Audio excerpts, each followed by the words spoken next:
I just want to get your okay for an expense account. Oh, that depends. Who holds the policy? Holds several policies with the companies that you serve. Who is he? Or is it a she? Oh, it's a he, all right.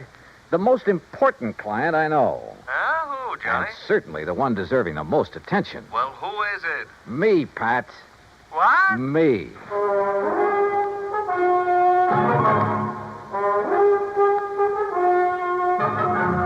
Bob Bailey in the exciting adventures of the man with the action-packed expense account. America's fabulous freelance insurance investigator. Yours truly, Johnny Dollar.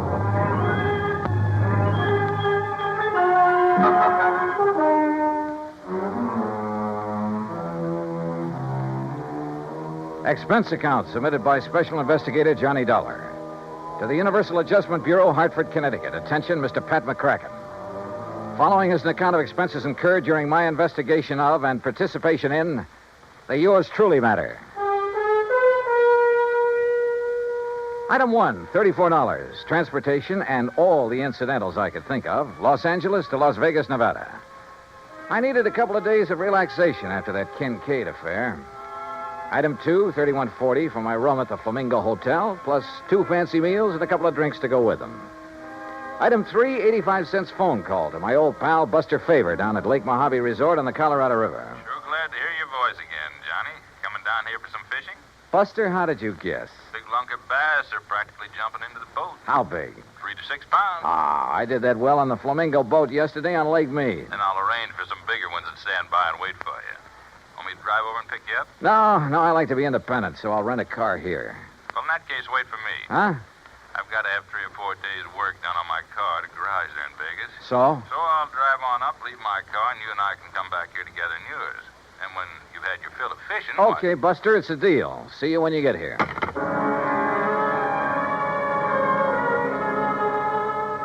Item 4, $100 deposit on a rental car, a shiny new air-conditioned Cadillac. And remember, Pat, one of your companies holds the insurance on it. Item 5, $21.70 for drinks and a big dinner with Buster when he arrived. It was quite late when we hit Route 95 for the drive down to Lake Mojave Resort across the desert. It was still hot after the day's high temperature of 118. You driving so fast to keep up the breeze, Johnny? Maybe you ought to take it a little easier. They patrol these roads pretty good, you know. Are you kidding? I haven't seen a car in nearly 10 miles. Yeah, and you mightn't see one of those law boys until he's right up on top of you. Oh, Buster, you mean they hide on the side road? No, not hide. They patrol some of them. Hey, where do all those side roads go, Buster? Some of them are a little more than wagon trails. Mostly to old mines, Johnny. Some of them 10, 15, 20 miles away up in the hills. Some of them being worked, some of them just... Now, look. Yeah? Over to your right. You see those lights? Look like they're on the side of the mountain? Oh, yeah. That's Haley's tungsten mine up there. Real big operation. A few miles ahead, one of my old friends has a mine. He works it for, Uh-oh. What's the matter? Look in the rear view mirror. I see some other lights. Oh, hey, if you think we're stepping along, that guy behind us is certainly... Uh-oh. Yeah, that flashing red light above the corner of his windshield means a highway patrol car. Also means you better stop. Well, it isn't as though I'd been driving all over the road. It's as though you haven't been keeping a sharp enough eye on the speedometer. Okay, start thinking up excuses, Johnny, and they'd better be good. Oh, no, I'll take it like a man. Shall we get out and greet the minion of the law? No, don't. He might think you're trying to pull something. And those laddies carry guns. Just sit here calmly, eyes front, and try to look innocent. Yeah. All right, boys. Huh? Oh, there's nothing in the back seat, officer. What? Right, mister? Nothing but me. And this. Hey, now, wait a minute. You're not... Hey, Johnny. Yeah. I take it that thing's loaded. That's right. Now get going. You were flashing that red light. Flashlight. Fooled you pretty good, didn't I? You were making like the highway patrol, and man, is that against the law. You think that's bad? Just wait till you see what I've got for you. I'll start her up. Hey, look, mister. Don't argue with a gun, Buster. Yeah, Buster, remember that. And remember it's aimed right at the back of your head. Now get going, you. Sure. Here we go. Oops. Watch it, will you? What's the idea of backing up that way? I'm sorry. It's a rental car. I guess I'm not used to it. Well, watch it. Sure. Yes, sir. Here now. Take it real slow, buddy, and no funnies, or I'll pull this trigger first and figure it out afterwards. Yes, sir. You're the boss. You bet I am. Well, what happens now? Just keep going straight ahead. When I want you to turn off, I'll tell you. Where do you think you're taking us, mister? Where you guys will be a long, long time getting back to civilization. And by then, I'll be loaded and out of the state. Just a plain stick-up, huh? Yeah, that's right. Modern style. Well, look now, just because we're driving a big car If doesn't you mean... got dough enough to gamble big money in Vegas and rent a big car, you got enough for me. You and a few others I'll take over before the night's over. Unless you get tagged first. This car will be plenty easy to identify. You'll find this car back where I stopped you. If you ever get there. Oh, brother, I wish I had a good look at that one of yours. Why do you suppose I pulled up behind you and didn't give you a chance to look? Now, let up on that gas. Getting a little nervous? Well, I just want to be sure that if I have to put a hole in the back of your heads, I can get to the wheel before this crate flips over. Pretty smart, aren't you? Yeah. That's why I stay alive and in the chips. Easy now. You see that little side road? Yeah, what about it? Turn off on it. Why not? Hey, Johnny. Yeah. It's the road to old Mckenny's mine. Who's? Mckenny, he's the one... Look, if you guys want to talk up. I'll quiet you down permanently. Talking about this lousy road is all. Yeah, well, that's why I picked it, buddy. And take it easy. Hit these bumps too fast and this gun's liable to go off. And you wouldn't like that now, would you?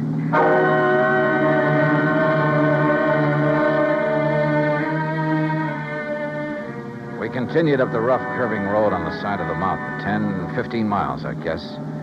And I could see nothing but the road itself and the shadow of the mountain ahead of us. Turn up that air conditioning, buddy. It's a hot night. Yeah, sure. Listen, we go much further on this road, we'll scrape off the drip pan. You know this road? Well, it keeps getting worse and worse is all. This car's built pretty low, you know. Hey, take it easy, I said. How can I? You hear that? We don't stop pretty soon, we'll all get stranded out here. Yeah, maybe you got something there. Okay, buddy, that wide spot. You turn us around and stop. And take it easy. Okay. Now what? Just leave the engine running and both of you get out the right-hand door. Yeah, sure. Now, look... Shut up. From now on, I'm not going to waste any time. Come on, get out. You're not going to leave us out here, I hope. That's right. I figure the temperature's still around 100, so you're going to have to take it easy. It'll be long after daylight before you get back down the highway. If we make it at all. Oh, you will. If you go real slow. And if I don't have to use this on you. Now turn around, both of you. Hands up in the air. Now, look, mister, with no water out here in this heat, it'll be murder. It'll be murder if you try anything cute. What? Wait. Nearly $100. You don't know this desert heat. Shut up. Now you. Okay. Here, lower that left hand just a little. And be careful. Say, I like that watch. And that ring. Yeah. Say, you must have done all right at the gambling tables. Well, easy come, easy go. That's right. But, well. This card fall out of your wallet? Yeah. Johnny Dollar insurance investigator. Oh, boy, that's a laugh. A private dick. Just as big a sucker as anybody else. Yeah, I'm laughing. All right, now, boys. Walk. 10 steps, straight forward. Together. Come on, Buster. No, sir. Now, look, you, if you think that you're going to... Wait a minute, Buster, don't. No, you don't. Boy, you dirty rat. Yeah. One phony move out of you and you're going to get the same. Only right in the back, you hear me? Now you walk. Walk. Keep going. Walk. Walk!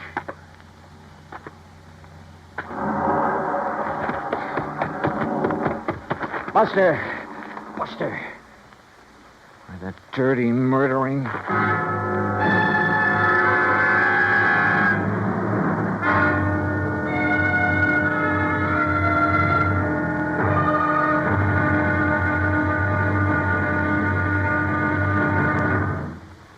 Act 2 of yours truly, Johnny Dollar, in a moment.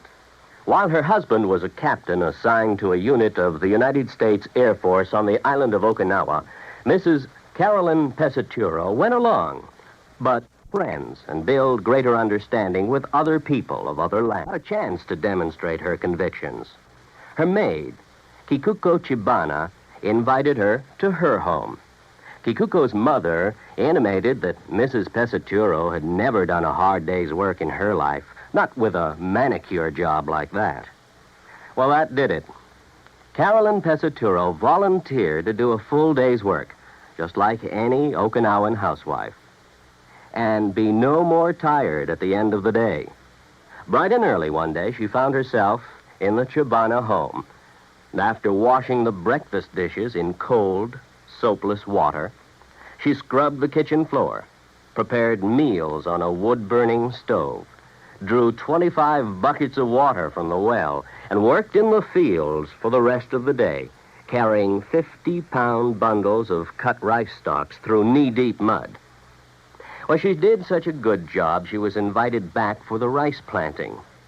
But more importantly, Carolyn Pesaturo planted understanding so that others could reap the harvest of freedom, the right of all men everywhere. And now, Act Two of Yours Truly, Johnny Dollar, and the Yours Truly Matter.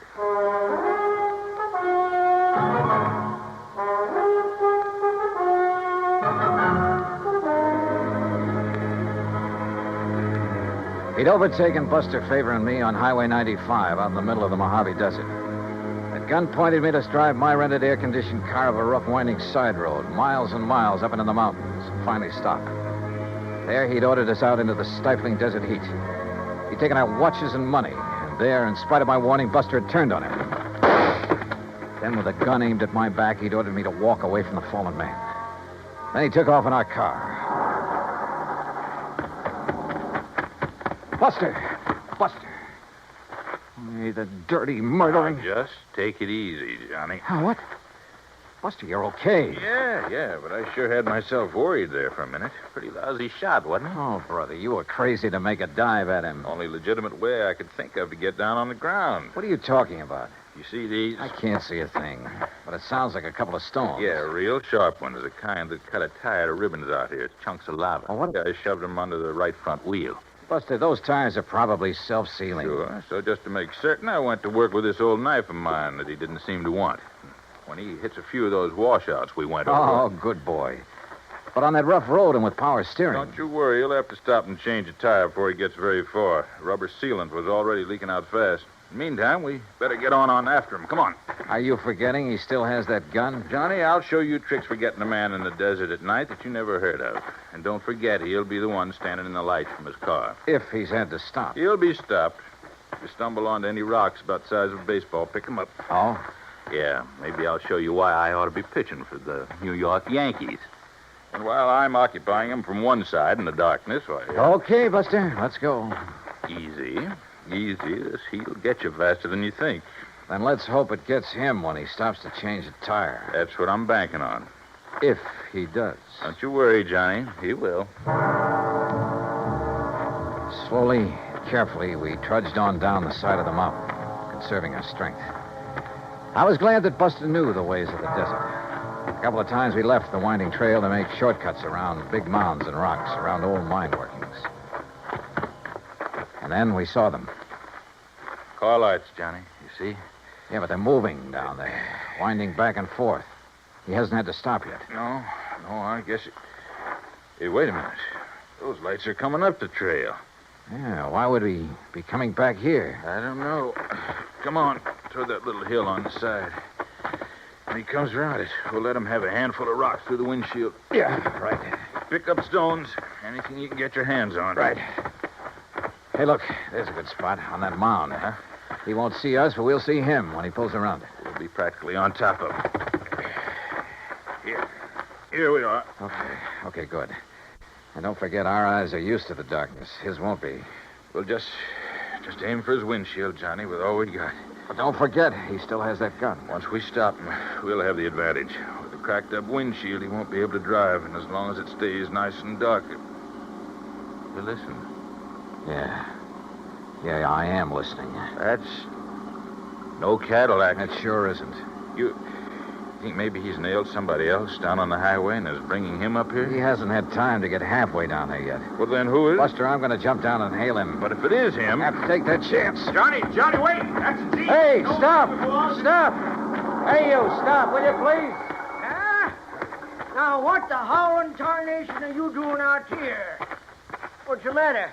You get lost or something? Hey, listen, mister. Did you pass a big sedan on the way up this road? Now, wait a minute, young fella. Just who are you? Hey, Mac! Mac Mckenny! Huh? Who's that? That's Buster, can't you see? Buster Faber? That's right. Well, hey, you gone crazy or something? Wandering around out here this time of night? Look, never mind that. I asked you about a car. Did you pass him? Pass him. I helped him out. Just below that last hill What do there. you mean? Well, he had a flat tire, so I helped him put on his spare. You what? City dude, having a lot of trouble with the heat, so I'll give him a hand. Oh, no. And him, he give me a 10-spot for my trouble. Doggone it, Mac. That guy stole our car and money from us and left us up on the mountain. No kidding. Who's kidding? Well, well, then, maybe I done right at that. What do you mean? Yeah, I've been worrying about it ever since I left him down there. What are you talking about, Mac? Well, me, I got an instinct. Yeah? The same kind of instinct about everything that I got about Oh, finding man. a gold mine. Buster, don't you tell the government. But I have took over 40,000 worth of ore out of my All right, mine Mac. up there since the turn of the year. Yeah, Look, well, mister. go on with whatever it is you were getting at. Yeah, come on. Yeah, well, instinct. Now, you take my gate down at the end of the road. Oh, Mac. That wasn't closed when you come up here, was it? No, come to think of it, I wondered about that. But now, Mac... Usually, when I go into Vegas, like tonight, I close it. But you know something? Tonight, I clean forgot. All right, Mac, get to the point, will you please? Well, the point being that I did lock up the gate when I come off the highway just now. Oh. And I clean forgot to tell that fella I locked it after I fixed his tire. Wait a minute, Mac, wait a minute. You mean he can't get back on the highway? He sure can't. And he can't break down that gate? Not without wrecking his car. All right, then. That's what I was worrying about on the way up the hill. All right, now listen. Should I go back on down and let him out or not? Will you listen, Mac, But please? then I remembered that bulge in his coat pocket, like a gun. It was a gun, all right. Yes, sir. And my instinct Mac, told please. me... I don't care about your told instinct. me I'd better get back to the mine and telephone the county police on account of maybe he'd been prowling around Telephone. my mine. Look, Mac, you've got a phone at the mine? Son, I got everything up there. Electric... How far is it? On this road? Ooh, about 3 miles. All right, then listen. But Listen. walking across that ridge, ooh, not more than a half mile. Good. Can you make it on foot? I ain't been wandering around these hills the past 41 years for nothing. Then, brother, go to it. Huh? Buster and I'll take the Jeep. Well, now, You go up son. to the mine and call the police. Tell them to set up roadblocks, whatever they want to do. And stop a 1956 Chevy. It's gray and white, license CGJ158. You got that? Sure. CGJ158, a gray and white. Now, Look, Mac, now, I'll wait. pay you for the use of this Jeep. Anything you like. $50, $100. Oh, yeah? He's not kidding, Mac. Huh? You sure? You know him, Buster? His word's as good as mine, better, and he's kind of a lawman. Oh, well. Now, why did you So tell get me... on up there to that mine. Yeah, Fast as please. you can. Will Tell you? the police what happened to us. Give them that description, 1956 Chevy CGJ158. That's the car the crook is using. Got it. And you then go to it. Right, Buster. Come on, One Buster. more way. Yeah. Right? And you better let me drive. Okay, if you like. Okay. Now, hold on to your seat, and I'll show you how one of these things can really take these roads. What do you mean? You've only hit the road every 20 feet so far. Hold on, Johnny. You ain't seen nothing. Buster wasn't kidding. And Mac's old Jeep would have put a mountain goat to shame. To this day, it's a wonder to me how he ever held the thing together. To say nothing of how we managed to stay aboard. You think 90 miles an hour on the open road is a thrill? You should try 20 per on that old wagon trail. Hey, wait a minute. Wait, nothing. We gotta catch up on that guy. No, what I mean is, how'd you ever know the make and license of his car? There wasn't enough light when he stopped us to see a thing. Why do you suppose I put the car into reverse when we started? Huh? Doing that turned on the backup lights. Backup light. Sure, gave me a good look at his car in the rearview mirror. Johnny, you're all right. Oh, hey, how much more of this is there? We ought to get to the gate any minute. The gate? Buster, we ought to be shot. What's the matter? Oh, Mac didn't give us the key to that gate. We'll be locked in as well as that bandit. You don't think he's just going to be sitting there, do you? Oh, yeah, you're right. He'll have to go on to his own car on foot. Which gives us more time, Johnny, to big advantage. Now, look. No, you look. Huh? Oh. Yeah. Either he didn't see the gate or he tried to plow right through it. And look what it did to that nice car. Come on. Okay. Over this way, Buster. What? Stay out of the Jeep's headlights. Circle around. He may still be in that car. Oh, yeah. Yeah, you're right. Okay, we'll take it easy. And pick up a rock or two. I'm way ahead of you, brother. I don't see any sign of him. No. He's probably hoofing it down the highway to his own car. We're going to take no chances. Right. That gun of his look pretty... Right, easy now. Uh-huh.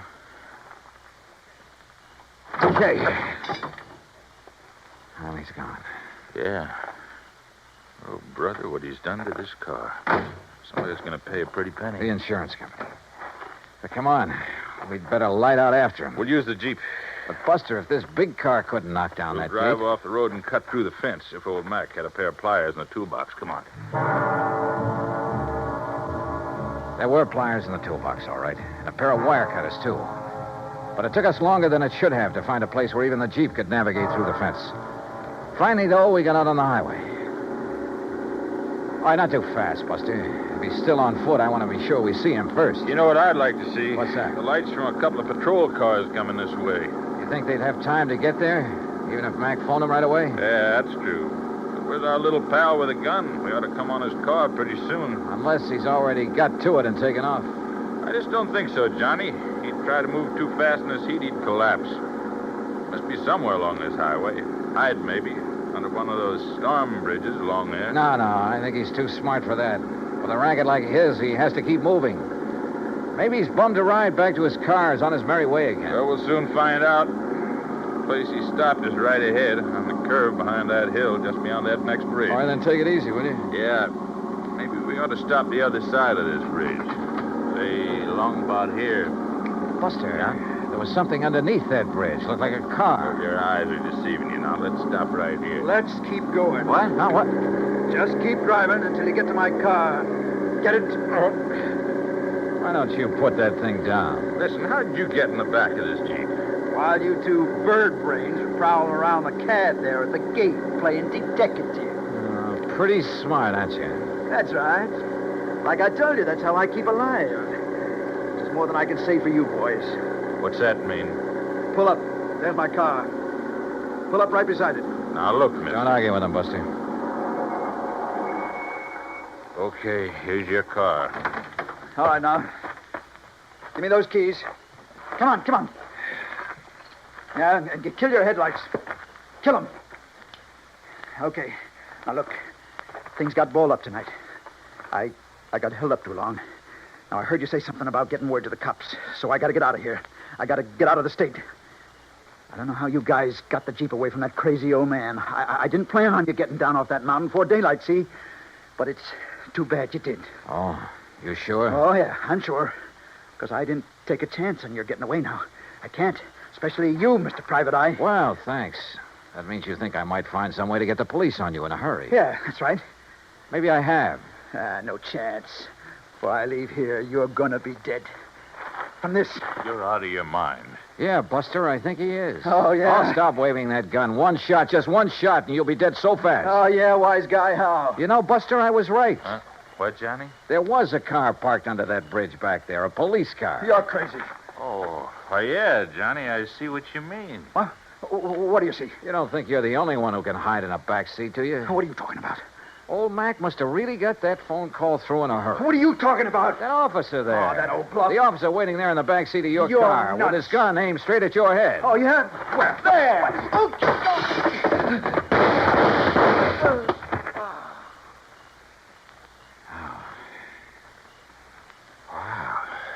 Boy, that took a lot of nerve, Johnny, and throwing that rock in his windshield when he turned was just enough.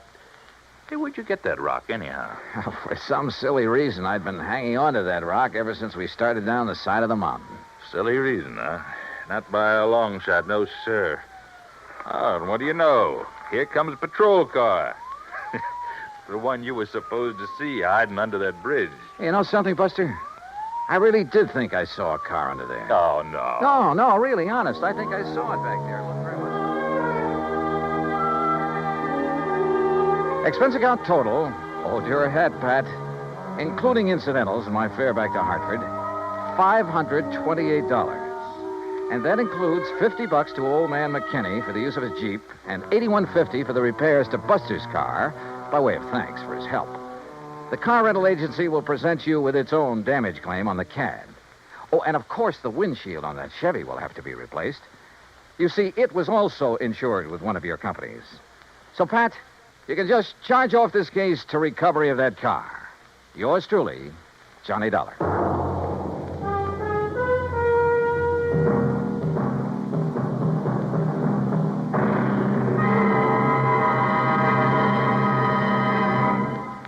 Now, here is our star to tell you about next week's story. Next week, a small round piece of metal, a coin. Face value, 50 cents. Insured value, $20,000. Join us, won't you? Yours truly, Johnny Dollar.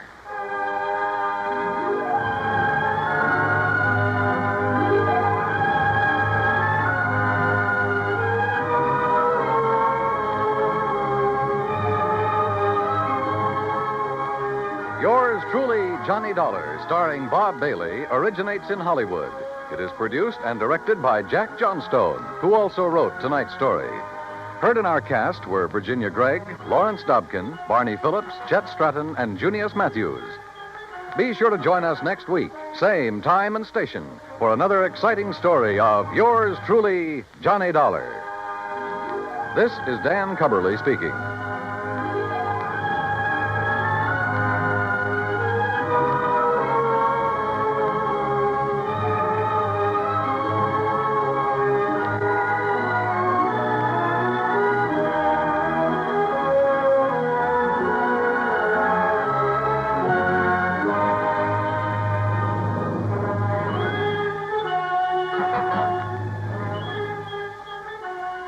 This is the United States Armed Forces Radio and Television Service.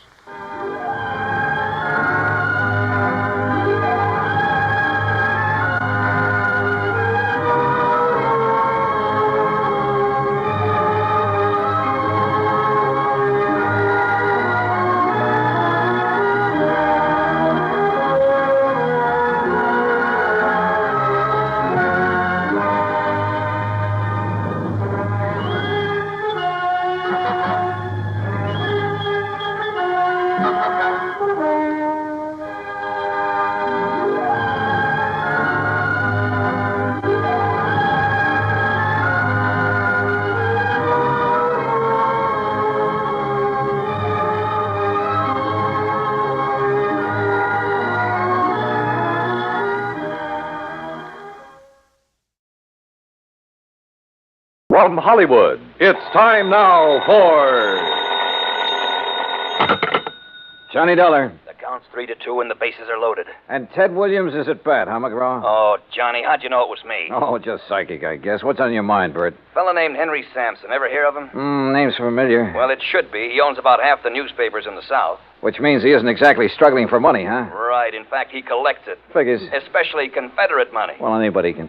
What? Yes, sir, Johnny. He has one of the largest collections of old coins in this country. Oh? And a Confederate $50 he owns has disappeared. Bert, Confederate money isn't worth its weight in salt. That's where you're all wrong, Johnny. Huh? This particular $50 is insured for $20,000.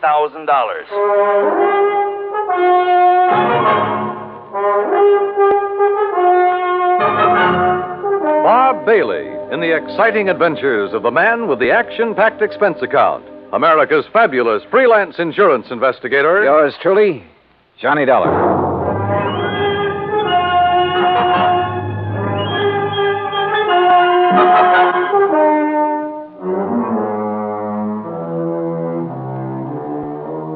Expense account submitted by Special Investigator Johnny Dollar to the Providential Assurance Company, 393 Dewey Avenue, Hartford, Connecticut. Following is an account of expenses incurred during my investigation of the Confederate coinage matter.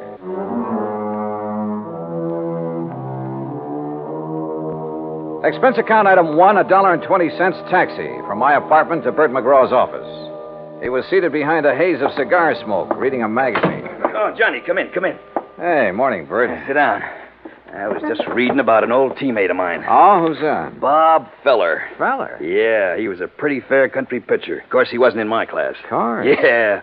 Many's the time I had to help old Bob out of a spot. Yes, sirree, Bob. That boy could get himself into more jams. Well, I remember... I didn't know you played with the Cleveland Indians, Bert. What? Well, I... Blasted cigar! You been reading up on baseball, Johnny? No, but I remember Bob Feller. Who doesn't? In 1940, I saw him pitch a no-hit, no-run game for the Indians. Oh, well, now, wait a minute. You and me, we must be talking about two different fellers. Yes, sir. That's so? Why, sure. This Bob Feller that was my teammate, he played ball for the Apalachicola Alligators. Yes, sir. Good old Bob Feller. Spelled it Faller. Fowler. Yeah. Yeah. Yeah. Now, Johnny, about this Henry Sampson thing. His secretary called here just before I talked to you. Told me the coin had been stolen. Well, now, what makes that particular coin worth $20,000, Bert? Well, like I said, it's Confederate money, a silver $50, and where it was minted or something. That's what does it, I guess. Where was it minted? New Orleans. Now, during the whole time of the Civil War, that mint only turned out $4 $50. How come? Well, how should I know? I'm only going by what's on Sampson's original policy application. But you're sure about there being only 4 of those $50? Well, no, I'm not sure. You mean you've never checked? You insured the thing on Sampson's say-so? Well, Johnny, look, we were glad to get his business. Well, you must have been out of your mind. mind. Now stop balking, Johnny. You want to know how come that mint didn't make any more of them? You go ask him. I plan to. Where'd you say he lived? Right outside Birmingham, place called Shade Mountain. Expense account item 2, $107, air transportation, Hartford to Birmingham, Alabama. I claimed my luggage and was about to step into a cab when I was approached by a man of about 30, crew cut, Brooks Brothers suit. Mr. Dollar? Yeah, that's right. My name is Kopek, Michael Kopek.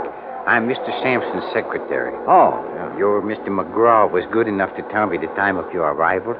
Are you all ready to go to Zora? Zora? According to the Bible, it was the village of Sampson. Oh, yes. Only I'd like to check into a hotel and freshen up a bit first. That is, if you don't mind. Mr. Sampson would mind, sir. But look, I've been He aboard instructed me to assign you a room in the guest house. I'm sure you will find it more than comfortable, Mr. Dollar. This way, please.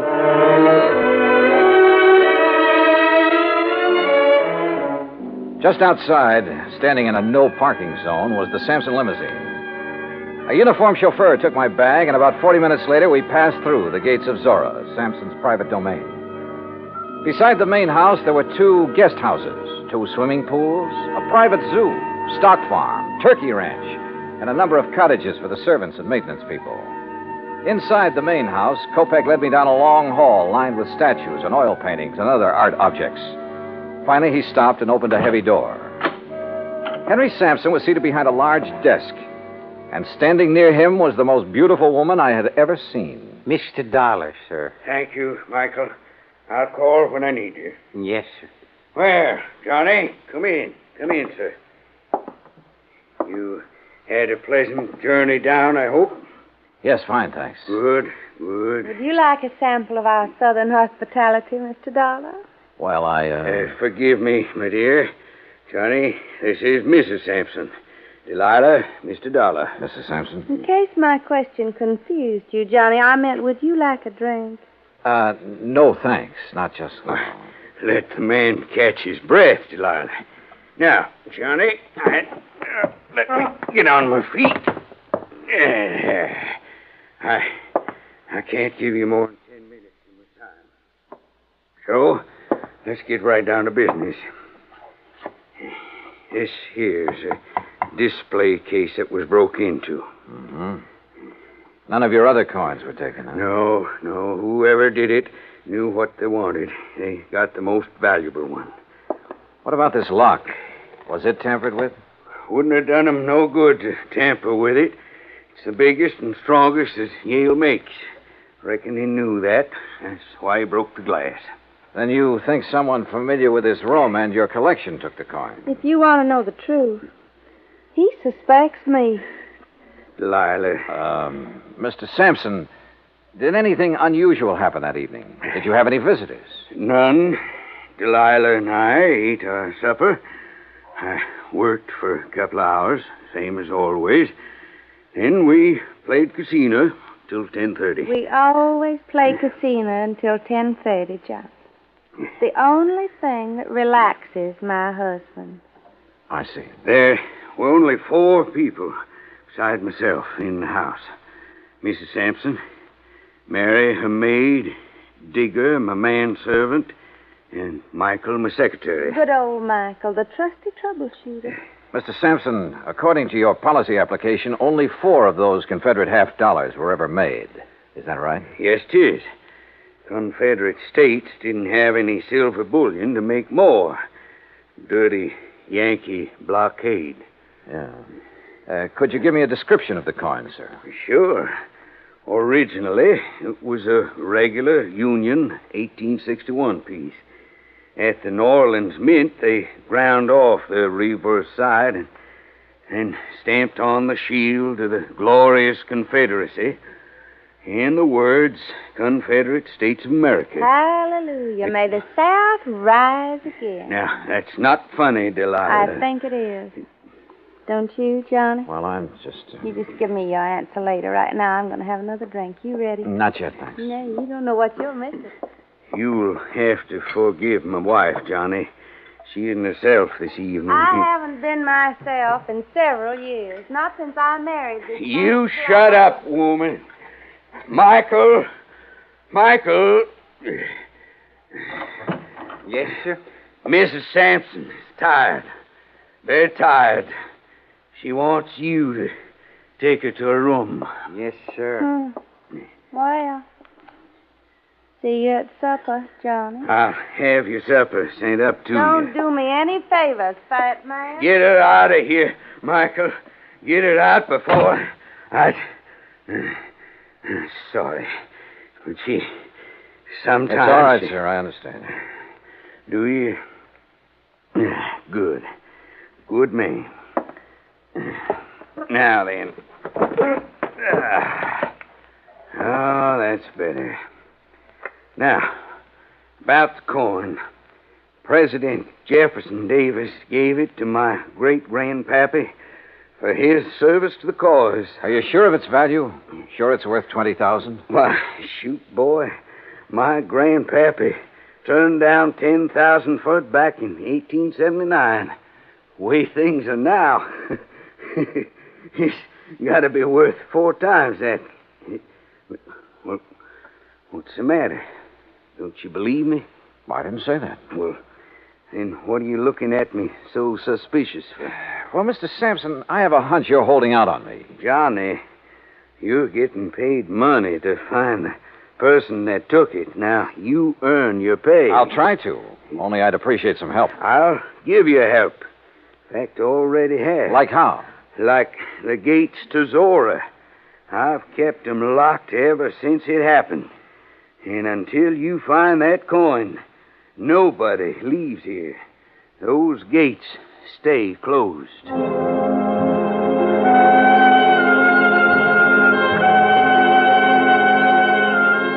A few moments later, Kopek returned and escorted me across the magnolia-scented grounds to my rooms in one of the luxurious guest cottages. I unpacked, took a shower, then called Bert McGraw in Hartford. Well, how's it going, Johnny? It is not. Oh, come on now, boy. Sorry, Bert, but it looks like a real toughie. You don't want me to send in a pinch hitter, do you? Nope. But how about getting the dust off your pants and doing some legwork? All right, what kind of work? Find out for sure how many of those 1861 $half were ever made and what their value is today. Wait a minute. What'd you say, John? Not you, Bert. Somebody at the door. You check on that coin. Got it? Like the Yankees have the pennant. Good luck, boy. Okay, I'm coming.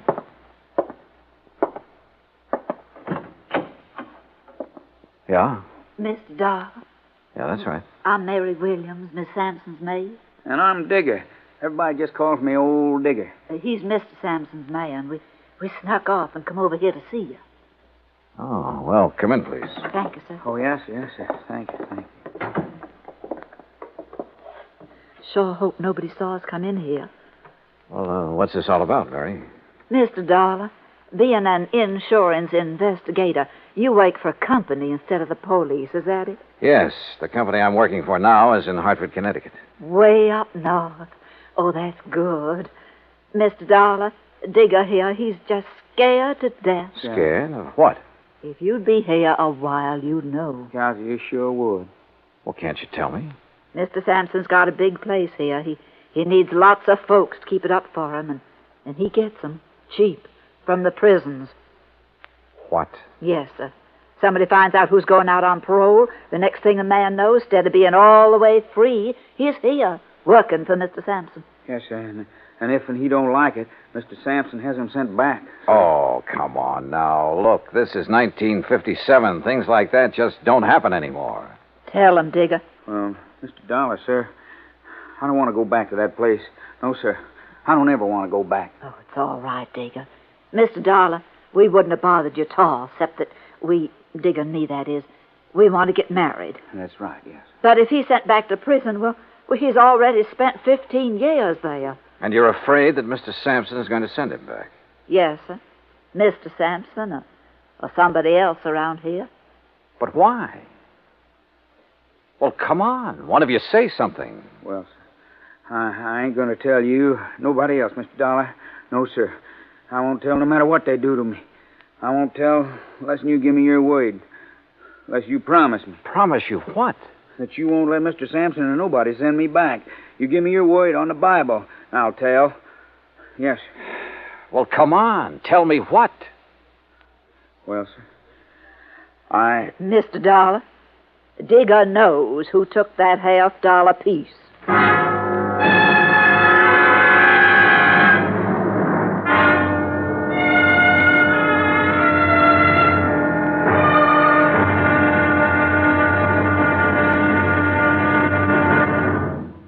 Act Two of yours truly, Johnny Dollar, in a moment.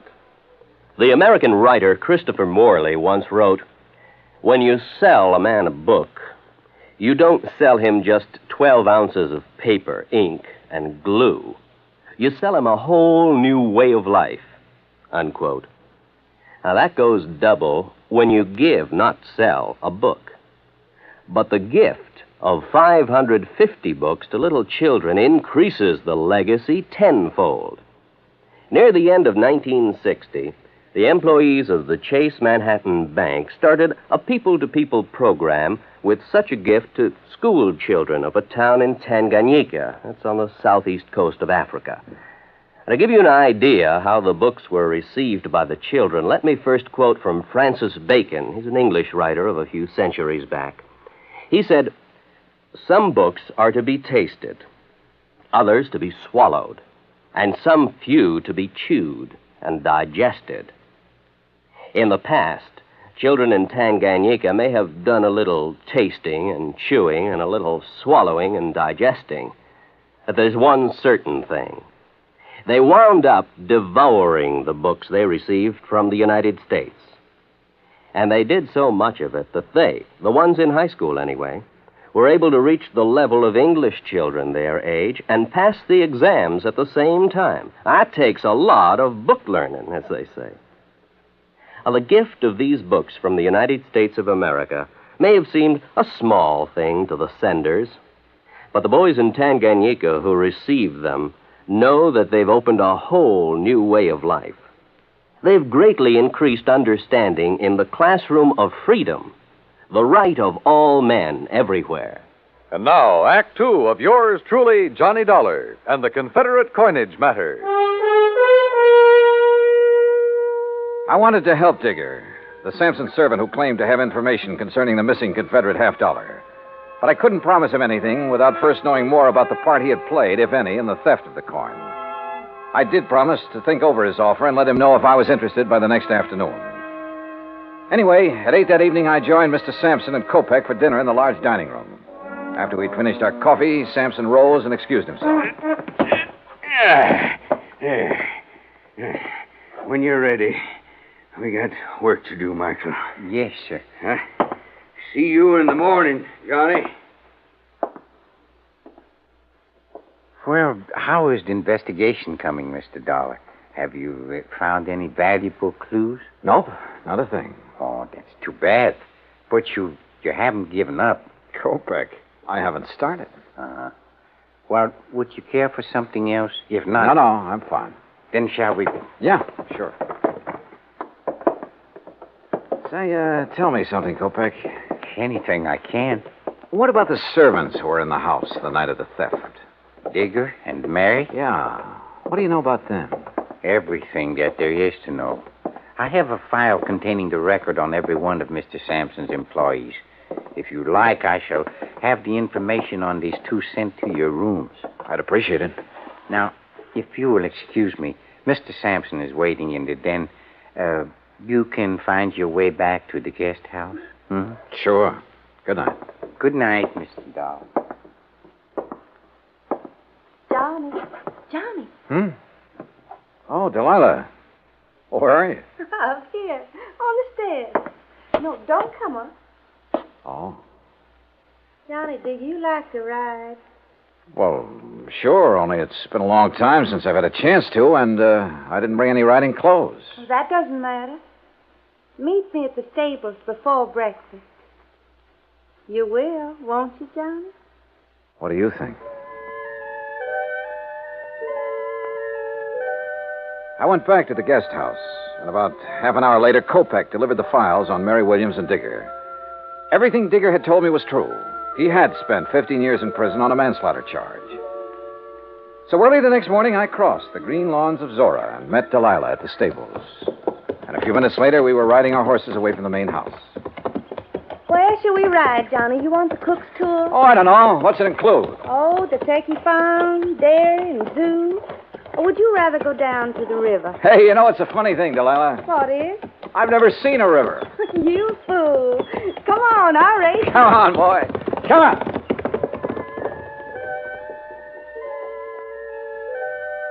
Finally, when we reached the river, we dismounted. And she just stood there for a long moment, looking down into the water. Well? I guess I'm just reaching for something I can't have. Yes. You understand, John? Why did you marry him, Delilah? His money. Only I was fooled. Or made a fool of. How do you mean? Well, he's a collector, Johnny. Coins and paintings and people. Well, hadn't you noticed? I'm just another one of his possessions with all the rights and privileges of a statue. And you know why Sampson married me? Because my parents named me Delilah. Well, why don't you leave him? Oh, I'd need money, a lot of it. And I thought I was going to get some. But now? Maybe I'll get another chance. And when I do, Johnny, you keep in touch, huh? We rode on back, had breakfast, and I returned to my rooms in the guest cottage. Around 11 o'clock, I picked up the phone and called Bert McGraw again. Johnny, about time you called. Yeah, what'd you find out, Bert? Enough to know that I'm in trouble, and you got to get me out of it. Trouble? What kind of trouble? That Confederate $50. Do you know what it's worth? $5,000. What? But you insured it for 20. I know it, but look, Johnny, it wasn't all my fault. I mean, well, how did Sampson know about the dies? What dies? The dies a man named Scott made 500 of those $50 from back in 1879. That's what lowered the price of the original $50. You mean there are 500 of those $50 in existence instead of 4? 504. The 4 original ones made in 1861, the rest were made later. Well, looks like you're out 20 grand, Bert. Oh, don't say that. Unless. Yeah? Unless you're willing to let me try something down here. Anything, Johnny boy, anything. Even if it costs $5 grand? Well, you know what'll happen to me if the company has to take a loss of $20,000 for something worth only $5. Johnny, please, go ahead. Thanks, pal. I'll call you later.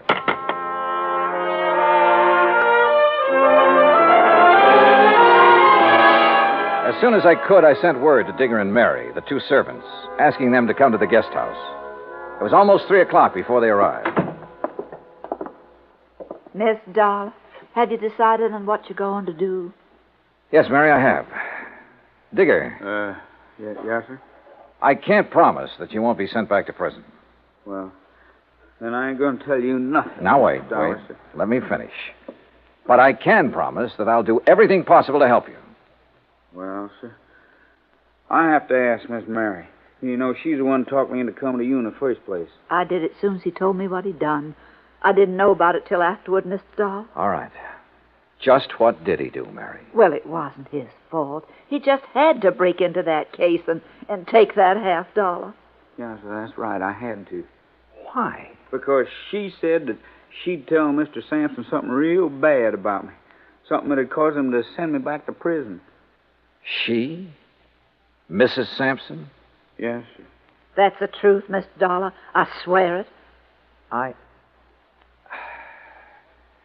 All right, Digger, go on. What happened after you took the coin? Well, sir, it all went like she said it would. I got hold of the $50 and ran on down to the river. Late that night, I was on my way back to where I was supposed to meet Miss Sampson and give it to her. Well, sir, then I tripped over something, and doggone if I didn't lose it. Oh, wait a minute. Come on now, Digger. You don't expect me to believe that. But it's the truth. Yes, sir. I had it in my hand, and when I fell, it flew out. And you can't find it? No, sir. No, sir. And I looked and looked. There's a good reason why he can't find it, Mr. Dahl. Oh? Yes, sir. And you come with us. We'll show you. They showed me, and I had to agree there was a good reason. I told Kopek I wanted to see Mr. Sampson. While I was waiting for him, Delilah came down the stairs from her room. Johnny, I saw Digger take your suitcase out to the car. You aren't leaving.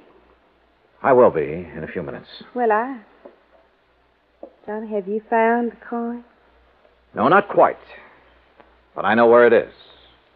And I know how it got there. You do? Why did you do it, Delilah? Why did you make him do it? You ought to know by now, Johnny. I did it for the same reason I've done everything else in my life, for money. I thought I could use the money to get away from here. What'll you do now? I don't know. It's up to him. You do have to tell him, don't you? Yes, Delilah. I'm afraid I do. There's no other way. I mean, well, couldn't you say one of the servants? No, Delilah, don't you say it either. Okay, Johnny. See you around, huh? Sure. See you around.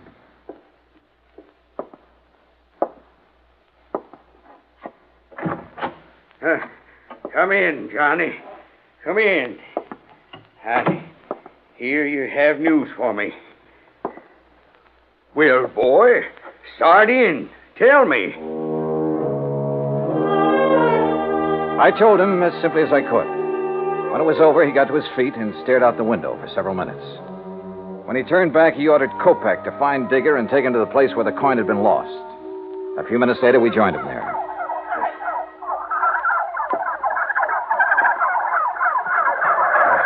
I can't believe it. This where you lost the $50, Digger? On the turkey farm? Yes, sir. Yes, Mr. Sampson, sir. Right over there. Well, why didn't you get in there and find it? Well, I told Mr. Dollar how come I couldn't, sir. Well, Dollar? He couldn't find it because when he dropped the coin, one of those turkeys swallowed it. Dollar, what do you mean, one of those turkeys swallowed it? Well, sir, just what I said. Turkeys will eat anything that glistens or shines that's dropped near them. And since Digger was cutting across this field when he dropped the coin... But, boy, do you realize there are 2,000 turkeys in there, and any one of them could have my $50? The $50 Jefferson Davis, president of the glorious Confederacy, gave my grandpappy. Any one of them could have it stuck in his skinny red neck? Yes, sir, it certainly could. Well, good. Now, you just tell me, how do you propose to get me my $50 back? You can't do it. You'll have to give me my insurance money. Yes, we know. That's why we're willing to buy the turkeys from you. What? Yes, sir. I'll give you $5,000 for the turkeys and guarantee to return the coin within 90 days, providing... Go on. Providing you allow Mary Williams and Digger to leave here and be responsible for the recovery of the coin. You You gonna let them tend the turkeys? I'm going to give them the turkey. What? Oh, Mr. Dollar, you're a good man. Digger, you miserable... You hush up. Well, Dollar, you sly fox. Doggone, boy. You just got yourself 2,000 turkeys.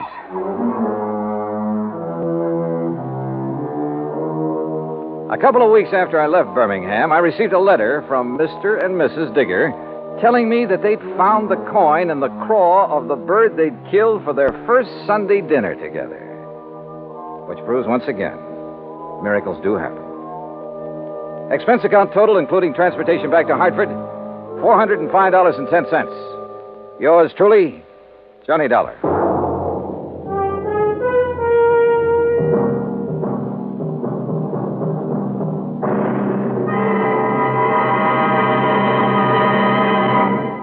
Now, here's our star to tell you about next week's story. Next week, the story of a tragedy that befell a sweet old widow, and the very surprising results. Join us, won't you? Yours truly, Johnny Dollar.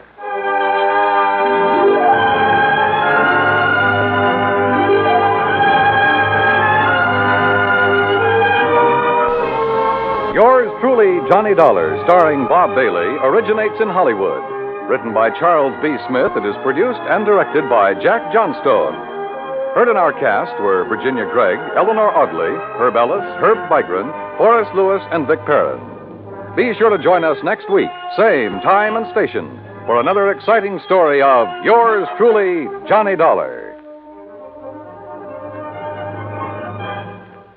This is Dan Cubberly speaking.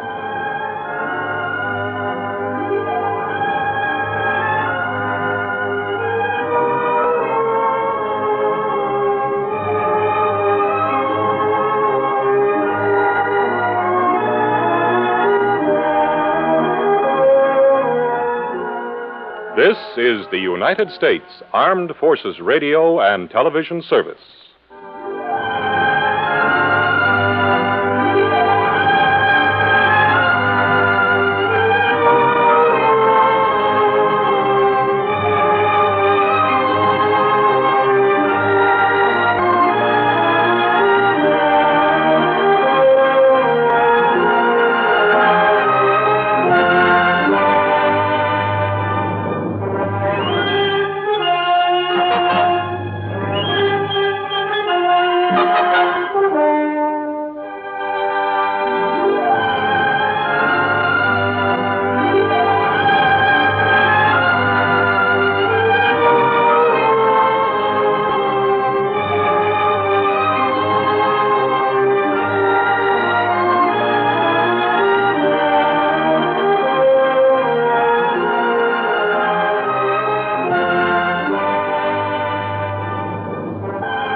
From Hollywood, it's time now for Johnny Dollar. John, this is Harry Branson of Philadelphia Mutual Liability and Casualty Company. Well, hi, Harry. What is it this time? Fraud, murder, arson? No, none of them. Then what kind of a case has you in a dither this morning? As a matter of fact, John, there is no case. Oh, now don't tell me you're spending company money on just a social call. Why, Harry. Of course not. John, I wish you to take a motor trip with one of our very important clients. Well, now, that depends. Perhaps you've heard of her, Betty Charlene Winters. No, but she sounds interesting. She is. She's one of the most charming people. Very wealthy, too. John, you'll love her. Oh, tell me more. I want you to accompany her to her summer place on Lake Wayward in northern New Jersey. Sounds better all the time. On expense account, of course, plus a fee of $1,000 for the week or any fraction thereof. How can I lose? Harry, I'll grab the first train.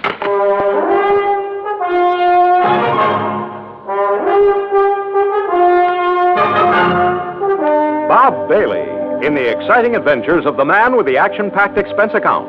America's fabulous freelance insurance investigator. Yours truly, Johnny Dollar.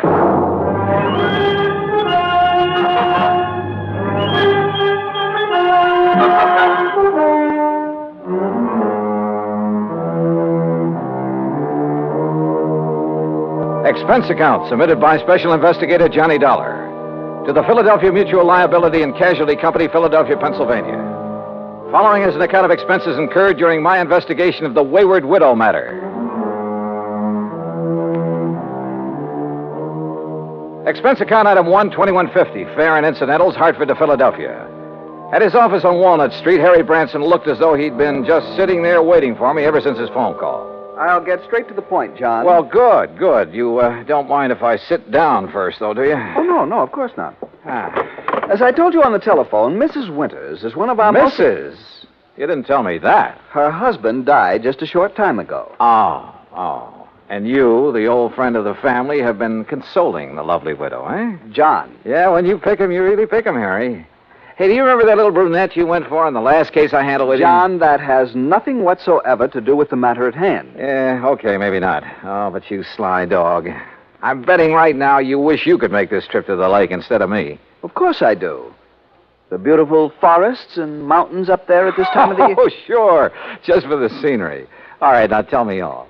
Well, the Winters were very wealthy. Betty Charlene Winters still is.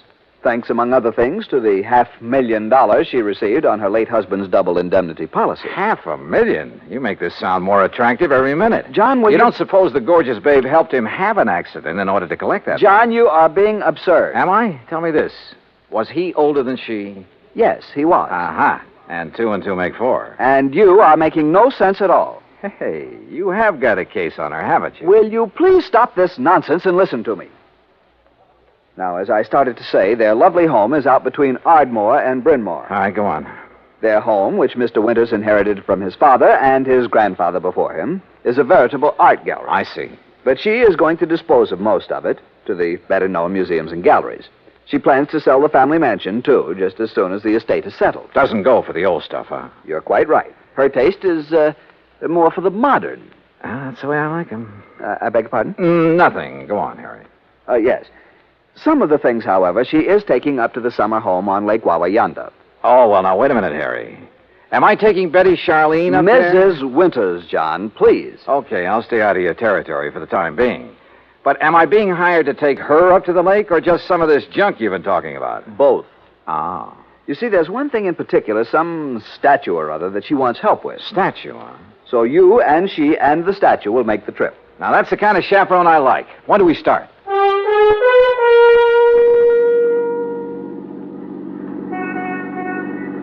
I must confess it's quite a relief to get out of that office for a while. Oh, don't try to kid me, Harry. The only reason you wouldn't let me find my own way out to this winter babe's home. Babe! Honestly, John, you sometimes carry this levity much too far. By the way, how long ago did her husband die? About, 4 months ago. Oh, brother, you don't even wait for the ashes to get cold, do you? John, I tell you that... What did he die of? Well, it was an accident. Yeah? In the car during a little trip that they were making south of here. He'd taken over the wheel from the chauffeur. They struck the abutment of a bridge over a tidal creek leading out to Delaware Bay. Oh? He was thrown out, and his body was carried into the bay. It was never recovered. And so our tasty little dish was left with $250,000 life insurance, a huge estate... John, I simply will not listen to any more of this sort of nonsense. Besides, this is the driveway up to the house.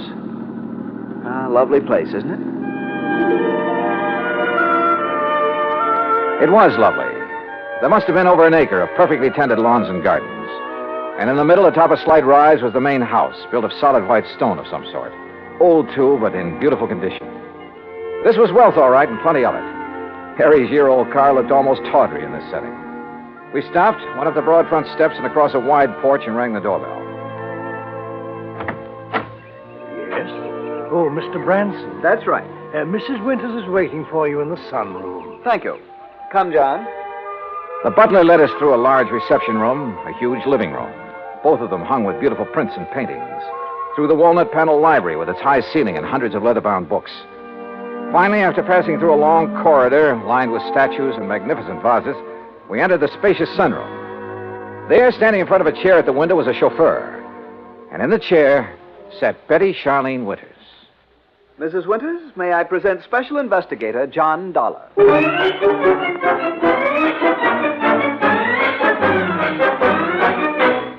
Well, she was a cute little thing, that I will say.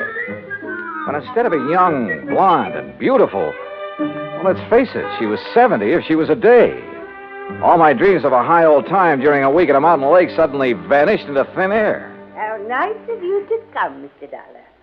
Investigator, did you say, Mr. Branson? Yes. I see. Well, don't just stand there. Sit down and be comfortable, both of you. Thank you. Yeah. Is something wrong, Mr. Dollar? No, not at all. Oh, Haskins here's my chauffeur and general handyman. Hi, Haskins. Mr. Dollar? I've just asked him to get the statue ready for our little trip. Oh, you may go now, Haskins. Oh, thank you, madame. No, wait, please. I wonder if I might see this thing we're taking up to the lake, Mrs. Winters. Well, of course, it's right there in the corner behind you, Mr. Dollar. The cherub. Cherub, huh? Oh, This? Isn't it beautiful? Well, it was a cherub, all right. About 4 feet high with a couple of doves fluttering around its feet. At least that's what I gathered from the garish paint on it. Believe me, it looked like something a third grader had slapped together as a joke on his modeling class. Now, I'm no artist, but so help me, I could have done better myself with a handful of mud and with my eyes closed. An old family piece, Mr. Dollar. Antique. I started to say what I was thinking, but then Haskins lifted the atrocity off its pedestal and left with it. Haskins has made a special box for it. He'll place it in the car so we can leave with it tomorrow. You are ready to leave on such short notice, aren't you, Mr. Dollar? Well, now look, Mrs. Winters, Yes, his luggage is right outside in my car, Mrs. Winters. Then, Eric, you may fetch it and put it in one of the guest rooms. Very good, madam. By the way, I hope you know how to drive a Pierce Arrow, Mr. Dollar. Pierce? Or did you think perhaps Haskins would drive us up to the lake? Well, I don't know. No. Haskins is leaving today on his vacation. And I wonder if he will come back. Why do you say that, Mrs. Winters? Oh, I've been having some trouble with him. Oh? I thought you were always eminently satisfied with Haskins. Until recently. Until the death of my husband. He's been... Well, if he doesn't come back, I shall have to replace him. But now, Mr. Branson... Yes? You're a bit of a rascal. You didn't tell me you were bringing a detective to go along with me. Investigator, Mrs. Winters. Insurance investigator. Since the company wouldn't permit me to issue any special insurance on that thing... But I'd thought you were going to bring me just some strong bodyguard. I have known John for many years, Mrs. Winters, and I assure you... Oh, now, don't apologize. I think this is fine. I just hadn't expected so much. Such a nice, good-looking young... But now come, Mr. Dollar, and I'll show you the rest of the house. We spent the next hour or so on a tour of the place, and Mrs. Winters pointed out the various works of art destined for specific museums and galleries all over the country after she moved out, after the estate was settled. Then Eric caught up with us and announced that Haskins had created the statue and placed it in the car. You know, I was curious about that car, so we went out to the garage and inspected it. It was a Pierce Arrow, all right. Vintage of 1928, complete with headlights on top of the fenders and as bright and shiny as the day it was made. When I tried the starter, it purred like a contented kitten. With a bass voice, that is. Along about 5 o'clock, Mrs. Winters, with a sparkle in her eye, announced it was cocktail time. Harry, being a teetotaler, decided to leave, but not before I buttonholed him for a quick conference. What doesn't make sense, John? Oh, that silly statue, Harry. All the fuss over that piece of junk. After all, John, with all the big policy she carries with us on the legitimate artwork, well, we just can't afford to displease her. But if it had any real value... Perhaps it does to her. How can it? Unless she has a lot of jewelry hidden away in the base of it or something. What, John? Cocktails, she said, and I'm sure ready for them. Go on back to Philly, Harry, and wait for my final report. Well, I must admit that Betty Charlene Winters turned out to be a charming hostess, a very interesting conversationalist.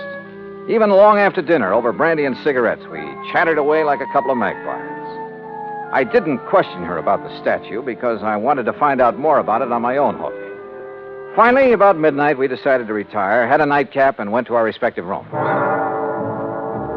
instead of going to bed, I sat around and read for a few minutes, turned off the light, waited a few minutes more.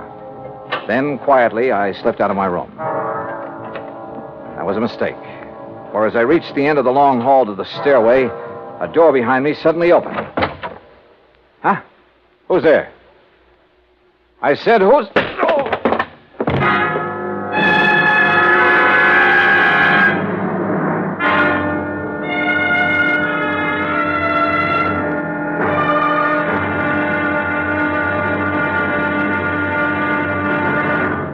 Act Two of yours truly, Johnny Dollar, in a moment. With the bigger, more impressive kaleidoscopic change of events on the world scene today, we sometimes forget the smaller kaleidoscope, the child's toy, with its ever-changing designs and color. The kaleidoscope is a fantastic experience for any child. That is, any child who can see. But what of those children who cannot experience the ecstatic pleasures of form and color in the ever-changing world about them?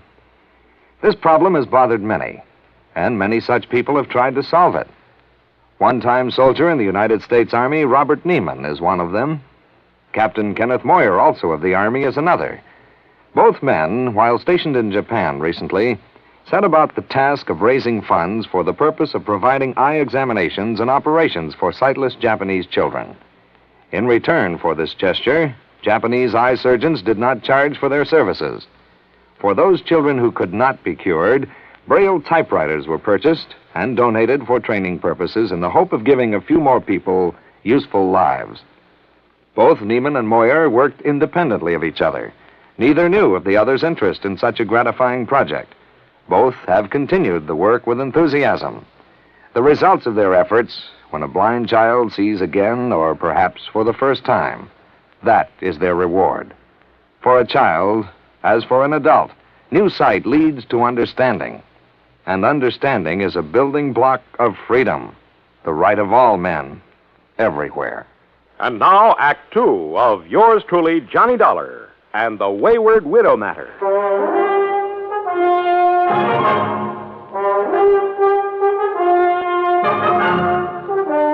When I came to, it was morning, and I found myself in my pajamas lying comfortably in my bed in the guest room. But there was nothing comfortable about the lump on the back of my head.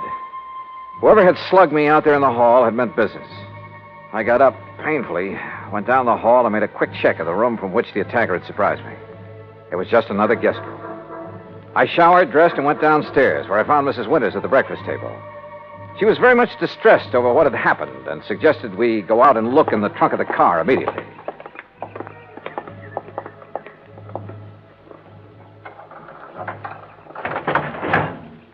There now. Do you see, Mr. Dollar, the box with the statue in it hasn't been touched. I don't understand it. Where is your chauffeur, Mrs. Winters? Why, Haskins left on his vacation last evening. I thought I told you.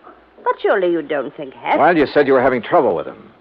Maybe we'd better open that box to make sure that... But it hasn't been touched. And I'm the only one who has a key to that little lock on it. Yeah, I see. But now it's pretty logical to assume that whoever slugged me last night was interested in... Hey, Mrs. Winters, how long has Eric, your butler, been with you? Why, Eric, the dear boy, has been with me for nearly 30 years. But good heavens, you surely don't suspect him of anything like this. He's a very fine person, Mr. Dollar, and a perfect gentleman. Oh, certainly more of a gentleman than my late husband ever was, in spite of his money. Oh? I must confess that although his death was a terrible shock, life has been a great deal easier for me since he passed away. Just how do you mean that, Mrs. Winters? No, well, why talk about it? Something that... Oh, why not talk about it? I married Charles for his money, Mr. Dollar. I'd never got any further than the front line of the chorus until he came along. Would you believe that I was a chorus girl? Well, as a matter... And the wealth and the luxury that he could give me was very attractive, was very satisfying for a long, long time. But for the past 10 or 15 years, maybe more, he insisted that we just stay penned up in this musty old museum he called a home. And what happened? Well, all our friends were traveling around the world, seeing new places and new people. We just sat here looking at four walls and at each other. Except for a couple of blessed months up at the lake. You'll love the place up there, Mr. Dollar. It's new and fresh and modern. I had it built over his protests. Young people came to see us, and it was such a relief from a... Well, I'm sorry. This must be so boring for you to hear. Not at all. Now, look. Why don't we call the police then about this thing that has happened to you? Come, we'll go right back into the house and Wait a we'll minute, call... wait a minute. No, let's not. A bunch of policemen prowling around would scare him off, whoever he is. Suppose you're attacked again. Well, at least I'm ready for it now. I just don't like your taking this chance. Of course, we could leave. Go up to the lake. Run away from him? Well, yes. Oh. Of course, it might prove whether he's interested in the statue. If he follows us, I mean. Oh, dear. Why don't you let me call the police? Only if you think they ought to be around here to protect the house while we're gone. No, that isn't necessary. We have a very efficient burglar alarm system. Well, it doesn't look as though it was working very well last night, does it? Unless it was someone in the house who attacked me. Who else is there besides you and Eric? No one, except the cook. Male or female? Oh, no, Mr. Dollar, not Martha. Why, the poor dear is nearly as old as I am, and a real companion for me. Sounds strange, I know, but we're real nice friends. All right, let's go back in, have our breakfast, pack our things, and go on up to the lake. Eric, who served the breakfast and whom I hadn't seen since dinner last evening, kept giving me a rather strange look. And as soon as breakfast was over, I quickly stuffed my things into my handbag and headed down to the garage. Eric was waiting for me there. He insisted that he put my things into the trunk of the car, which killed any chance I might have had to pry open the box with the statue. I started to question him about the night before, but as it turned out, my questions were quite unnecessary. Yes, Mr. Dollar, it was I who carried you back to your room and put you to bed. Oh? You see, I was making a final inspection of the house, as I always do after everyone else has retired. I'm always concerned about the many valuable things we have. I don't blame you. Well, I was on my way up the main staircase when I heard you fall. I was slugged. Forgive me, sir, but when I found you there at the head of the stairs, I thought your condition was due to... you must pardon me, sir, but was due perhaps to having imbibed too much brandy after dinner? Not a bit of it. Somebody barged out of that guest room and struck me from behind. But I saw no sign of anyone else about. You're sure? Most certain, sir. Was this fancy burglar alarm system you have turned on? Yes, sir. Well, then whoever did it either stayed in the house until this morning or knew the place well enough to get out without setting off the alarm. But I don't see how that would be... Have you called the police, sir? No, and we're not going to. Mrs. Winters and I are leaving for the lake just as quickly as possible. But don't you think this is sufficiently serious to warrant... Don't forget one thing, Eric. It was pretty dark in that hall. The attack might have been intended for you. Good heavens. But why, sir? I don't know. Oh, dear. Oh, there you are. Eric, you may fetch my bags from my room while Mr. Dollar and I planned the trip. Very well, madam. No, you don't know how glad I'll be to get there. It's such a relief from this place. And all the things associated with it. I'll be so glad when Charles' estate is settled and I can sell this old house and just Martha and I can stay at the lake. Oh, I know all the paintings and things are all very fine and valuable. But I'm so tired of looking at them. Well, then why do you take this so-called, I beg your pardon, this statue up to the lake? Well, this is different. Oh, yeah, I'll grant you it is a bit different from the other things that... Oh, well, let's talk about it along the way.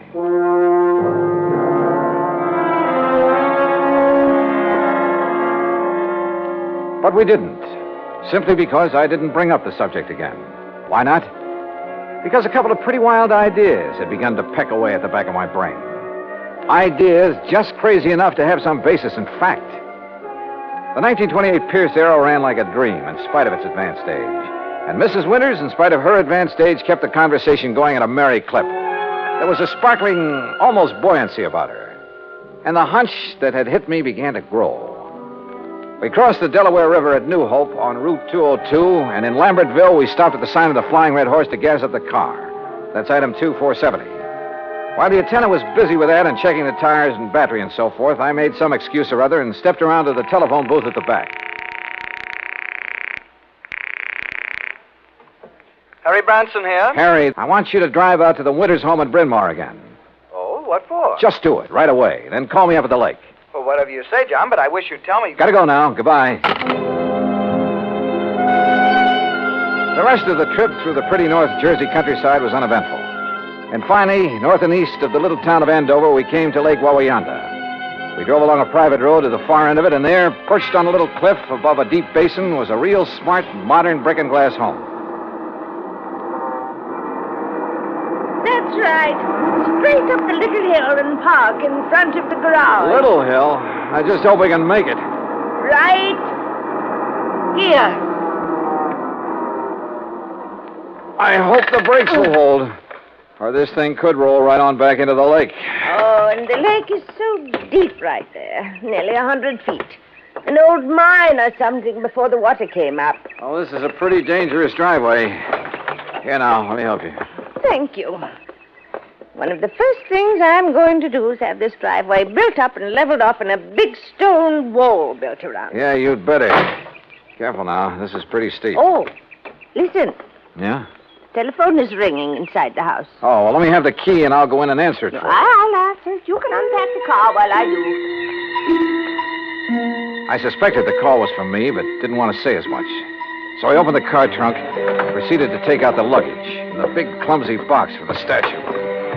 The box was heavy, very heavy. And I wondered how Haskins, the chauffeur, had been able to pick up and carry the statue so easily back in Bryn Mawr. I finally got the box perched on the edge of the car trunk when Mrs. Winters called to me. It's for you, Mr. Dollar. It's Mr. Branson. Oh, okay, I'll take it. Leaving the box there on its precarious perch, I went on up to the house. Right here in the front hall, Mr. Dollar. Oh, all right, thanks. I'll go on out to the car and get my coat and purse. Yeah. Johnny Dollar. John, this is awful. Terrible. As I just told Mrs. Winters, this is... Well, I couldn't believe it. How did you know? How did I know what? Eric, the butler. Yeah? Dead. He's dead. And, John, Dead from what? How did he die? He apparently fell down the main staircase. The poor cook, Martha, is the only other person in the house. She's beside herself. Yeah, I'll bet she is. But whatever made you suspect something was wrong out here? Call the police, Harry. Make sure they look for a possible blow on the head that might have been delivered before he fell. What? Mr. Dollar's going to fall. So long, Harry.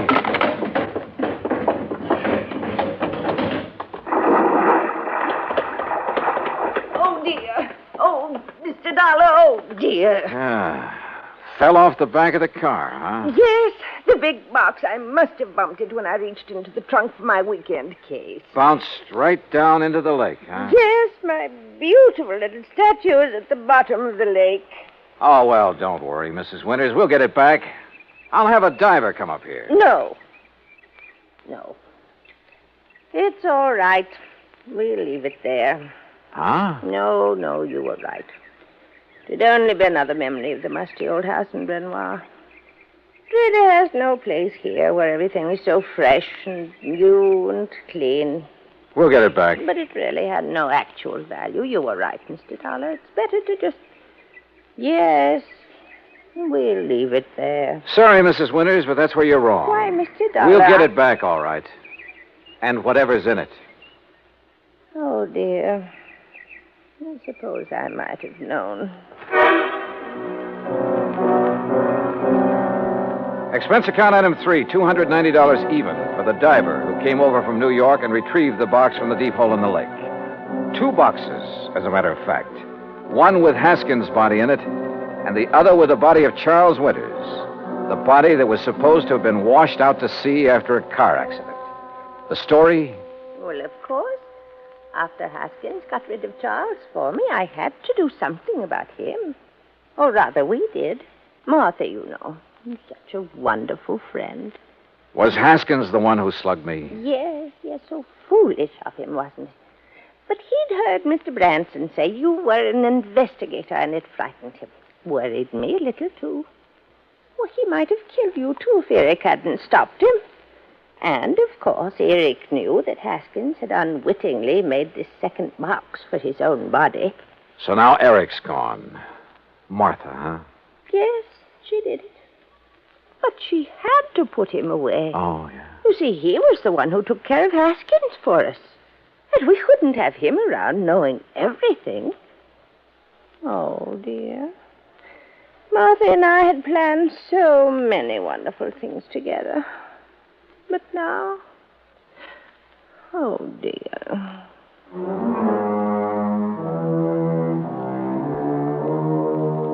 Expense account total, including incidentals and transportation back to Hartford, $365.50. Remarks? Well, I'd rather not say how I feel about a case like this, Harry. A whole crime wave by a couple of apparently sweet old ladies. The legal procedures, and there'll be plenty of them, are up to you and the company, as well as recovery of the insurance paid on poor old Charles Winters. Hey, next time, give me a case that doesn't turn my stomach, will you? Yours truly, Johnny Dollar.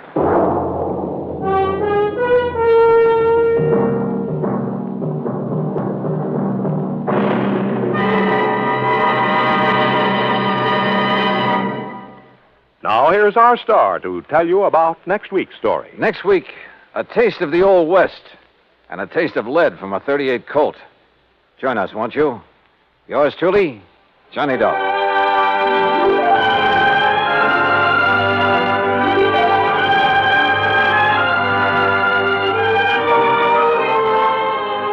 Yours truly, Johnny Dollar, starring Bob Bailey, originates in Hollywood. It is produced and directed by Jack Johnstone, who also wrote tonight's story. Heard in our cast were Virginia Gregg, Harry Bartell, Eric Snowden, and Frank Gerstle. Be sure to join us next week, same time and station, for another exciting story of Yours truly, Johnny Dollar.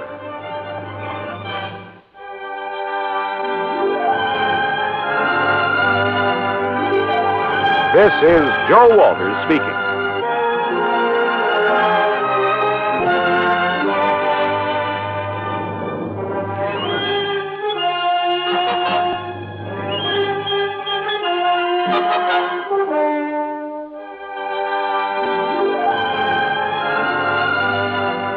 This is the United States Armed Forces Radio and Television Service.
It's time now for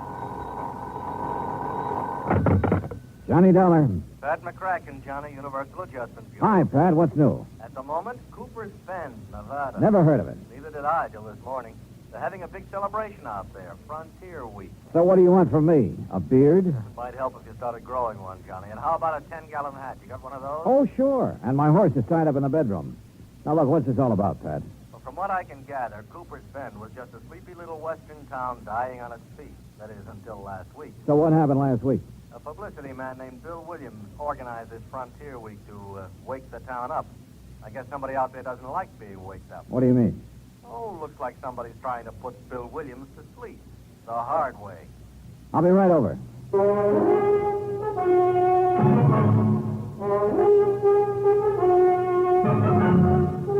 Bob Bailey in the exciting adventures of the man with the action-packed expense account. America's fabulous freelance insurance investigator. Yours truly, Johnny Dollar.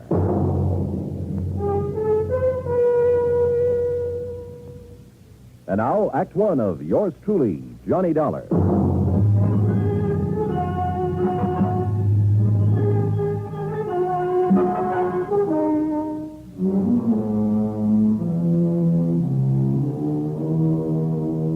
Expense account submitted by Special Investigator Johnny Dollar to the Home Office, Universal Adjustment Bureau, Hartford, Connecticut. Following is an account of expenses incurred during my investigation of the killer's brand matter. Expense account item 1, $1.20. Cab fare from my apartment to the Office of Universal Adjustment Bureau. Pat McCracken was waiting for me. Not too much to go on, actually, Johnny, but I figure it's worth your taking a trip out to Cooper's Bend to see what's what. One of the companies we represent has a hefty policy on Bill Williams' life. Who is this Bill Williams? What's he do? Little of this, little of that, I guess. Sort of a fly-by-night type. Freelance publicity, that sort of thing. Now, you suggested over the phone that there'd been an attempt on his life out there. Well, at least somebody took a shot at him. Oh? You have any idea who? No. That's what I want you to find out. Could have been an accident, Pat. Maybe somebody got carried away during one of the at celebrations. 2 o'clock in the morning, Johnny. Even during Frontier Week, people in Cooper's Bend don't stay up that late. Okay. Where do I find Williams? There's only one hotel. You look for him there. And, Johnny? Yeah? Watch yourself. Some of those characters out there can shoot pretty straight. And one of them is pretty riled up about something. Shoot straight. He missed Williams, didn't he? Oh, yeah. The first time. Expense account item 2, $187.50. Incidentals and transportation by plane and a rented car to Cooper's Bend, Nevada. The town was baking in the sun when I arrived in the middle of the afternoon. Aside from the fact that there were cars parked on the main street instead of a string of horses, the place could have easily passed as a set for a Western movie. A saloon, a general store, one weather-beaten hotel, the works. I kept wanting to go around behind the buildings to see if they were real. There was even a big horse trough in front of the hotel. I stopped for a moment to take a look at it, and that was my first mistake.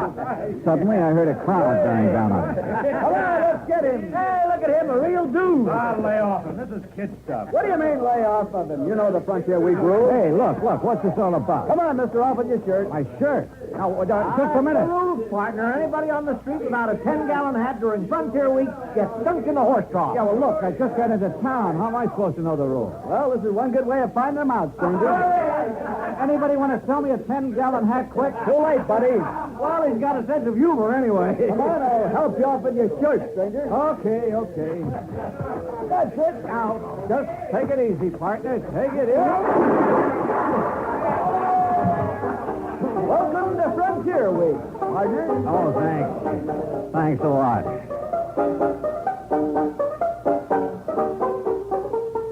Item 3, 50 cents. Replacement of 3 buttons on my shirt. I bid a fond farewell to the horse trough committee and went to the hotel to find Bill Williams, the publicity man. He wasn't there at the moment, but the clerk told me I might find him at the newspaper office. That was 3 doors down the street, the Cooper's Bend Sentinel, no less. Bill Williams wasn't there, but for the moment I didn't miss him at all. Oh, hello. Well, hi. You must be Miss Cooper's Bend Frontier Week. Ha. You run the paper? Wrong again. I just work here. Well, I'm not doing very well so far, am I? Oh, I don't know. Don't give up. Oh, I won't. My name's Johnny Dollar. Lois, Johnny. Well, I'm looking for a guy named Bill Williams, Lois. You know him? Yeah, I know him. Where can I find him? Well, this is as good a place as any. He ought to be here soon. Last I saw him, he was with Fred Kirby. Kirby? The editor of this paper. The two of them were all wrapped up in further plans for our glorious Frontier Week. I gather Frontier Week doesn't appeal to you. It's a two-bit idea, like everything else about this town. Oh, here's Fred. This is Johnny Dollar, Fred Kirby. Well, thanks, but we've already met. Mr. Kirby was one of the boys who helped me take a swim in the horse trough a couple of minutes ago. All in fun, Mr. Dollar. Part of Frontier Week. Yeah, sure. Kirby, I'm looking for Bill Williams. Oh, he's out making some final arrangements for the rodeo this afternoon. He ought to be back in a few minutes. Okay. Any place I can get a cup of coffee while I'm waiting? Oh, sure. 4 doors down the street. You can't miss it. I'll show you where it is, Johnny. Fine, thanks. I thought you had some work to get out, Lois. It'll keep. You don't mind, do you, Fred? Oh, no, of course not. I'll take your time. As we left, I could sense an undercurrent between Lois and Fred Kirby. And I could see his point. Matter of fact, though, undercurrent was too mild a word for Lois. Item 3, 20 cents. Coffee for Lois and me. You going to be in town long, Johnny? Oh, it depends.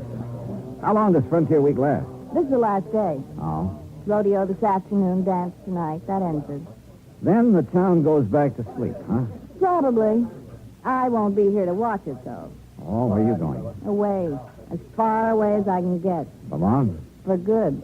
Well, how about your job? You mean the paper? That's a job? I think I can get along without it. How about the editor? Can he get along without you? Fred Kirby? Sure, why not? I don't know. I thought he Where depended... you been, Lois? I've been looking for you. Having a cup of coffee, obviously. This is Johnny Dollar, Dan. Dan Biggers, Johnny. Owns a ranch near here. Dollar? Hi. Look, Lois, about the dance tonight. What time will I pick you up? Oh, I don't know about the dance, Dan. I don't know if I'm going or not. We're gonna go, Lois. Look, Dan. I said we're gonna go. Oh, for heaven's sake. Thanks for the coffee, John. Lois! You know, Biggers, if you don't mind my saying so, that approach doesn't seem to go over so well with her. Yeah? Well, I do mind your saying so. I don't need any advice from you. Okay. And just for the record, Lois and I are engaged. Oh, congratulations. Don't get funny with me. Oh, now, easy, Biggers. Simmer down. You simmer down, Dollar. What do you mean? I mean, stay away from Lois. Are you kidding? So I bought her a cup of coffee. Anything wrong with that? You heard me. Stay away from her. One thing about Lois, she sure had the knack of stirring people up. The news that she was engaged to Biggers was quite a surprise, though, and I wondered if she was as eager about it as he was. If so, she didn't show it. But all of this wasn't getting my job done, which was to find out who'd made the attempt on Bill Williams' life. I went back to the newspaper office, and pretty soon he came in. He turned out to be the gent who'd supervised my dunking in the horse trough. Well, you're probably not feeling very kindly toward me at the moment, Dollar. Why not? You come all the way out here to protect me and get thrown in the trough right off the bat. I didn't know who you were. Look, you better get yourself a 10-gallon hat so it won't happen again. Don't worry, I'm going to.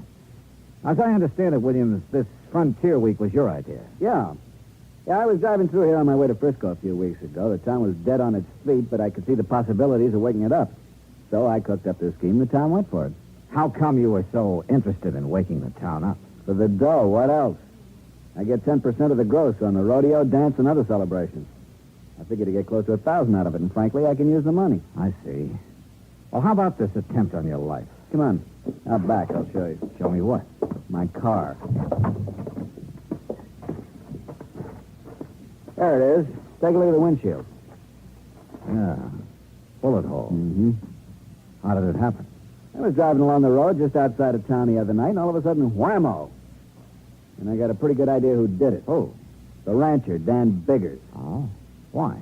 I smiled at Lloyd. Oh, now look. Touchy as big as is about Lois, that's not enough reason for Oh, him. wait. She smiled back at me. Is that all there was to it? Of course it was. You think I'm crazy or something?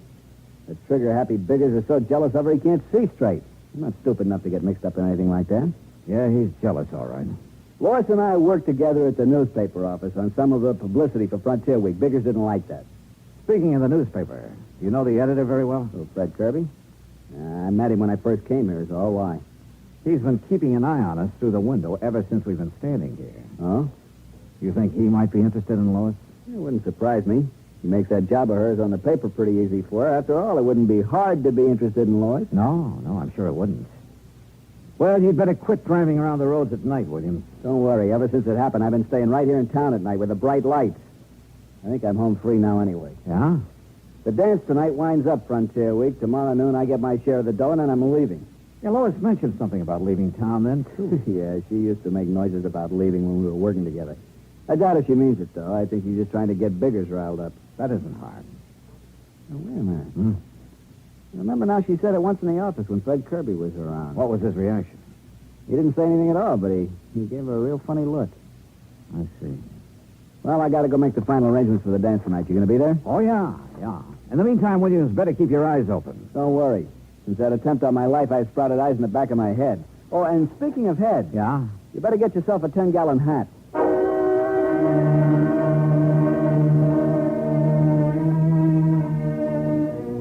Very good advice. I had no desire to get dunked again. I started across the street toward the general store, then realized my mistake. There was the reception committee again at the horse shop.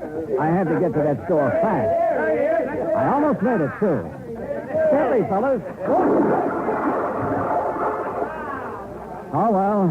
Expense, item 6, $15 for a too-late 10-gallon hat.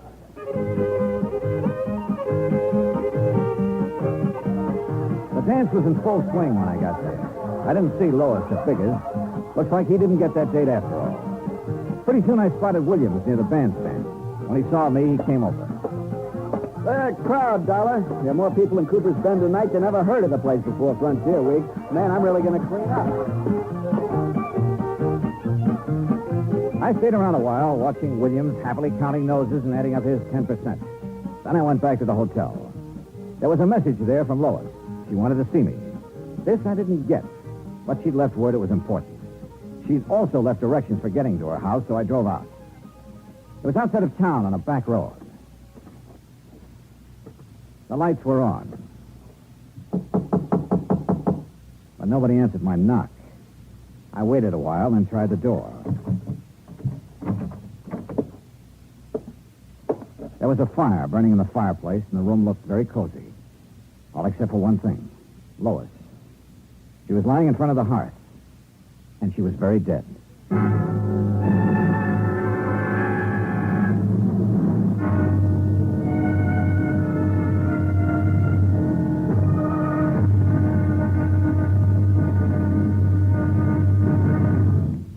Act two of yours truly, Johnny Dollar, in a moment. For a long time, people have been saying that the Earth is shrinking because transportation is getting faster and faster. And because this is true, people are getting closer, too. Today, our neighbors are not only the ones who live next door to us, they're all over the world. It is axiomatic that one should help his neighbor. But Americans have gone a step further. In addition to individuals helping individuals, now many American cities help many other cities through the Sister City program. Now, perhaps you've heard how it works. If not, here's an example or two. In the fall of 1959, a large area of Nagoya, Japan, was struck by a devastating typhoon. Her sister city, Los Angeles, California, sent tons of relief materials to Nagoya by way of an Air Force plane headed for the area. The Marines and the Navy rendered vital emergency aid during the disaster. When earthquakes shook Villa del Mar, Chile, during the summer of 1960, her sister city, Sausalito, California, sent hundreds of dollars worth of relief materials to help out. Another case in point, the school children of Clovis, New Mexico, sent a number of cultural exchange packages to students in their sister city of Adana, Turkey. There are hundreds of such examples because there are hundreds of sister cities. By using this means of diplomacy, friendship and understanding have increased throughout the world and paved the way for permanent freedom, the right of all men everywhere. And now, Act two of yours truly, Johnny Dollar, and the Killer's Brand matter.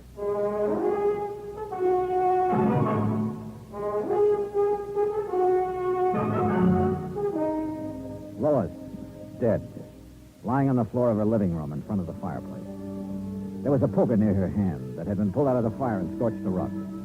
At first, that's what I thought she'd been hit with. But then I took a closer look and could see she'd struck her head on the hearth.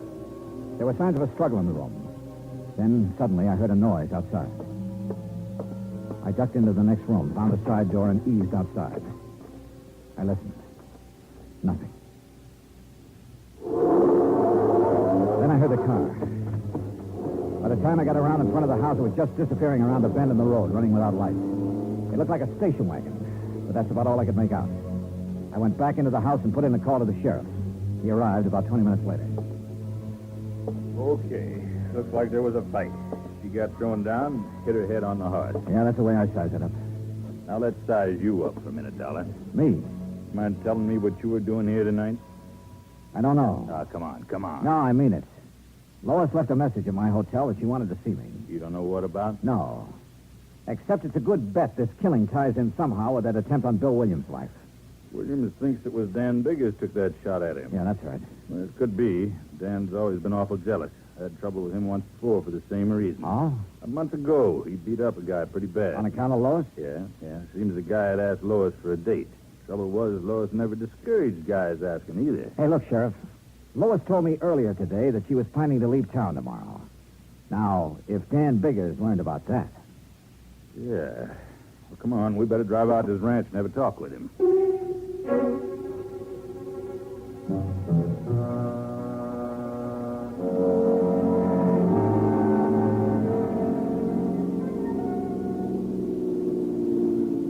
There's the gate, Johnny. Ranch house is up on the rise. Yeah. No lights on up there.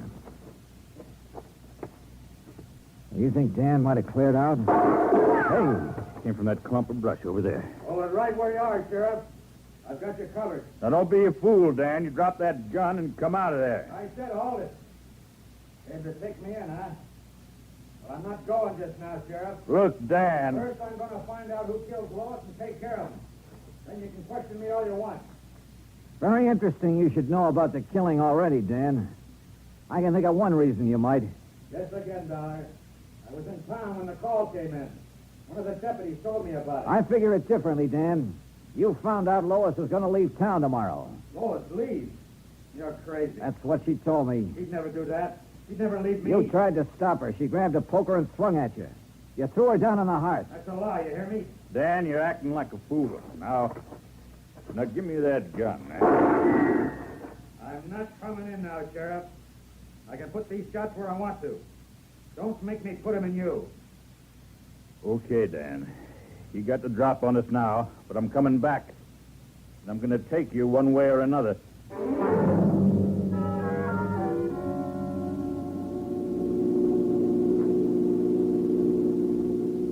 You know, Sheriff, I can't help feeling kind of sorry for Dan. Yeah, he always did have a knot in his brain where Lois was concerned. You really think he killed her?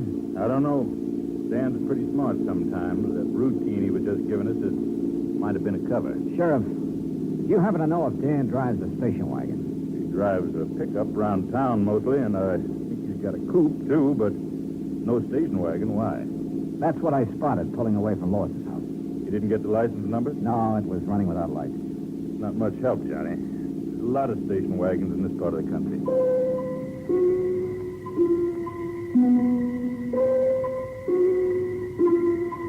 Expense account had to make $1, 2 drinks for me, while I tried to put some pieces together.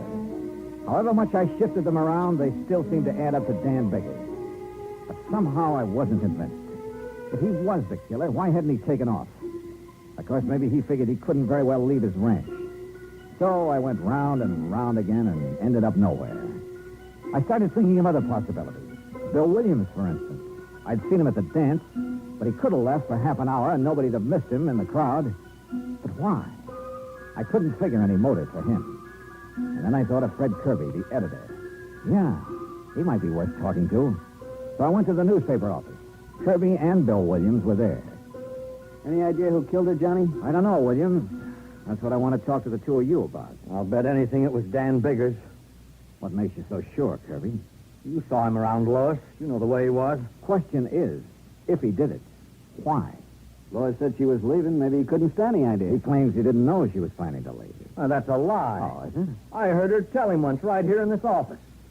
You know, it's quite a coincidence. What's that? Lois was going to leave town tomorrow, Williams. So were you. You weren't by any chance going to leave together now, were you? Now, look, G-Man, I told you there was nothing between us. You think I'm a jerk to go fooling around with her knowing what Biggers was like? Sure, she kidded me about, what was it, Kirby? Hitching a ride to Frisco with me? Yeah, here in the office once. Williams just laughed it off, and that's all there was to it. Hey, wait a minute. If Biggers happened to hear about it... Yeah, maybe. No, Dollar. I was smart enough not to get involved with her. Matter of fact, I guess I'm one of the few guys in town who can make that statement. Hey, you don't have to talk that way about her. I'm sorry. I guess I'm tired. There you go, turn in. I'll see you in the morning, Dollar. You'll be around, huh? Yeah, to pick up my money. Night. You know, Kirby, you're trying pretty hard to pin this on Dan Biggers. Why? Because I think he did it. He didn't want Lois to leave. There's someone else didn't want her to leave either. Who? You. What? You've been carrying the torch for Lois quite a while, haven't you? What's that got to do with it? And what business is it of yours? I think it all ties in. Well, I didn't kill her if that's what you're You thinking. drive a station wagon, don't you? So what? After I discovered her body, I spotted a station wagon leaving her house. But a lot of guys drive station wagons around here. I wasn't near her place. I didn't use the wagon at all tonight. You're lying. Now, look, Come Dollar. on, open up, Kirby.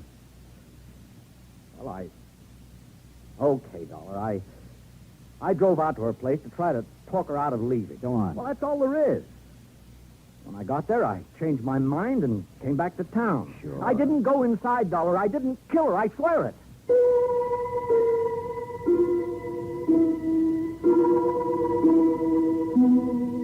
called the sheriff, and he took Kirby in for further questioning. But by morning, he hadn't changed his story.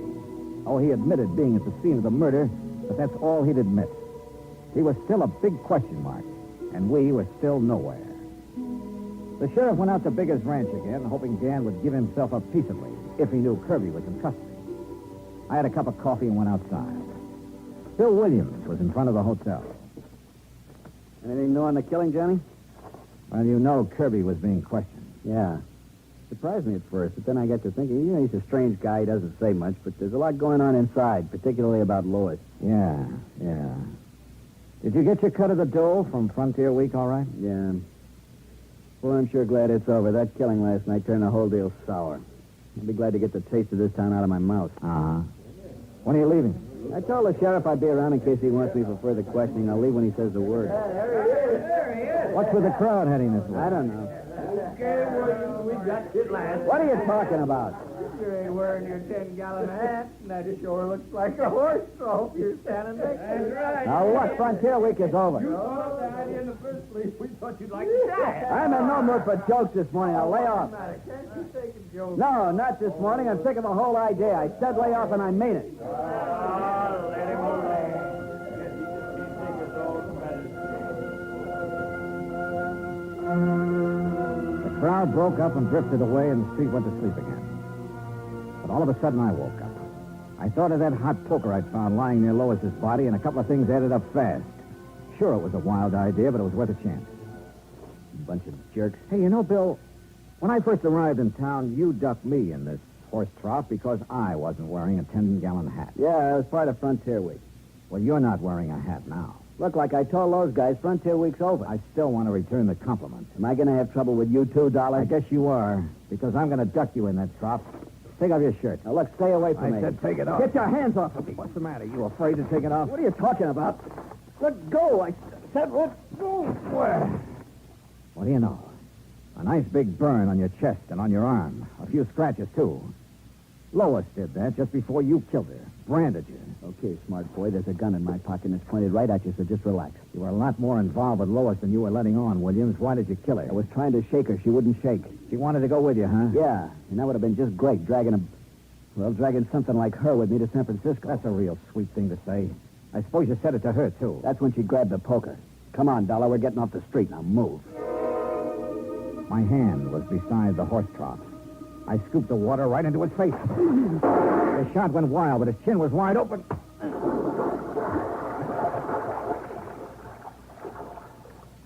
Yeah, Bill Williams got ducked after all.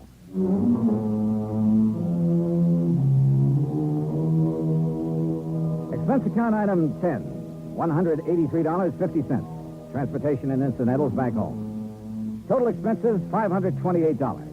Remarks. About Dan Biggers. He really wasn't such a bad guy. Except that, like the sheriff said, he had a knot in his brain about Lois. He sold his ranch and moved away. About Bill Williams, well, you better cancel out his policy, Pat. He's due to go on trial soon, and in my book, he's a pretty bad risk. Yours truly, Johnny Dollar.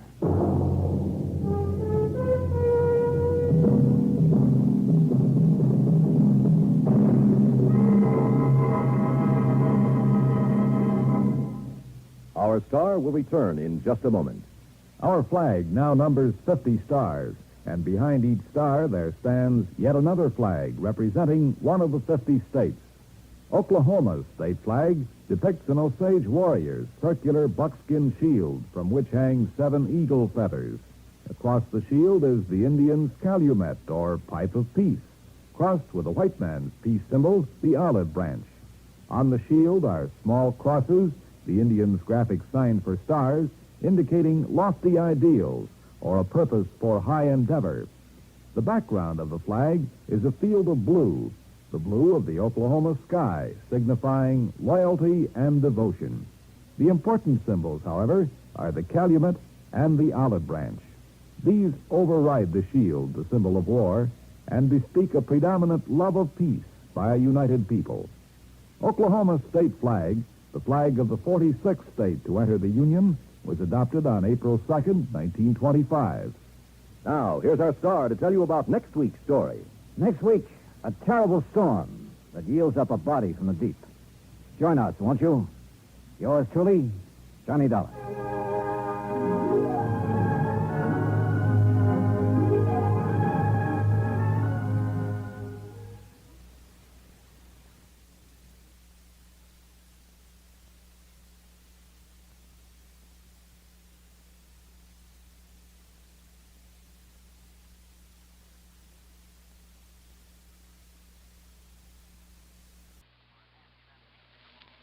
From Hollywood, it's time now for Johnny Dollar. Fred Larkin, Johnny. New Jersey Fire and Casualty. Hope I didn't get you out of bed. Well, you sure did, Freddie, but how are things in Trenton? In Trenton, fine. In the little town of Vineland, I'm not so sure. Vineland. About halfway between Philadelphia and Atlantic City? That's the place. What goes down there? Fire. Arson? That's what I hope you can find out. Well, any reason for suspicion? Yes. The man who holds the policy on $83,000 worth of bedding. Bedding? Mattresses, box springs that went up in smoke 2 days ago. Okay, Fred, I'll grab the first train.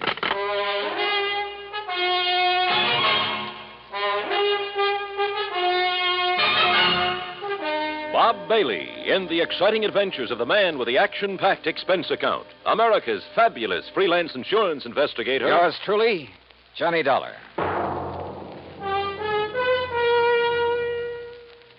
And now, Act One of Yours Truly, Johnny Dollar.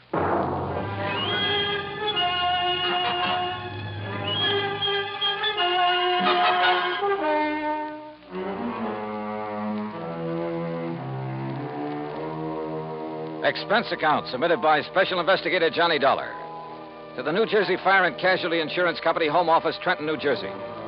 Following is an account of expenses incurred during my investigation of the Smoky Sleeper matter.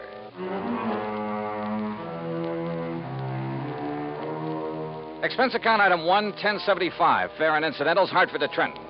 Item 2, 80 cents, taxi to Fred Larkin's office on West State Street. He lost no time in getting right to the point. That's right. $83,000 total loss.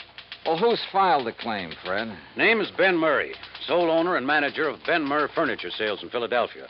Sort of a small chain scattered around all over the city. I thought you said the loss was in Vineland. It was. That's where he had a big warehouse. Well, if his stores are in Philly... He claims it's cheaper than maintaining a big warehouse in the city. Also, apparently, it's close to a couple of sources of supply. He's been a good account, Johnny. We've made a lot of money on his policies. Well, it sounds like you've issued him quite a few. Well, we have. You see, in addition to the usual coverage on his stores, we've issued him a lot of short-termers on warehouse contents from time to time. I don't quite see what you mean. His whole business is based on special sales. Free inventory, going out of business, distressed merchandise, fire and water damage sales, summer, winter, spring, and fall sales. Anything you can think of. No kidding. Periodically, he loads up his Vineland warehouse with stuff he's accumulated for the next big sale, and we insure it.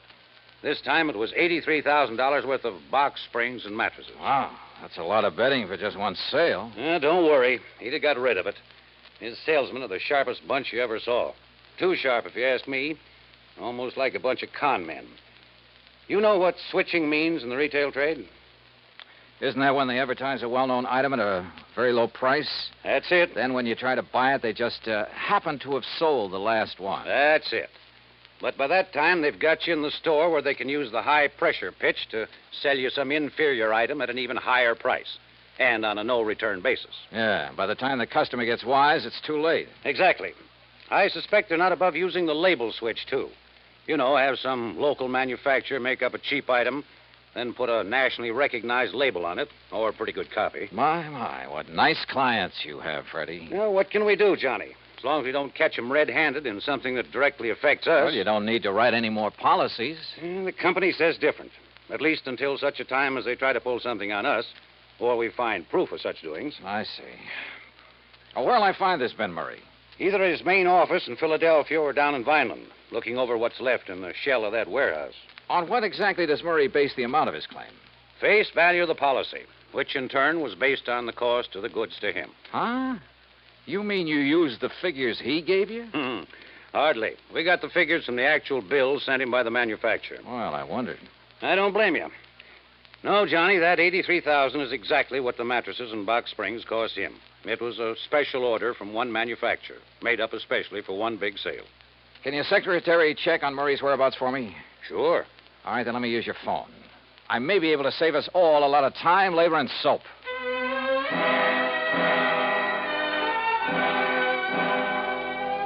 I called my old friend Adam Bowles, who lived within a few miles of Vineland, who, before he retired, was one of the top arson men in the country. Investigator, I mean. He wasn't home, but I left word for him to drive to Vineland and meet me in the lobby of the East Landis Hotel whenever I got there. Meanwhile, Fred's secretary had learned that Ben Murray was in his Philadelphia office. Expense account item 3560 for a train to Philadelphia and cab to the main office of Ben Murray Furniture Sales.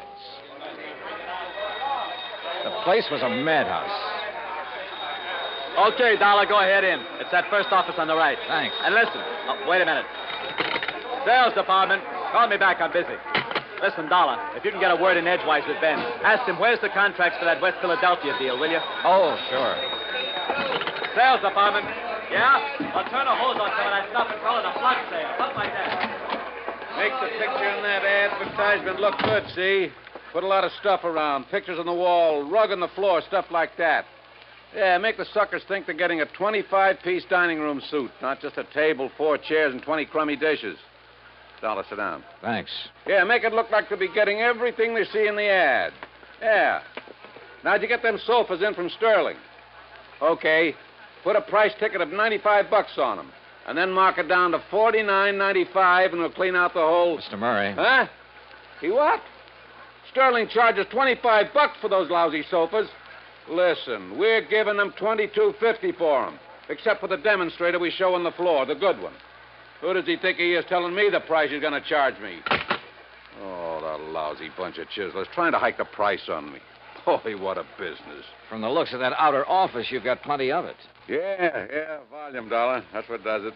I work on a narrow margin, see? Oh. Yeah, sometimes I even lose money, just to keep the volume up. I got 9 stores, see? They're all over Philadelphia. Hey, Ben.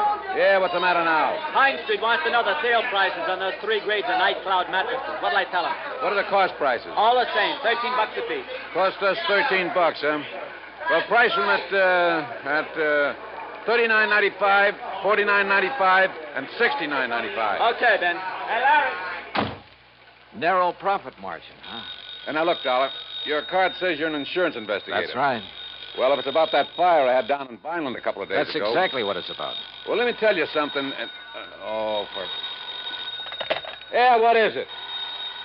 Oh, yeah? Well, listen. Hey, pick that other phone off the hook, Dollar. That noise is killing me, will you? Why not? I might learn something. Well, you tell him I don't care if he's the Department of Internal Revenue in person. Hello. We pay Hey, for protection Ben, against guys I like got a him, dame here in and the he'll look store. at whatever Found set out of that books bed we want sent to her look wasn't at. the You hear same that? one she saw on the floor. Well, now, wait just a minute. She threatens to go see the Better Business Bureau. Well, look, this isn't Ben. Huh? That's what I mean. Just hold on a minute, will you? Hold on. And you tell that bookkeeper we got there, he either keeps the books the way I tell him, or either he... well, look, I'll call you back, see? Did you hold that call for me, Dollar? Yeah, here. Yeah. Hello? Yeah? Yeah? Well, don't take any chances. Give her anything she wants. Give her the one she saw on the floor. Go out and buy her one, a good one. Just make her happy. Keep her from... well, you know what I mean. Yeah. Troubles. Well, now, look, Dollar. You think there was anything wrong with that fire, you prove it, I'll give you this whole business. What do you think I am, a crook? I haven't said that yet. Then what's the idea of investigating? Not you, but that fire. We always investigate when a claim this large is involved. Oh, yeah? Do it automatically. Look, I'm trying to run an honest business here, just barely scraping by. That phone call just now. A customer ain't 100% satisfied, we make her satisfied. Oh, sure. To keep her from blabbing about the way you rooked her. Oh, look, get out of here, would you? Can't you see I'm busy? I try to run a decent business here, and punks like you come in and... Oh, if I'm... Yeah, hold on. Look, you got some legit reason to investigate, Dollar. You come around then. Maybe I will. Now go on, get out, will you? Gladly. Listen, Charlie, you tell him he tries to outsmart me, I'll sue him for every cent he's got. Expense account item 4, $50 deposit on a drive-your-own car. I crossed the Delaware River Bridge and finally picked up Route 47 for the 35-mile drive down to Vineland. Flat country, this, with plenty of beautiful trees and rich farmland, and occasional cranberry bog. The soft smell of ripening peaches greeted me from the vast orchards I passed. It was all very pleasant. Certainly a complete contrast to the noisy, unhealthy joint I just left. And I could see only too plainly why Fred Larkin suspected arson in the warehouse fire. Sure. If a character like Ben Murray didn't resort to arson, he'd feel he was missing a good bet. Proof of arson, however, is a different matter, and not always easy to come by. That's where I wanted the help of Ed Bowles. But Ed hadn't got to the hotel when I arrived in Vineland, so I drove over to the police headquarters at 610 Wood Street, a block north of Landis Avenue, the main drag. There I found Sergeant Louis Tomaso, who'd been working on the case. Be glad to take you over there, Dollar. Just the other side of Chestnut Avenue. That's over south of town. All right, Sergeant, I'd like to see that warehouse, or what's left of it. Oh, there's plenty left of the warehouse. All metal construction. Come on. That in itself might make it hard to spot arson. Dollar, we went over the... Lieutenant, Mr. Dollar and I are going out to the Benmer warehouse. We went over that place with a fine-tooth comb, both during and after the fire. Came up with nothing, huh? Nothing that would give any cause for suspicion. Sergeant, do you know a man by the name of Adam Bowles? I certainly do. He's been giving me a lot of help with this. You know, just to sort of keep his hand in. And he's found nothing? Not a thing. But, of course, he's the kind that never gives up. Yeah. Well, let's get on over and take a look at that place.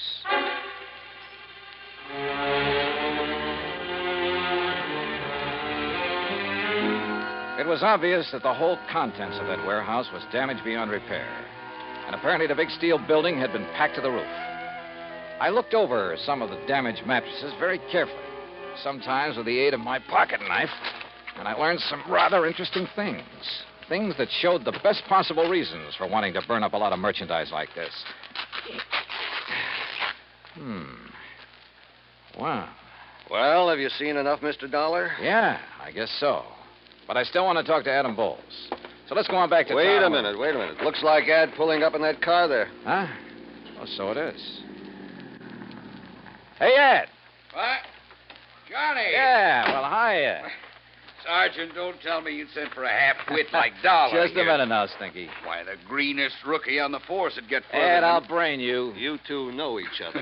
You kidding? Johnny, how are you, baby? Great, just great. You got my message, huh? Yeah, but I hereby inform you that, as usual, you got here too late. Oh, is that so? When I found out you were coming, I decided I'd better get to work, if only to show you up. So I did, and I found out who started the fire. Well, I've got a pretty good suspicion myself. Who did it, Ed? Poor old Jerry Cumber. Who? Jerry? The old town ne'er-do-well? Yep, that poor, foolish old wino. Wow. How'd it happen? Oh, he was just wandering around that night, as he often does, with a bottle to keep him company. Found the back door of the warehouse open, thought he'd take a little nap, or rather sleep it off. He certainly had his choice of nice soft beds. Yeah, so he went to sleep with a lighted cigarette in his fingers. And there you have it. And the funny thing, Sergeant. Yeah? Only charge you can really hold the old bum on is being drunk and disorderly. And, of course, trespass. What? Well, you look it up. You'll see I'm right. As for you, Johnny, you can just go on back to your company and tell them to pay the claim. Oh, that's so? Yes, sir. Case is closed. At least for you. That's where you're wrong. Huh? After a couple of things I heard at the Benmer office, plus a couple of things I've seen here, Adam, I think this case is just starting for me.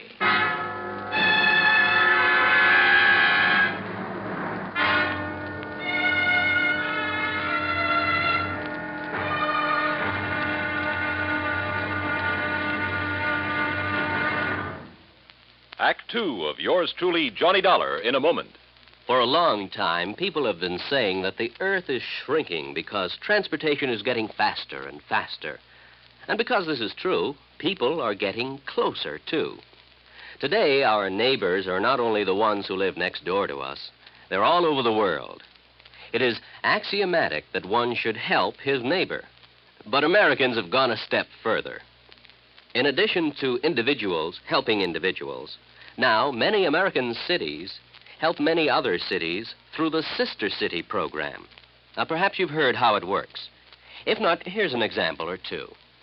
In the fall of 1959, a large area of Nagoya, Japan, was struck by a devastating typhoon. Her sister city, Los Angeles, California, sent tons of relief materials to Nagoya by way of an Air Force plane headed for the area. The Marines and the Navy rendered vital emergency aid during the disaster. When earthquakes shook Viña del Mar, Chile, during the summer of 1960, her sister city, Sausalito, California, sent hundreds of dollars worth of relief materials to help out. Another case in point, the school children of Clovis, New Mexico, sent a number of cultural exchange packages to students in their sister city of Adana, Turkey. There are hundreds of such examples because there are hundreds of sister cities. By using this means of diplomacy, friendship and understanding have increased throughout the world and paved the way for permanent freedom, the right of all men everywhere. And now, Act Two of yours truly, Johnny Dollar, and the Smoky Sleeper Matter.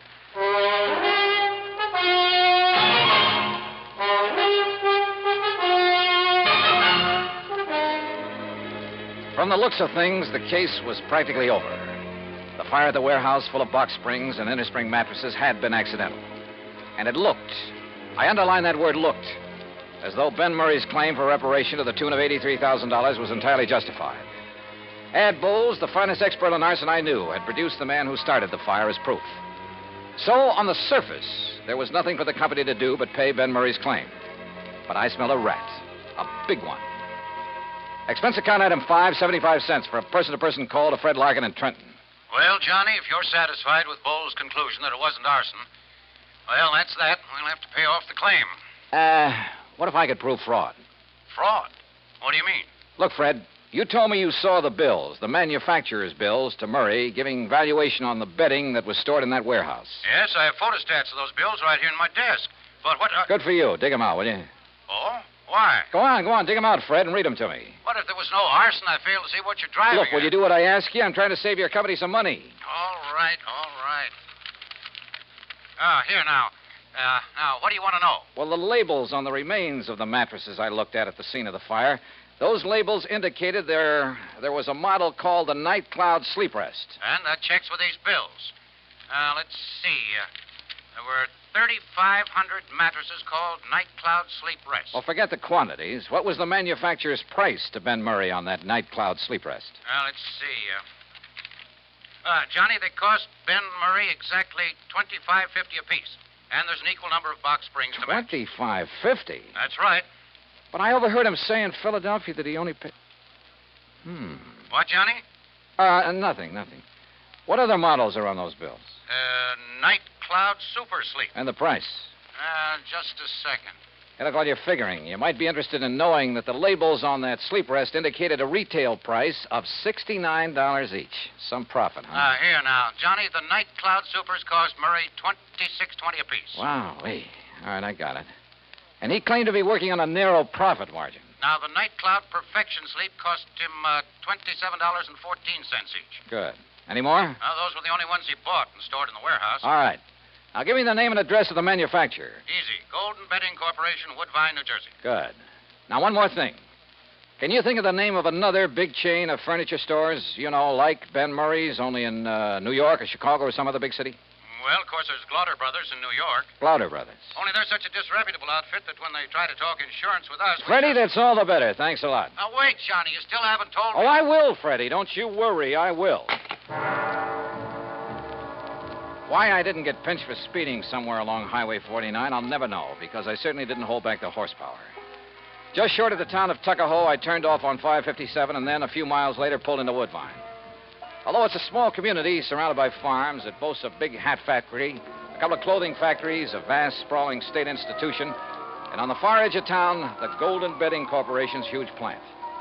I figured the best thing to do was put on a bold front and bull my way into the president's office. But any such tactics proved entirely unnecessary. Barney Glauder, huh? Yes, Mr. Golden. But just Barney's good enough. Well, I should say it is, because you must be Barney Jr. I've known your papa for years. Sit down, my boy. Would you like a cigar? Why, no, thanks. You don't look like your old man, though. You know that? Not a bit. Of course, I haven't seen him since 42. Barney Glauder. Yeah. Well, what are you doing in this part of the country, huh, Barney? Oh, business, pleasure trip. Business, huh? It's the matter? We haven't had any orders from you people lately, huh? Well, up to now, I haven't really had anything to do with the business. Living off the old man's millions, huh? Smart boy. Did you go to college? Yeah, full 4 years. Yeah, that's the way. Smart boy. Now you are in the business. Buying, maybe? Well, if you mean from you, that depends. Well, if you're as sharp as your papa. How old is he now, huh? Pop? Yeah. Oh, let me see. Yeah, how's your mama? Mama? She... look, Mr. Golden, if you don't mind, we'll talk business first. Huh? Chip off the old block. Sure, business always first. After, maybe you come out to the house and have dinner, huh? Talk over old times, your family. Sure, maybe. All right, you go right ahead. Tell me what you want to order. 1,000 mattresses and box springs, huh? 10,000? Anything you want, my boy, and at a good price. Well, like I said, that depends. Uh-huh. What kind of a deal? Is that what you mean? Yeah. All right, I'll tell you. Your papa's a very smart man, you know that? He's a good businessman. I know what he's thinking, so I know what you're thinking. All right. If you want to give me a nice big order for a lot of merchandise, I'll name you a price that you... Listen, Barney, I've got such a good customer in Philadelphia these days. Not mentioning any names, but you'll pardon me, I don't even miss your papa's business. Understand me? But to get your business back again, I'll make you the same type deal I give this man. For a firm order, that is, you understand? No cancellations. You'll pre-ticket the merchandise. That is, put the list price on the labels for me, for us. Any price you say, regardless of the cost to you. Now, look over here, my boy. The pictures of our merchandise here on the wall. Uh-huh. Night Cloud Perfection Suite. Well, we'll put on any name you like. One that should sound like some national brand, we'll think up a name for you. Not a bad deal, so far. And we make up as many models as you want. You know, we change just the ticking. They look different. All 196 springs. I personally guarantee it. Only 196? That's all you need, sure. Nobody can tell the difference. Except, of course, the demonstrators you keep on the floor to show the customer. The demonstrators got 392 springs.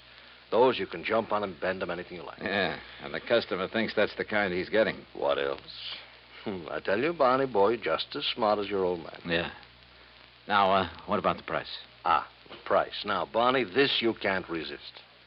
You understand, out here in the country, low overhead, no labor problems, nobody snooping around. Yeah, I know. How much?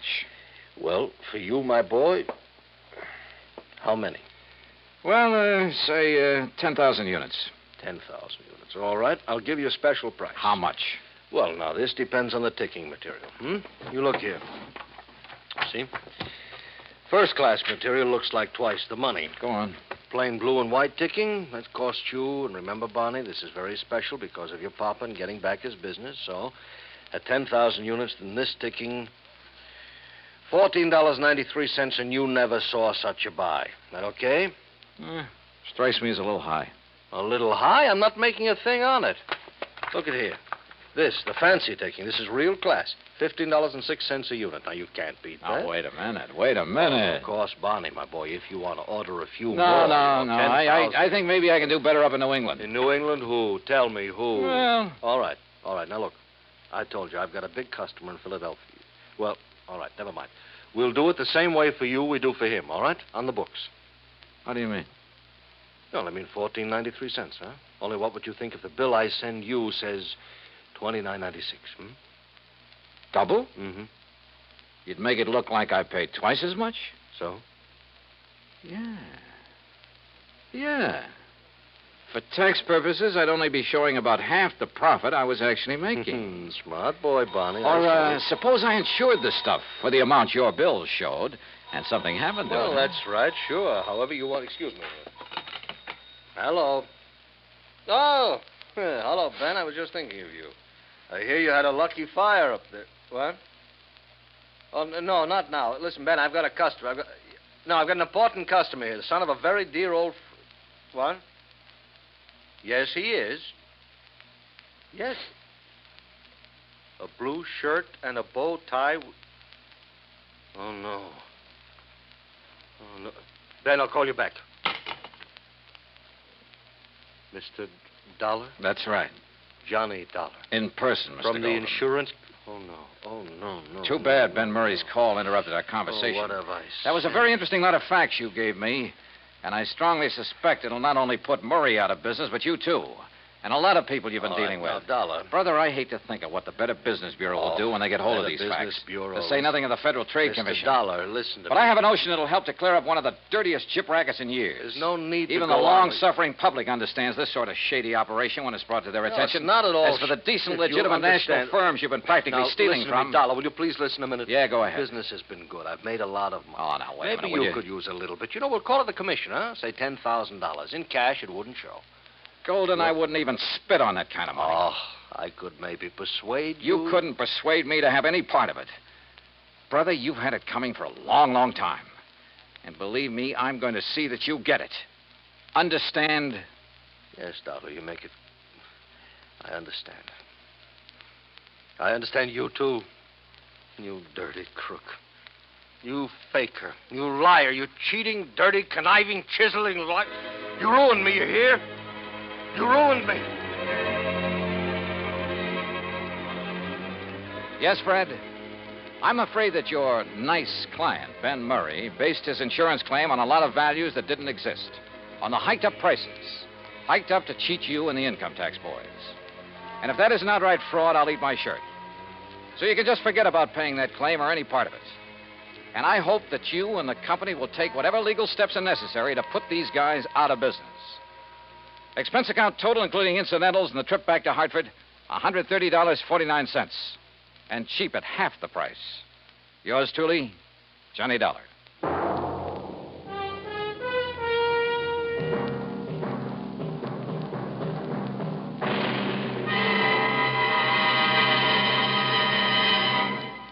Our star will return in just a moment.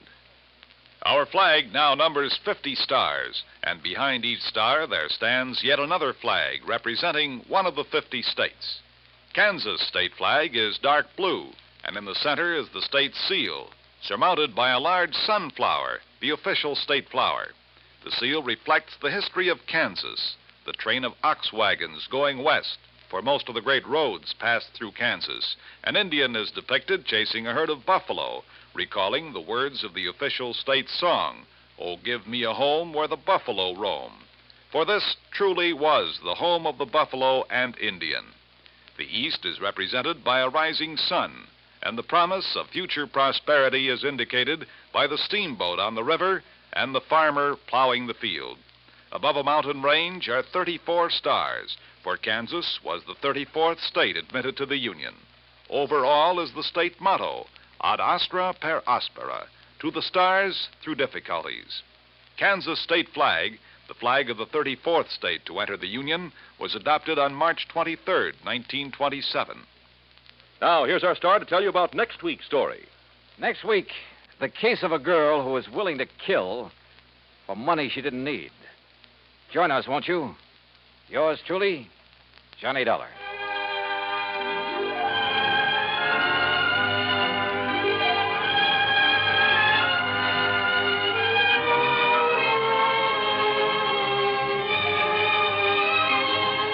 Yours truly, Johnny Dollar, starring Bob Bailey, originates in Hollywood. It is produced and directed by Jack Johnstone, who also wrote tonight's story. Heard in our cast were Russell Thorson, Jack Edwards, Will Wright, Paul DeBob, Lawrence Dobkins, and Vic Perrin. Be sure to join us next week, same time and station, for another exciting story of yours truly, Johnny Dollar.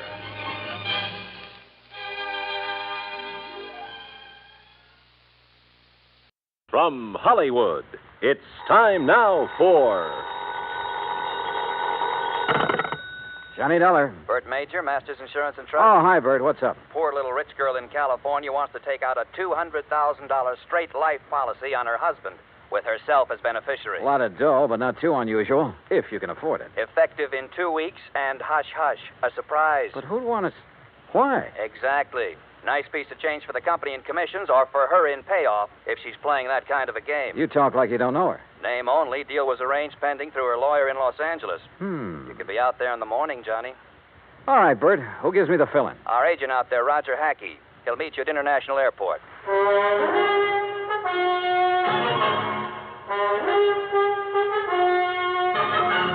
Bob Bailey in the exciting adventures of the man with the action-packed expense account, America's fabulous freelance insurance investigator. Yours truly, Johnny Dollar.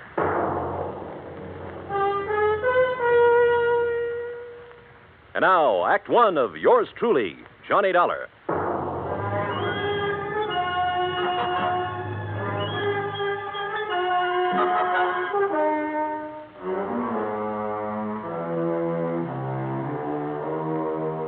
Expense account submitted by Special Investigator Johnny Dollar. To the Home Office, Masters Insurance and Trust Company, Hartford, Connecticut. Following is an account of expenses incurred during my investigation of the poor little rich girl matter.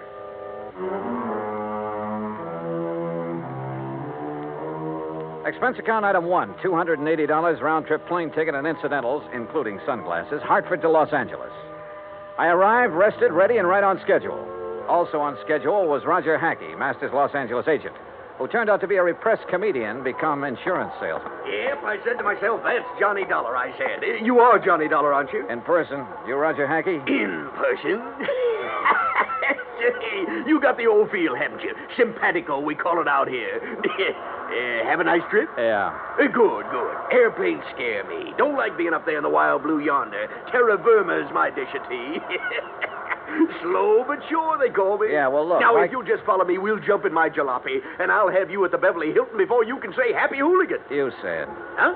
Oh, yeah. Well, here we go. Cloud of dust and all that.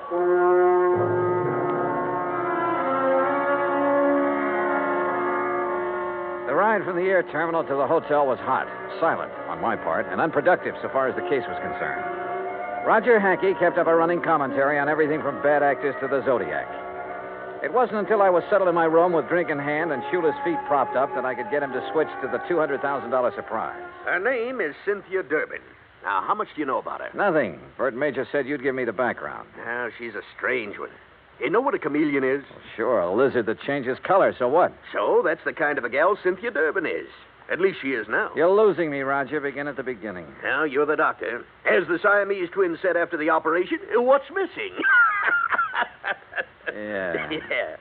How did you meet Cynthia Durbin? Well, she came into the office yesterday. No call, no appointment. There she was. Oh, what's she like? Trim. Real trim. And expensive. Just casually announced she wanted to buy $200,000 worth of insurance, huh? Well, not exactly. She started asking about various policies, endowment, straight life, etc., and how and when they paid off. And she kept giving me the big eye and cross-leg routine. She tell you anything about herself? Oh, didn't have to. I already knew. She's practically a fixture in the society section of the Sunday papers. Garden parties, opening nights, and all that. Yeah, but only lately. Her husband? Peter Durbin.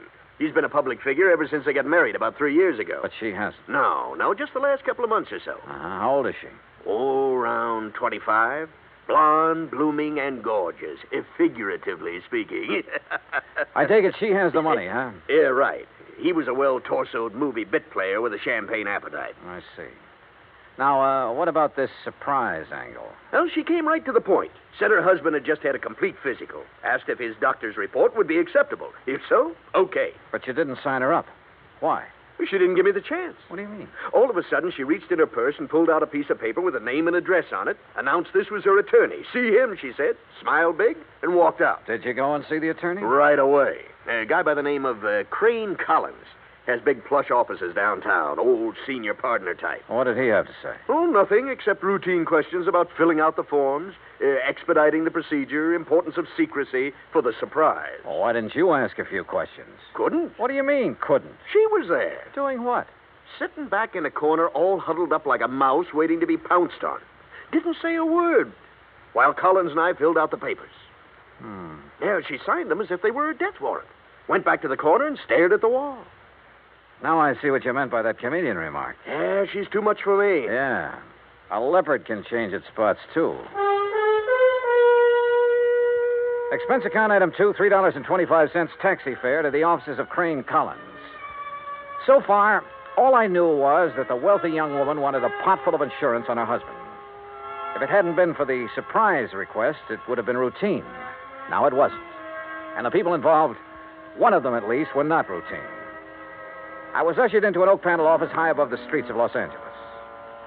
Good afternoon, Mr. Dollar. Mr. Collins? Your card identifies you as an insurance investigator, Mr. Dollar. I don't believe I understand. Cynthia Durbin is your client? Why, yes. You represented this client yesterday in the signing of an application for a $200,000 straight life insurance policy on her husband. Yes? I represent the company. Everything is in order, is it not? Insurance is a lot of things, Mr. Collins. A surprise to the insured is one of the things it isn't. My client is adamant in this respect. Call it a quirk, if you will. You expect the company to issue a $200,000 policy on a quirk? Well, How long have you known Mrs. Durbin? Since she was born. Then you know her father? Knew him. I am his executor. Uh-huh. Mother? Also deceased. Both parents died when Cynthia was 17. I was her guardian and have been her legal advisor since she came of age. Was she well provided for? Very. What kind of a man is her husband?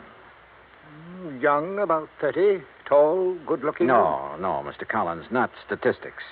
Your impressions. He plays an excellent game of golf. Gets along well with people when he wants to.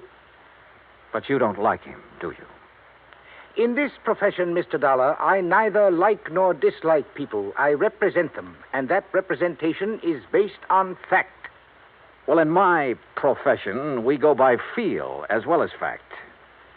Well, tell me candidly, Mr. Collins, do you think there's anything strange about this request for insurance on her husband? As I said, I deal in facts, not feelings. As a client, she sought professional assistance. Ergo, I supplied it. Where do the Durbins live? I'd rather Oh, not. now look, I can get it from any society editor in town. My secretary will give you the information. All right, thank you. By the way, don't tell Mrs. Durbin or anyone else that we've had this discussion. If you do, there will be no insurance issued. Interference with investigative procedure. Fact, Mr. Collins. I understand.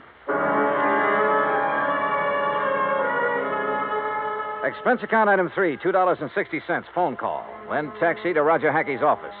A neat one-story building in the Miracle Mile on Wilshire Boulevard. Purpose? To borrow Roger's company car.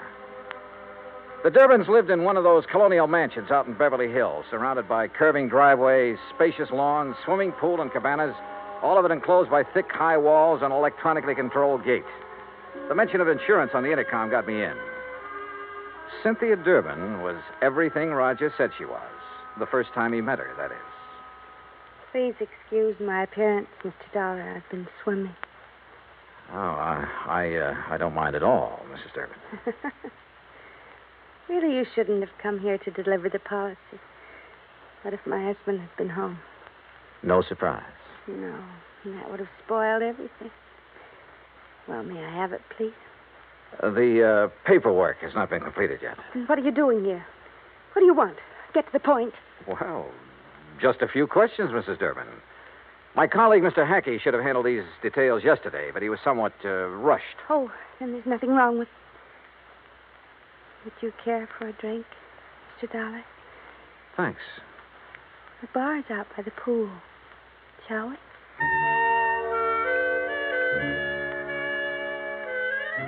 She was wearing a bikini and high-heeled beach sandals, and she led the way.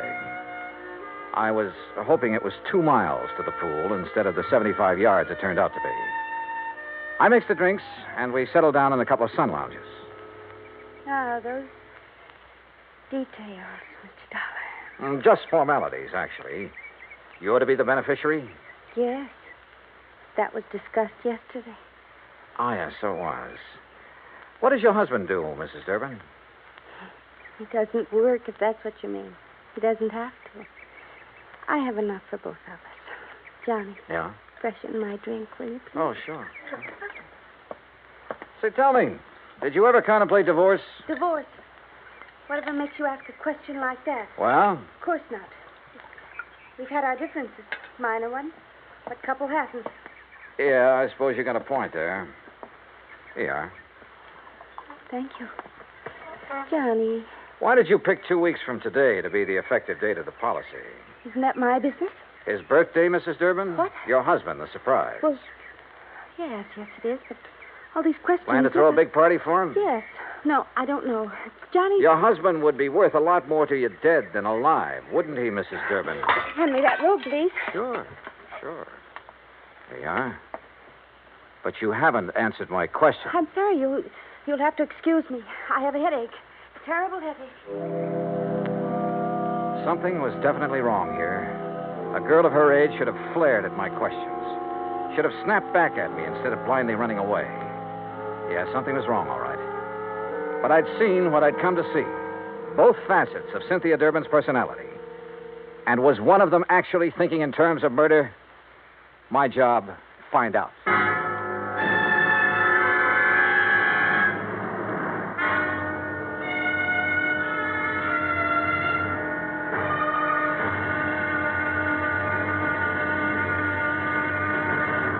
Act two of yours truly, Johnny Dollar, in a moment. An interesting parallel hit me the other day. When a baby takes its first 3 steps, everybody is happy and gives a cheer for its progress. The same thing happens when a country takes important steps toward lasting world peace and freedom. That great American patriot, Benjamin Franklin, outlined 3 important steps in the drive toward a lasting world peace and freedom of mankind. The last and most important of these steps was, and is, to get the people of the world to talk to each other and to help each other. This is the essence of the people-to-people program that Americans have put into operation all over the world. It has been such a great success that it is beginning to work both ways.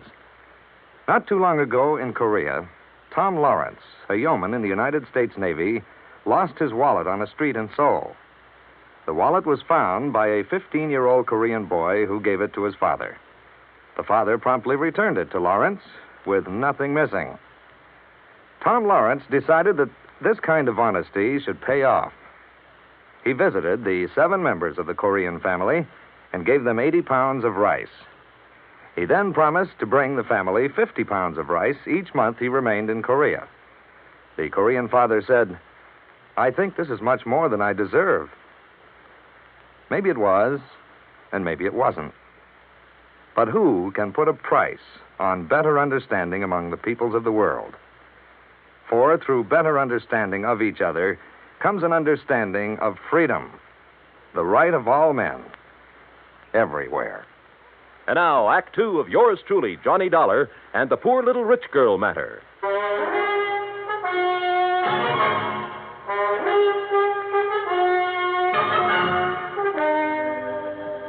I sat beside one of the plushest swimming pools in Beverly Hills, alone. I finished my drink slowly. Cynthia Durbin was a strange one, all right, but her actions seemed compulsory rather than natural. If she really was thinking about murder for $200,000 in one chunk, she was pretty crude about it. If she was trying to impress her husband for some unknown reason, she'd selected a mighty offbeat way to do it. If she was going off her rocker, well... The extension phone hung on a post beside the bar. I don't ordinarily listen in on other people's conversations, but this one... Thing wrong, darling? Eric? Oh, Eric, I've got to talk to you. Something has happened. I No, think Cynthia, not on the phone. Meet me here in half an hour. But, Eric... Half an hour. Here. Goodbye, Cynthia. Hello, Eric.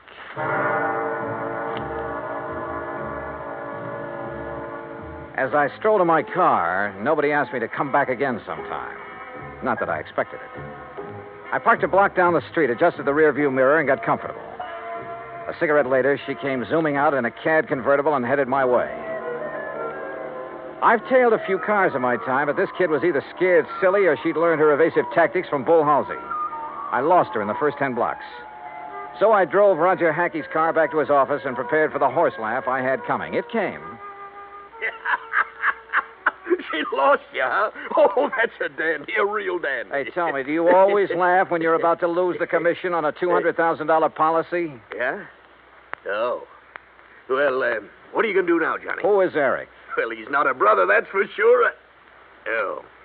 I don't know. You know, for 2 cents, I'd turn in a negative report and go on back to Hartford. Oh, wait now. You can't do that. This is a big deal. For you. For me, it's a pain in the neck. But you can't turn in a negative report just because she's got an extracurricular boyfriend. You don't even know who he is. And what about her husband? Yeah, what about him? Here. I got the dope right here. Today's paper, and it's a good picture of him. Read what it says. Peter Durbin, one of Los Angeles' better amateur golfers, plays out of Silver Oak Country Club, where the state open is being held this week. He's expected to finish in the top... Roger, what time is it? 4:30. Thanks. Huh? Hey, where you going? I'm going to try my hand at being a reporter. What? What are you talking about? Roger, I'm going to interview Mr. Peter Durbin for the Interstate Publicity Press Association. Huh? Expense account item 4, $2.40, cab fare to the Silver Oak Country Club, which nestled in a big ravine north of Sunset Boulevard, some 15 minutes from Roger's office. The last players were coming in for the afternoon round when I got there, and Peter Durbin was among them. I waited until after the radio and TV boys had got through, and then caught him in a corner of the locker room. Yes? Who are you? Johnny Dollar, Interstate Publicity Press. I'd like to ask you a few questions, please. Well, I've already given my interviews. Well, sure, I know, but this is feature stuff. Best part of the day. Does the gallery bother you? Stuff like that. Oh, all right, but make it quick. Yes, sir. Is your wife here? No, she never watches me play. Oh? Where is she now? Well, at home. Where else? But now, see here, don't you think... You're playing a great game, Mr. Durbin. You figure you're going to win this tournament, huh? Yes, I think so. McMahon has turned into 69, of course, but I'm still 3 strokes up on him. I play a much steadier game than he does. Oh, yeah, sure. This is your home club, isn't it? Oh, yes. It's one of the best in the country. Yeah, mighty fine course. You must be pretty well heeled. Well, that's none of your readers' concern. Oh, I'm sorry. Say, you have a birthday coming up soon, haven't you? How did you know? Oh, well, you're a prominent personality, Mr. Durbin. We keep a file on this sort of thing, on important people like you. Oh, I see. Oh, sure. I suppose you're going to have a big affair. No, as a matter of fact, the annual Western Road races fall on my birthday each year. As a reporter, you should recall that I won both last year and the year before. Oh, yeah, sure. Well, happy birthday, Mr. Durbin, and good luck. Well, is that all you want? That's all I need to know. Thanks. Act 3 of yours truly, Johnny Dollar, in a moment. No folklore could be all boastful and dynamic. Some of it is about the man at the bottom of the pile, like the one they tell of the traveler who just had to get across a river. He argued with the boatman, but that boatman wasn't about to move. Nope, not with the spring thaw making it a mighty ugly river. The traveler was insistent. Finally, the boatman agreed, but it was going to cost a whole quarter to get across. But I ain't got but 15 cents. You gotta take me for that. Your regular fare's only 10 cents. The boatman stood firm. I ain't going, that's all. Anybody that ain't got but 15 cents, it just don't make no difference which side of the river he's on anyhow. Folklore belongs to every nation's legendary past. And I guess we Americans have our share of some good ones. Like the one about... but we'll have to save that one for the next time we travel your way. See you then. And now, Act 3 of yours truly, Johnny Dollar, and the poor little rich girl matter. Expense account item 5, $6 even. Taxi fare to the office of Attorney Crane Collins, with whom I could now agree on one point. I didn't like Peter Durbin either. It was 6:15 after hours when I entered the office of Collins, Douglas, Walsh, Hanley, and James. The senior partner was still there. His door was slightly ajar, and I heard voices, which stopped abruptly when I entered. Oh, Mr. Dollar. Rather late in the day, isn't it? I don't keep office hours, Mr. Collins. I'm very busy. Then I'll wait. Very well, as you wish. I wished, so I waited. But not for long. Because about 3 minutes later, Collins came out, carefully closed the door of his office behind him, and strode easily toward me, oozing his most charming professional smile. Now, Mr. Dollar, what can I do for you? Why didn't you tell me the first time I was here that Peter Durbin, in addition to being a first-class golfer, was also a racing enthusiast? Why, it just didn't occur to me. Do you know any insurance company in the world that would issue a $200,000 policy on a man who risks his life in a racing car? Then your company will not issue the policy? What do you think? Now tell me something. Who is Eric? Eric? That's right. Well? The name is not familiar to me. Now, look, Mr. Collins, I have a feeling that even you will admit that withholding information in connection with a possible murder is punishable by law. Fact. I am fully aware of that, but I fail to see what that... What are you doing? You didn't invite me into your office.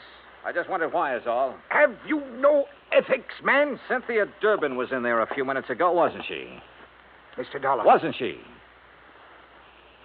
If it is the intention of your company not to issue the insurance to my client, I will so inform her, and that will end the matter so far as you are concerned. Now, please be good enough to leave. You really don't know or care what's going on, do you? You're so wrapped up in the letter of the law that preventing a possible murder doesn't even occur to you. Another one of your feelings? Well, I don't have the remotest idea what you're talking about. Good night, Mr. Dollar. Good night, Mr. Collins. Expense account item 6, $9.50, cocktails and dinner. I should have written my report negative and hightailed it back to Hartford. But when you see in your mind's eye the possibility of a racing car careening off the road at 125 miles an hour exactly 2 weeks from now, you don't just stick to business and call it quits. Eric, wherever he tended bar, was the key. But how to find him? I was on dessert in the evening paper, giving my subconscious mind a chance to work it out when all of a sudden I was looking at it on the society page. Expense account item 7, $19, including taxi fare to Los Angeles Police Headquarters, where I had a pleasant chat with the captain on duty. Then a tuxedo rental in the same taxi to the Statler Hotel. A special pass let me in as guest at a crowded and bejeweled society benefit. Enjoying the party, Mr. Collins? Dollar, what are you doing here? Enjoying the party, too. Have Mr. and Mrs. Durbin arrived? You are the most annoyingly persistent individual I have ever... Please, no compliments. See you later. After a few minutes, I spotted her, dressed to the teeth. She turned suddenly and saw me. I expected surprise, chagrin, fear, most anything but what I got. Mr. Dollar, Johnny, I am glad to see you. I was such a bore this afternoon. Forgive me. Well, your exit was rather sudden. My headache's all gone. Isn't that wonderful? Fine. Will you dance with me? Pleasure. Dollar. That's such an exciting name. Is your husband with you tonight? No, poor dear. He's playing in a golf tournament and has to get his rest. You came alone? Yes. Don't you find it warm in here, all these people? Let's go out on the terrace, hmm? Sure, why not? Once more, I was following her, and it was just as interesting as the first time. But my mind and eyes were elsewhere. Somewhere in this crowd was the Eric I was looking for. He had to be. Then I spotted him, 35, big and broad, hawk nose, circling toward the terrace from the left. She threaded her way to a potted palm in a far corner of the terrace, turned and looked at me. Her eyes were feverishly bright in the moonlight. She was beautiful. You're a very charming man, Johnny. I wish... You wish what? Do you find me interesting? You haven't answered my question. Oh, I find you interesting, Cynthia. Who is Eric? Eric? The man you went to see this afternoon after you left me. This afternoon? You know who I'm talking about. Because you and Eric, I don't know how, were planning to kill your husband 2 weeks from now and collect $200,000 insurance. 2 weeks from now in the road race. Make it look like an accident, no doubt. No, Eric! No! I ducked and whirled around as a fist grazed past my ear and brought up one from the floor with all I had. Oh! Cynthia stood there a moment, then quietly folded up and lay on the floor in a heap, sobbing. Oh, there you are, Dollar. What have you done to this poor girl? And that man? Very simple, Collins. I've been combining feel and fact.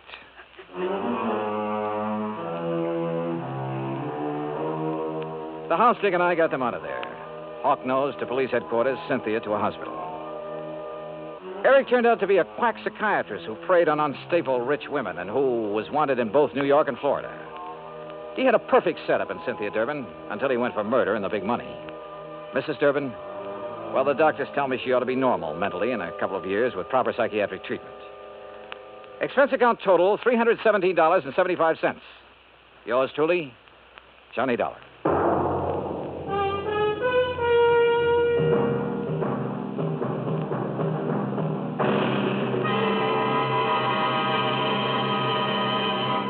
Our star will return in just a moment. Our flag now numbers 50 stars, and behind each star there stands yet another flag, representing one of the 50 states. North Carolina's state flag bears the initial of her name on either side of a white star. Above, on a yellow scroll, is the date May 20th, 1775.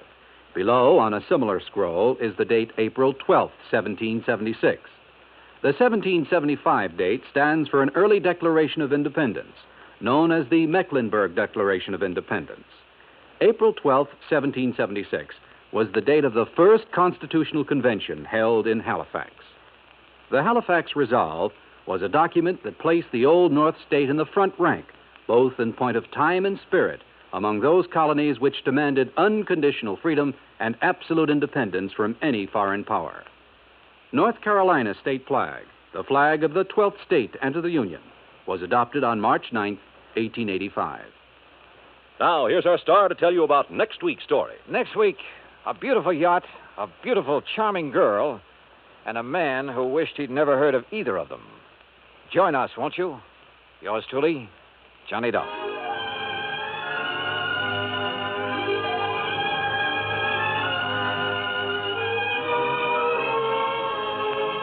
Yours truly, Johnny Dollar, starring Bob Bailey, originates in Hollywood.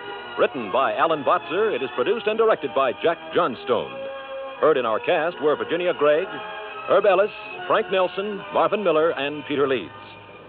Be sure to join us next week, same time and station, for another exciting story of Yours truly, Johnny Dollar. This is Bud Sewell speaking.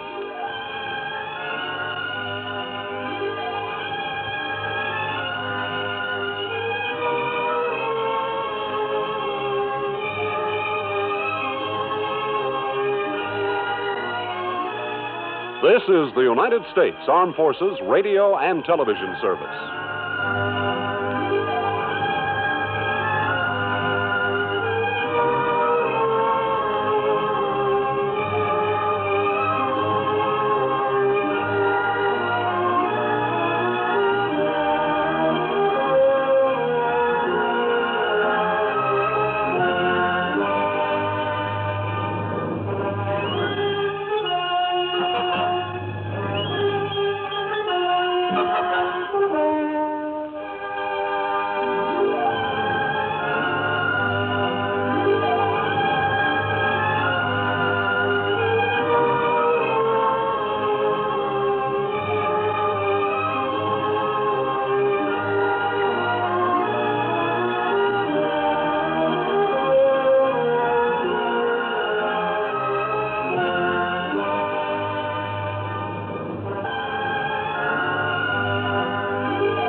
From Hollywood, it's time now for Johnny Dollar. Johnny, this is Byron Kay at Intercoastal Maritime and Life in Boston. Hello, boy. Remember Hurricane Audrey? Back in the latter part of June, sure. Must have hit your company pretty hard. Yes. But if anybody ever needed help, it was those people down in Louisiana and neighboring states. Yeah. So we've paid up the claims just as fast as they've come in. Except for one. Oh, what's that? One we received only a couple of days ago. Okay, bye. Give me the dope and I'll head for Louisiana on the first plane. Wrong direction, Johnny. Huh? Texas? No. Oklahoma? Arkansas? Buffalo, New York. What?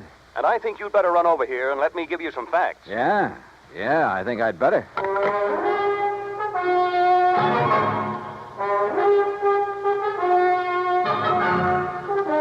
Bob Bailey in the exciting adventures of the man with the action-packed expense account. America's fabulous freelance insurance investigator. Yours truly, Johnny Dollar.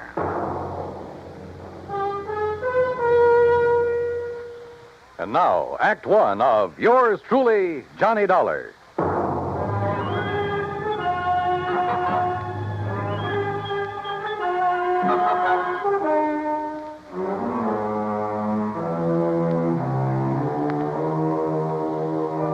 Expense account submitted by Special Investigator Johnny Dollar to the Intercoastal Maritime and Life Insurance Company, Boston, Massachusetts.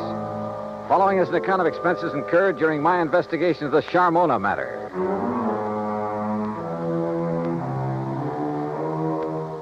Expense account item 1, 1845. Plane fare and incidentals, Hartford to Boston, and a cab to Byron Kay's office in the Little Building.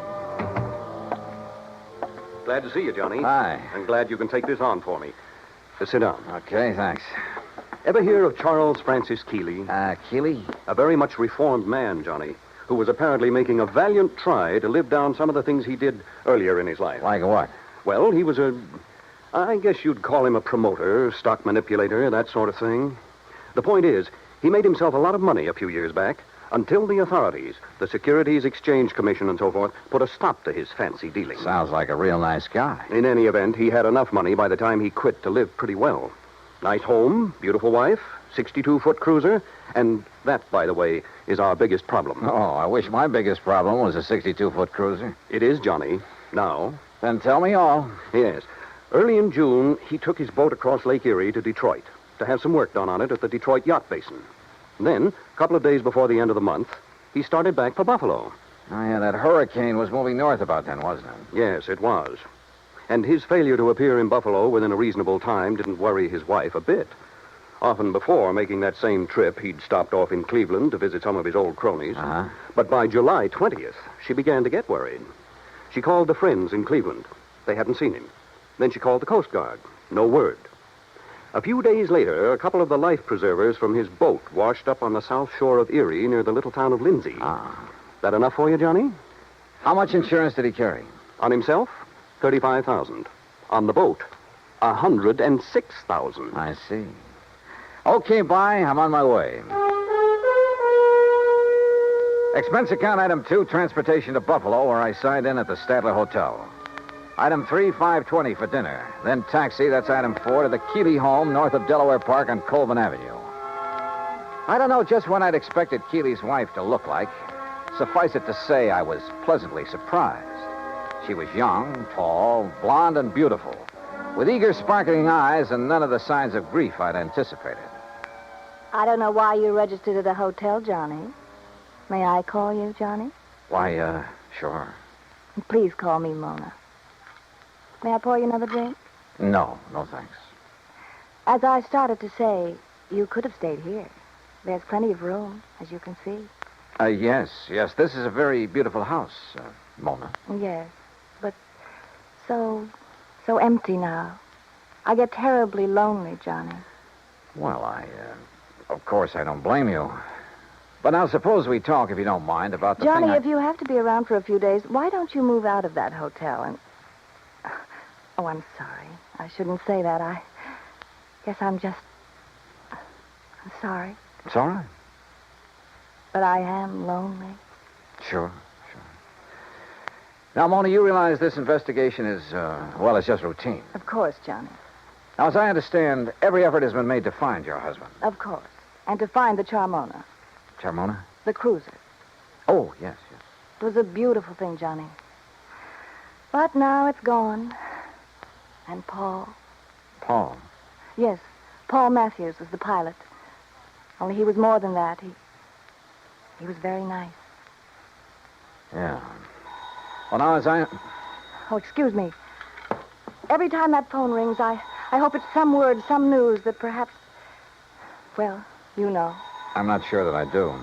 What? But by all means, answer it. Yes, excuse me. There was something distinctly wrong with this whole setup, that was for sure. The Coast Guard, yes. Yes, this is she. This is Mona Keeley. Perhaps Charles Keeley wasn't the only one in this family to arouse suspicion. What? Say that again. Especially now, with nearly $150,000 involved. Yes, well, how about Paul? I said, how about Paul? Then, when she finally finished with the phone call, came a couple of other surprises. Thank you. Johnny, he's all right. Huh? That was the Coast Guard. They found him. He's all right. Isn't it wonderful? That was the real surprise. Not what she said. Isn't it wonderful? Or even the way she said it. But something deep back in her eyes that gave her away, that told me beyond the shadow of a doubt that she was lying through her teeth.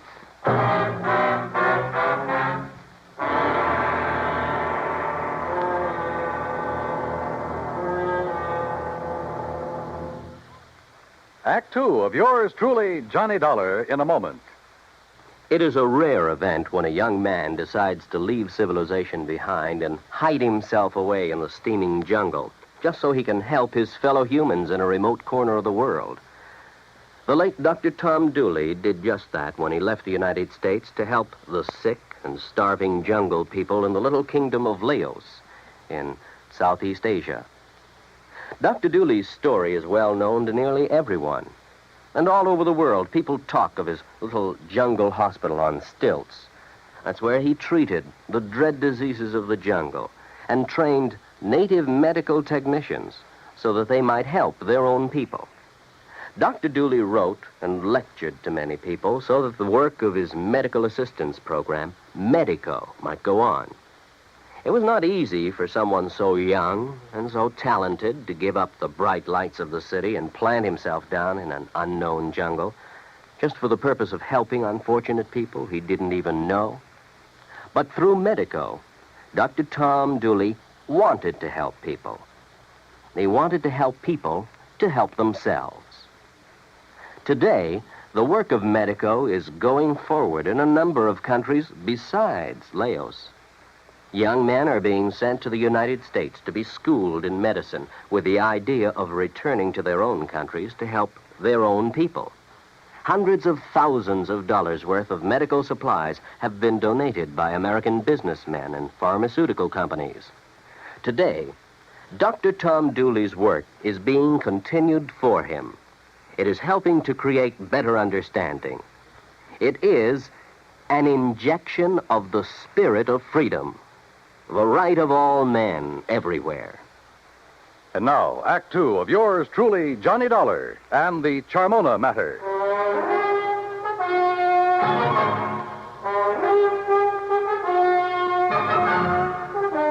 The news that her husband was still alive came as quite a surprise to Mona Keeley. Isn't it wonderful, she said. But I didn't believe that she meant it. On the south shore of the lake, Johnny, near the little town of Lindsay, west of Cleveland. He was picked up on the beach by a farmer who's been caring for him ever since. Isn't it kind of funny that you haven't heard from him before? That hurricane was a couple of months ago. Well, he was out of his mind from the shock of what happened to him. Did the Coast Guard say anything about the yacht? No, Johnny, I'm afraid the Charmona is at the bottom of Lake Erie. Well, where is he now? In Cleveland, in a small private hospital. Well, hadn't you better go over there and get him, bring him back here? I told the Coast Guard we would. Mona, you're not really glad that he's been found, that he's still alive, are you? No, I'm not. I guess I never really loved Charles. I'm not sure he really loved me. He was a big shot, always out in the town, doing a lot of entertaining, that sort of thing. I was very pretty then. Kind of a business asset for him. When were you and Charles married, Mona? 9 years ago. It looks as though he's done pretty well by you. I never had any reason to complain. About that, I mean. But the things he did to make his money, it was... Well, I guess it was legal, but it wasn't right. It was almost like stealing, the way he promoted a lot of worthless inventions, penny stocks, worthless real estate, that sort of thing. But he always did all right. And you. Well, who worries about conscience when things are going well? A lot of people, Mona. But then they made him stop the things he was doing. And Charles became very strange. He took up religion like a fanatic. Oh? Kept giving his money away to a lot of crazy charities, money I could have used. And he got moody. He'd go off alone for weeks at a time, pay no attention to me. That's what I meant when I said I was lonely, Johnny. Not just since the accident that lost the boat and Paul. Paul again, huh? Don't you understand? These crazy things have been going on for over a year now. That's why I'm not jumping with joy that Charles is alive. Do you blame me? Hadn't we better drive on over to Cleveland and get him? All right. I'll run upstairs and change my clothes. Excuse me, I'll be ready in a minute. Maybe I should have felt a bit more sympathetic, but I didn't. Maybe Charles Keeley did marry her simply because he could afford to keep a smart, pretty ornament around at his beck and call. Yeah, but the chances were she'd married him solely for the things his money could buy her. She took a long time changing her clothes, which didn't surprise me, so I poured myself a drink. I glanced over some of the magazines on the coffee table. I got up and stared out of the window for want of something better to do. Wandered about the room. Wandered into the oak paneled den. I looked over the shelves of fine books, the gun collection, and the cabinet in the corner. And almost idly, I reached out toward the leather-topped desk to shove back a slip of paper that stuck out of one of the drawers. Until I saw what it was. It was an unpaid bill, several months old, from an exclusive New York shop for some very expensive gowns. And inside, the drawer was packed with unpaid bills, thousands of dollars worth of them, and statements bearing a polite, firm warning to pay up or else. No wonder Keeley's sweet, charming wife had hoped she'd never hear from him again. Gone, he was worth $35,000 to her, and the yacht $106,000. Perhaps somehow Mona Keeley had even had a hand in the wrecking of that yacht. I wondered, and I decided I didn't care much for people like this. But my meditations were suddenly interrupted by a sound from the doorway, and there she stood, a pretty little pearl-handled .25 caliber Colt in a dainty gloved hand. I'm ready, Johnny. Are you? So I see. Ready for what, Mona? I guess that depends, doesn't it?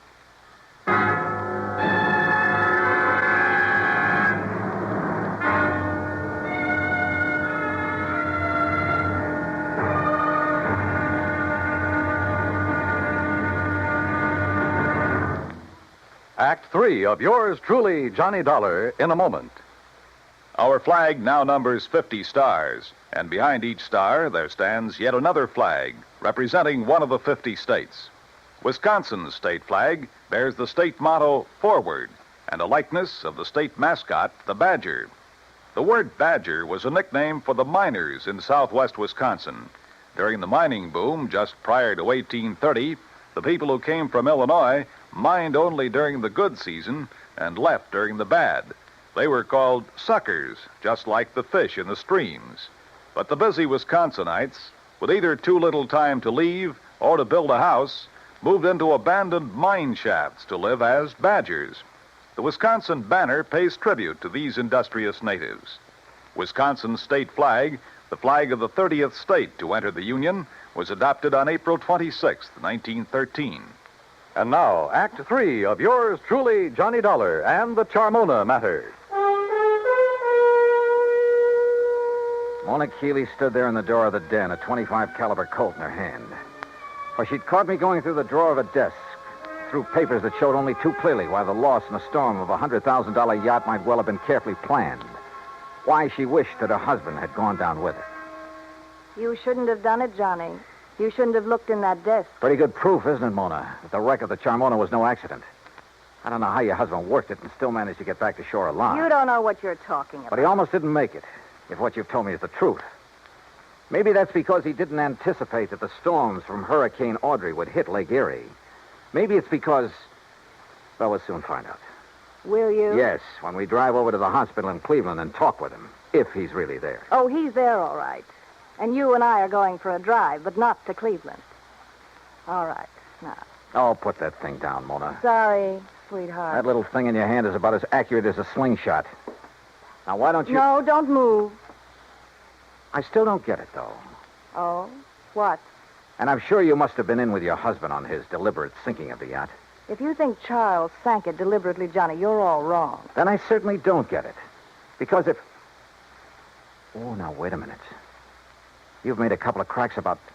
What was his name? Paul? Do you want to know the truth? Paul was the pilot for Charles, and there's been no word about him. So he must have gone down with the Charmona. That's why I'm lonely and feel the way I do. Mona, this whole thing smells worse to me every minute. He was young, and he was kind, and he loved me. I was glad when they found the Charmona had gone down, because the money for it would be mine. And I could get free of Charles, and Paul and I could... That's why I hoped Charles was gone. Yeah, another $35,000 for you. You're about the crummiest lot I've ever run into. Look at this, Mona, here on the desk. What? This solid gold table lamp. What about it? And there beside you, that expensive mirror. What are you talking about? Well, look. Why did you do that? To get this gun away from you. No, you... Oh, you... A lot of good this would have done you with the safety on. I'll kill you for this, Johnny. No, I don't think so. And I don't think the police would like it if you tried. Oh, no. Do you think they'd blame me for trying to stop you from going through the papers in my desk? For shooting you? No. Wait. I didn't mean that. I couldn't have shot you, Johnny. Johnny? Before we go, is there anything you'd like to tell me? Go? Where? Is there anything you'd like to tell me about why Charles really sank the Charmona? No. And I don't think you'll ever know how and why the Charmona went down. Want to bet? No, stay right there. Now I've got the gun, remember? Hello? What? Charlie? No. This is a friend of the family. Oh, well, this is Harry Nelson.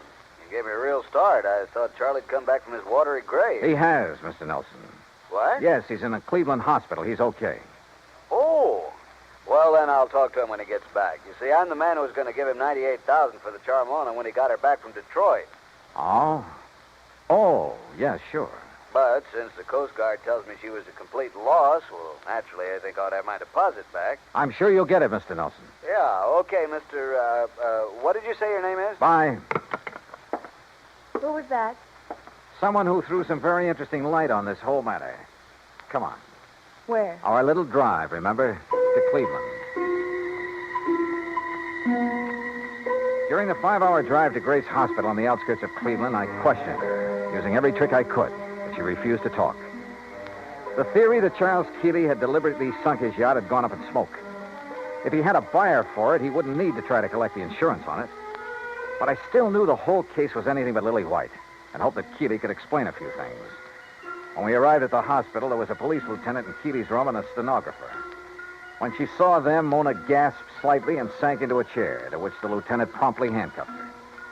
As Charles Keeley talked, the whole case became crystal clear, and at the same time about as sordid as anything I'd ever heard. I should have realized what was up when Paul Matthews suddenly refused to make the trip back to Buffalo with me. He was my pilot, Lieutenant. I phoned the Coast Guard about him as soon as... Yes, sir. It was on the Coast Guard's tip that we ordered Paul Matthews picked up. Picked up. Then he's all right. Shut her up, Lieutenant, or get her out of here. As I started to say, they not only picked him up, but found where he bought the various parts for the little device he used. Good. Device? What are you talking about, Lieutenant? Let me tell him. Sure, go ahead, Mr. Keeley. And this stenographer will have it all down on the record. I should have known what was up when Paul suddenly decided not to go back with me just before sailing time. You see, I've suspected for some months that he and my wife behind my back... Charles. Shut up, you rotten little... Go on, Mr. Keeley.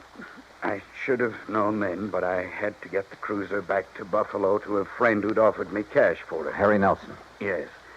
Enough to get me back on my feet again. And I didn't know why Paul had left me to make the trip alone until the explosion about 5 hours out. What? Yes, Mr. Dollar, up forward, where there couldn't possibly have been anything explosive.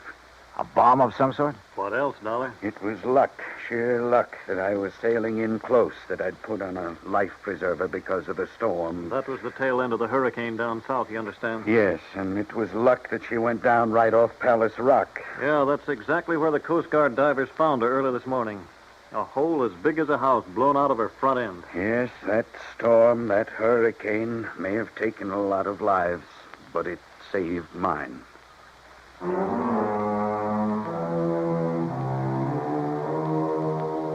All I can say is I'm glad there are courts to take care of situations like this. I myself would hate to have to dirty my hands any further. Yeah, it probably does take all kinds to make a world. But believe me, the world would be a lot better off without some of those kinds. The claim on the yacht, sure, it'll have to be paid. And to a man I honestly think is trying to live a decent life for a change. Expense account total, including incidentals and the trip back to Hartford, $103.80. Yours truly, Johnny Dollar.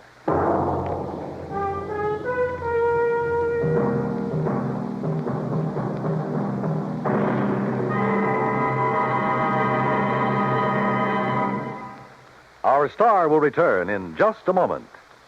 An old English proverb states that a friend in need is a friend indeed. We've all heard it before, but how many of us have realized the full import of its meaning? When Jose Lara Valverde, an 8-year-old Spanish boy, was in need, he found out what real friendship could be. Stricken by a rare glandular disease, little Jose began to lose his fight for survival when his vital supply of drugs ran out. In a desperate call for help, an amateur radio operator named Conte broadcast a weak signal over the European airwaves.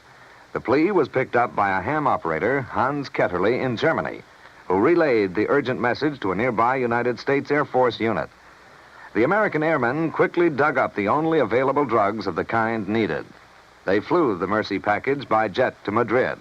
From there, an ambulance screamed its urgent way 190 miles to Andujar, Jose's hometown. The medicine saved his life, but only temporarily. Another source had to be found, and it was, again, in Germany.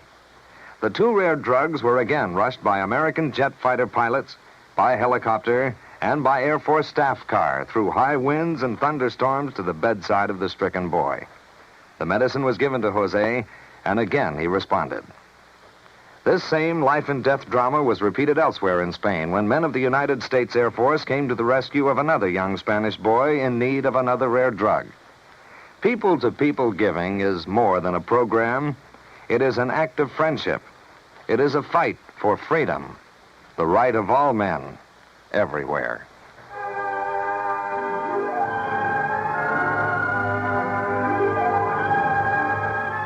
Yours truly, Johnny Dollar, starring Bob Bailey, originates in Hollywood.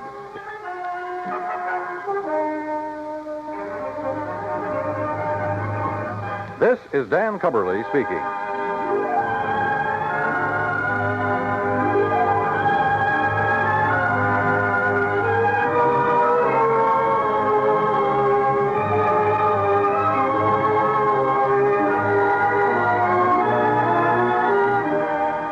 This is the United States Armed Forces Radio and Television Service.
From Hollywood, it's time now for... Johnny Dollar. George Reed here, Johnny. Uh-oh, what fantastic character is Floyd's of England insured this time? Now, what is that supposed to mean? More singing mice, wayward cats, and how about the counterfeit money problem? Johnny. No, let me guess. John, if you'll just listen to I me. got it. You're in trouble because you've done a switch. You've insured somebody against living instead of the other way around, that it? Of course not. Though I must admit we do have one policy of that sort in effect. There, I knew it. However, that is not the one I called you about. Okay, George, what is? We've issued a policy. Well, I guess it is a little unusual at that. I fear the worst, but go on. Well, it's on a small brewery over near... Brewery? You mean a beer factory? That's right. It's over near the town of Tamaqua, Pennsylvania. Oh, yeah, I know that country pretty well. Good. We've insured the Dortmund Brewery against possible damage from a nearby construction project. Well, you said unusual. What's so unusual about that? Perhaps you'd better come over here and let me tell you. Yeah. When you say it that way, I guess I'd better.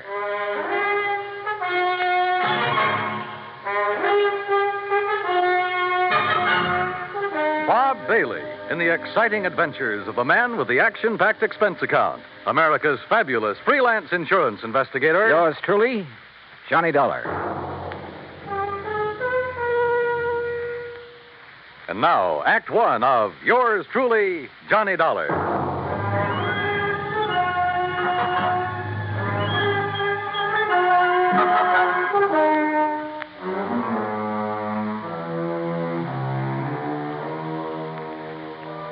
Expense account submitted by Special Investigator Johnny Dollar to Floyd's of England, North American Office, Hartford, Connecticut. Following is an account of expenses incurred during my investigation of the JPD matter.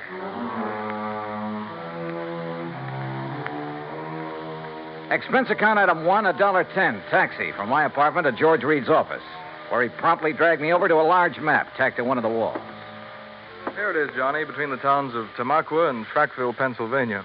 On a little river that's called Pinxatawney Creek. Old Indian name, I believe. Uh-huh. The Dortmund Brewery is just about here. Yeah. Well, okay. I'll rent a car in New York and drive over there. Now, wait. By making a couple of train changes, you can get most of the way over there by rail. Anything to save the company a buck, is that it? Why not? When that freewheeling expense account of yours gets into operation. Okay. What's the face value of the policy? Coverage for the whole plant, $820,000. Wow-wee. So I'll rent a car in New York. All right. Now, as I told you, we've insured the Dortmund Brewery against possible damage from the building of a plant right next to it. What kind of a plant? Competition. Another brewery. Oh, I see. Possible malicious damage. Is that what they're thinking of? That's what J.P. seems to be worried about. J.P.? J.P. Dortmund. Owner, manager, president, brewmeister, and anything else you can think of. Has anything happened yet? No, but I want you to go there and be sure that nothing does. Is this J.P. my contact? Yes. Okay, George, I'm on my way.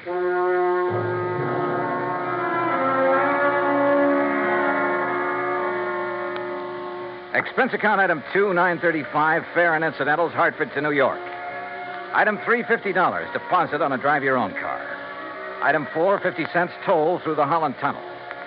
I cut straight across the top of Jersey, crossed the Delaware at Phillipsburg, and finally pulled into the little town of Tamaqua shortly after 6 p.m. Items 5, 6, and 7, $12.20. For dinner, a place to rest my weary head, and breakfast the next morning. The Dortmund Brewery sat on the western bank of Pinxatawney Creek, about 5 miles out of town, and looked as though it had been sitting there for 1,000 years. It was a small affair, and the old frame buildings were badly in need of a coat of paint. Just north of it rose a towering cliff, and on top of that cliff stood an array of cranes and machines and bulldozers that are used on modern large-scale construction jobs. I parked my car at the entrance to the office building and was greeted at the door by a large, raw-boned woman of about 50 with straggly yellow hair and wearing a faded blue cotton dress that looked as though it hadn't been ironed in years. Something I can do for you? Oh, why, I'm looking for Mr. J.P. Dortmund. Mister. That's a laugh. Is it? Why? Because I'm J.P. What? That's right. Anything wrong with it? Well, Hey, wait a minute. You another of those lawyers from that job up on the cliff come to fancy talk me about not having to worry in the world about what they're doing to me up there? No, and how I better mind my own business. What do you mean, no? My name is Dollar, Johnny Dollar. I'm here on behalf of Floyd's of England. The insurance company?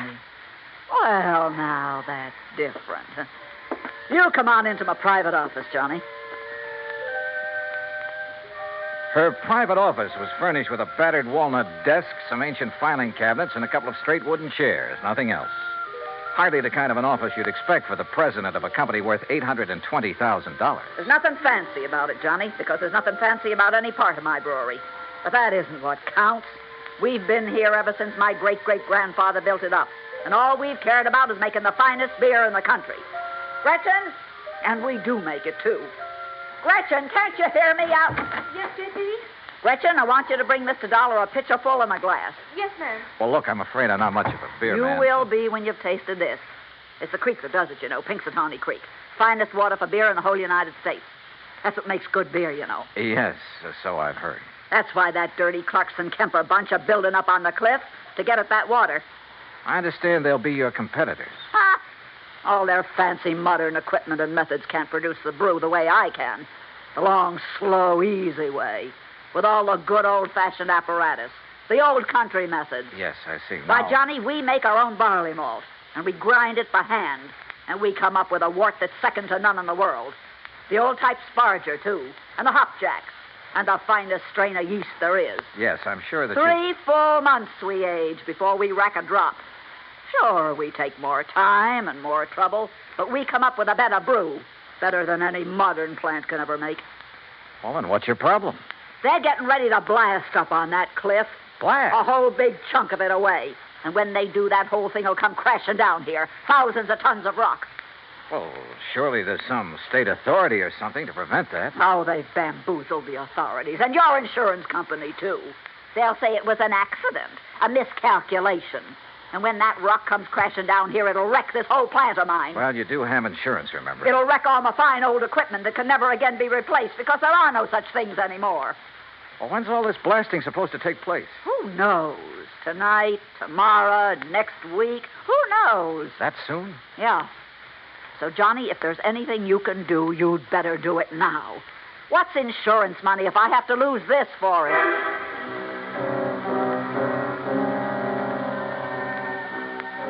Who knows?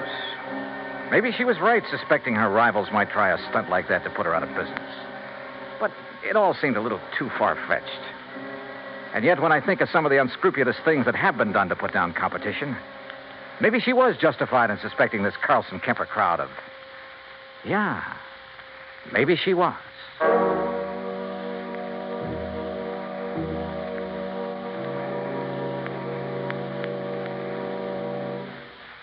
Act Two of yours truly, Johnny Dollar, in a moment. Our flag now numbers 50 stars, and behind each star there stands yet another flag representing one of the 50 states. Massachusetts state flag, bearing a green pine tree, is the descendant of the famous Liberty Tree flag that came out of Boston to serve all the original 13 colonies. It was under the Liberty Tree flag that the Sons of Liberty met and planned the Boston Tea Party, that our floating batteries on the Delaware River defended Philadelphia, and on the Charles River defied Howe's cannons. Beneath the tree is inscribed the state motto, Ensu petit placidum sub libertate quietum. By the sword we seek peace, but peace only under liberty. These words were originally written by the famous English patriot Algernon Sidney about 1659. This was a message intended for King George III. Unhappily, it went unheeded. Massachusetts state flag, the flag of the sixth state to enter the Union, was adopted on March 18, 1904. And now, Act Two of yours truly, Johnny Dollar, and the JPD matter. If J.P. Dortmund was right, if there was the least possibility she was right in her suspicion that Carlson Kemper would blast thousands of tons of rock down on a little plant in order to put her out of business, well, there was only one thing to do. I got back into my car and drove by a roundabout way up to the top of the cliff overlooking the Dortmund Brewery. There in the middle of the vast array of heavy construction equipment, giant cranes, trucks, huge cement mixers, and so on, I found the main construction shack. And by a stroke of luck, one of the partners in the proposed new brewery, Mr. James Carlson. That crazy old lady's being absurd, Mr. Dollar. If you really want the truth, well, I think she'd welcome our smashing that antiquated brewery of hers out of existence. Is that what you plan to do, Mr. Carlson? Can you be serious? By blasting a few tons of rock off the face of the cliff into the river? Or a few thousand tons? Or a few thousand tons. Won't do that place of hers a bit of harm. You're sure? Of course I'm sure. Only thing I'm not sure of is why she stays in business. What do you mean by that? Well, she can't be making any money. The methods she uses were out of date in this country 50 years ago. The product's good, sure. But today, you've got to snowball. Did you know, Dollar, that out of the goodness of my heart, I offer to take that crummy plant of hers off her hands? Or because her location is better down next to the water supply? Oh, partly, sure. I offered her nearly $500,000 for her spot. $400,000 to be exact. But no dice. She just kept bothering us, trying to get out a lot of injunctions against our building there. I assume you have the necessary permits for this blasting operation. A whole drawer full of them. Hey, look at them yourself. At the same time, appreciate the volume of red tape necessary to do anything these days. But suppose that something should go wrong, that quite by accident, the top of that cliff should drop down on J.P.'s brewery. Mr. Dollar, it's to obviate any such possibility that I called in one of the foremost blasters in the country, who, purely incidentally, is top man for one of the biggest makers of explosives in the world. You talk to him, Mr. Dollar. Maybe I will. Believe me, I can understand why you might not take my word for the safety of the operation we're about to undertake, but certainly you can't question his word. You say about to undertake. When? I believe he's planned the big blow-off for tonight. Tonight? Yeah, come on, I'll take you to it.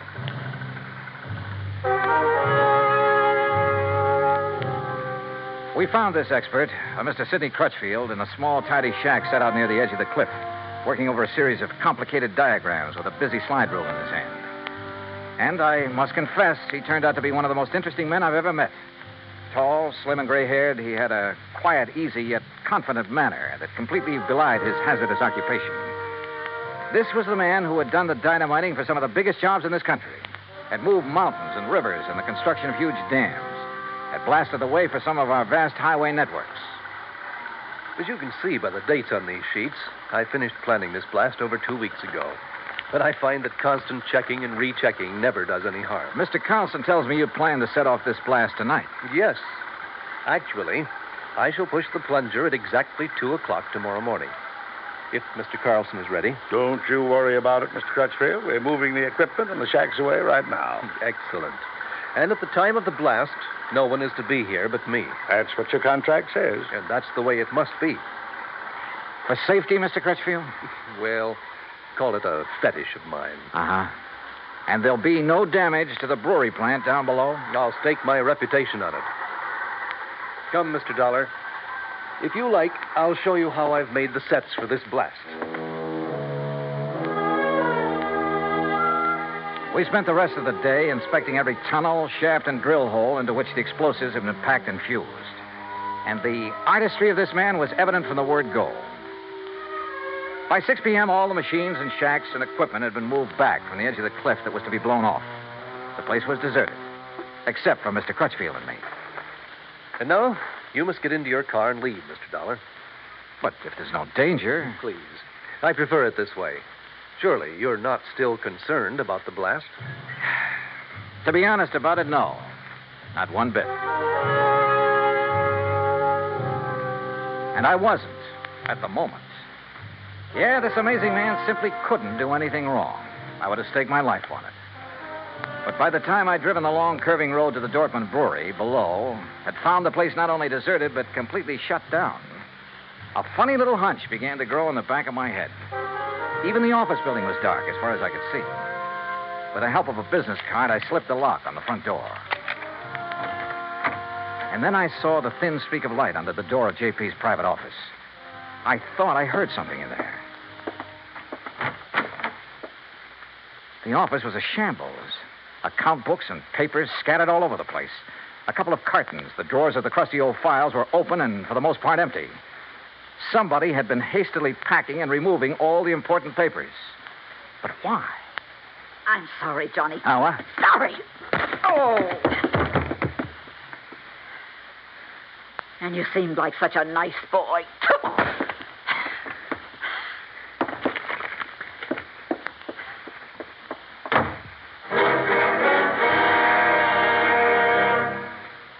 Act 3 of yours truly, Johnny Dollar, in a moment.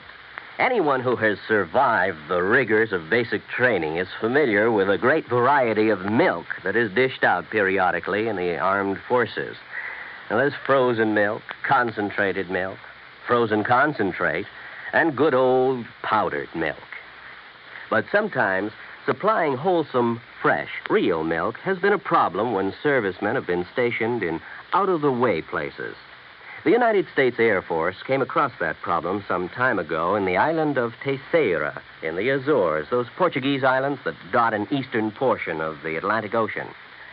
The air base there was considered powdered milk country for a long time. Although cattle have played an important role in the economy of the island of Terceira, the herd was badly inbred and milk production was very low. Modern milk processing was not a part of the picture. And with the help of Portuguese veterinarians, the men in the United States Air Force unit worked out a free breeding service by using a small herd of milk cows acquired in England, and the cattle there at Terceira improved. Then a complete pasteurizing, homogenizing, sterilizing, bottling, refrigeration plant was flown in from the United States. As soon as this activity got underway, milk production began to climb steadily, and thirsty Air Force men and civilians were soon buying and drinking the new fresh milk. When economy of the island began to rise rapidly, the people were happy and grateful. You might say that a little milk of human kindness increased understanding on an island of freedom, the right of all men everywhere. And now, Act 3 of yours truly, Johnny Dollar, and the JPD matter.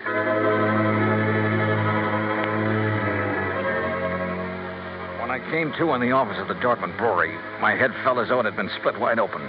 The sash weight that had been used on it lay beside me. But why had JP struck me down from behind the door where she'd been waiting for me? And why, before that, had she been hastily packing a lot of business papers, bills, and so on to take away? A couple of them still lay under me where I'd fallen. It was several minutes before I found strength enough to roll over and try to push myself to my feet. As I did so, I saw two things. One was a bill she'd overlooked in her haste to get away. A bill from Frankline Powder Company addressed to her personally. A bill for 21 cases of dynamite and some other explosives. The other was my watch. I'd been out for hours, too many hours. For according to my watch, it was 1:52 a.m., exactly 8 minutes before the tremendous dynamite blast on the cliff above was to be set off. And suddenly I knew where, somehow, by her plan, those thousands of tons of rock would land, and not harmlessly in the river below. And I knew why J.P. had left me here, so I'd be crushed by them.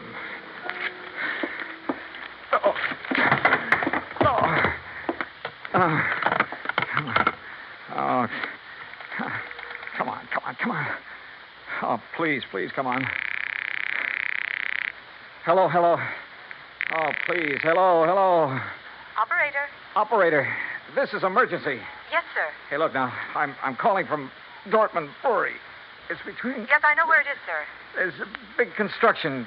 Carlson Kemper, that's the name. Well, sir, up on the cliff above this sir, brewery here. I'm sorry, but those lines were disconnected late this afternoon. What? But look, surely there's some way to... Operator. I'm sorry, sir, but there's no way to ring them. Oh, no. Oh, I've got to get out. I just got to get out of here. Somehow I got to get out there and get it. Oh, no. Oh, please. I got to get in. I got to get in.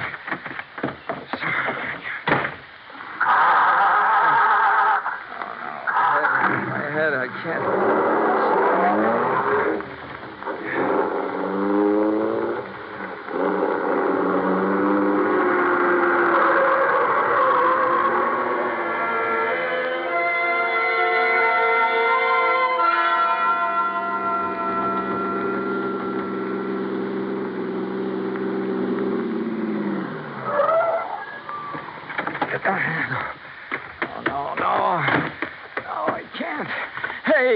Hey, stop! Stop! Who's that? What are you Crutchfield! Stop! Dollar, Stop! what are you doing here? Don't do it! I thought I told you. I Don't was push to be that plunger! I'm sorry, Don't set Mr. off Dollar. that blast! That's no! exactly what I'm going to do right now. No, you're not. No. I'm sorry, Mr. Dollar. You have no right to interfere. You now stand back. hear what I said. Dollar, put down that gun. You touch that plunger, and so help me, I'll pull this trigger. Now, wait a minute. Dollar, what's the matter with you? What's happened to you, man? Oh. Good heavens, man.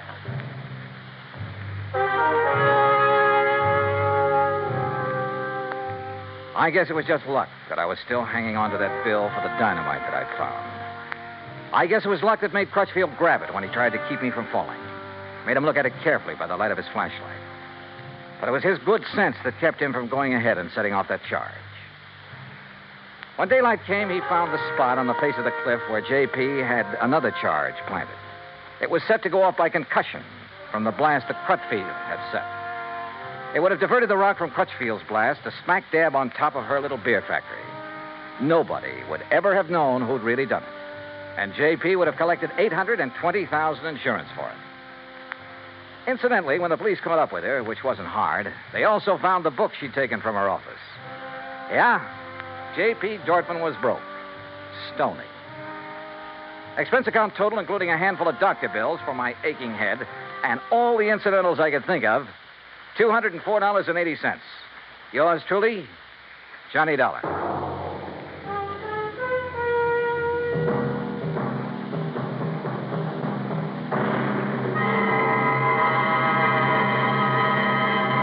Our star will return in just a moment.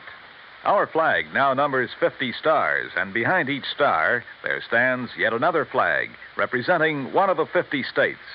The origin of Hawaii's state flag has been the subject of much debate. It is now believed that it was the work of foreign advisors to King Kamehameha. Legend also has it that it was designed at the request of King Kamehameha by George Beckley, an English sea captain. The flag consists of 8 horizontal and alternating stripes of white, red, and blue, representing the 8 major islands in the chain. Also represented is the British Union Jack, a reminder of Captain Vancouver, who on his voyage around the world in 1794 gave King Kamehameha a British flag and the promise of British protection. The Union Jack is also a reminder of Captain James Cook, who discovered the Hawaiian Islands in 1778. Hawaii's state flag, the flag of the 50th state to enter the Union, was adopted in 1845. Now, here is our star to tell you about next week's story. Next week, the ideal vacation matter. But believe me, it turns out to be neither ideal nor a vacation. Join us, won't you? Yours truly, Johnny Dollar.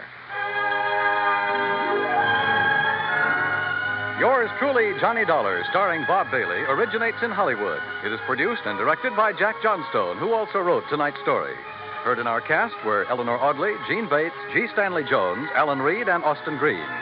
Be sure to join us next week, same time and station, for another exciting story of yours truly, Johnny Dollar.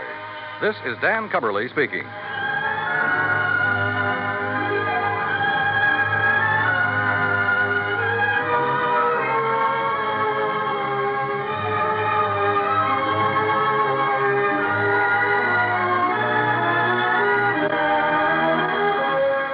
This is the United States Armed Forces Radio and Television Service.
From Hollywood, it's time now for Johnny Dollar. Pat McCracken, Johnny, Universal Adjustment Bureau. Oh, hi, Pat. Hey, I thought you were on vacation. I was. I got called back right in the middle of it on account of Ned Grant. You know him? Grant, the Broadway columnist? That's the one.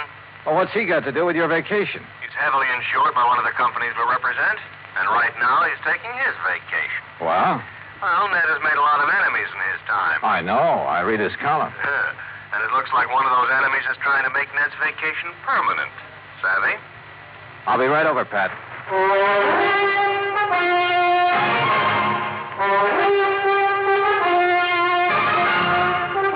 Bob Bailey in the exciting adventures of the man with the action-packed expense account, America's fabulous freelance insurance investigator. Yours truly, Johnny Dollar.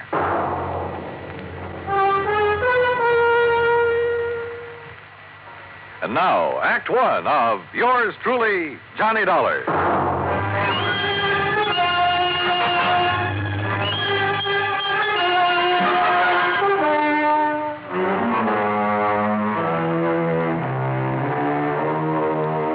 Expense account submitted by Special Investigator Johnny Dollar to the Home Office, Universal Adjustment Bureau, Hartford, Connecticut. Following is an account of expenses incurred during my investigation of the ideal vacation matter.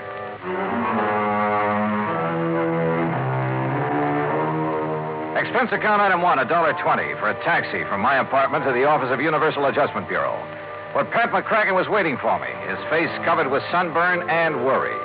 Just when I was beginning to relax and enjoy my vacation. Sit down, Johnny. Thanks. Now, what's the deal about this Ned Grant? When you say you read his column, you know he prints some pretty blunt stuff sometimes. Yeah. I've often wondered how he gets away with it. A couple of years ago, he dug up some evidence on a bad boy named Willie Bemis. Bemis, yeah. The stuff he printed helped get Bemis convicted, didn't it? Yeah, but he swore he'd get even with Ned. Oh, well, a fella in Ned Grant's position hears that kind of threat all the time. Besides, with Bemis in jail, what's the problem? None at all, Johnny, if he were in jail. He broke out last night. Oh, I see. Does Grant know that Bemis is on the No, loose? I told you, Grant's on vacation, probably as far from a newspaper as he can get. So you think he's in danger? Well, what would you think? Oh, but if Bemis has any sense, he's heading in some other direction as fast as he We can. can't afford to take the chance, Johnny. Well, look, Pat, I still don't see where I figure in this. Why not just arrange for police protection for Grant until Bemis gets picked up? Want to protect the guy, you got to find him first. Find him? Yeah. You mean you don't know where Grant is? Apparently nobody knows. Oh, great. And I'm supposed to find him? That's right.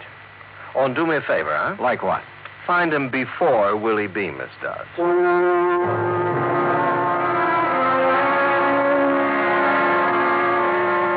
I knew enough about Bemis to realize he wouldn't hesitate to gun down anybody who got in his way, including me. So I headed for New York. That's item 2, $23.40. I located the apartment house where Ned Grant lived and had a talk with the manager in his office at the rear of the first floor. I'm sorry, Mr. Dollar, but I really don't have the slightest idea where Mr. Grant went on his vacation. Well, didn't he leave a forwarding address? No, he just told me to hold all his mail for him here until he got back. And he didn't say anything at all that would give you a clue as to where he might have gone? None at all. Oh, great. I don't know if you know Mr. Grant very Not well, personally. but, well, he's unpredictable, let's put it that way. Of course, the kind of life he leads would make a character out of anyone, I guess. You mean batting out that column every day, huh? Yes, and his phone ringing every 10 minutes and strange people traipsing up to see him at all hours. Really, I can understand his not telling anyone where he went on his vacation. He just wanted to get away from it all. He kept saying that this time he was going to have an ideal vacation. Ideal vacation. That could mean anything from a trip to the moon to, well, Lord knows what. Tell me this. Did he take much luggage? Oh, I don't even know, but he hadn't been gone 10 minutes before my phone started ringing with calls for it. Your phone? Oh, yes, Mr. Grant had his disconnected before he left. Tell me, Mr. Dollar, what's so urgent about finding Mr. Grant? There's an escaped convict named Willie Bemis who has it in for him. Oh? He could be looking for Grant. If so, I have to find Grant first. I see. Well, I wish I had more information for you. Oh, I tell you, you might try Miss Anthony. Huh? Possibly she could help you. Well, who's Miss Anthony? Doris Anthony, a close friend of Mr. Grant. Oh? Do you know where I can find her, where she lives? Well, as I understand it, she has a small apartment somewhere on East 73rd Street. Good, I'll find it. Thanks, Mr. Crothers. I walked outside and hailed a taxi. But then, just as I was about to step into it, I froze. Because I caught a glimpse of somebody walking quickly into the service entrance at the side. And there was just enough light to tell me it was none other than Willie Bemis. I headed back in fast and straight to the door of Crothers' little office. The door of it was locked. Crothers, open up. Crothers. Okay, then I'll open it.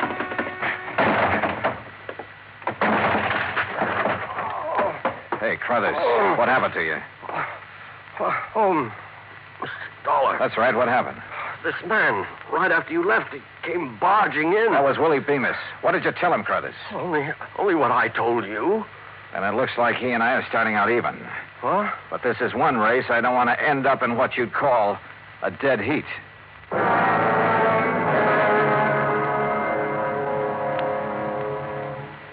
Act 2 of yours truly, Johnny Dollar, in a moment. And now, Act 2 of yours truly, Johnny Dollar, and the ideal vacation matter. I looked up Doris Anthony's address on East 73rd and took a cab. That's item 3, $1.75 to her apartment. She was tall, rangy, dark hair. And somewhere along the line, I'd seen her before. But I couldn't remember where. Ned Grant? How would I know where he is? He isn't exactly the sort of guy that lets you in on his plan. Hey, listen, Doris, this may be the oldest line in the book, and I know it, but haven't I seen you somewhere before? Could be. I've been around a while. Like where? Oh, I used to sing in a couple clubs around town. That's where I met Ned. He liked me, so he helped me. In his column, that what you mean? Yeah, that's what I mean. His apartment manager says you're a very good friend of Ned's. He has a lot of girlfriends. My main claim to fame is I'm always handy. Well, look, Grant told the apartment manager he was going to take an ideal vacation. Any idea what that would mean? Or where? Sure. Wherever there are girls. What do you want him for? Somebody's out to get him. What do you mean? Who? Willie Bemis. That name mean anything to you? Bemis is in prison. He was. He's out now. What? When? You didn't know? I haven't read the papers today. Does that change your mind any about helping me find him? Look, really, I don't know where he is, honest. There is one thing that might help, though. Yeah, what? Well, a week or so ago, while I was out with Ned, he stopped in at a travel agency. Davis, I think the agent's name was, on 51st Street, around there. Okay, I'll follow it up. Johnny, if Ned doesn't know, Bemis... Yeah. And if I don't get to him first, he's in for a real nasty surprise.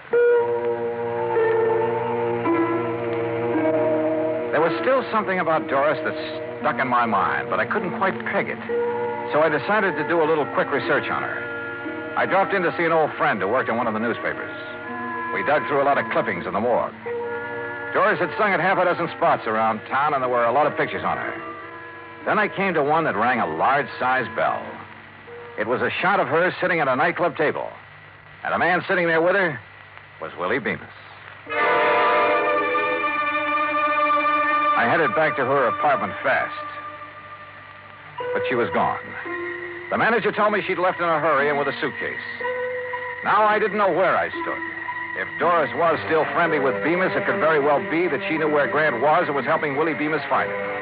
In that case, the lead she gave me on the travel agent was only a bum steer to throw me off the trail.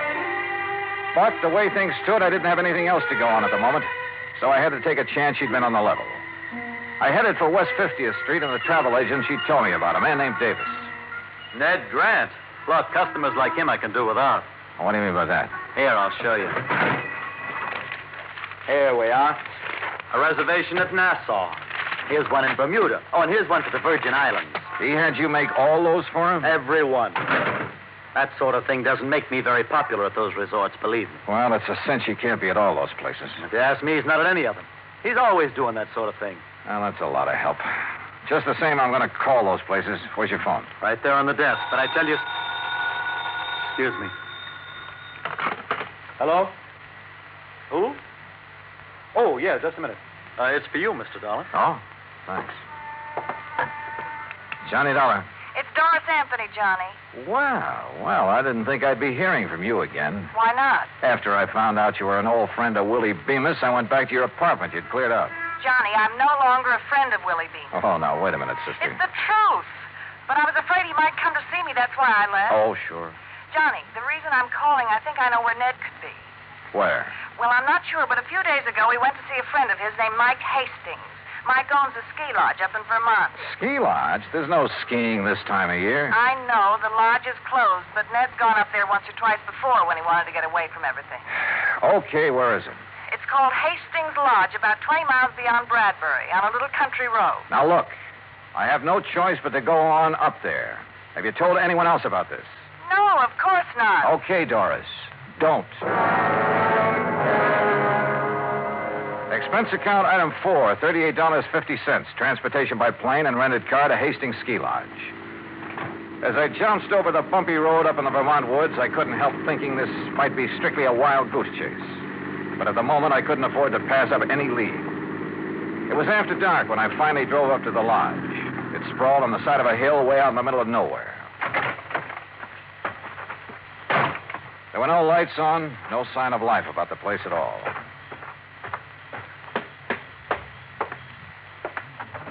The door was unlocked.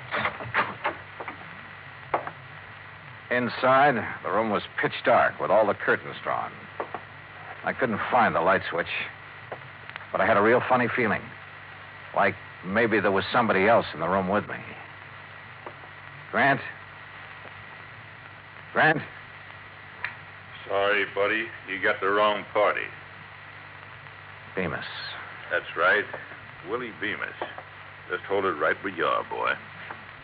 How'd you find out about this place? What difference does it make? Yeah, I guess you got a point there. Except I have a nasty little idea who might have tipped you off. Well, where's Ned Grant? He hasn't shown up yet. So what happens now? So I'll wait for him. What about me? I'll give you 3 guesses about you, but I figure you're only going to need one of them.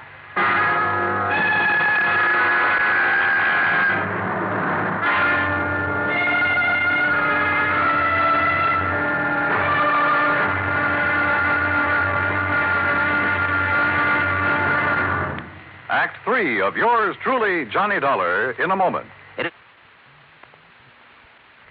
And now, Act 3 of yours truly, Johnny Dollar, and the ideal vacation matter.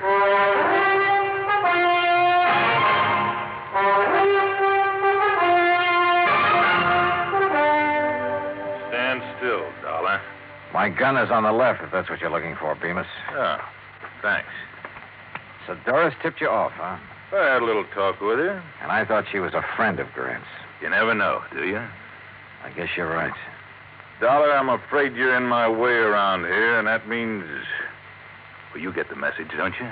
Yeah, I get the message. You see, you made just one mistake. What's that? You should have stayed at home. Yeah, I should have stayed at home, all right. And if it weren't for Ned Grant, I could have. And then it hit me. Sure. Suddenly I knew what the ideal vacation meant for that crazy Broadway columnist. The answer had been right under my nose from the start. Yeah, I'd finally figured out where Grant was. But it wasn't doing me much good. I had to get out of here, and at the moment, my chances didn't look too good. You know, Dollar, you got a very funny look on your face. Have I? Yeah, like something just rang a bell with you. Oh, sorry, Bemis. It's just my normal delirious expression. Okay, funny boy. Play it your way. Over against the wall. Move. Hold it. Listen. There's a car outside. Friend of yours? I don't know. I'm not taking any chances. Now, you answer the door, Dollar. I'll be right behind it, and this gun will be staring at your back. It could be Ned Grant who'd driven up, in which case I'd have to warn him somehow. Or it could be somebody else, in which case I had to grab their car and get out of here. One thing sure, whoever it was, I had to move fast.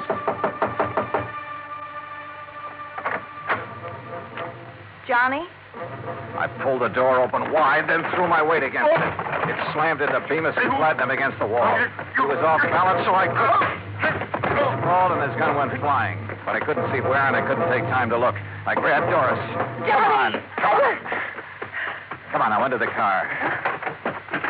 Now, you're going to help me for a change. That was Bemis. Don't tell me you're surprised. You're the one who tipped him off about the ski lodge. But, Johnny, I had no choice. He pushed me around. Yeah, sure. Johnny, where are we going? New York. You think Ned's there? Doris, I think he's been there right from the start.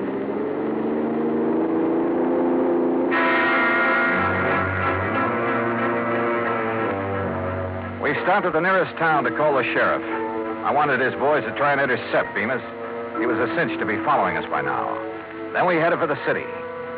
The sun was rising when we pulled up at Grant's apartment house.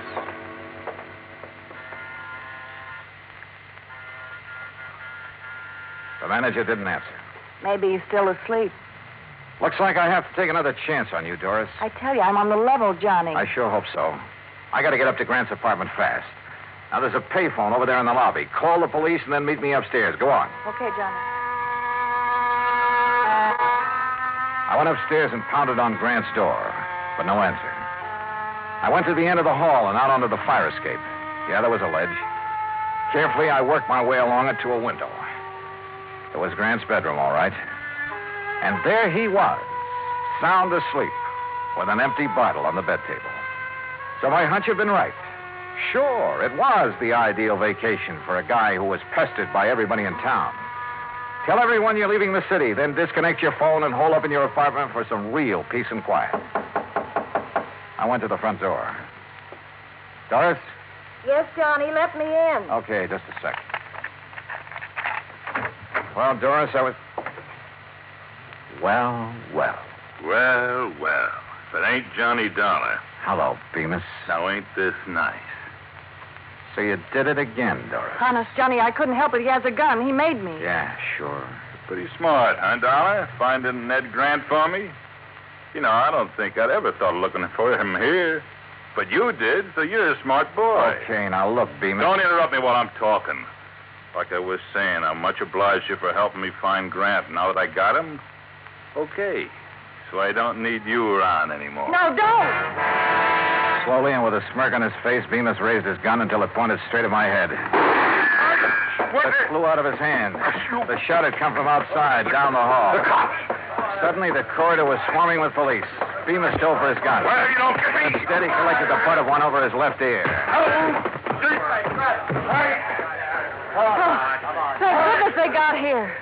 So you did call the police after all? You bet I did. Now, do you believe I'm on the level? Yeah, Doris, I guess I do. And you took a mighty good way to prove it. What's going on here? Ned. So you finally woke up, or sobered up.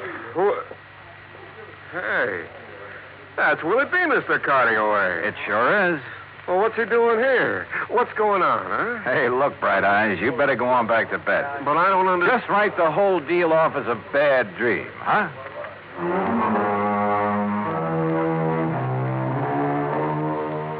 Expense account total $115.25. And look, the next time you send me out to protect a guy, don't pick one who's going to sleep all the way through the deal, huh? I don't know, it kind of takes the sport out of it. And Pat, since I didn't find a man who ran away for you, on account of he never really ran away, well, how about sending my fee on this one to the community chest?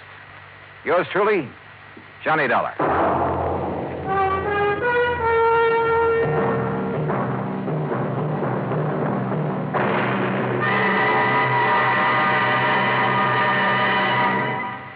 Our star will return in just a moment.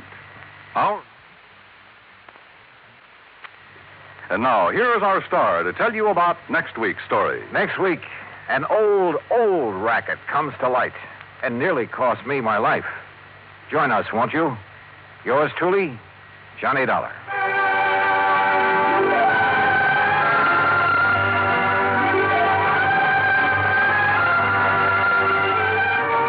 Yours truly, Johnny Dollar, starring Bob Bailey, originates in Hollywood. Written by Robert Wright, it is produced and directed by Jack Johnstone. Heard in our cast were Mary Jane Croft, Lawrence Dobkin, Joseph Kearns, Jack Edwards, Barney Phillips, and Byron Kane. Be sure to join us next week, same station, for another exciting story of yours truly, Johnny Dollar.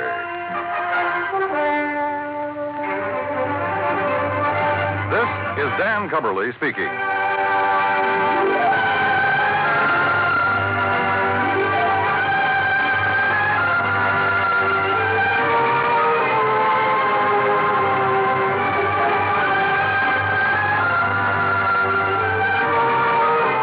This is the United States Armed Forces Radio and Television Service.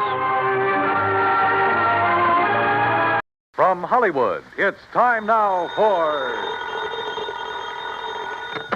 Johnny Dollar. This is Peter Hardy at Tri-Western Property and Casualty Insurance. Hi, how are things in the Golden West? You still in Reno? Sure am. Good boy. What goes, Pete? A little trouble with a big dairy farm out here, Johnny. Armenian dairies. Okay, Pete, tell me all. A year and a half ago in a fire, Armenian lost one of his silos. You know, one of those big towers where they store and cure a lot of chopped up corn and stuff. Yeah, I know. Cost us $21,000.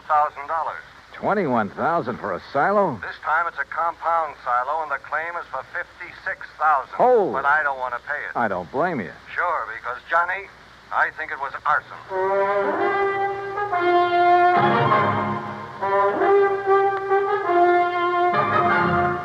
Bob Bailey in the exciting adventures of the man with the action-packed expense account. America's fabulous freelance insurance investigator. Yours truly, Johnny Dollar. And now, Act One of yours truly, Johnny Dollar.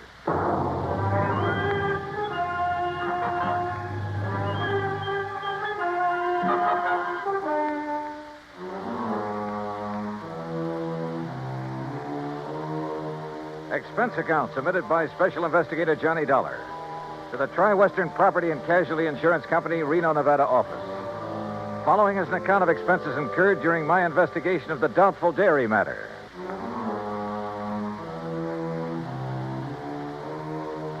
Expense account item 1, $141.20. Transportation and incidentals, Hartford to Reno, Nevada.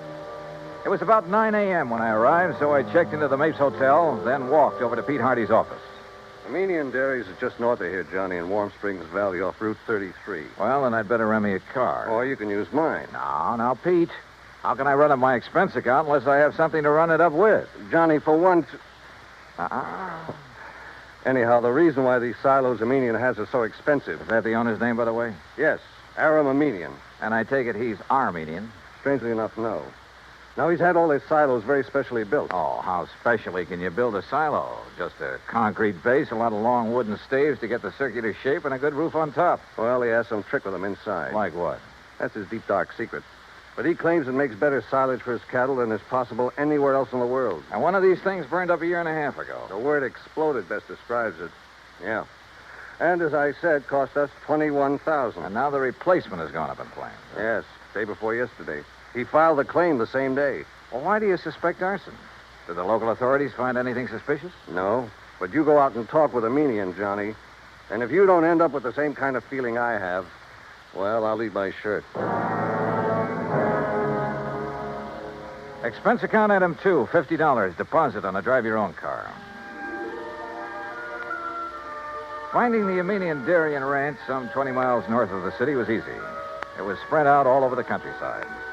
Hundreds of acres of well-irrigated, lush green pastures. Square in the middle of the ranch sat one of the cleanest, most modern dairies I ever saw. Aram Armenian gave me the grand tour, and I must say I was impressed. There was close to 200 well-kept Guernseys in the main barn, which was clean as a whistle. The milking machines, coolers, separators, clarifiers, and so on were the same. Yep, a prosperous-looking setup. Finally, Mr. Armenian took me out to where a small group of workmen were cleaning up what was left of his compound silo. As you can see, Mr. Dollar, only the concrete base is left. That must have been a pretty big silo, Mr. Armenian. Yes, the largest and most efficient in the entire West. Still, $56,000. Oh, the size had nothing to do with that. It was the inner construction, known only to Barnwell, the man who built it for me, and to myself, of course. Well, what was so special about it? Principally a method of venting. Venting? Yes, it increases the phosphorus and lactic acid content. Well, I thought the point in the silo was to keep it pretty well sealed up. Venting within, Mr. Dollar. But that's all I'll tell you about it. It cost me $56,000 to have Barnwell build it. And I wish the company to pay my claim as quickly as possible, because I'm starting construction on a new one immediately. Of the same type? Oh, vastly improved type. Oh, then it was to your advantage to lose the old one.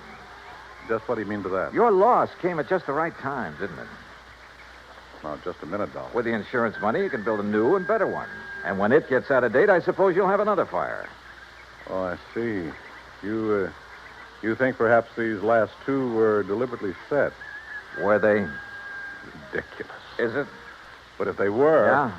If they were, I certainly wouldn't know it. Oh, come on now. After what you've just said. And what's more, Mr. Dollar, I'm sure you'll never be able to prove it.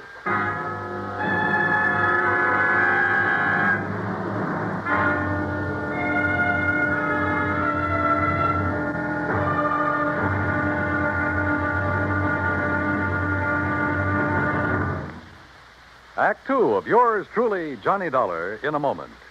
We sometimes wonder, what is the life of a human being really worth? Not too much? Or maybe a great deal? Does it depend on whose life it is? Whatever the answer, one thing is certain. Fred Hargesheimer, since World War II, has felt that his life is worth quite a lot of gratitude.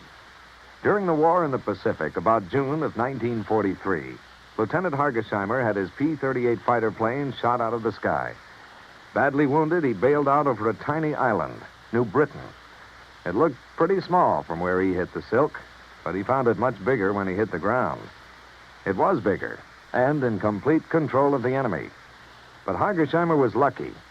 After a month of lonely hiding, he was found by a group of friendly natives from the village of Nantambu. They cared for him and successfully hid him from enemy patrols for the next 4 months at the risk of their own lives.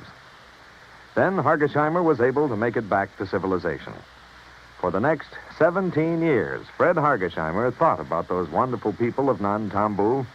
12,000 miles away in the United States of America, Hargesheimer put a great plan into effect. He made speeches, took up collections, sold jewelry belonging to his family, and worked out a way to bring a bit of civilization and happiness to the little village of Nantambu. Needless to say, the villagers gave him a spectacular welcome upon his return. Fred Hargesheimer showed his gratitude to the people who had saved his life. But life is worth little without freedom, the right of all men, everywhere. And now, Act Two of yours truly, Johnny Dollar, and the Doubtful Dairy Matter. Why, what he said and the way he said it. Aram Aminian was practically challenging me to find out how arson was involved in the destruction of his $56,000 secretly constructed compound silo. Expense account item 3, phone call from a gas station on Highway 33 to Reno Police Headquarters. But Lieutenant Brady of the arson squad assured me he'd failed to find anything indicating the fire was set. So dead end. Until I remembered a little trick that had worked for me before and might work again. Item 4, 27 cents for a loaf of white bread at a grocery store along the highway. Then I drove back to the Aminian ranch. If I'd known you were hungry, Mr. Dollar, I should have had something provided for you at the ranch house, in spite of your rather nasty attitude about this loss of mine. Food is the last thing I'm thinking of, Mr. Aminian. Well, then why this loaf of bread, if you're not... Whoop. Now, let's see. Oh, now, surely you're not going to eat the piece that dropped in the ashes. No. For now. Well, then get it out of your mouth, man. Well, mm-hmm.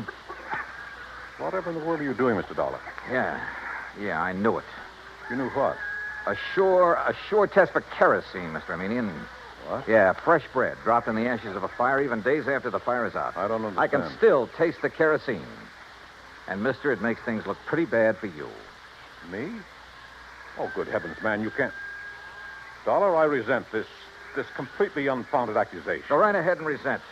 Or better still, let me get hold of a stenographer and you can dictate a confession. Get out of here. Want to do it the hard way, huh? Get off this ranch, Dollar. Now leave. Immediately. Sure. And I warn you, don't come back. Because if you do... Better be careful, Mr. Aminian. The kind of a threat you're about to make wouldn't sound very good in court. Get out. Get out. Out on the highway, I stopped at the Mobile gas station again and made another phone call. Item 5, another 20 cents. It was to my old friend Herb Carlbert, cashier of Reno's Farm Trade National Bank. It was past closing time, but he promised to leave a door open for me. So I grabbed a sandwich and a Coke along the way. That's item 6, 80 cents, including tip. Then at the bank, Herb led me back to his private office. Oh, sit down, Johnny. Tell me all about yourself. Yeah, later, Herb. We'll go out on the town and talk our heads off. Right now, I need some information. I hope you can tell me where to get it. Oh? Information about what? The Aminian Dairy. Or better still, Aminian himself. You know him? Oh, I certainly do. We're his bank. His happens to be one of the best accounts we have, especially in our investment department. You mean it's big? Plenty big. Like how much? Well, now, Johnny, I'll tell you this. If I had a quarter of his net worth, I'd have retired long ago. No big outstanding debts on his place? Anything like that? Not a penny. Aram's financial condition is as... Now, wait a minute. Yeah? That fire and explosion of his compound silo? Yeah, that's right. Herb, I've found evidence indicating arson. Well, certainly aren't accusing him. Who else?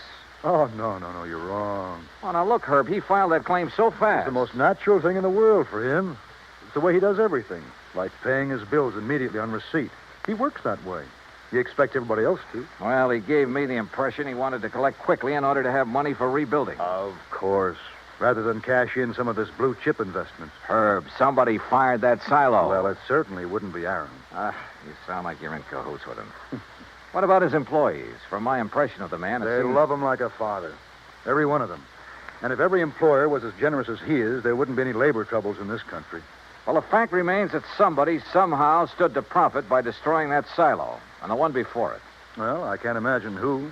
Even his competitors like and respect the man. Or so they say. No, they do.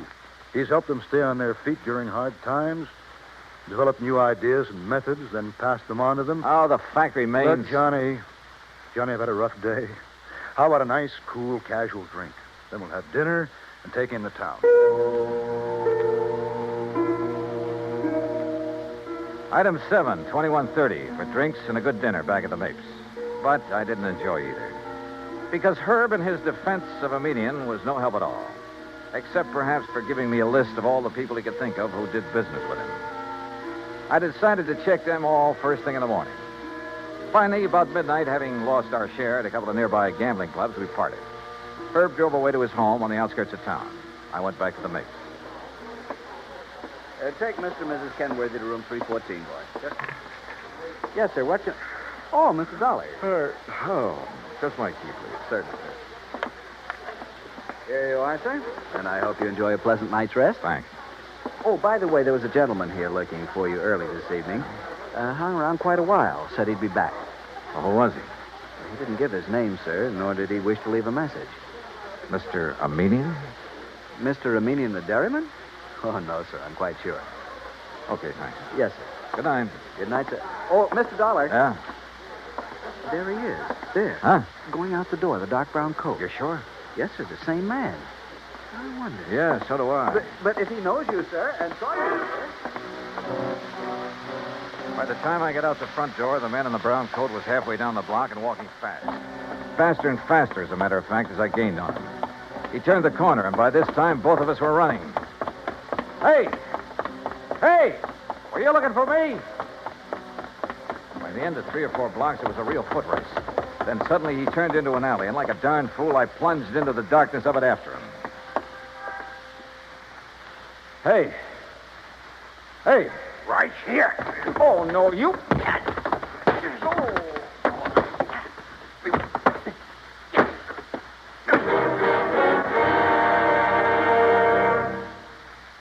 Act 3 of yours truly, Johnny Dollar, in a moment.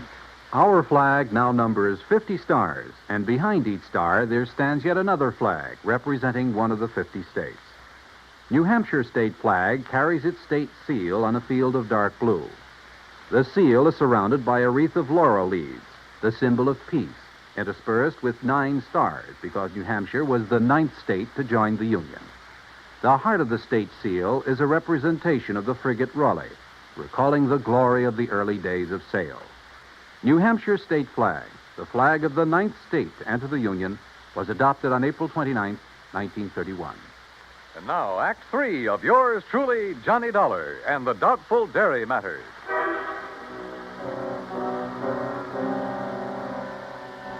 If it hadn't been for a big interstate moving van that drove into the alley where I'd been waylaid, well, I have a strong hunch I wasn't supposed to have lived through that beating. The truck driver, who absolutely refused a tip, incidentally, half walked, half carried me back to the Mapes. And the desk clerk had a doctor in my room within a few minutes. Terrible thing, Mr. Dollar. You're being attacked like this. And, of course, I'll have to make a report over to the police. Oh, do anything you like, Doctor. Just get me patched up, will you? And you, easy now.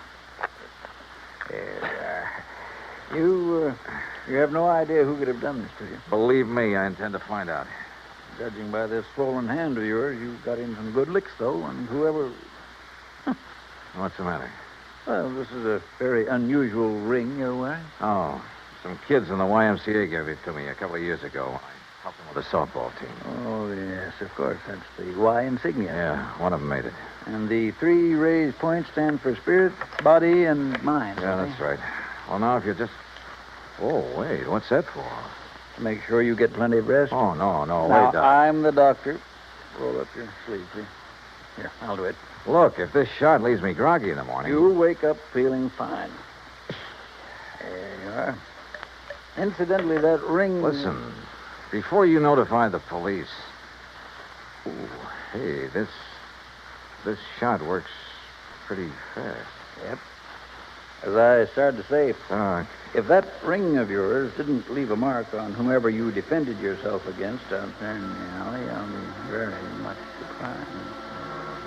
In a few seconds, I was out like a light.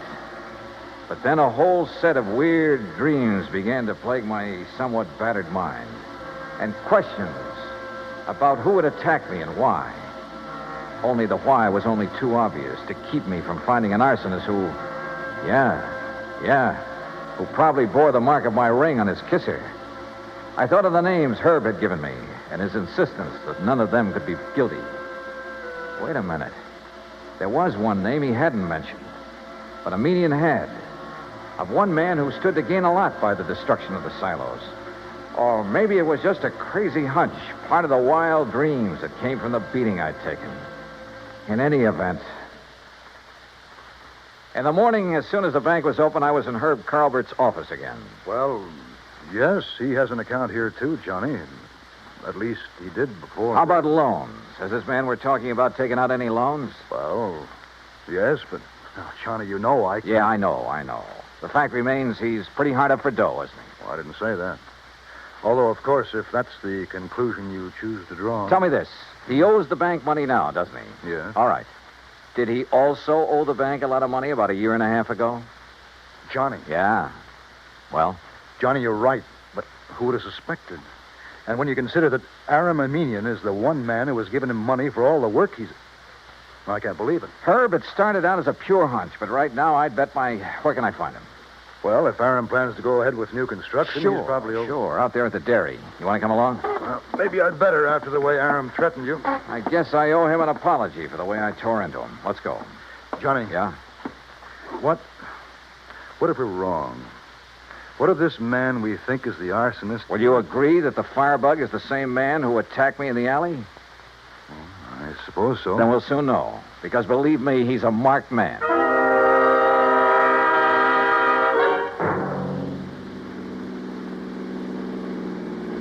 We made the Armenian dairy in 30 minutes flat, and we're told at the gate that Aram Armenian was in the pasteurizing plant.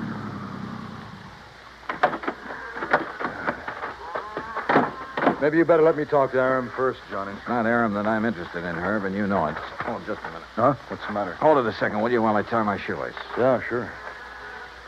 And I've been thinking, Johnny, on the way out, you know, we could really be terribly, terribly wrong. Herbert, old man. Aram, we're just looking for you. Well, when I heard the car pull up, I thought it was Joe Barnwell. He's due here to show me final plans for the new silo he's going to. Well, Mr. Dollar. That's right, Mr. Armenian. I want to apologize for... Well, what's the matter? That dressing on your cheek. What about it? Just what is that little bandage hiding?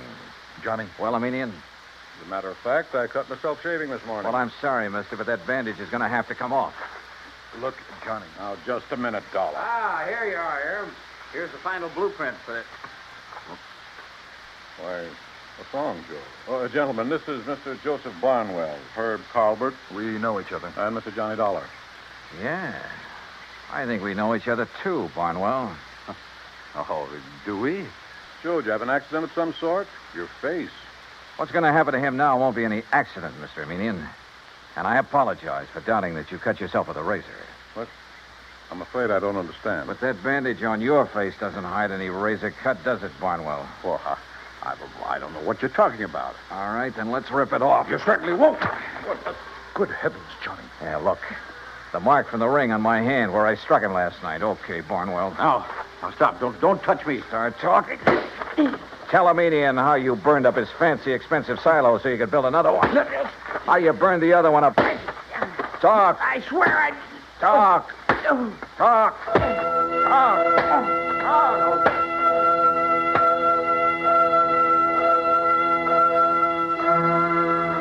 Yeah, he talked all right, plenty. About a racket so old I hadn't heard of it in years. The crooked builder who burned out his own clients to get himself more work. And in this case, a natural, because he was the only one who shared Aram's secret construction plans. And by the time I was through with him, he blabbed about some of the other clients he'd taken the same way. Expense account total, including incidentals and the trip back to Hartford, $418 even. Yours truly, Johnny Dollar.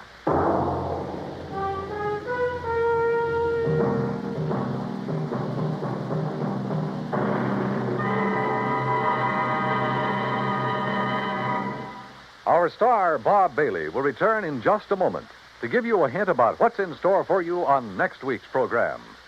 Meantime, listen carefully.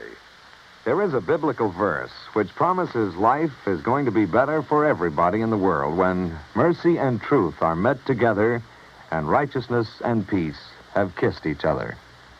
When the people of the United States of America express that thought, it is not in idleness, but in deeds. Today, it is common knowledge that when the gigantic earthquakes and tidal waves struck the Republic of Chile in South America not too long ago, thousands of lives were lost and tens of thousands were left homeless, hungry, and suffering.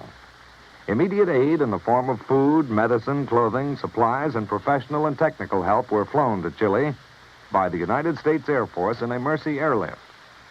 When the work was done and the suffering people made happier and more comfortable, American servicemen received such grateful thanks from the people of Chile that they felt increased pride in being able to wear the uniform of the United States of America.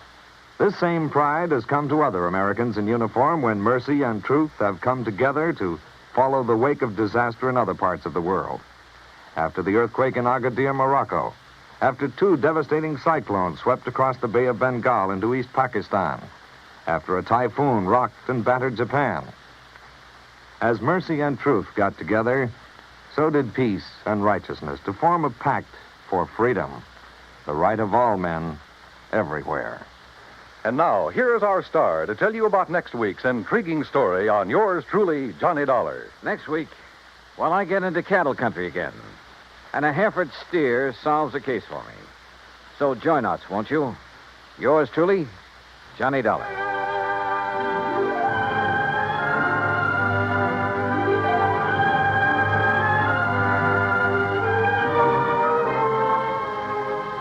Yours truly, Johnny Dollar, starring Bob Bailey, originates in Hollywood. It is produced and directed by Jack Johnstone, who also wrote tonight's story. Heard in our cast were Paul Dubois, Will Wright, John Daner, Harry Bartell, Parley Bear, and Forrest Lewis. Be sure to join us next week, same time and station, for another exciting story of yours truly, Johnny Dollar.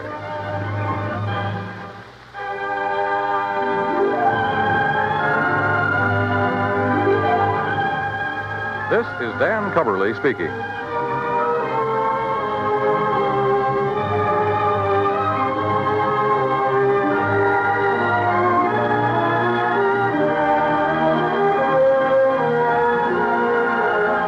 This is the United States Armed Forces Radio and Television Service.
From Hollywood, it's time now for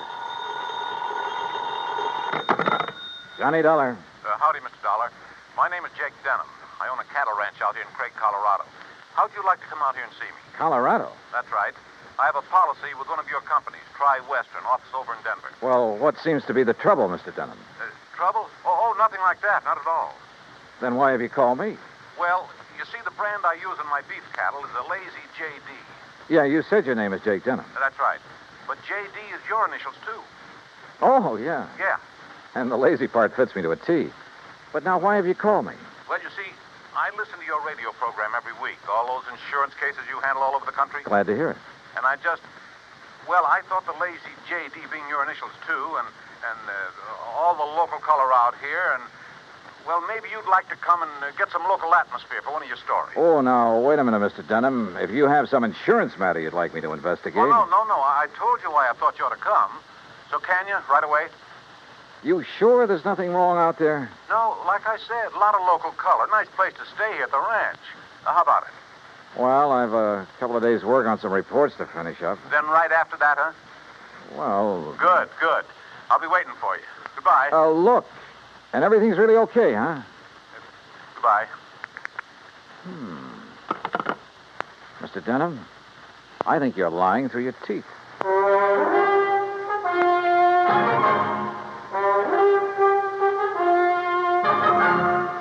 Bob Bailey in the exciting adventures of the man with the action-packed expense account, America's fabulous freelance insurance investigator. Yours truly, Johnny Dollar.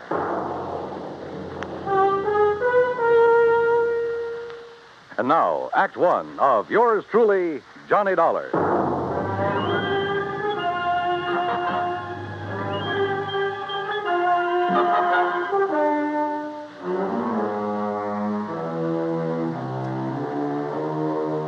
Expense account submitted by Special Investigator Johnny Dollar to the Tri-Western Life and Casualty Insurance Company, Home Office, Denver, Colorado.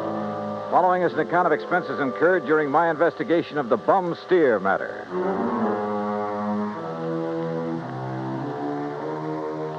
Expense account item 1, 370, long-distance call to Hal Versky, my contact at Tri-Western in Denver. Johnny, good to hear from you. You out in this neighborhood? Nope, still in Hartford. Hal, I want you to okay an expense account for me. Well, now that depends. Listen, do you know a client of yours by the name of Jake Denham? Yes. As I recall, he owns a big cattle ranch over near the little town of Craig. Uh-huh. Carries a straight life for something like 40,000, 50,000. Well, look, I got a phone call from him begging me to come out there and see him. Oh? Something wrong? He says not, but I don't believe him. Well, have you any reason to think something is wrong? Well, only the half-baked excuse he gave me for wanting to see me. Look, Hal, I realize this is just a hunch, but Certainly sounds like it to me. my hunches have saved your company a lot of dough on occasion. So how about it? Okay. Put it this way. If you run into something out there and clear it up, we'll pay the freight. If not, well, you just go ahead and have yourself a vacation at your own expense, okay? Oh, now, why don't you relax that iron grip on the purse strings for a change, huh? Why? What would you do? Okay, but I warn you, Hal, if this does turn into a case for your company, my expense account is going to knock you right off your feet. Oh, now, wait a minute. Bye-bye. Johnny! It took me nearly 4 days to clear up the reports I had to finish. I wish now it hadn't, that I'd left Hartford immediately. Expense account item 2, $133. Plane fare and all the incidentals I could think of, Hartford to Denver. I got there shortly after 7 a.m. Item 3, $50 deposit on a drive-your-own car, in which I promptly headed north and west on Highway 40. That is, after getting out of the traffic in Denver itself, and believe me, that town has it. The 200-mile drive to Craig was routine, except for the lush green hills, the snow-topped mountains, the vast meadows and forests. Colorful Colorado, they call it, and it sure is. Finally, about noon, I pulled into Craig and stopped at the Cosgrove Hotel for lunch. That's item 4, $350. From the waitress, I got directions to the Lazy J.D. Ranch. About 8 miles south on the Yampa River, just off Route 789. You want some dessert? Oh, no, thanks. This is fine. Hey, you one of the relatives? Relatives? Oh, of course not. You're too late. Too late for what? It was real beautiful, though. Half the town turned out for it, and most of the big ranchers. What are you talking about? Oh, my gosh, it's after 1:30. Look, I'm not supposed to be on duty now, and I got a date with my boyfriend. Hey, well, now... Excuse me, now, I wait a gotta go. second. Just say the cashier in the lobby. Well, but look, Okay.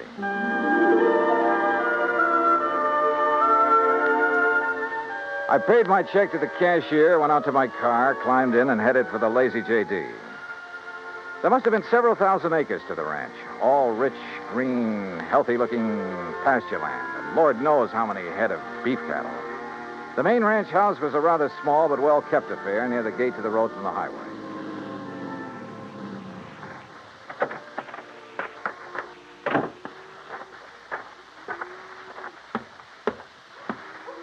And then I saw it. A long piece of black crepe hanging on the doorframe.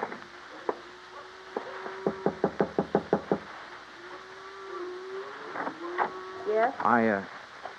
How do you do? My name is Dollar, Johnny Dollar. Oh, Johnny Dollar. Why didn't you come before? What? He begged you to come, didn't he? To come right away? Mr. Denham? Yes, but I Then told why him... didn't you? You might have saved him. Saved him? Yes, saved him. We buried him this morning.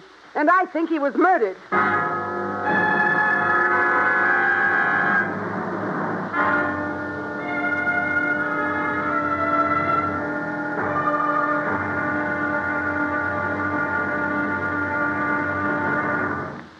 Act Two of yours truly, Johnny Dollar, in a moment. The American writer Christopher Morley once wrote, "When you sell a man a book, you don't sell him just 12 ounces of paper, ink, and glue. You sell him a whole new way of life," unquote. Now, that goes double when you give, not sell, a book. But the gift of 550 books to little children increases the legacy tenfold. Near the end of 1960, the employees of the Chase Manhattan Bank started a people-to-people program with such a gift to school children of a town in Tanganyika. That's on the southeast coast of Africa. To give you an idea how the books were received by the children, let me first quote from Francis Bacon. He's an English writer of a few centuries back. He said, "Some books are to be tasted, others to be swallowed, and some few to be chewed and digested." In the past, children in Tanganyika may have done a little tasting and chewing and a little swallowing and digesting. But there's one certain thing. They wound up devouring the books they received from the United States. And they did so much of it that they, the ones in high school anyway, were able to reach the level of English children their age and pass the exams at the same time. That takes a lot of book learning, as they say. Now, the gift of these books from the United States of America may have seemed a small thing to the senders, but the boys in Tanganyika who received them know that they've opened a whole new way of life. They've greatly increased understanding in the classroom of freedom, the right of all men everywhere. And now, Act Two of yours truly, Johnny Dollar and the Bum Steer Matter. The tall, beautiful girl standing in the doorway of the ranch house at the Lazy J.D. outside of Craig, Colorado, was dressed in black. The red about her eyes showed that she'd been crying. But there were no tears in them now. Jake Denham was my father, Mr. Dollar. I'm Virginia. And you think he was murdered? Why do you think he called and begged you to come out here? Any idea who might have done it? Yes, Big Mike Craven. Who's he? He owns the Sea Lucky Star and wants to own every other ranch around here, and he will unless somebody stops him. How did your father die? Anthrax. That's what they said it was. I thought that was a disease of cattle. People, too, if they get infected from the cattle. And that's what happened to your father? That's what they say, but there's no anthrax around here. Our ranch is clean. Look, let's go inside and sit down and talk about this. Sure, I'll talk about it. If only somebody will listen. And here, John. Oh, thanks. Are you, all alone? Now that Dad's gone, he and I ran the ranch. Now it's up to me. Sit down. Thank you. Virginia, were you trying to tell me out there that you think somebody tried to infect your herd with anthrax? What would you think? Who was your father's doctor? Dr. Regis Ross from in town. Who are you? Well, my name is Dollar, insurance investigator. Say, you fellows act pretty fast, don't you? Sometimes. Feeling all right now, honey? I guess so. I told the hands that you're in full charge now. They'll take their orders from you. Or from me. Or from... Sure. Sure, I guess that's best. Thank you, Pete. They might as well get used to it, because after we're married...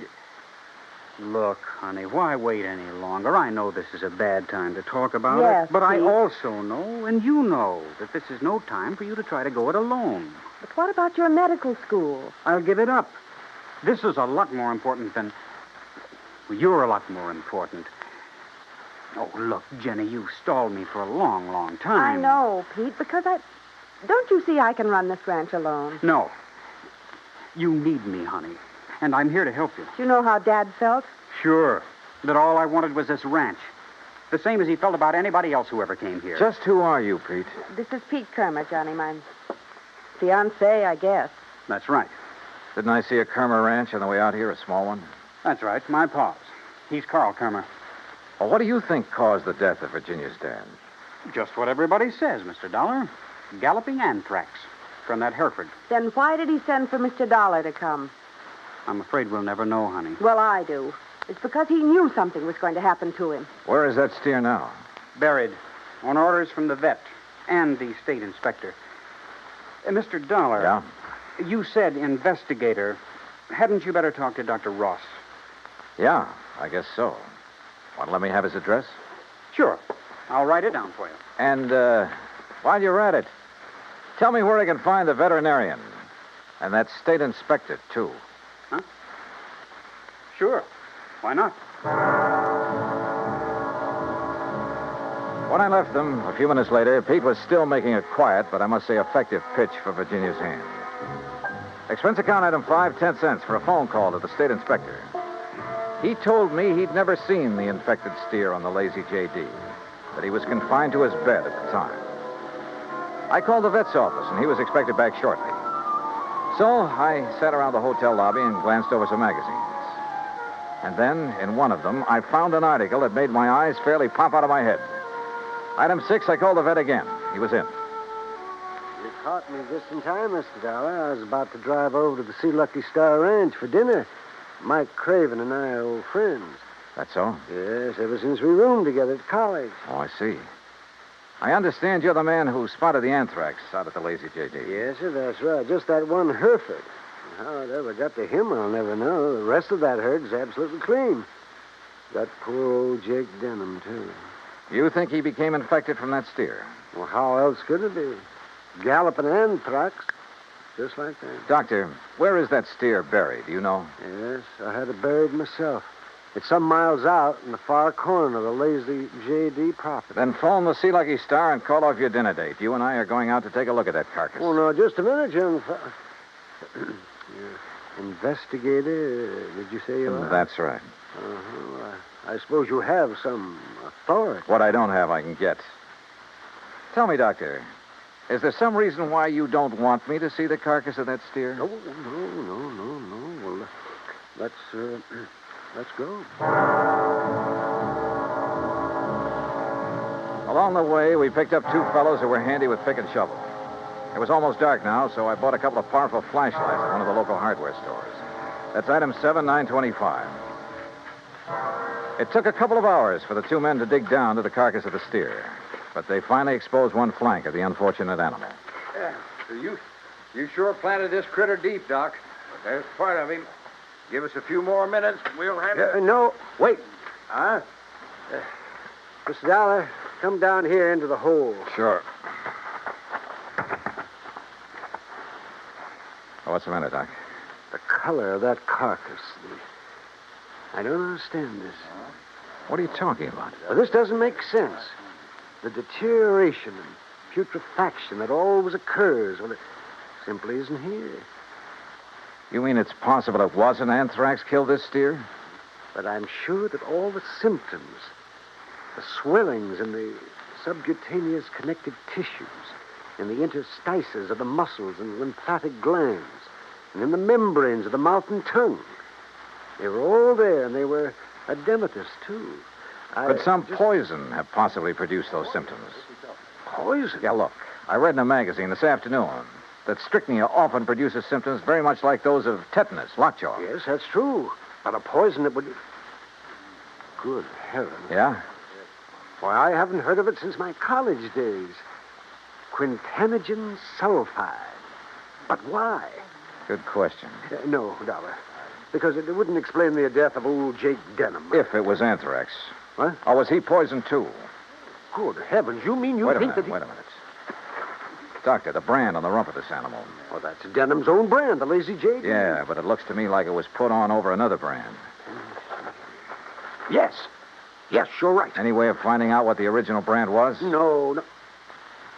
Yes, Mr. Dollar. The other side, the inside of the hide might show it. Then, Doctor, you got a skinning job to do. All right. Hand me my bag there, please. Okay, here you are. Go to it, Doc. Thank you. Oh. That poison, how much to infect a man? Well, even a small scratch on the skin could absorb enough to be fatal. No wonder that Dr. Ross... Ross was the one who treated Jake Denham. Yeah. No wonder we couldn't understand why death came so... Well? No. Can you see what the original brand was? Yes. Yes, I can. I'm afraid so. Let me hold the light a little. Oh. I see. But I can't believe it, Mr. Dollar. Pretty clear, though, isn't it? Sea Lucky Star. Act 3 of yours truly, Johnny Dollar, in a moment. A couple of 1,000 years ago, the ancient sage Diogenes remarked that all things are in common among friends. Well, he didn't mean that only material goods were in common among friends, but that they shared their troubles as well. For a long time, the United States Armed Forces have been a friend in time of need. during fires, floods, and pestilence all over the world. Many peoples of the earth have come to believe in the friendship which the U.S. military personnel have spread for so many years, and the calls for help they answer in time of personal emergency, a response which has always been immediate. Not long ago, a Korean Buddhist nun was suffering from beriberi, an advanced form of acute malnutrition. But she was living in an isolated monastery deep in the Korean hills and valleys. Her sister nuns contacted the nearest Army Signal Corps relay station, and wheels began turning. In no time, an Army helicopter landed at the station's helipad. American soldiers carried the stricken nun to the copter. She was flown to a waiting ambulance and whisked away to the hospital. Her recovery was rapid, thanks to the United States Army, her newfound friends. Army helicopter men helped in many other ways. Over the 108 islands of the Ryukyus that spread from southern Japan to northern Formosa, Army helicopters are constantly whirling their blades as they hop from one island to another on missions of mercy. They bring food donated by American women on Okinawa, or they bring vital medicine to save a life. They also bring friendship and understanding and freedom, the right of all men everywhere. And now, Act 3 of yours truly, Johnny Dollar and the Bum Steer Matter.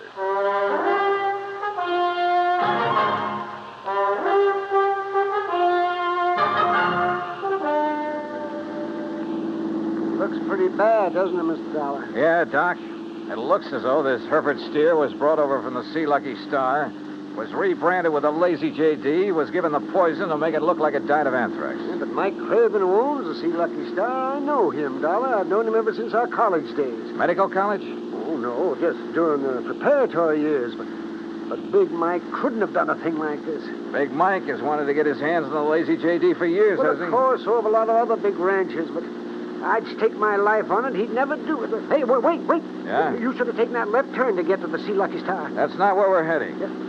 Well, then where? If I remember correctly, it's this road to the right, here. Well, you mean the K-Bar K? Got any better ideas? Well, I'll be... Here.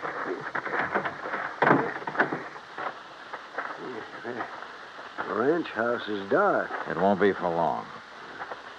Would you call this a good ranch, Doc? No, old Carl has been just a hanger-on. He hasn't made the place pay for quite some... What's going on out there? Who is it? Johnny Dollar, Pete. Oh? I want to talk to you. Oh, sure. Door's open. I'll be right down. Come on, Doc.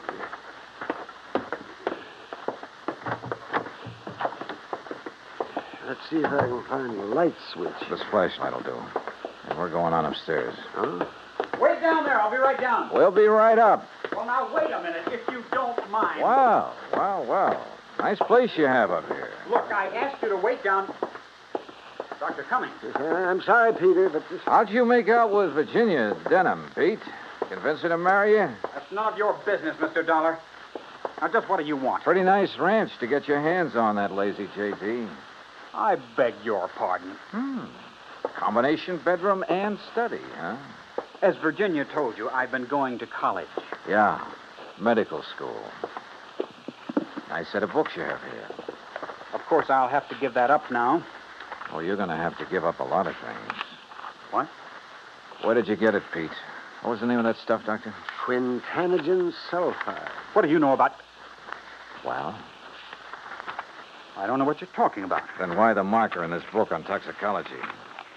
Marker? That was a foolish thing to do, Pete. A dead giveaway. Yeah, I told you. I don't know what you're talking about. Yep.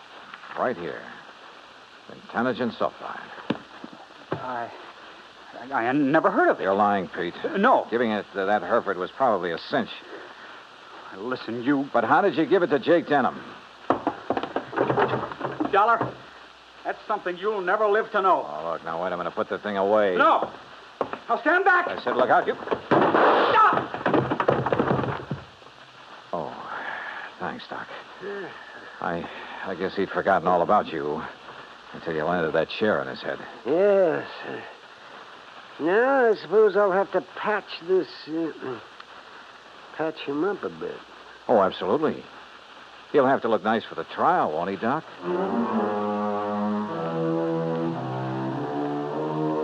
Expense account item 8, $55.95. Living expenses in Craig while waiting for the autopsy on Jake Denham. And yes, the same drug was used on him as on the Hereford steer. A small bottle of the rare drug was found in Pete Kermer's trunk.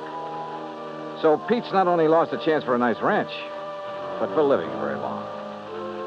Expense account total, including incidentals and fare back to Hartford, $618.50. On second thought, how's about just sending that check to the community chest? Then I'll feel a little better about this case. And about myself, too. Yours truly, Johnny Dollar.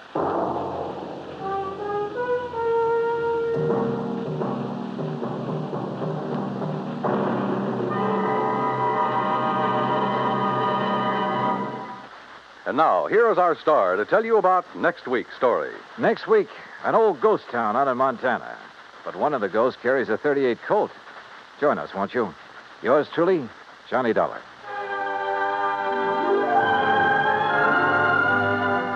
Yours truly, Johnny Dollar, starring Bob Bailey, originates in Hollywood. It is produced and directed by Jack Johnstone, who also wrote tonight's story.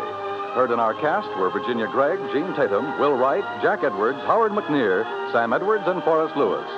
Be sure to join us next week, same time and station, for another exciting story of yours truly, Johnny Dollar. Dan Cubberly speaking.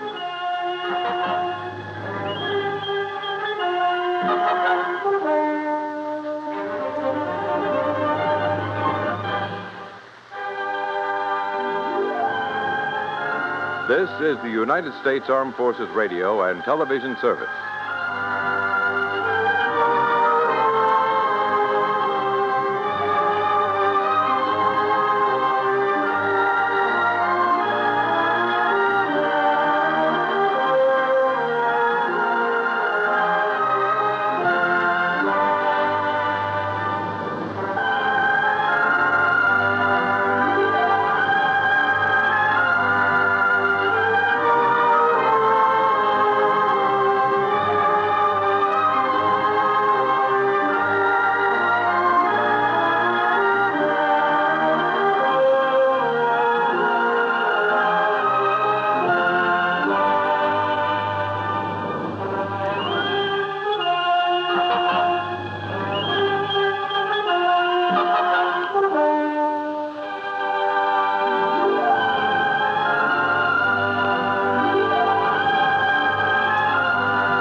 From Hollywood, it's time now for... Johnny Dollar. George Reed here. Well, hi, George. Haven't heard from you in a long time. Skip the formalities, Johnny. I have a problem. You and everybody else. $25,000 problem, possibly $50,000. Double indemnity clause, huh? Right. Who's insured? Name is Mercedes Crabtree. Crabtree? Elderly woman, lives out in Montana. Uh-huh. And how long has the policy been in effect? Almost 30 years. And you're crying because you have to pay it off? Well, that's it, Johnny. We aren't sure. What? A few days ago, somebody took a shot at her. They missed. But, Yeah? well, last night, she disappeared.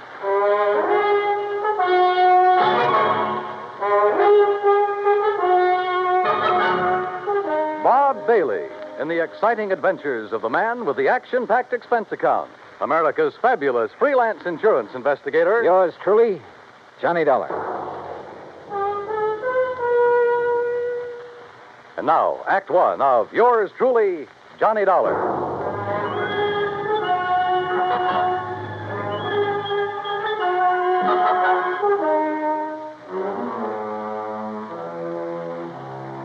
Expense account submitted by Special Investigator Johnny Dollar to Floyd's of England, American Branch Office, Hartford, Connecticut.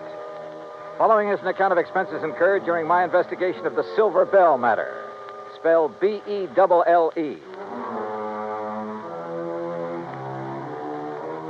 Expense account item 185 cents, taxi from my apartment to George Reed's office. He was on his feet waiting for me. His suit looked like he'd slept in it. Close the door, Johnny. Yeah, sure. Johnny, I'm not going to mince words with you. This one's important, not only to me, but to Floyd. Oh, how come? Because Mrs. Crabtree was one of our first American clients, and because Murdoch Morton sold her that policy. Murdoch Morton? Who that? My goodness, Johnny. Mr. Morton's the president of our company. You should know that by now. Oh, yeah, I suppose I should. Yes. Well, at the time Mr. Morton sold her the policy, he and Mrs. Crabtree became very close friends. And where was Mr. Crabtree while all this was going on? He'd been killed in an accident in his mine 6 months before. Johnny, you have a very suspicious... I know, George. Prettier people than you have told me. Yes. Well, anyway, since that time, Mr. Morton and Mrs. Crabtree have corresponded regularly. And when Mr. Morton heard that someone had taken a shot at her... Now, wait a minute, George. Mr. Morton's in London, right? Yes. Well, just how did he happen to hear about the shooting? Through Mrs. Crabtree? No, Mrs. Henrietta Scott wrote to him. Oh. And just who is Mrs. Henrietta Scott? According to her letter to Mr. Morton, she claims to be Mrs. Crabtree's only friend in Silver Gulch. Silver Gulch? Montana.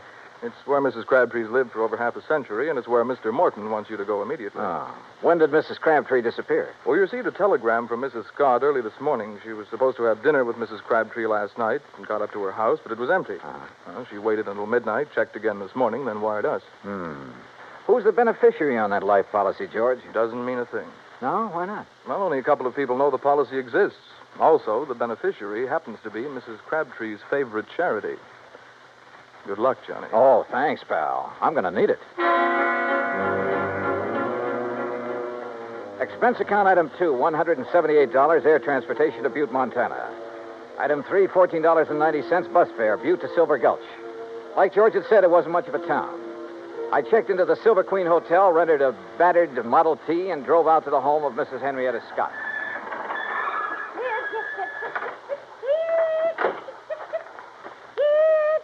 Oh, you startled me out of a day's growth. I'm sorry. Mrs. Scott? Yes. Oh, you must be from Grandma's trunk, yes. Beg your pardon? Grandma's trunk. They sent you, didn't they? Well, come along with me. It's in the house. Mrs. Scott, wait a minute. I'm afraid you've made a mistake. You mean you're not from Grandma's trunk? I don't even know Grandma. It's an antique shop in Butte. They said they'd send a man out to offer me a price for my hand-carved rosewood headboard. You're not him, huh? No.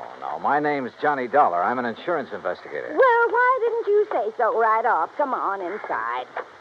I suppose you're here about poor Mercedes Crabtree. God rest her soul. Yes, that's right. Is she still missing? Rest her soul. Sit down anywhere. Oh. No, not there. Willem settee. That's it. You comfortable now? Fine, thanks. The sheriff and a couple of men who work for Charlie Greenpaw were out looking for her most of yesterday. They're at it again today, but they won't find her. Leastwise alive. Well, can you think of anyone who might have reason to kill her? Well, now that's hard to say. Most people in this town right now, they ain't got no use for her. They say she's stopping progress. Now, just what do you mean by stopping progress? Well, Charlie Greenpaw's busy getting some of the old buildings fixed up so they're livable again. He's planning on turning the whole town into a tourist attraction. Uh-huh. Well, Mercedes, she won't hold still for it. She won't let him set foot on any of her land. Won't sell none of it, neither. Does she own very much of the property around here? Little more than half of Main Street. And the thing that Charlie wants most, the Silver Bell. The Silver Bell? Richest silver mine in Nevada. Leastways, it was once. George Crabtree discovered it. Yes, when the well, now- vein ran out, he was killed trying to find it again. After that, the mine was closed. Mrs. Scott. Of course, the town closed down when the mine did. Mrs. Scott, were you with Mrs. Crabtree the day someone tried to shoot her? No. She was walking up toward her mine, alone. Thought it was just a stray bullet. Just where is this mine? Oh, you can see it from the window right behind you. It's about halfway up the hill yonder. Here, you come over here and take... Well, I'll be first cousin to a stink bug. Why, what is it? Up there on that hill going toward the mine. It's Charlie Greenpaw and Slim Richards, the sheriff's deputy. Now, I wonder if they think she's down inside that mine. A few minutes later, I caught up with Greenpaw and Richards. They'd stopped near a large, newly painted no trespassing sign about 20 yards from the mine's entrance. I introduced myself. Mr. Dollar, you see that sign says no trespassing? Yeah? Well, folks around here take the signs Mrs. Crabtree had put up mighty seriously. That right, Slim? Sure is. You mean you're not going in there, Greenpaw? Well, now, we didn't say we weren't going in. We just thought we'd better consider it before we did anything hasty. But she could be dying in there. Providing she's in there. Right, Mr. Greenbaugh? That's right, Slim. Now, Dollar, you want to go on in? Why, there's nothing to stop you. No, sir. Not a thing.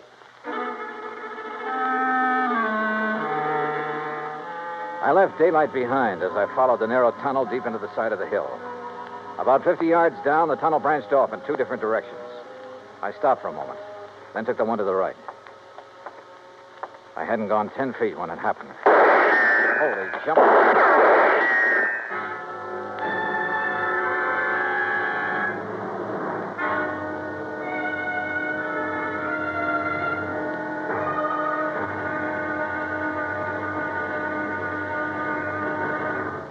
Act two of yours truly, Johnny Dollar, in a moment. It is a rare event when a young man decides to leave civilization behind and hide himself away in the steaming jungle, just so he can help his fellow humans in a remote corner of the world. The late Dr. Tom Dooley did just that when he left the United States to help the sick and starving jungle people in the little kingdom of Laos in Southeast Asia. Dr. Dooley's story is well known to nearly everyone. And all over the world, people talk of his little jungle hospital on stilts.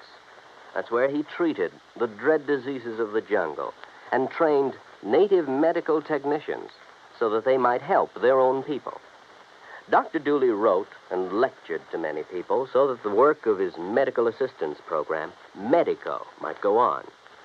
It was not easy for someone so young and so talented to give up the bright lights of the city and plant himself down in an unknown jungle just for the purpose of helping unfortunate people he didn't even know. But through Medico, Dr. Tom Dooley wanted to help people. He wanted to help people to help themselves.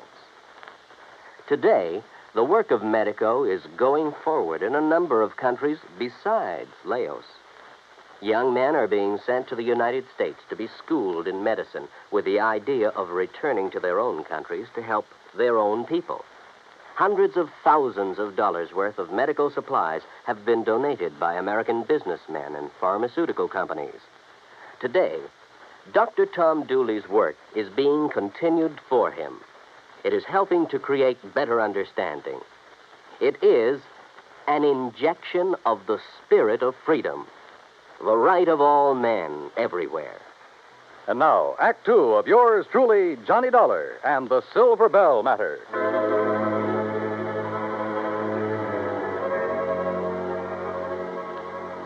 I wasn't alone in the mine, that was for sure. But whoever was in there with me wanted to be alone and resented the intrusion. I wondered if they could hear, so I picked up a rock and tossed it on down the side of the tunnel. Oh. You hurt bad, stranger? Well, I'll be him. Mrs. Crabtree, is that you? You're trying to trick me. No, wait a minute. My name's Johnny Dollar, insurance investigator. I've got a bead on you now, mister. So don't you move till you can prove what you're saying. Oh, no, I don't intend to. What are you doing in my mind? Looking for you. Your friend, Mr. Morton, is worried about you. Oh. Walk up this way, Mr. Dollar. But you be mighty careful about it. Yes, ma'am, I sure will. You say my Doc Morton sent you all the way out here? That's right, ma'am. Your friend, Mrs. Scott, wrote to him. I declare. It seems forgot she even knew. You know Murdoch? No, ma'am, I've never had the pleasure. Oh, he's such a fine gentleman. I remember years ago when I first met him. Oh, he was so kind and understanding. Hey, what's the matter? Oh, crazy fool thing I did coming in here and falling. Hurt myself bad, too. Mr. Dollar, you're just going to have to carry me out. It'll be a pleasure.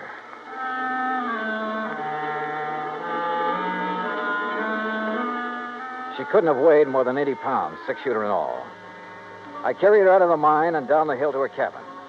I had just finished making her as comfortable as I could when Mrs. Scott arrived. Oh, dear. Oh, you poor old dear thing. You ever hear such sick garbage, Mr. Dollar? Woman, stop looking like you buried me yesterday and run and get the doctor to take care of my ankle. Your ankle? Well, what's the matter with it? Well, it's busted. Ooh.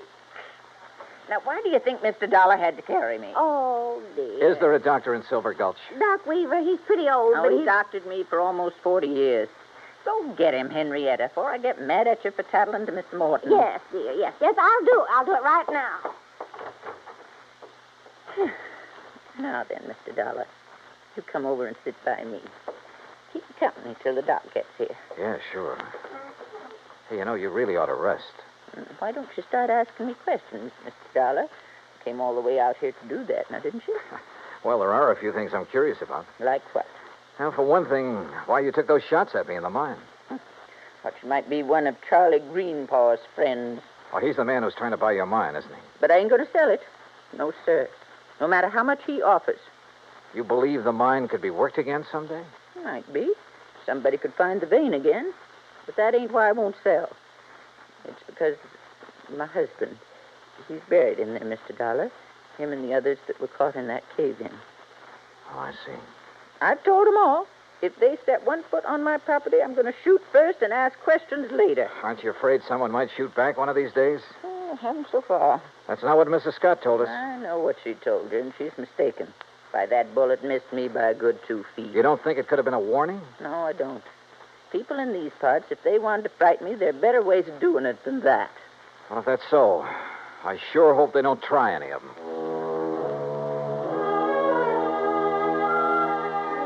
No one, at least so far as she knew, had reason enough to try killing her.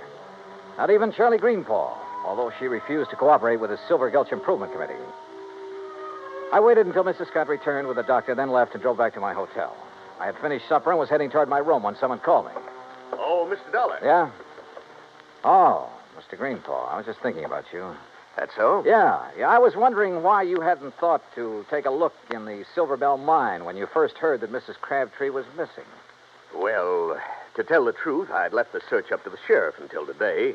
Then this morning, Isabel, that's my wife, she said if something did happen to Mrs. Crabtree, it'd sure look like I did it. Good thing you listened, because she was right. Yes, I know. Say, Dollar, I hear Mrs. Crabtree's taking quite a shine to you. Oh, where'd you hear that? Doc Weaver said that's all she talked about. Hey, look, if you'd like to pick yourself up a few $100s, you sure could do it easy. Oh? How's that? Just get the old lady to sell me her mine and the acreage along next to Mrs. Scott's place. I'd give her full value for both. And that'd come to enough money for her to live on the rest of her life real comfortable. Now, you do that, Dollar, and I'll give you $1,000 cash. You know something, Greenpaw? What's that? I could have been mistaken about you. You want that mine and the land around it real bad, don't you? Sure. I spent a good deal of money fixing up the old buildings here in town. If I can get the Silver Bell and enough land out there to put a dude ranch on, why, this town will be able to make Virginia City look second-rate. Now, what do you say? I don't know. I'll relay your proposition to Mrs. Crabtree. The rest is... What's all the excitement out there? Oh, it sounds like... Miss Greenpaw! What is it, Slim? What's going on? Fire! Miss Crabtree's cabin. It's blazing like fury.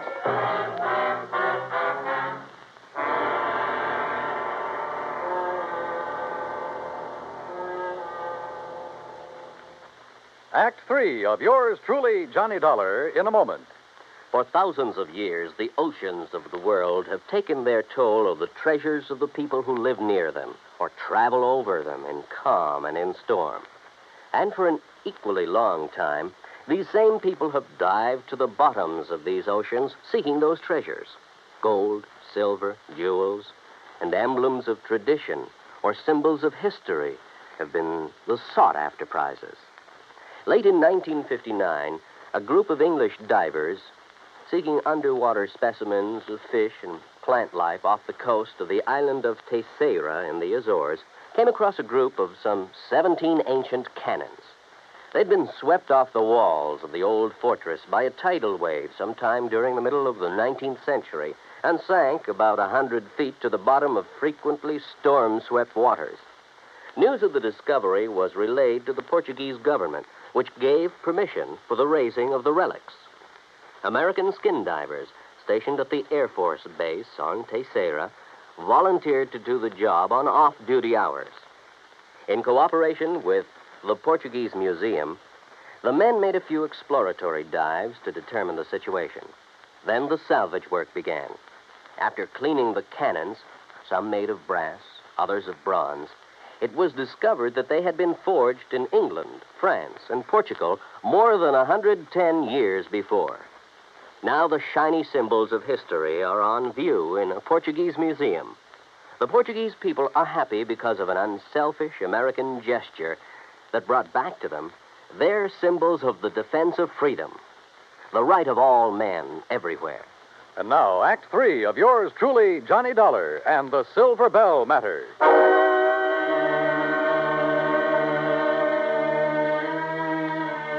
By the time we reached the cabin, it was all over. For a moment, I was afraid Mrs. Crabtree hadn't managed to escape.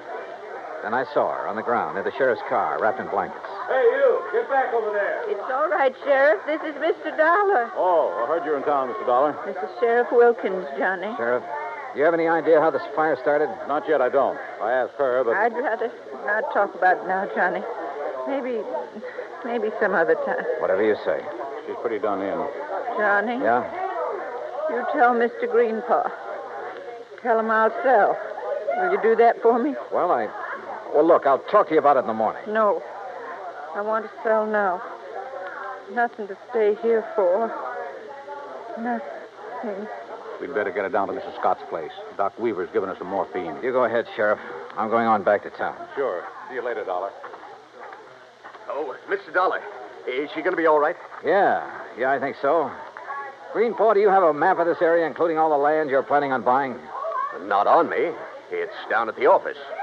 You want to see it tonight? Yeah, I sure do.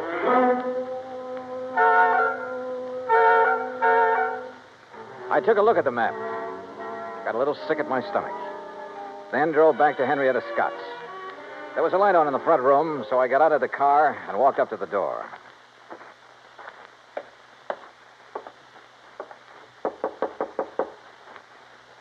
Yes, who is it?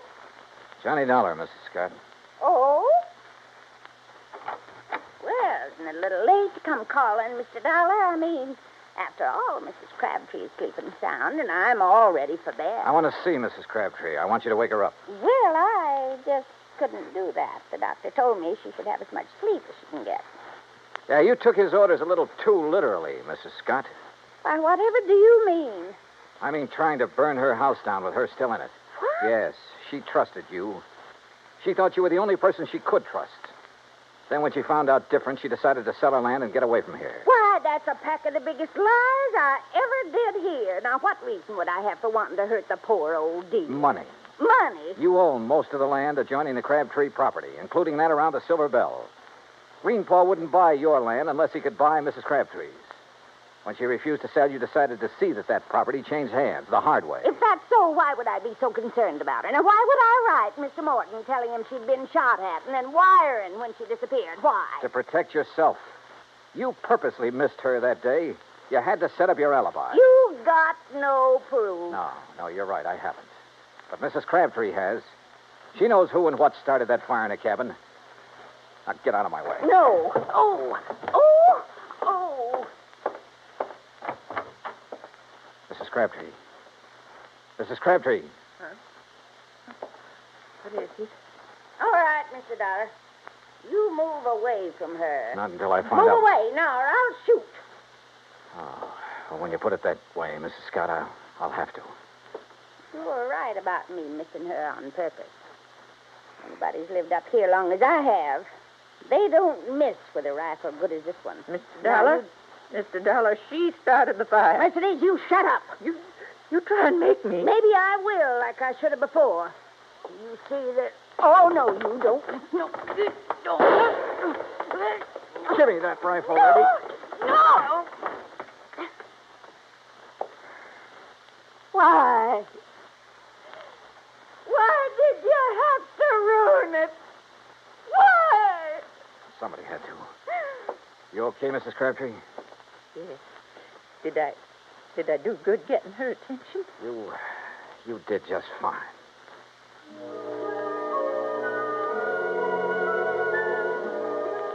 I was ready to leave Silver Gulch the next day, but I stayed over for another week, waiting for a little English gentleman by the name of Murdoch Morton to arrive and claim his bride. Yeah, just about everybody in Montana came to Mrs. Crabtree, Mrs. Morton's wedding.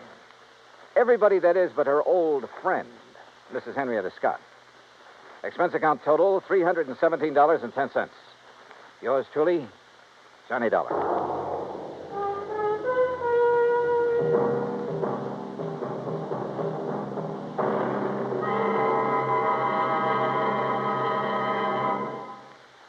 And now here is our star to tell you about next week's story. Next week, a beautiful girl is killed. And with her goes a big part of my own heart. It's one of those things that... Well, join us, won't you? Yours truly, Johnny Dollar.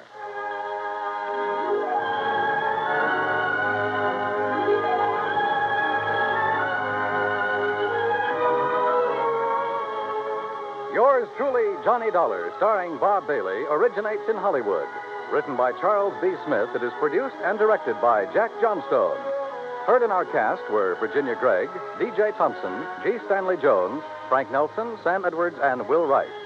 Be sure to join us next week, same time and station, for another exciting story of yours truly, Johnny Dollar. This is Dan Coverly speaking.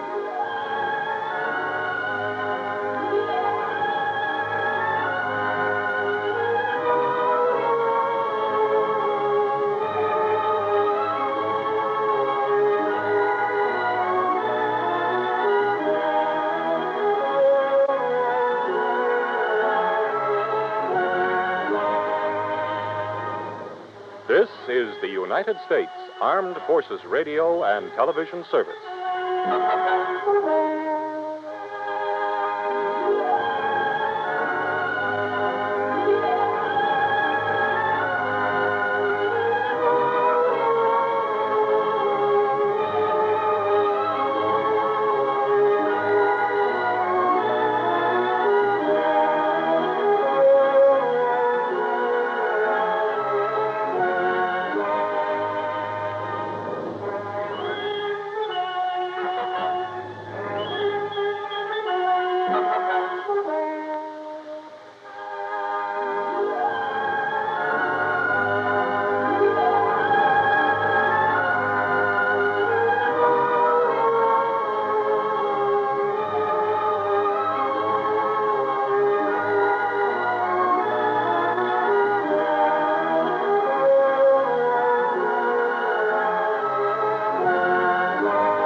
From Hollywood, it's time now for...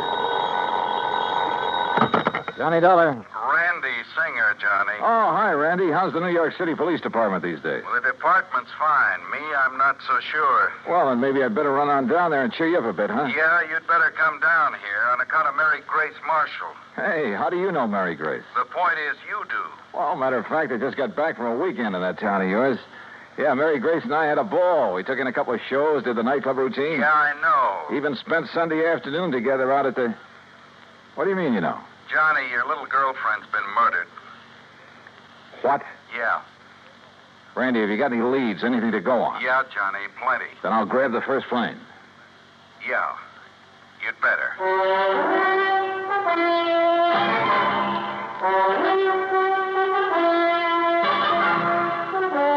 Bob Bailey in the exciting adventures of a man with the action-packed expense account. America's fabulous freelance insurance investigator. Yours truly, Johnny Dollar. Act one of yours truly, Johnny Dollar.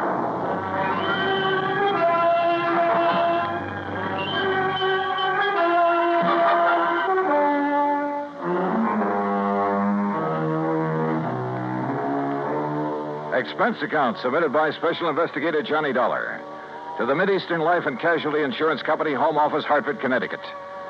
Following is an account of expenses incurred during my investigation of the Mary Grace matter.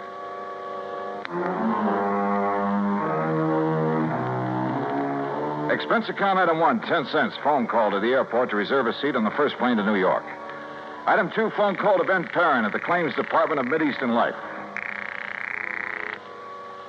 Perrin here? Ben, this is Johnny Dollar. Oh, hello, John. Now, listen, I'm on my way down to New York at your company's expense, though the expense part is beside the point. What? No, just wait a minute. Mary Grace Marshall has just been murdered. Marshall? Your company holds a policy on her, and I'm going down there to investigate. Well, now, wait, John, until we issue proper authorization for you to conduct the investigation. Don't give me that, Ben. I'm going down there now. Well, then it's completely without sanction from this or any other office. Okay, forget it. I was trying to save time, and I thought I was doing you a favor. Well, I suppose you are, but until a request for your services can be I routed through said the proper forget it. channels. Didn't you hear me? I gotta go. Gotta catch a plane. Well, for heaven's sake, man, what are you so up in arms about? Why you're so concerned about this particular... Because that girl was a personal friend of mine. A very dear friend. Oh. John, I'm sorry. I can see now why you're so upset. Yeah, I'm upset. By all means, go ahead, officially. And if there's anything I can do... Yeah, there is. You can stop all this yammering so I can hang up and get out of here. Goodbye. John. Yeah, what now? You really cared for that girl, didn't you? Yeah, Ben. I cared.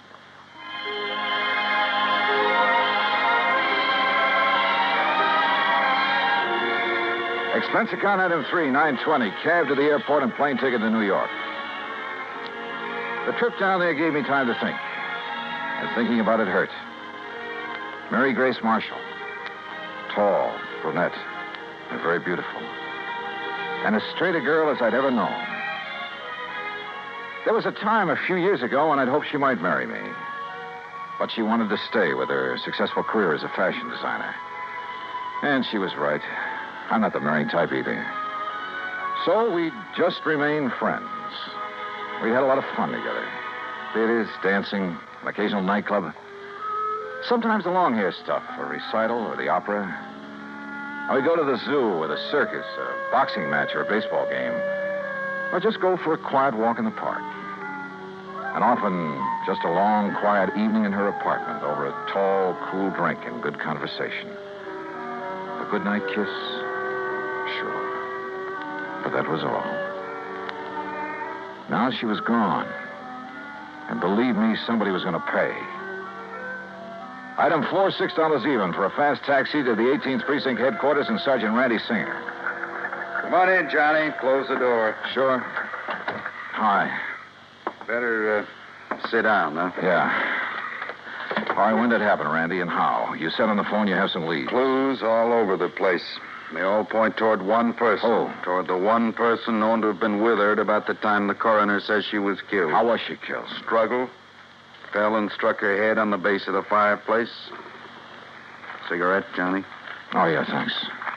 Incidentally, so far I've been able to keep this thing out of the papers. Oh, hey, give me a light, will you? I seem to have forgotten my lighter. Yeah, you have. Here. Thanks.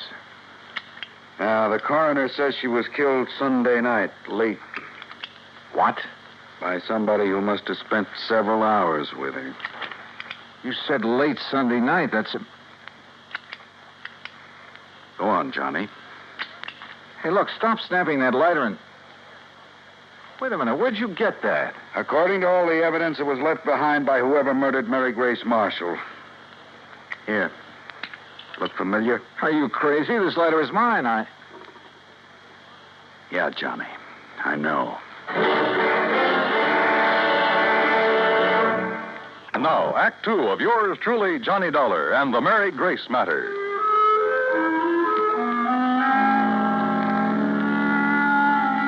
Mary Grace Marshall, an old friend, a very dear one, murdered in her New York apartment on East 77th Street. Sergeant Randy Singer, my old friend at 18th Precinct Homicide, had called me immediately. And when I got there, showed me a very damning piece of evidence. Presented to Special Investigator Johnny Dollar by the International... Sure, of course it's my lighter. And I must have left it in Mary Grace's apartment Sunday night. But that certainly doesn't mean that I killed her. Coroner says she died about the same time you were there. Oh, how do you know what time I was there? Wife of Charlie Walker, the building superintendent, Johnny. She saw you leave. That isn't enough evidence to convict a fly, and you know it. There's plenty more. Yeah, like what? Your fingerprints all over the place. Well, sure, I told you. Cigarette butts, same brand you smoke. So what does that A prove? lot of them, Johnny. Like a very nervous smoker. Well, I was with her all evening. Doing what? Oh, now, look, Randy. Surely you can't be serious. You can't think for a minute that Look, Johnny. This is my case, nobody else's. I'm keeping it that way. I've kept it out of the papers. I think you know why. Oh, sure I know why. Because we've been buddy-buddy for so long, you want to be sure that if anybody hangs me, you will, for old time's sake. I asked you what you were doing. Well, let me tell you something, Randy. That girl meant a lot to me. What were you doing shut Sunday up and night? tell me what other evidence you have, what you know that can help me find out who... I'm sorry, Randy. Sure, it's your job. I'd probably do the same thing to you under the circumstances. If you didn't, I wouldn't have any use for you. But don't you see... Okay, look. We spent Sunday afternoon at the zoo, the Bronx Zoo. Went up on the subway. We walked a lot, got pretty tired. I promised her a dinner at the Chambord over on 3rd Avenue. But she said she had some food at the apartment, so we went back there. Then we just sat around and talked, played some music, that's all. And had some drinks. Yeah, I picked up a bottle of scotch on the way. How many drinks? Oh, 1 or 2 light ones is all. Sorry, Johnny, that bottle was nearly empty. But that's him. Who discovered the body? Mrs. Walker, wife of the apartment super. The one who saw you leave shortly after hearing the screams that made her... Screams? Yeah, that made her finally go up and look in the Marshall girl's apartment. She's crazy, Randy. You're lying. Can you prove it? I'd like to talk to that woman. I think she's off her rocker if she told you she... What'd you say? I think you ought to see her. Huh? But if I'm your big suspect... Well, sure you are. Until you can help me prove I'm wrong. We drove over to the place on 77th Street in a prowl car. Everything was exactly as it had been when I'd left Sunday night, except that there were signs of a struggle, as Randy had said. A chair and a lamp had been knocked over, the hi-fi shoved aside when she'd fallen at the fireplace. Even the bottle of scotch from which I'd poured a couple of small... What's the matter, Johnny? Well, I'm not sure, Randy, but... Well, I'd have sworn I left this bottle out in the kitchenette where I... Huh? Hey, are you making more prints? Yeah. Look, this bottle of soda, 3/4 full. You don't kill most of a bottle of scotch with only this much soda. Unless you're drinking it straight. Oh, who drinks it straight these days? An alcoholic? Or somebody who needs a jolt for his nerves. Maybe. Want to go downstairs and talk to the super's wife? Yeah, let's.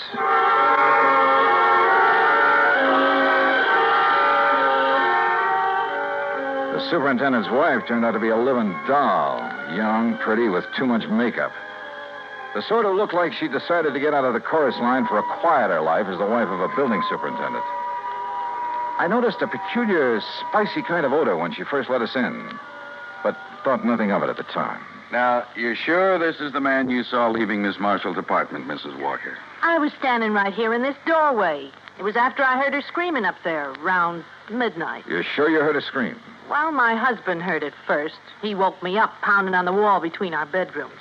Well, didn't he get up to investigate? Oh, no, the lazy... Well, he's been sick. He's still sick. But then I heard the screaming, so I run into his room and asked him what to do. Go back to bed and forget it, he says. It's probably just a party upstairs. Then you went up and found the body, huh? Well, first I tried to sleep, but I kept thinking I heard noises. From upstairs? Well, no. You sure? It was like maybe my husband was getting up or something. Go on. Well, finally, about 2 a.m., I went up to her apartment. When she didn't answer my knock, I let myself in. And there she was, dead. Who called the police, you or your husband? Him? Huh. Besides, I told you he was sick. He still is. I'd like to talk with him. Oh, sure. If he's sober enough. Come on. That was a funny crack. If her husband really was sick. She led us toward the rear of the apartment, and I mistakenly started to enter her bedroom. That peculiar odor again, only more pronounced. And believe me, it was an arpege. Here, mister, this way. Her husband's bedroom was pretty much of a mess, untidy, with pictures of bathing beauties, calendar art, and some striking pictures of Mary Grace Marshall plastered all over the walls. This room had an odor about it, too, of stale booze. Here you are, Charlie. No, I tell you, I don't want any more of that stuff. Well, you seem to think it'd make you feel better. I did. What did you... Oh, the cop again. That's right, Mr. Walker. And this is the guy I seen coming down from your girlfriend's apartment after all the screaming. His name's Johnny something. You actually heard screaming up there, Mr. Walker? Yeah, awful racket. Woke me up scared me. What do you mean? That poor girl up there, all alone. Only she wasn't alone. But then it stopped. I figured maybe I'd been wrong. Had a nightmare or something. Yeah, sure. A dream about her. You think about me for a change instead of dreaming about that dame. Shut up. Talking about her, dreaming about her, sneaking around to have a look at her when she came in and Shut out. up, I tell you. If you wasn't sick, I think you'd sneaked up there and done her in because you couldn't have her. Will you take her out of here? It wouldn't be the first time a drunken bum has killed somebody. Shut up! Shut up! Mrs. Walker, I thought I told you this man was supposed to be kept quiet. Oh, well, now, look, Doctor, Yet I walk in here and find this sort of thing going on. Go on, all of you. Out of here while I attend this man. Just a minute, Doctor. Out immediately. This is a heart case complicated by a very serious virus infection. Doc, if I can have just one Later, minute. officer. I must save this man's life. Come on, Randy. You too, Mrs. Walker. Sure. He's been getting alcohol again, strictly against my order. Now, look here, Mrs. Walker. No, wait. Huh? Come on upstairs with me again. Oh? What'd you think of? A couple of things, Randy, that I believe will clinch this case so fast. Come on. Act 3 of yours truly, Johnny Dollar, and the Mary Grace Matter.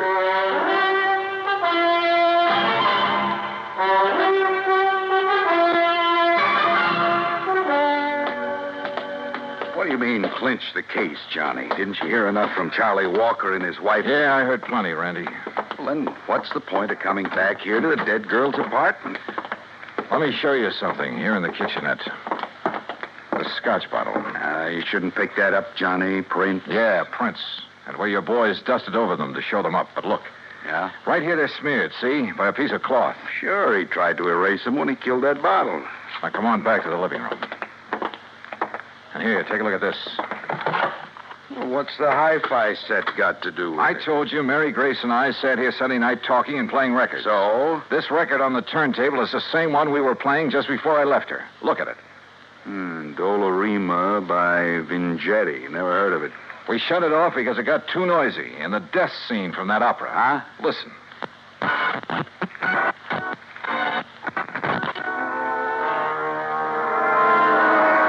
Yeah, here it is.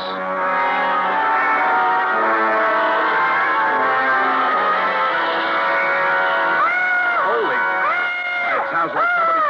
Shut it off. I'll be darned. Sure. The screams that Walker and his wife said they heard. And that record's what gave him the idea.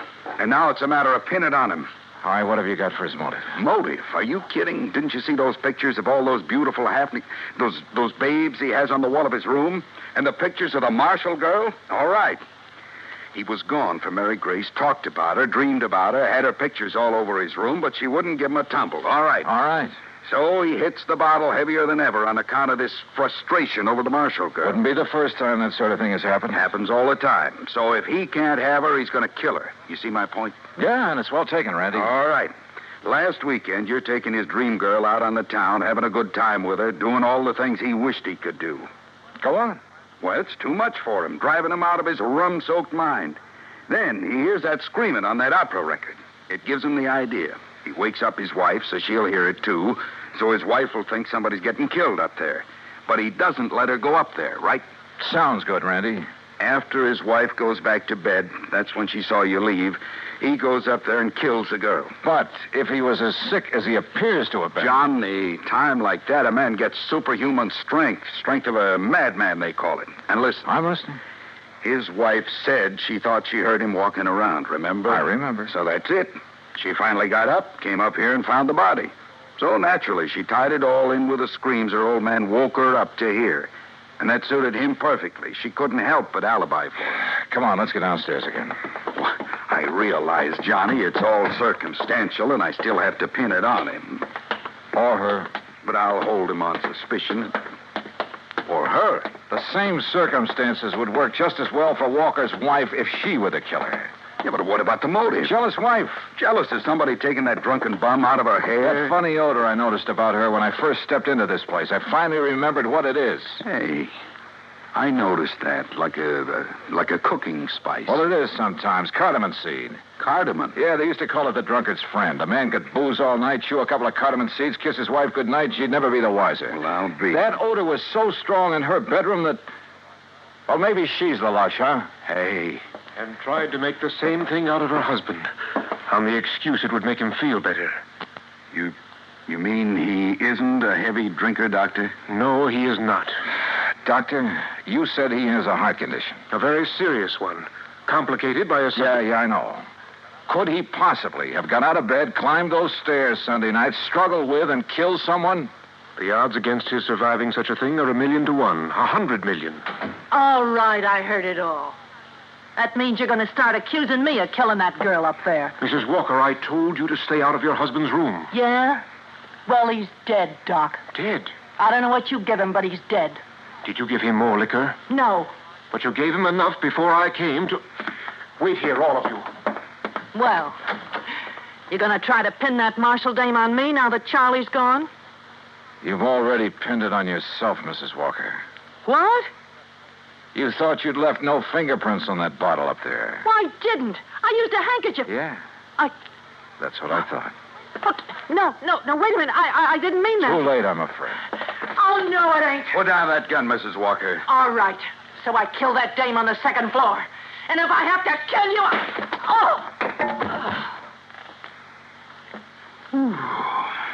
Yeah. Thanks, Doctor. It's quite all right, sir. Well, Randy, there's your killer. Happy?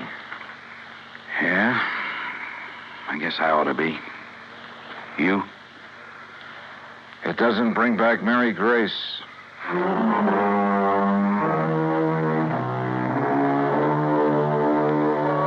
Expense account total, including transportation back to Hartford? No, wait. I took on this case myself because of Mary Grace and, well, whatever she may have meant to me is none of the company's business. Oh, sure, you'll have to pay the claim on her policy. But let it go at that, will you? The rest is on me. I want it that way. Understand? For old time's sake. Yours truly, Johnny Dollar.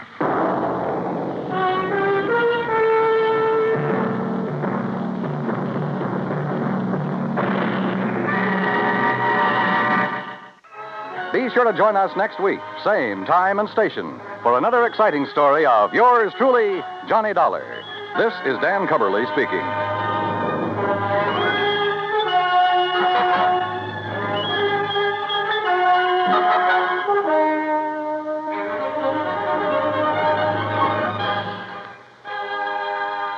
This is the United States Armed Forces Radio and Television Service.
Johnny Dollar. Earl Foreman, Johnny. Oh, hi, Earl. How are things down in sunny Florida? I don't know. You what?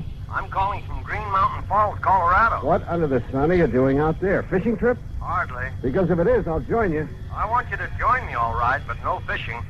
I got a problem, Johnny. One of my important clients has disappeared. Ah, I see. Okay, Earl, I'll grab the next plane.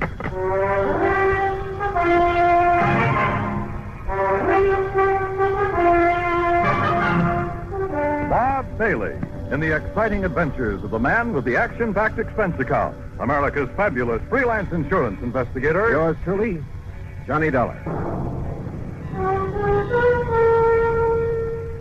And now, Act One of yours truly, Johnny Dollar.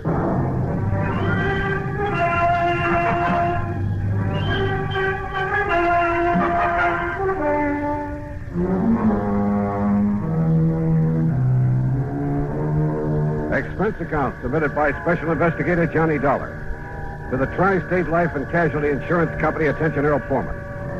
Following is an account of expenses incurred during my investigation of the Three Sisters matter.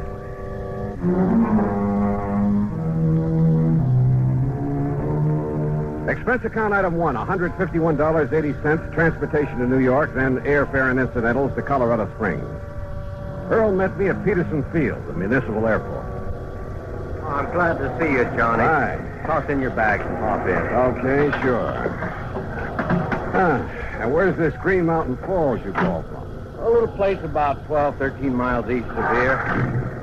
I'm staying at the Lucky Four Ranch. One of the last places Rolanov was seen. Rolanov? Misha Rolanov, the concert pianist. Oh, no. Oh, sure. Yeah, I've heard of him. He has a little place up on the mountain just back of the Lucky Four where he and his daughters live when he's not on concert. Daughters? How many? Olga, Maria, Ada. No, here's what happened. Rolanov and the girls, well, they're really stepdaughters, by the way. Oh, where's the mother? She died some years back. Well, anyhow, they arrived up here about 10 days ago, right after his last concert swing over in Europe. Well, what does he do when he's up here? He and the girls just loaf. Oh, he has a piano in his cottage to keep him practiced, that's all. And now you say he's disappeared. You see, Johnny, he was fond of taking long walks. This is pretty good hiking country. Well, I can see that all right if you're part mountain goat. Yeah. Well, anyhow, 3 days ago, right after breakfast, he started out on his usual morning walk. He stopped in for a second cup of coffee with Ray Schmishny and his wife. Who are they? Ray and Glee run the Lucky Four. Oh, yeah. Well, go on. Well, that's all. That was the last time Rolanov was seen. Well, has any kind of a search been made? Yes, and that's not easy terrain to search. There's been quite a bit of snow, too, enough to cover up any tracks he might have made. All right. Do you know of any reason he might have wanted to disappear? No, I don't think so. I knew him very well, Johnny. I've known him for years. Of course, he occasionally got fed up with having 3 girls around his neck all the time. Silly man. Well, that who wouldn't, but he loved them, I'm sure. Especially Ada, the youngest. She's a brilliant pianist. Hey, Earl, tell me, how did the girls feel about him? Really feel about him? Oh, now, just a minute, Johnny. Well, you said yourself they aren't his own blood. Well, just wait till you meet them and decide for yourself. Yeah, Earl, I will.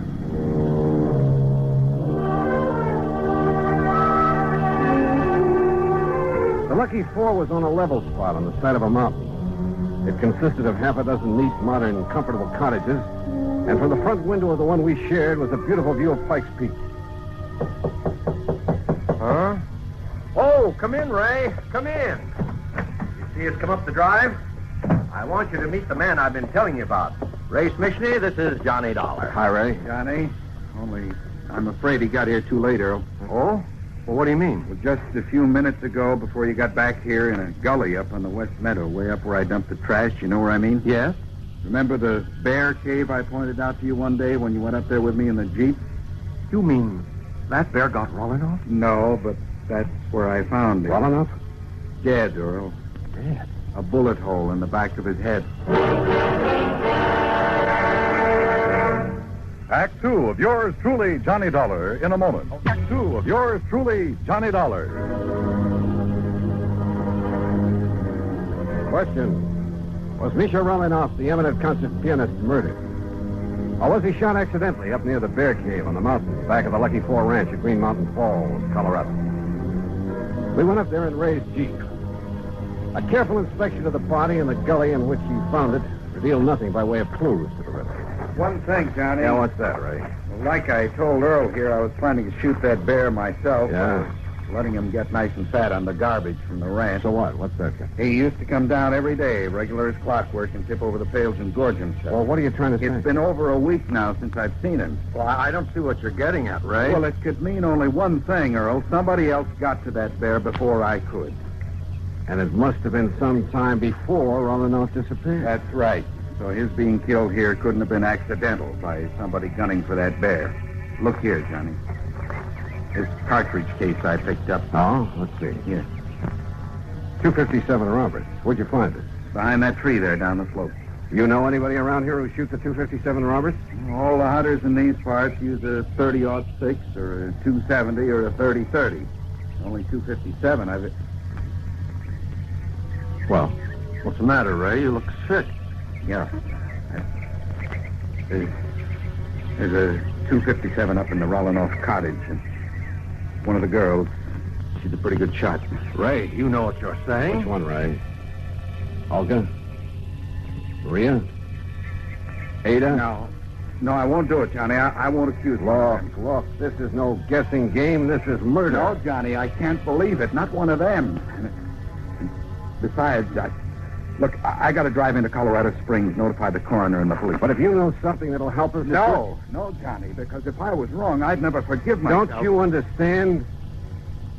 Oh, all right. Earl, do you know the way up to the Rollinoff place? Yes, Johnny. Road all right for my car, Ray? Yeah, it's okay. Then let's go.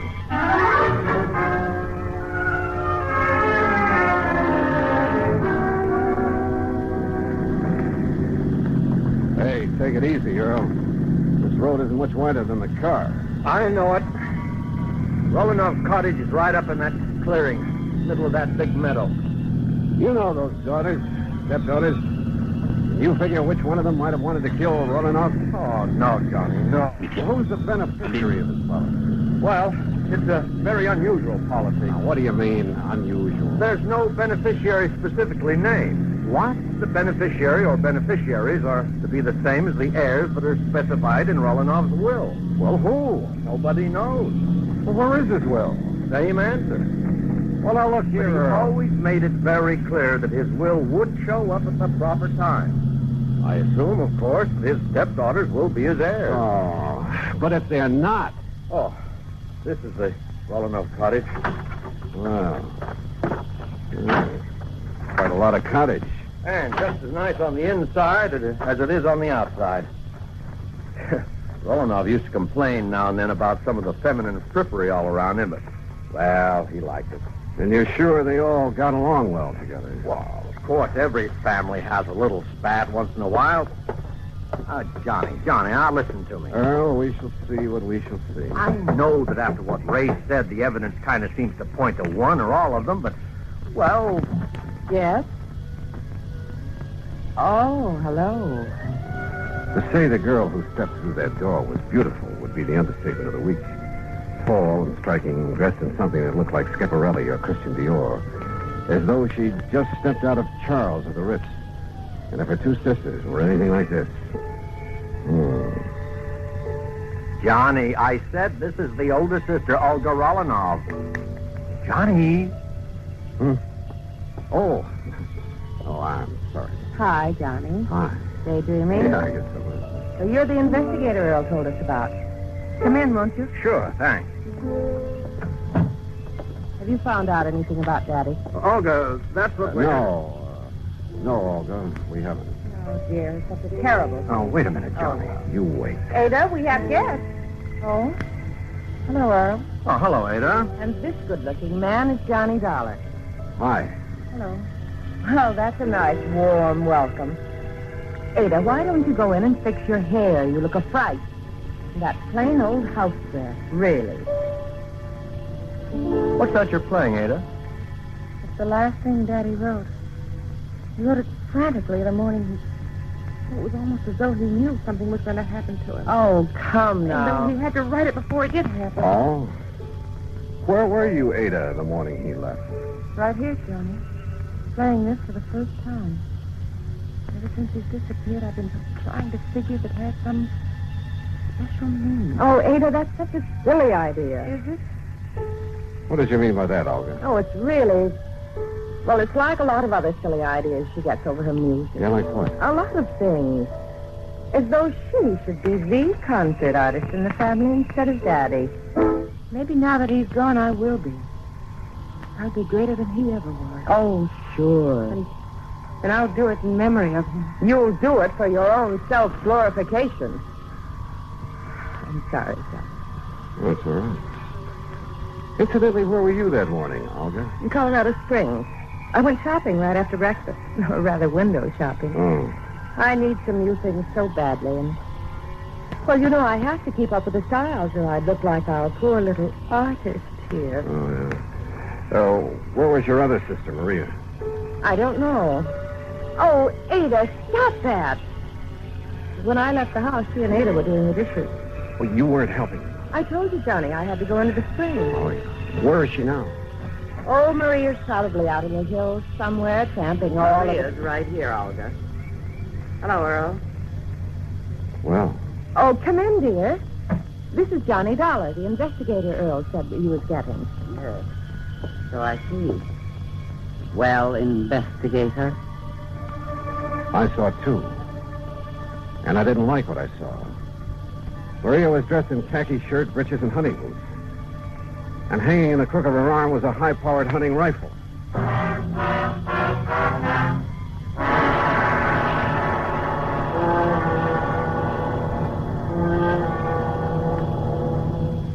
Act 3 of yours truly, Johnny Dollar, in a moment. Act 3 of yours truly, Johnny Dollar, and the Three Sisters Matter.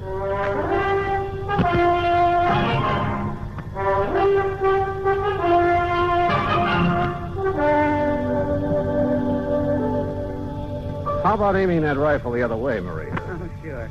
I'll set it down in the corner. It's empty, needless to say. Better let me see it, huh?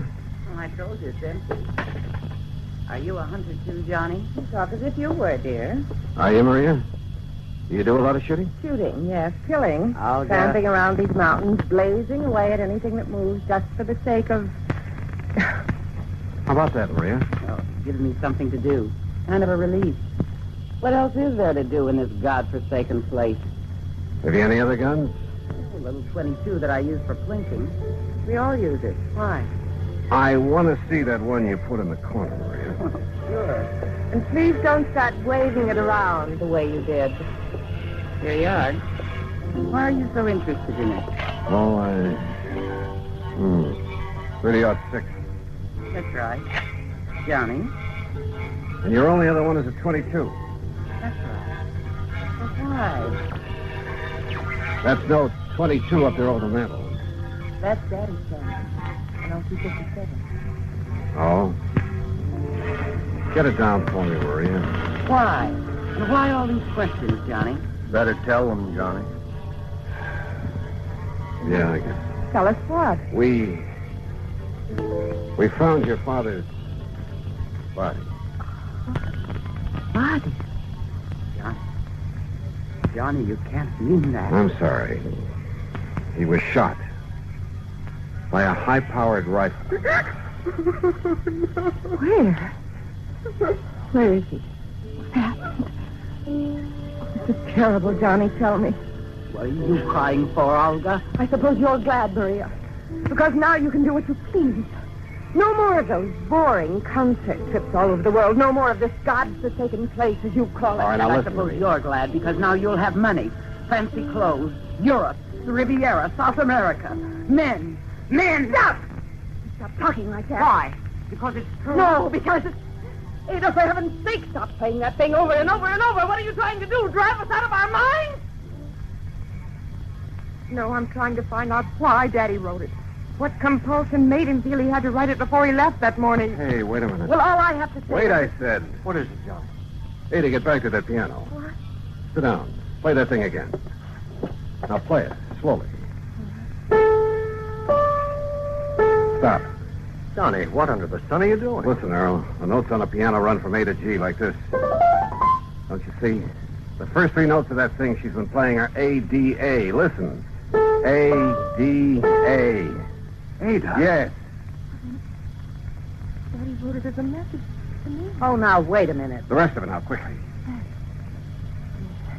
D, E, F, A, C, E, deface. E, D, G, E, edge. C, A, G, E, cage. D, E, D, bed. What is that supposed to be? Ada, deface, edge, cage, bed. The canary cage. Right. And that's exactly what I'm going to do. Tear out the base of that cage. Don't hurt the little bird. Will somebody please tell me what this is all about? Hey, look here. Look. It has a false bottom. Yes, but look what's in it, hidden there. Yes. Last will and testament of Misha Romanov. Johnny. Plus... What does it say, Johnny? That note with it. Daddy's handwriting. What? Well, it looks like Romanov put the finger on his killer. Johnny, what does it say? And my reason for deliberately omitting her from my will. Omitting whom from his will? What are you talking about? Read on, Johnny. Let me see. Is not only because of the self-centered life she's always led. Not only because of her constant, completely selfish extravagance. I'm afraid that could apply to all of it. An extravagance which finally led her to forging my name on checks. Who, Johnny? Then when I discovered that she was sneaking out and practicing with the old rifle that's kept over the mantel. The 257. It was kept over the mantel. Don't move. Oh, no, put it down. All right. So he cut me out of his will. And if I can't have what I wanted, you won't have it either. Now, look here, I'll Don't go. move. This gun holds 5 shots. I know because I reloaded after I killed him. Olga. And now you all know that I killed him. All right. 1 shot is for you, Maria. 1 is for Ada. 1 is for you, Earl, and 1 for Johnny. Olga, listen. And that leaves 1 for me. So that when I've finished, no one will ever know. Olga, you're out of your mind. Maybe so. But what difference does that make now? Because now there's no other way out for me. There's nothing else. I can't stand still. Because this is the end. For all of us. No. It's empty. It's empty. The gun won't stop me. There's Maria's gun. Not for you. I'll got to leave you. You creepers. Oh.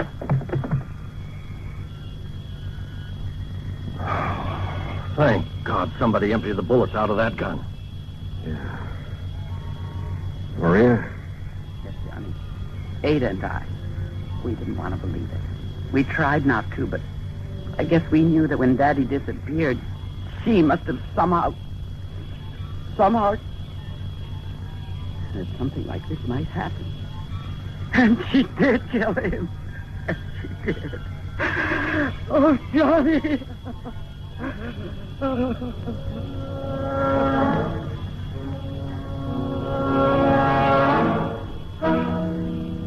Why? Why? What kind of a mind could be so twisted? Expense account total, including fare back to Hartford, $351.20. Remarks? None. Yours truly, Johnny Dollar.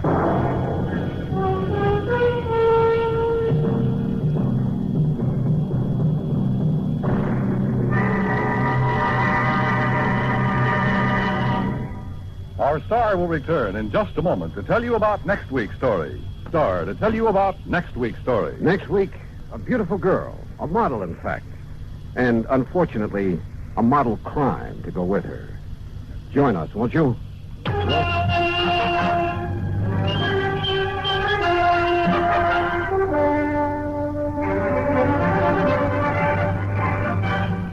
This?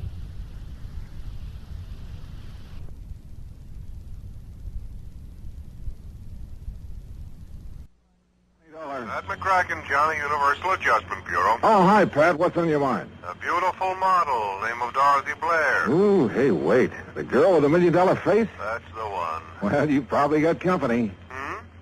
She's on a lot of people's minds. Well, she's no daydream to me. She's a nightmare. How come? Well, that face of hers may not be worth quite $1 million, but it's worth at least $100,000. That's what we've got it insured for. So? So it looks like somebody's trying to tear it up. The policy? No, her face. She got slugged last night. Want to look? At her? Sure, I'll be right over.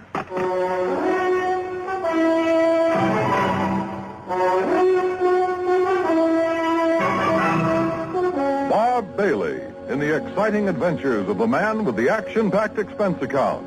America's fabulous freelance insurance investigator. Yours truly, Johnny Dollar. And now, Act One of yours truly, Johnny Dollar.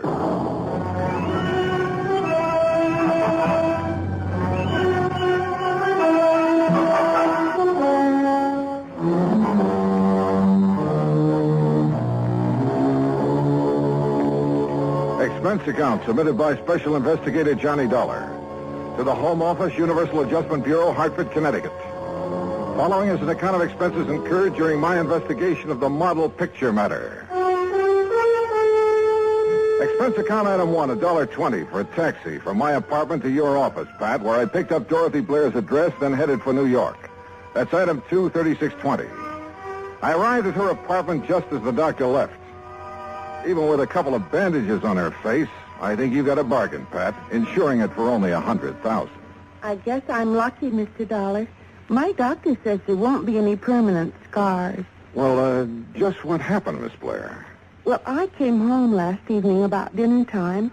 I opened the door to my apartment here and started to reach for the light switch. Then suddenly I saw a shape beside me in the dark. Uh-huh. And? Before I could do anything, he hit me on the side of the head. I think it was a gun. It stunned me and I fell to the floor. Then what? I remember hearing the door slam. When I could get on my feet and turn on the light, whoever it was had gone. I see. You think it could have been a burglar looking for money or valuables? I don't think it was a burglar, Mr. Dollar. You mean you have some idea who it was? Well? Jerry Dunsmuir. Who's he? A fashion photographer. A creep, Mr. Dollar. Oh? The real article, believe me. They ought to put that guy's eyes in jail. You modeled for him before? About a year ago. I swore I'd never do it again, and I didn't. Until yesterday. Yeah, well, go on. Jerry'd gotten a commission to do a spread on winter fashions. He wanted to make some street shots with me in tweeds. Things like that. Street shot? Well, I figured the street would be a lot safer for me than his studio. But it didn't turn out that way, huh? No. After the second picture, he started in again with the same old line. And he's not very subtle, believe me. So? So I walked out on him. He didn't like it. But is that enough reason for him to break into your apartment and slug you? It wouldn't be for most people. But like I say, he's a creep. Yeah. Okay, Miss Blair. Thanks. I'll have a talk with Dunsmuir. And that was easier said than done. I took a cab to his address. That's item 3, $1.60. But his studio was locked up tight. So I contacted my old friend, Detective Lieutenant Al Rico at 18th Precinct Headquarters. You think you got troubles, Johnny? Try some of mine on for size. Oh, like what, Al? Like an unsolved murder I got tossed in my lap. Oh, that one I've been reading about. The girl up in... Yeah. Edith Summers. No lead. Oh, sure, a real fat lead, except it's no good. Her ex-boyfriend, Ed Chatsworth. Lots of motive, but no case. Alibi? Airtight. So I got troubles. Now tell me yours. Mine? Well, I'm trying to get a lead on a fashion photographer named Jerry Dunsmuir. Dunsmuir? I never heard of him. How come you're interested? Dorothy Blair got slugged last evening. Oh, yeah, the girl with the $1 million face. I heard about it. She thinks Dunsmuir might have done it. I went up to his studio to have a talk with him, but it was locked up. Well, I'll have her files checked, but if we had anything hot on him, I think I'd remember. Yeah. Well, it was just a chance. Excuse me. Rico. What? Yeah. Okay, I'll be right down. That was about your Jerry Dunsmuir, Johnny. Oh? A couple of my boys have found him. Great. Yeah. They found him floating face down in the river. Act 2 of yours truly, Johnny Dollar, in a moment. And now, Act 2 of yours truly, Johnny Dollar, and the model picture matter.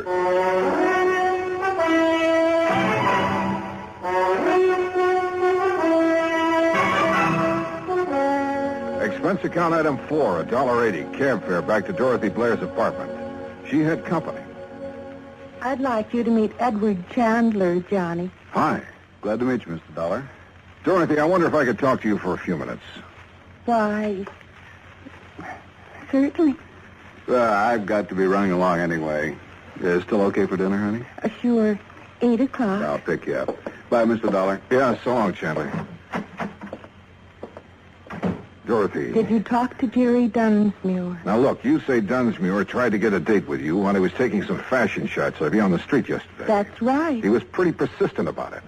That's putting it mildly, John. And you think Dunsmuir is the one who was hiding in your apartment and slugged you last evening? Yes. I think he must have been the one. Why, who else could it have been?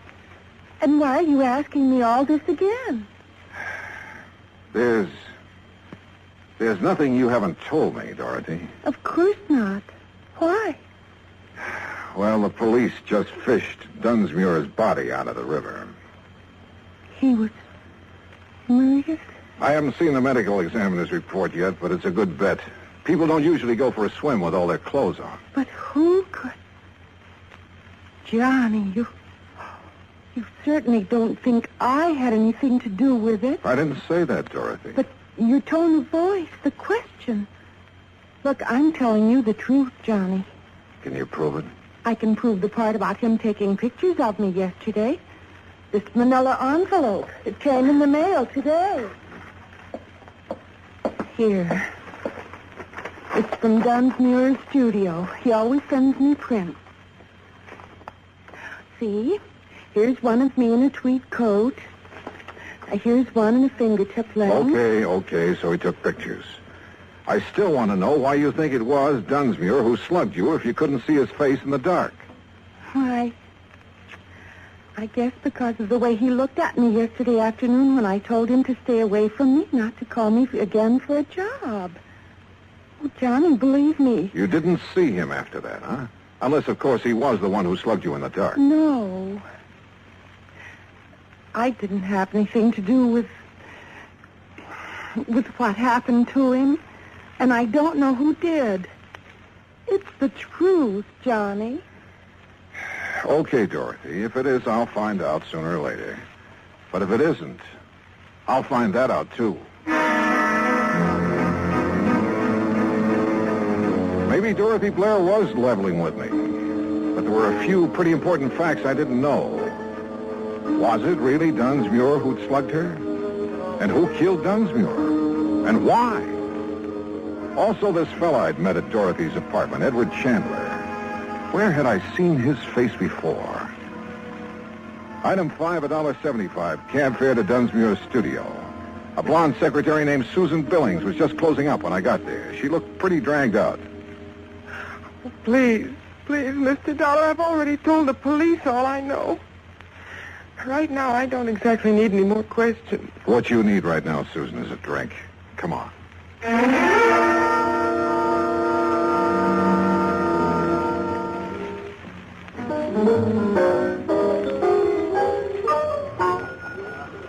Feeling better, Susan? Oh, yes. Thanks. But I really don't know anything that would help you, Mr. Dollar. How long did you work for Jerry Dunsmuir? About a year. And you can't think of anyone who would have reason to kill him? Nobody. You know he had quite a reputation for being sort of eager with some of the models. That was a long time ago, Mr. Dollar. He'd changed. Not according to Dorothy Blair. I'm not interested in Dorothy Blair or lies about Jerry. Tell me, do you happen to know a man named Edward Chandler? I met him at her apartment. No. Did Jerry Dunsmuir ever mention him? Not that I remember. So you think Dunsmuir had straightened himself out, have you? I know he had. How can you be sure? He told me. Oh, but You look see, at Mr. Dollar, Jerry and I, we were going to be married.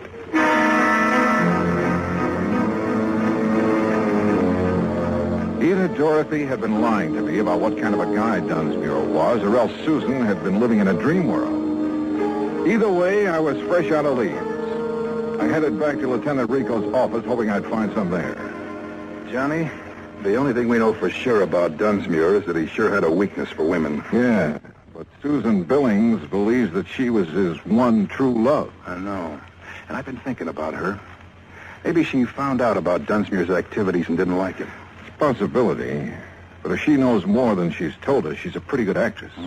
The same goes for Dorothy Blair, which reminds me I want to have another talk with Dorothy. I picked up a couple of names out of Dunsmuir's past, and I want to see if they mean anything to her. Want to come along? Sure, but we'll have to hurry. Hurry? Why? She has a dinner date with a guy named Chandler at 8 o'clock, and it's 1:45 right now. Okay, let's go.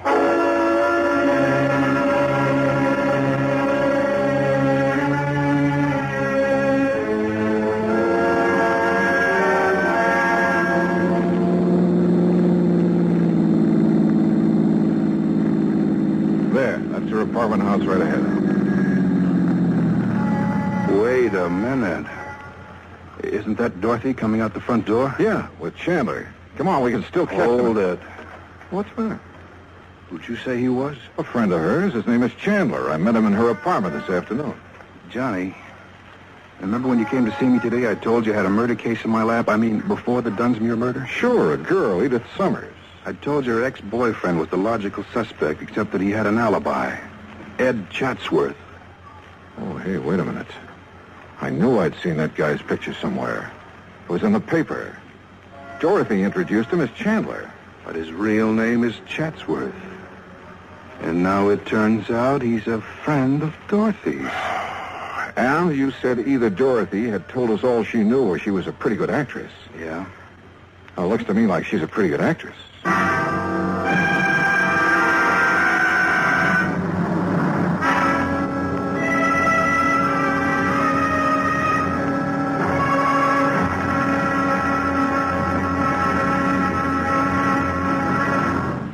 Act 3 of yours truly, Johnny Dollar, in a moment. Act 3 of yours truly, Johnny Dollar, and the Model Picture Matter.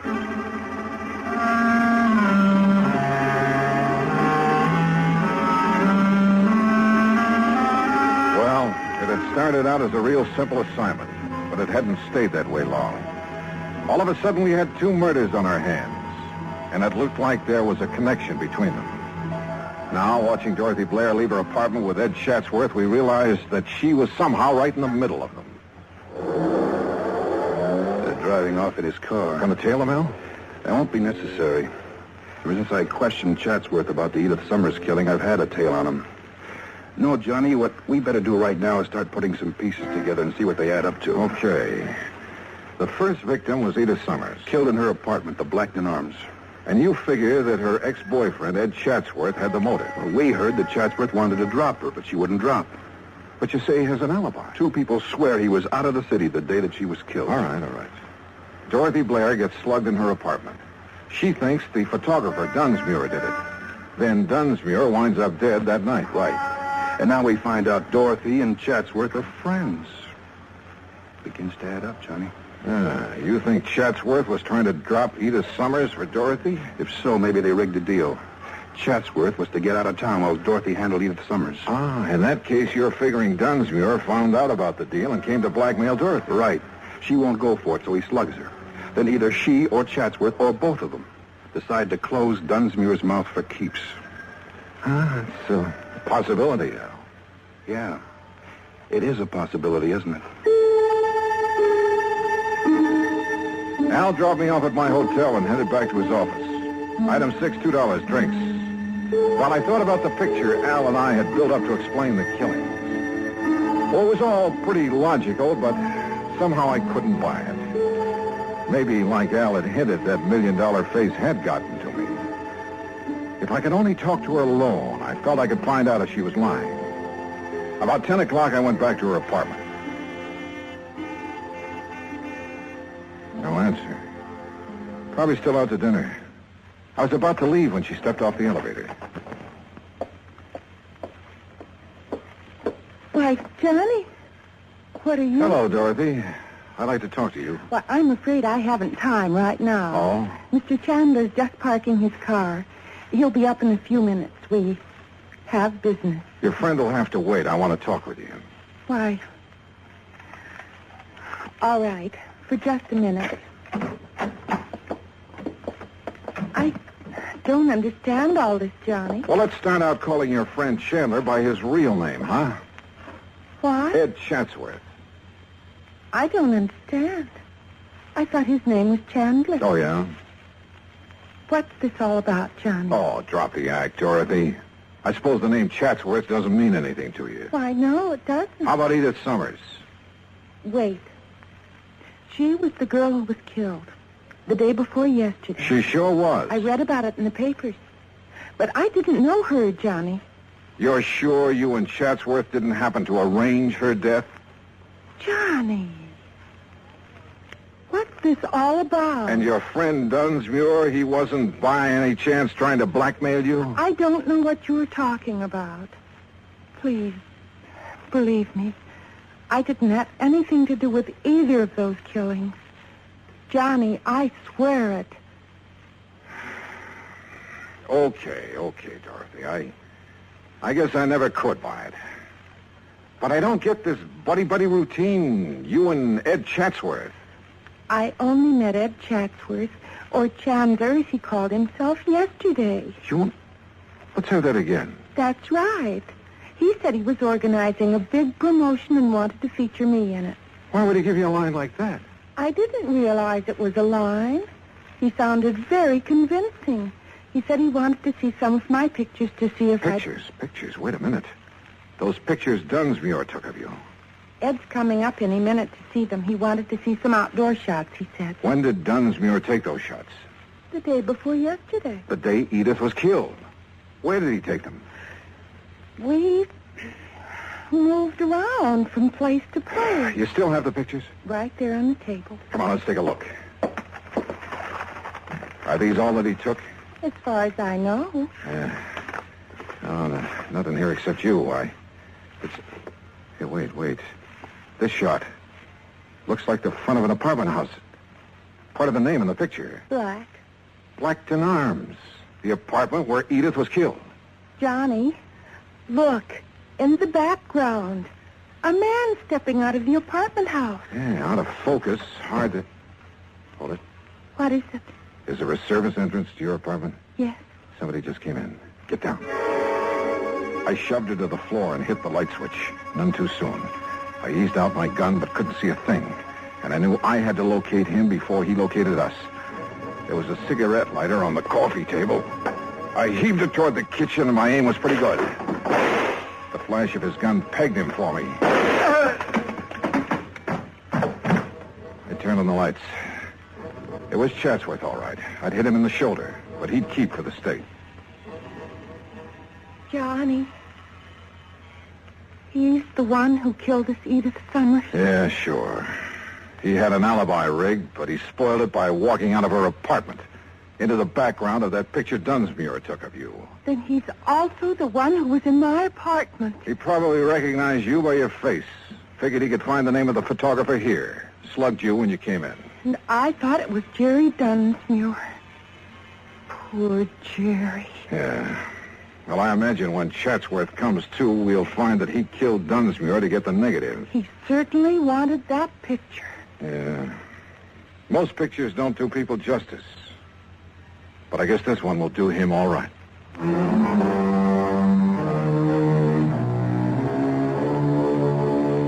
Item 8, $36.80 transportation back home.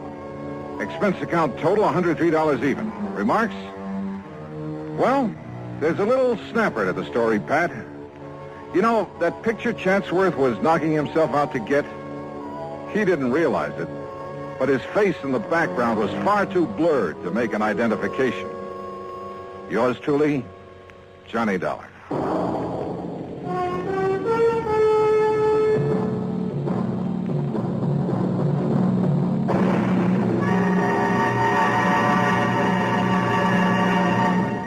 Our star will return in just a moment. Now, here is our star to tell you about next week's story. Next week, well, the darling of me heart comes back to plague me again. My old friend, Meg McCarthy. So join us, won't you? Yours truly, Johnny Dollar.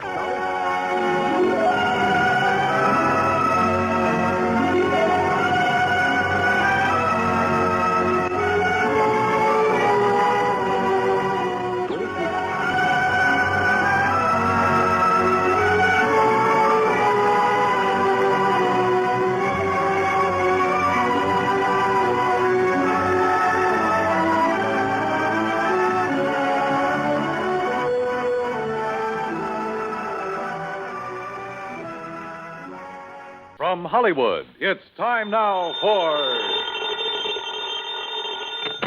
Johnny Dollar. Ah, it is a joy joy to me heart to be hearing the voice of me lover boy. Meg McCarthy. Faith, and how could you tell from so far away and so long ago? Now answer me that. Oh, Meg, I'd recognize that soft, dulcet voice of yours anywhere. How are you? Oh, Johnny boy, I've got trouble. And where are you, by the way? Port Hopeful is the name of the place. Port Hopeful, huh? You just can't stay away from the sea and ships and sailing men, can you? And whose leg would you be after trying to pull now? Port Hopeful, Nevada. Nevada? Right out in the middle of the desert. Well, what are you doing there? And why do they call it a port? Them were the very same identical things I'll be telling you when you get here. And if you take to my advice, you won't waste no time along the way. There's trouble out here.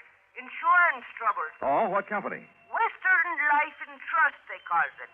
The very same identical company that's insured the life of this blessed man what's laying dead at me feet. Dead at your feet? Meg, you don't mean... Just a minute. If you're by way of implicating that I done him in, you're just an evil-minded, suspicious young... Oh, forgive me, sweetheart boy. Huh? Well, you was worried about me, wasn't you? Well, certainly, of course. God love you, but me skirts are clean. Now, will you get moving and come out here? Well, it kind of depends. Oh? Meg. And just what kind of fancy double talking is that supposed to... Oh, no, you don't. What? Get your dirty, filthy, conniving hands off. Meg, what's the matter? Take them bracelets Meg. out of here and you... Meg! Well, I guess I was wrong, Johnny. I guess I am in trouble. Now. I'll grab the first plane.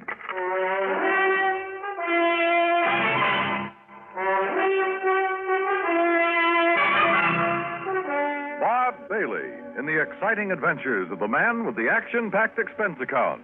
America's fabulous freelance insurance investigator. Yours truly, Johnny Dollar.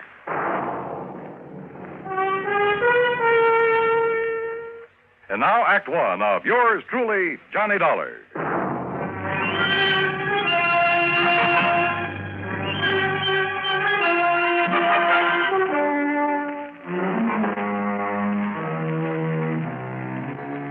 Expense account submitted by Special Investigator Johnny Dollar to Western Life and Trust Insurance Company, San Francisco office.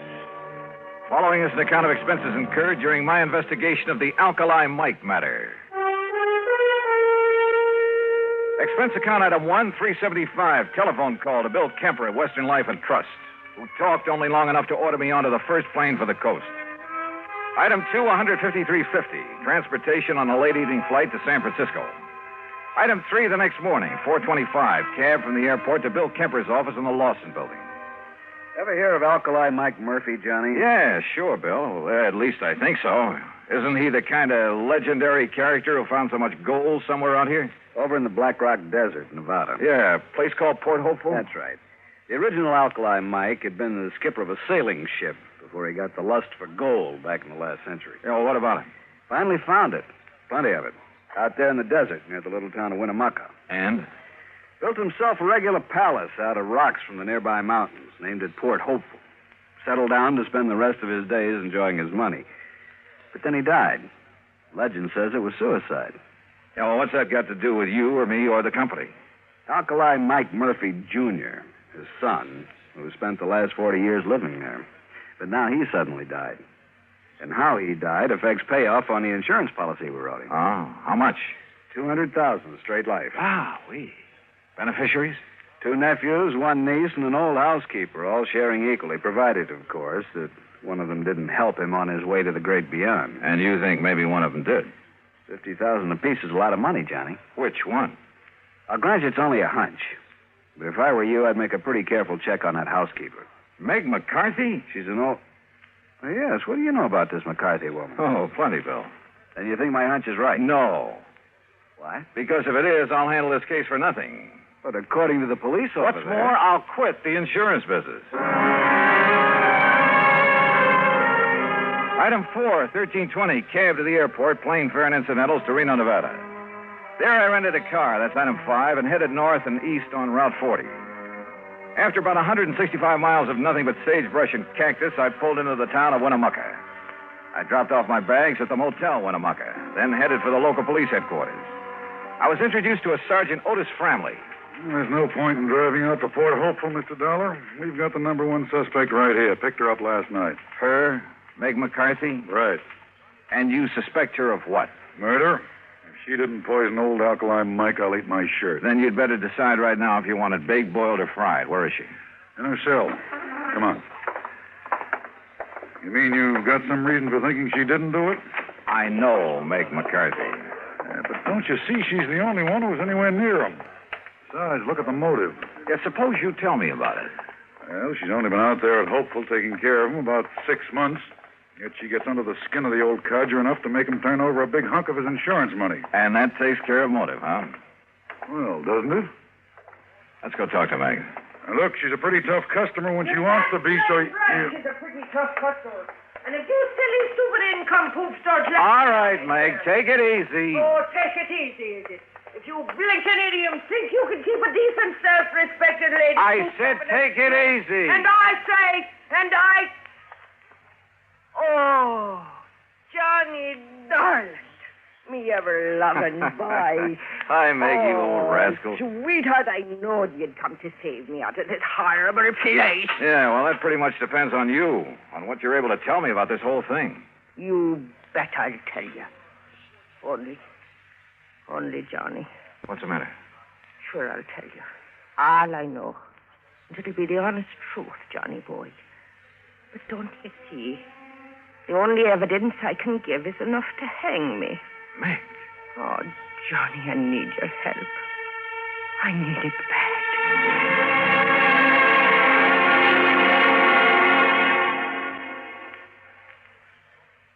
Act 2 of yours truly, Johnny Dollar, in a moment. And now, Act 2 of yours truly, Johnny Dollar, and the Alkali Mike matter.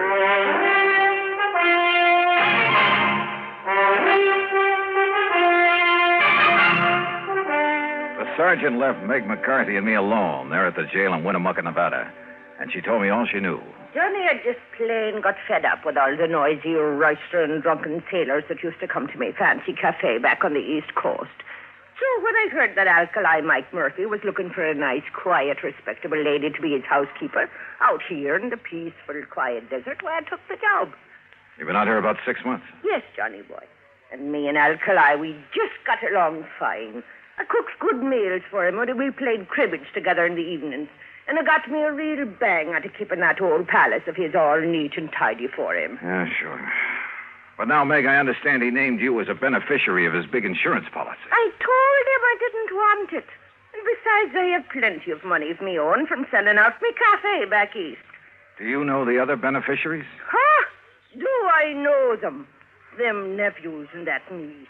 Just hanging around waiting for him to die these last 20 years. That's all they've been doing. Except maybe Edgar. Edgar? Edgar Murphy, the oldest nephew, the nice one. He has a fine job over to the bank in Lovelock. And the others? Margaret. Oh, she's a disgrace to me fine old name. Playing around with every Tom, Dick, and Henry she can get her hands on. Looking for the one with the most money so she can snag him and live the easy life. Where is she? It's for Danny. Well, he's another no-count. Spends all his time horsing around and gambling. Where are they now? After Port Hopeful, where else? Each of them trying to chisel the others out of all the fine furniture and old silverware and lovely china. You know, when the estate gets settled. The sneaky, sniveling... All right, Meg, all right. If I'm going to try to help you, there are some things I have to know. I'll tell you everything, Johnny boy. How did Alkali Mike die? Poison, the doctor said it was. In something that he ate. And who could have given it to him? There's the trouble, darling. Huh? I was the only one with him. I was the only one ever touched his food. Could it have been poisoned before it was brought into the house? No, never. Everything I bought for him and me come from the markets right here in Winnemucca. Besides, Johnny, I always had the same things he did. Even the day he died? Yes. Even that same fateful morning. Well, did the doctor say what the poison was? Yes. Quinititani. Quintanogen? Yes, that was it. Sulfur or something. Quintanogen sulfonate? Yes, it's sulfonate. Now, that's strange. Because if I remember correctly, that's related to one of the old Indian arrow poisons. Ah, but Johnny, there ain't been no Indians around here for years. At least the wild one. Look, Meg, I want to go out to that so-called palace, Fort Hopeful, but I want you with me. Well, of course, lover. Only how can I get out of this jail? Let me worry about that. It took the help of a local attorney that set him $500. But I managed to get Meg out of the clink, as long as Sergeant Framley stayed with us, that is. We headed out across the desert over a road that should have been traveled only by jeep. And finally, after about 60 miles of it, we came into a bare, rocky valley. And there in the middle of it sat the palace, Fort Hopeful. Only it should have been called Fort Hopeless. Ain't it a beautiful spot, Johnny boy? It was an atrocity, a huge, rambling jumble of native stone badly cemented together. There were almost as many doors sagging on their hinges as there were windows, as though the whole place had been put together one room at a time. Windows were set in at cockeyed angles, and most of them were dirty. 3 fairly new cars were parked out in front. The relatives, Dollar. They've been here ever since the old coot died, like a bunch of buzzards. Vultures. Yeah, I know what you mean. Well, come on, let's go in. Yes, and see how they've messed up our lovely palace whilst I've been languishing myself away in that hoot car. Hey, look, Sergeant, if old Alkali was murdered. Of course he was. How else would he get that poison? Well, how about these relatives? That's what I've been trying to tell these harebrains. All right, Meg, please. These bird-tailed idioms around here seem to think I'm the only one. Meg, shut up. Yes, dearie. You know I loved you when you talked to me like that. Just like my dear departed husband, God. Yes, all right. Well, what about it, Sergeant? Oh, you mean his own kin? No, Mr. Dollar. People out here in this part of the country have too much respect for their own kin. Even when there's a lot of money involved?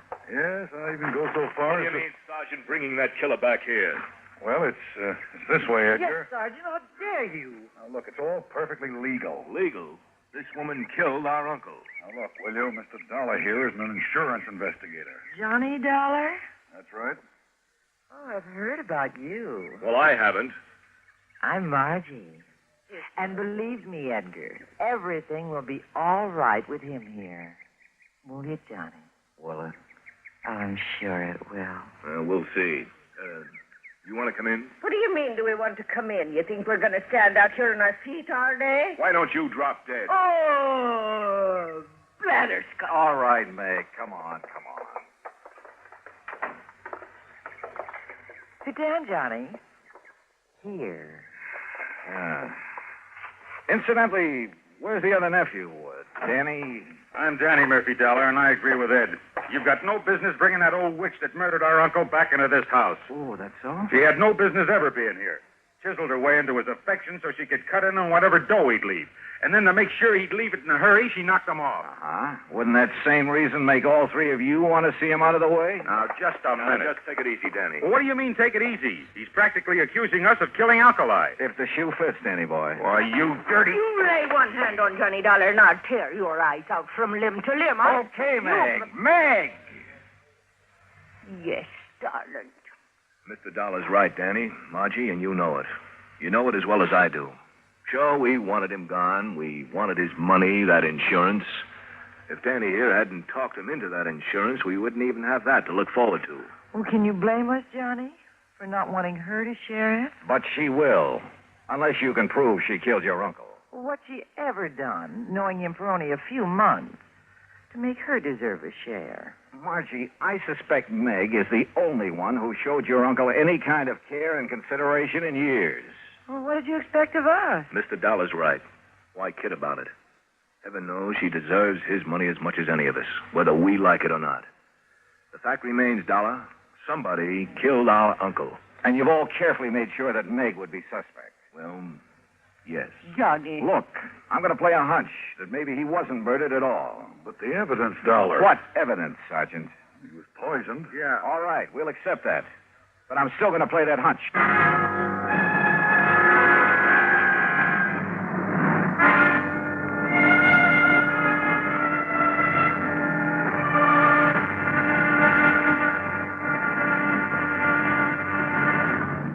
Act 3 of yours truly, Johnny Dollar, in a moment. Act 3 of yours truly, Johnny Dollar, and the Alkali Mike matter. Now, look here, Dollar. We know that old Alkali Mike was poisoned. If that isn't murder, what is it? Have you ever thought of suicide, Sergeant?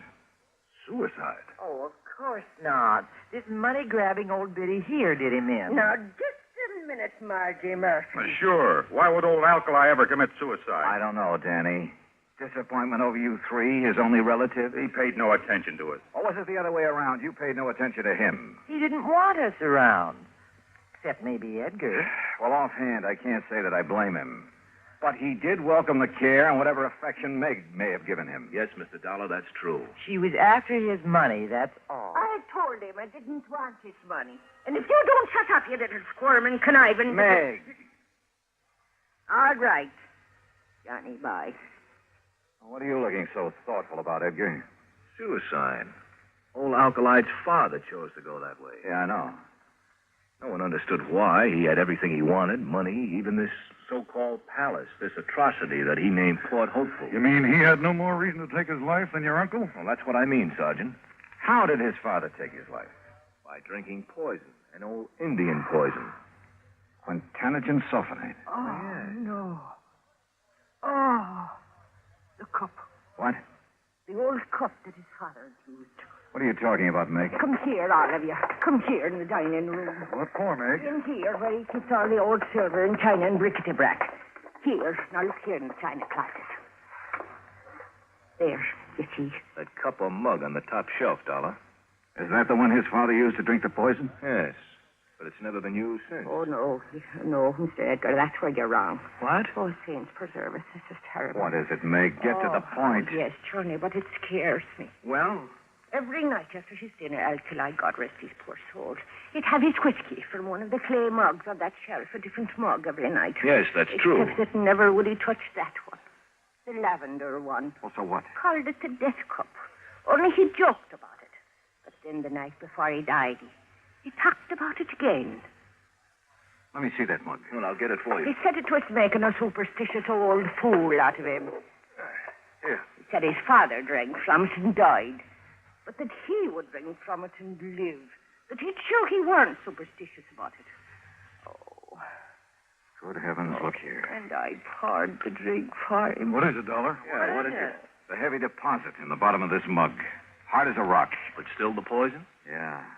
The same deep purple color of quintanogen sulfonate. After 40 years? Oh, I tried to wash it out, Johnny, before and after use. Oh, water wouldn't touch that stuff. Oh, that's why I thought it was part of the clay. But the alcohol in this whiskey would. Oh. It released enough of that poison to kill him. Oh, if only I'd have known.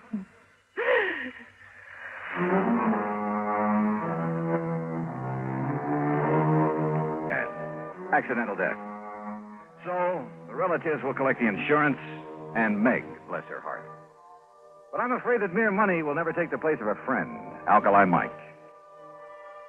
Expense account total, including incidentals and fare back to Hartford, $525 even. Yours truly, Johnny Dollar.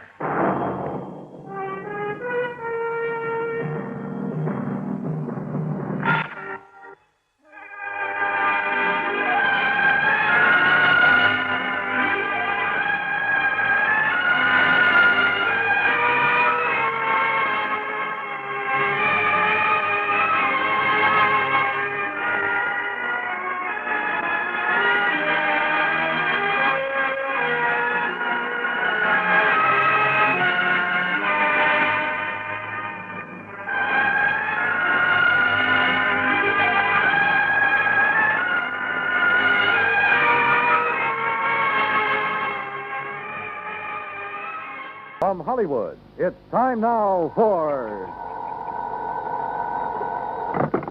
Johnny Dollar. Pat McCracken, Johnny, Universal Adjustment Bureau. Well, hi, Pat. What's new? I've got a problem. This is new. Pat, every time you call me up, you've got a problem. What is it this time? Johnny, did you ever have any trouble getting rid of money? Getting rid of... Look, Pat, this is the thing I do best. Well, not so here. What do you mean?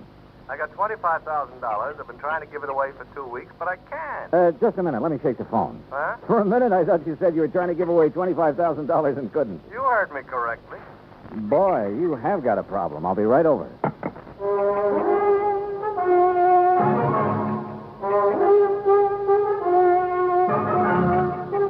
Bob Bailey in the exciting adventures of the man with the action-packed expense account. America's fabulous freelance insurance investigator. Yours truly, Johnny Dollar. And now, Act One of yours truly, Johnny Dollar.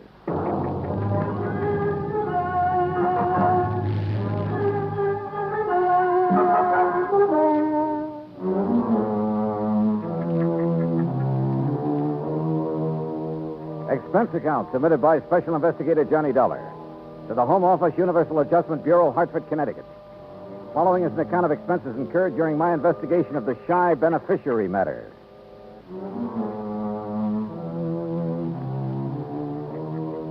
Expense account item one, $1.20 for a cab from my apartment to the offices of Universal Adjustment, where Pat was waiting for me, looking very snide. Oh, this is a real twist, Johnny.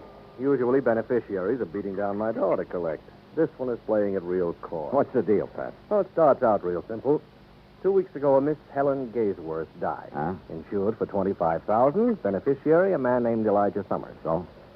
Well, that's where my troubles start. No Elijah. Can't locate? Can't locate. No trace whatsoever. Well, what have you done so far? Well, the usual, Johnny. We've checked death lists, advertised in the newspapers. All I've come up with is nothing. Where did you advertise?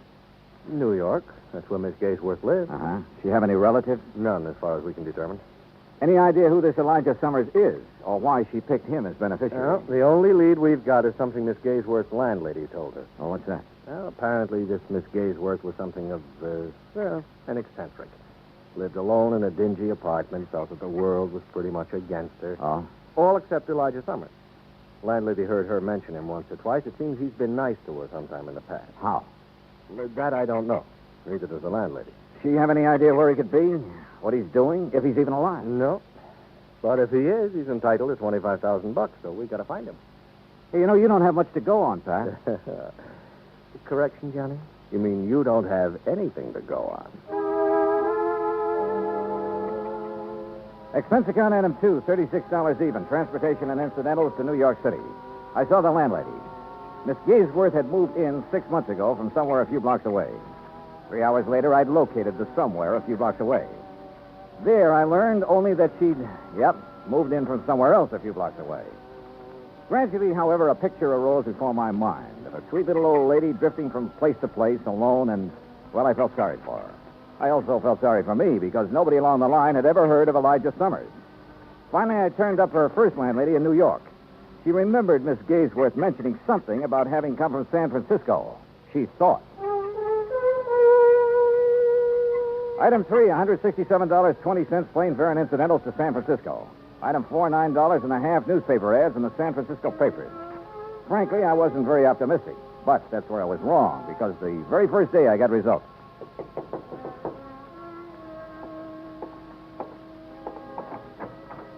The results, incidentally, were blonde with brown eyes. Mr. Dollar? Yeah. I'm Janet Blake. May I come in? Oh, sure. Thank you. What can I do for you, Miss Blake? You're the one who ran the ad about Elijah Summers. Yeah, that's right. Has he answered it? Not yet. Do you have any idea where he is? No, none at all. That's why I advertised. Look, are you related to Mr. Summers? No. I'm a friend of his. Well, have you any idea where he might be, Miss Blake? Have you ever heard of a little town called South Fork, California? No. It's on the Yuba River, up in the Sierras, in what used to be some of the gold rush country. You think Elijah Summers might be up there? Maybe. What makes you think so? Just call it a hunch, Mr. Dollar. Just a hunch.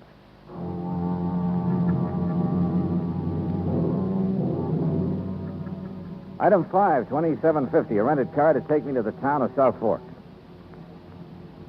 There was just enough inhabitants to keep it from being called a ghost town, a collection of ramshackle buildings at a fork in the river hemmed in all around by the mountain ranges. I looked up the local law, a big, beefy, slow-talking deputy sheriff named Rollins. Elijah Summers? Yeah, that's right. I'm looking for him. Well, who's I? My name's Dollar, Johnny Dollar, insurance investigator. Looking for Elijah Summers, huh? That's the general idea, yeah. Well, good luck, Dollar. What do you mean? I'll tell you. You find Elijah, you let me know, huh? Okay. Why? He's wanted for murder. Act 2 of yours truly, Johnny Dollar, in a moment. Our flag now numbers 50 stars, and behind each star there stands yet another flag, representing one of the 50 states. Rhode Island state flag is white with an anchor, first used as a colony symbol in 1647. The motto Hope was added in 1664 when the government was organized under a charter from King Charles II. A circle of 13 gold stars were added for the original 13 colonies. This is the flag of a unique colony and state which carried out a most noble experiment in freedom. The Royal Charter of 1663 reads, "To hold forth a lively experiment, that a most flourishing state may stand and best be maintained with full liberty and religious concernment." Rhode Island state flag, the flag of the 13th state to enter the Union, was adopted on May 19th, 1897. And now, Act Two of yours truly, Johnny Dollar, and the Shy Beneficiary Matter.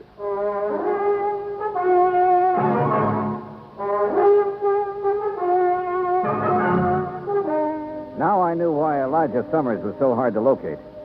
After all, a man who's wanted for murder isn't exactly going to make himself conspicuous. How come you want to find Elijah Dollar? He's a beneficiary of a life insurance policy, Sheriff, $25,000. I'm afraid the dough's not going to do him much good. Maybe not. Oh, sure, he's got to be brought in, tried, and convicted, but I figure that's largely a question of time. When did this killing take place, Sheriff? Last year. Here in South Fork? A ranch about 3-4 miles east of here. At Jess Tyler's place. Is Tyler the one who was killed? Yeah. Well, what happened? Well, Sir Elijah always was a funny old duck. Jess Tyler kept him around the place a couple years, sort of a hired hand. I see.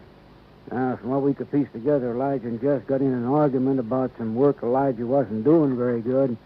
Elijah went plumb crazy, shot Jess, and took off in the hills. I see. Jess's widow took it pretty hard for the better part of a year. I guess it was Ben Watts finally pulled her out of it. They was married just a month ago. Oh? She and Ben are living on the ranch. Straight out of town to the east, up on a rise. Okay. Can't miss it. Figure on going out there. Yeah, I thought I might. You any idea where Elijah might have gone? Matter of fact, I got a pretty good idea. Yeah? Over the next range of mountains is a place called Tough Luck Canyon. A couple of hermits in there panning gold. Gold? Well, they get maybe $3-4 worth a day. Enough to live on. Now, I got me a hunch Elijah's holed up somewhere in there. Have you been up there after him? 2-3 times. Well? Well, someone's got to be careful. That Elijah's a mean shot with a 30-30. Jess Tyler found that out. Besides, there's lots of places up in there for men to hide. Uh-huh. So you've given up on him? Dollar, I don't give up on no man. Elijah stays up there long enough, he's going to get careless. One of these times I go up there, I'll get him. I got into my car and drove out to the Tyler Ranch where his widow Clara and her new husband Ben Watts were living. They were expecting me. Sheriff Rollins phoned us you were coming, Mr. Dollar. I doubt if there's much we can add to what he's already told you about Elijah and the killing. Well, I'm sure you don't enjoy talking about it, Mrs. Watts, but I don't mind any more, Mr. Dollar. Time has a way of taking care of most things. Of course, I still can't help feeling sort of bitter about Elijah.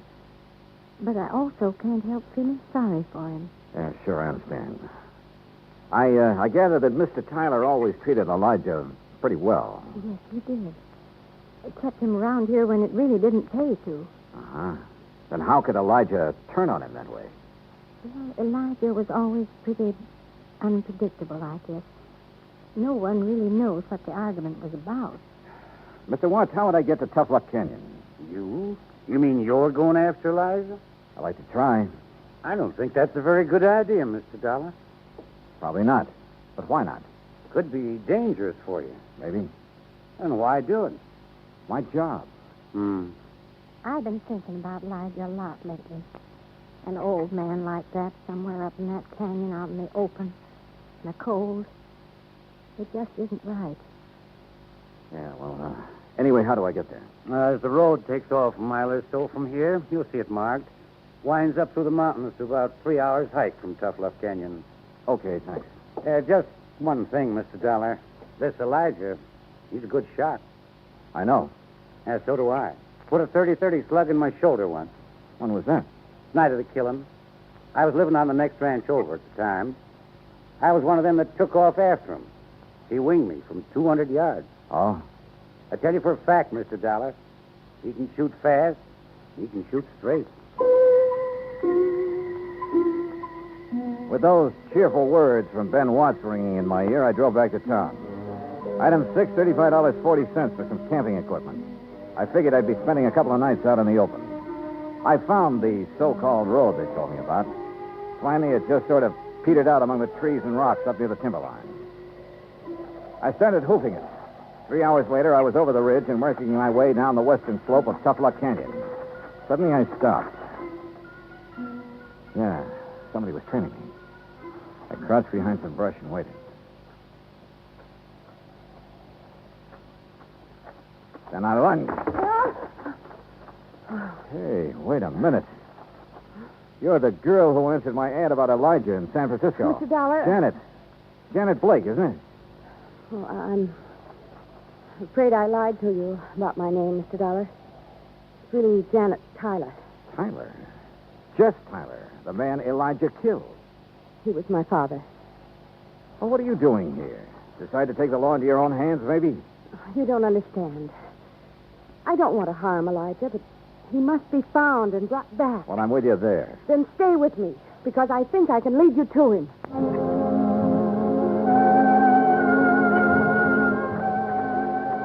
Look, Janet, we're nearly at the upper end of this canyon.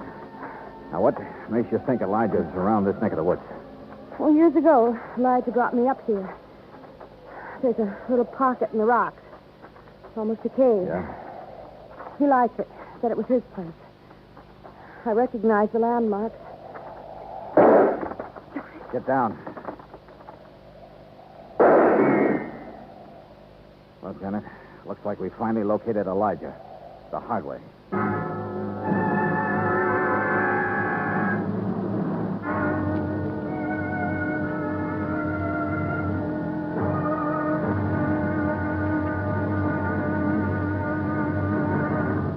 Act 3 of yours truly, Johnny Dollar, in a moment.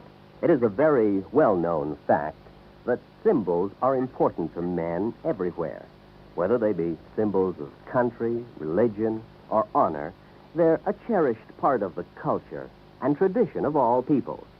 As in almost all countries of the world, the people of Spain are very religious. And in the Spanish town of Vendrell, the people were having difficulty with a symbol. A 300-pound angel sitting on top of a 150-foot church steeple. The angel had been there since 1784 and needed repairs to keep it from falling down on the heads of the parishioners. But 150 feet is a long way up, and 300 pounds are a lot of weight to bring down. Now, there was a great deal of head-scratching over the problem until someone casually mentioned the problem to someone else who happened to be stationed at the United States Air Force Base in Zaragoza, Spain. It wasn't long before visions of a helicopter came to mind. Because Americans like to help other people everywhere, the Air Force whirlybird lifted the angel from the church steeple, brought it down for repairs, and later returned it to its perch. So grateful were the people of Vendrell for this act of friendly cooperation that they held a mass celebration of American Day to show their appreciation. Television and newsreels carried the story of kindness. So did the newspapers and magazines throughout Spain. This gesture on the part of the United States Air Force created a new symbol, a symbol of friendship and understanding. It became a symbol of freedom, the right of all men everywhere. And now, Act 3 of yours truly, Johnny Dollar, and the Shy Beneficiary Matter.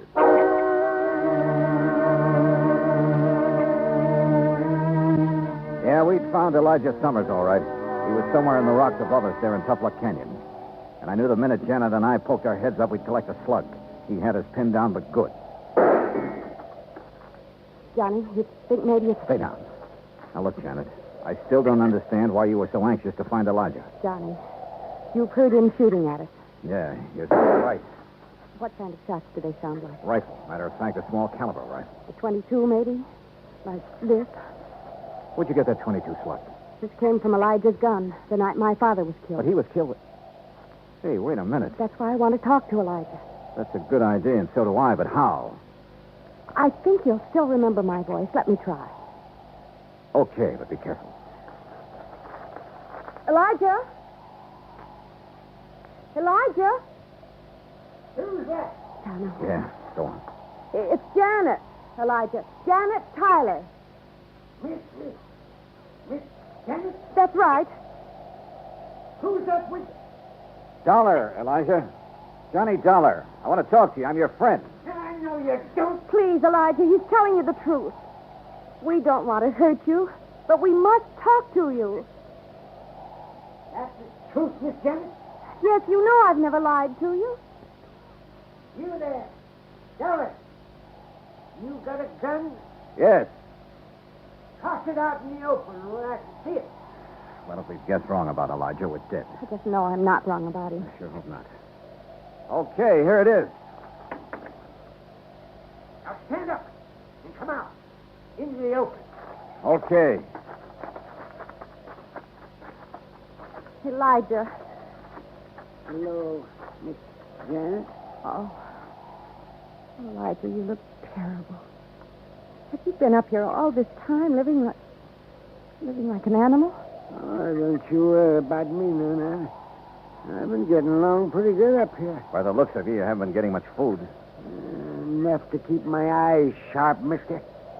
Oh, I see that deputy sheriff fella come poking around here a time or two.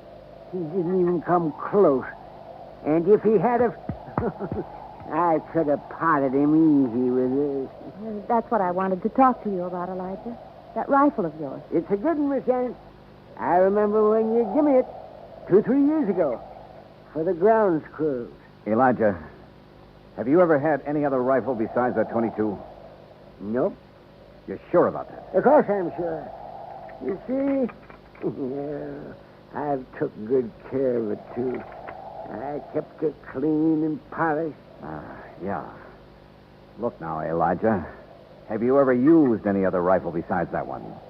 Nope. Janet, your father was killed with a 30-30. I know, Johnny. That 22 slug you showed me a while ago. You said you got it the night your father was killed, and it came from Elijah's gun. I saw someone pry this slug out of his own shoulder the night of the killing. He threw it away. He didn't notice I was watching. Later, I heard him tell it around he'd been hit with a 30-30 slug. You mean your stepfather, Ben Watts? I was confused at first. I didn't understand. Then it came to me. Ben Watts was the one who'd killed my father. Elijah was probably trying to protect Dad and shot Ben with his 22. Yes, there was a big fight, Miss Janet. I don't just remember what all happened, but except all of a sudden they was chasing me. I run. Sure. Ben figured he could pin the killing on somebody like Elijah who wouldn't have a chance proving his innocence. Elijah, have you seen Ben since you ran away? Oh, sure. Oh, Ben's come poking around here, too, every so often. But I'm too smart for him. Yeah, sure. It figures, Janet.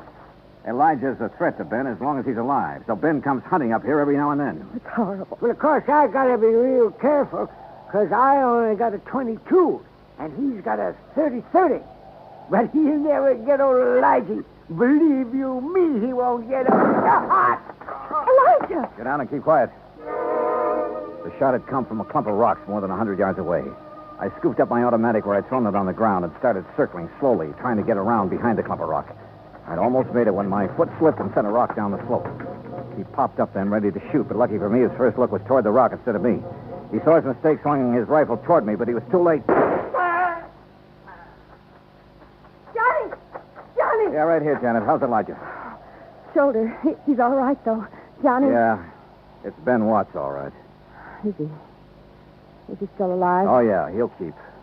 Long enough.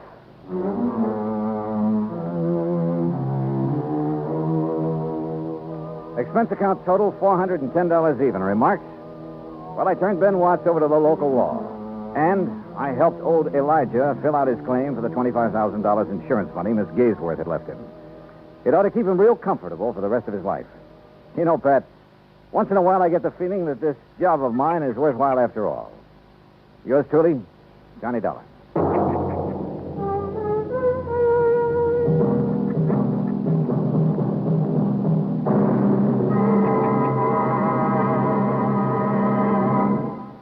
Our star will return in just a moment.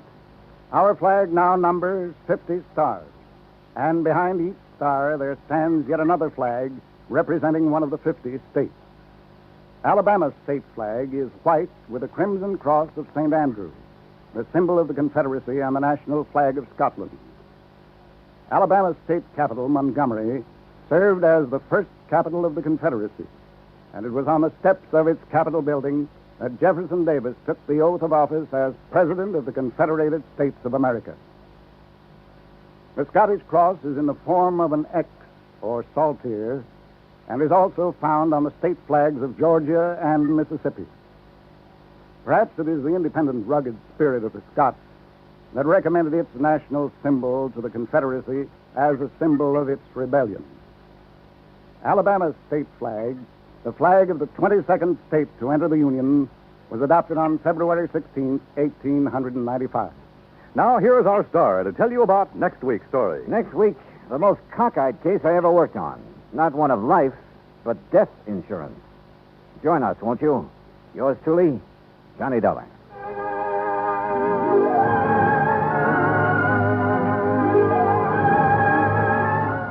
Yours truly, Johnny Dollar, starring Bob Bailey, originates in Hollywood. Written by Robert Rife, it is produced and directed by Jack Johnstone. Heard in our cast were Virginia Gregg, Jeanette Nolan, Larry Dobkin, Jack Crucian, Russell Thorson, and Howard McNear. Be sure to join us next week, same time and station, for another exciting story of Yours truly, Johnny Dollar. This is Dan Cubberly speaking. Frugal Man and... Johnny Dollar. Johnny, this is George Reed. Well, nice to hear from you, George. Especially when I have no assignment. That's fine. What's fine about it? No expense account to pad means how do I keep the wolf from the door? Unless, of course, Floyd's of England has a case for me.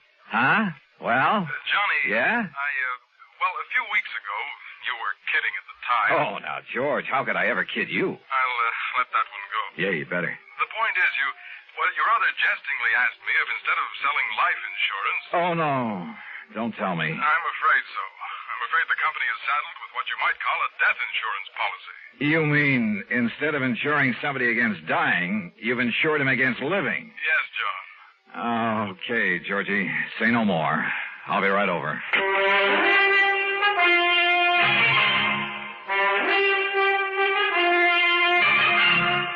Bob Bailey in the exciting adventures of the man with the action-packed expense account, America's fabulous freelance insurance investigator. Yours truly, Johnny Dollar. Act one of Yours truly, Johnny Dollar.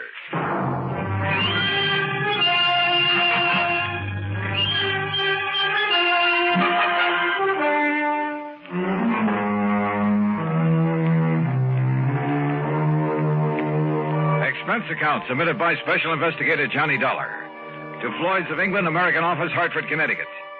Following is an account of expenses incurred during my investigation of the Hope to Die matter.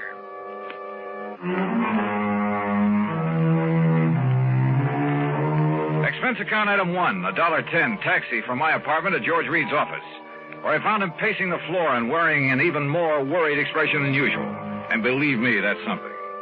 This thing has me so riled up, Johnny, I can hardly see straight. Well, you should have known better than to issue a policy like that, George. It was Harry Baxter. Baxter? He filled in here for me while I was on vacation. I should have known better. What'd he do? Sell a lot of policies that you shouldn't have to handle? No, just this one. And I swear I don't understand it. He, of all people. All right, you said on the phone that it was kind of life insurance in reverse. That's exactly what it is. Explain, please. Well, usually, of course, we pay the face value of a policy when the insured dies. Right. In this case, however, the company will have to pay the $250,000 if the insured doesn't die. $250,000? Yes. How under the sun can a man be crazy enough to issue a policy like that? John, you know how it is. The company prides itself on the fact we'll insure anything. Not only life and property and health and so on, but the voice of a singer, the feet of a dancer, hands of a pianist, even the dimples on the knees of a chorus girl. Yeah, and singing mice, an old alley cat, a sick whale. Of course, I can't say that Harry wasn't in position to do it, but... Johnny, you've got to help me. First, you better tell me who and why and what it's all about. That's just the trouble. I don't know. Well, in that case... You don't know. I only got back here to the office this morning. I found our copy of the policy lying here on my desk. But if you don't even... Oh, look, I've handled some pretty screwy cases for you, George. Yes, but they've all finally made sense one way or the other. And, Johnny, we have paid you some very nice fees. You can't deny that. George. Tell me, have I ever questioned your expense accounts? But death insurance, it doesn't make sense. Have I? Insuring somebody against living. Have I? I'm sorry, but this time the answer is no. Listen, if you take this on, I'll okay your expense account without even reading it. Death insurance. Expense account unlimited. Johnny?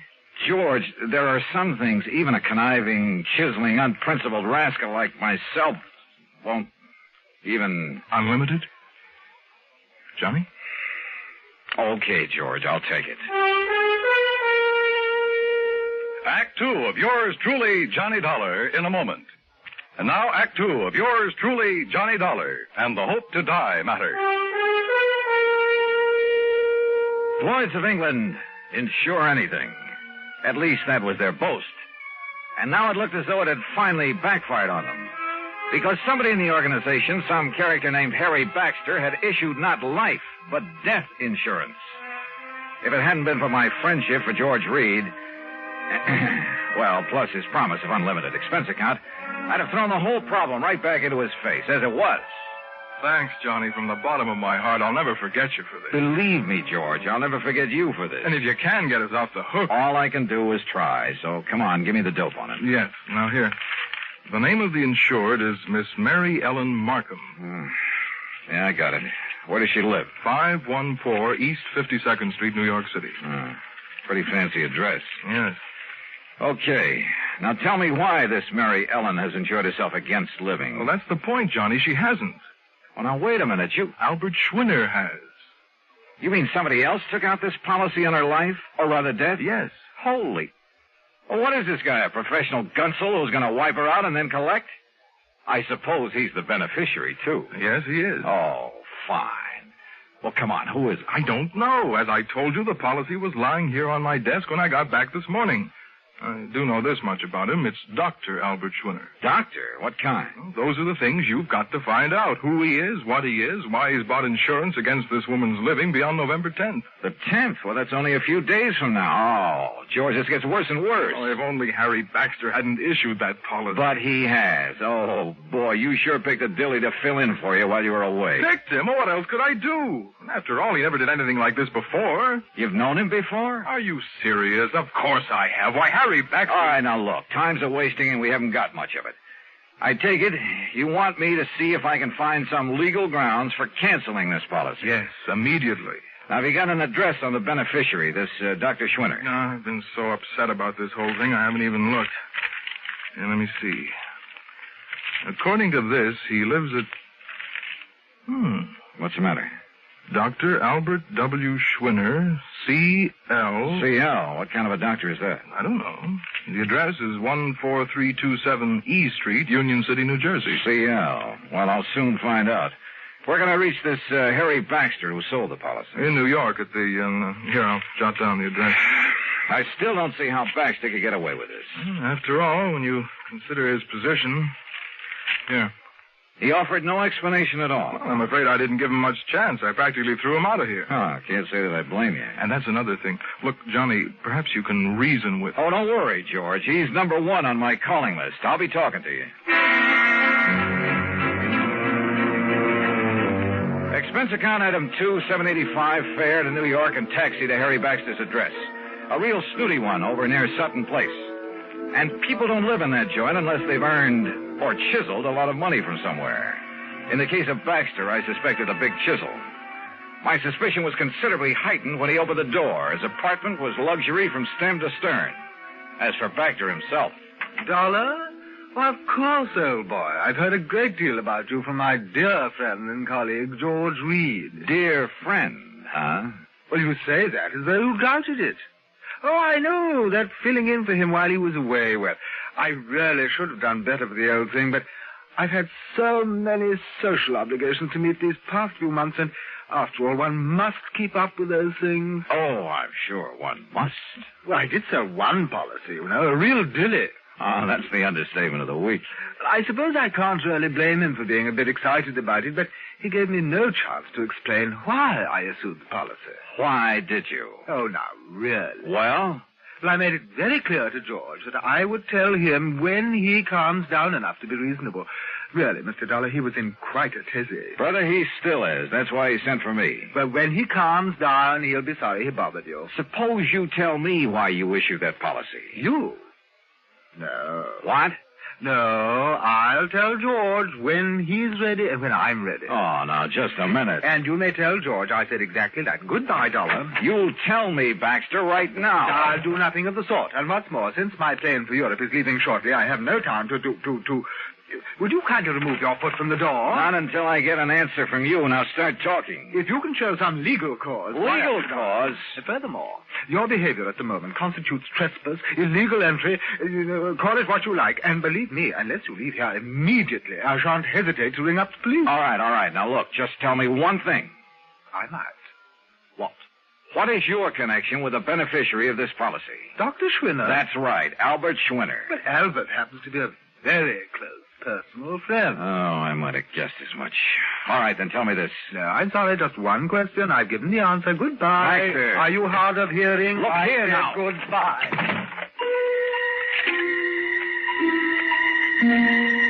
Well, there was no point in trying to batter down the door of Harry Baxter's apartment, so I left. Downstairs in the lobby, I put in a phone call. That's item 355 cents to George Reed's office in Hartford. I'm sorry, Mr. Dollar, but he seems to have stepped out for a few minutes. Oh, well, then please tell him when he gets back that I want a complete rundown on Harry Baxter. Well, that shouldn't be difficult. Right. Having hired him, George shouldn't have much trouble getting that for me. Well, that isn't what I meant, Mr. Dollar. As a matter of fact, I think I can tell you just Now, let George do it. I'll call him back.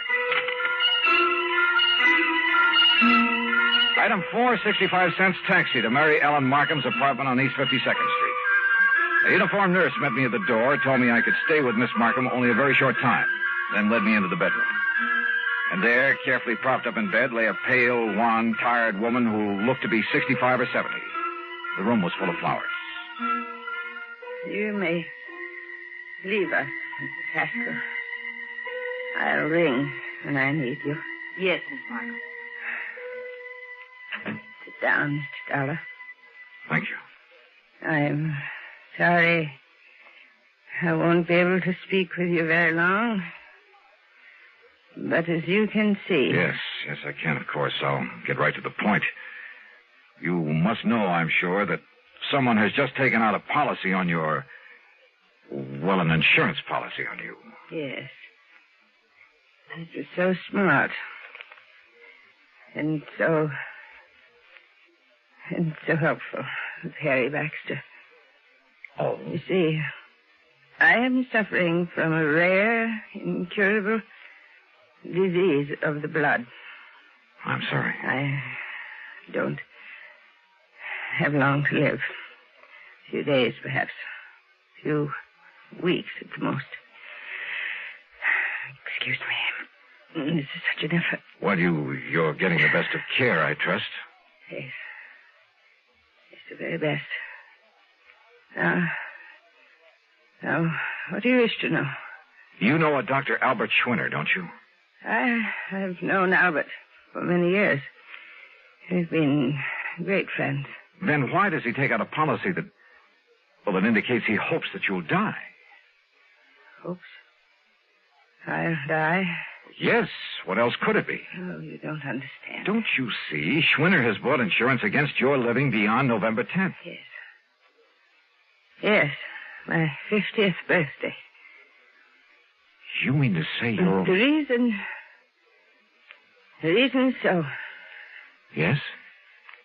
I'm sorry, you mustn't. Oh, I know. I'm tiring you. Yes. But just one more thing. Your doctor, the doctor who's taking care of you. Albert. Albert? This same Dr. Schwinner? Yes. Now you must leave.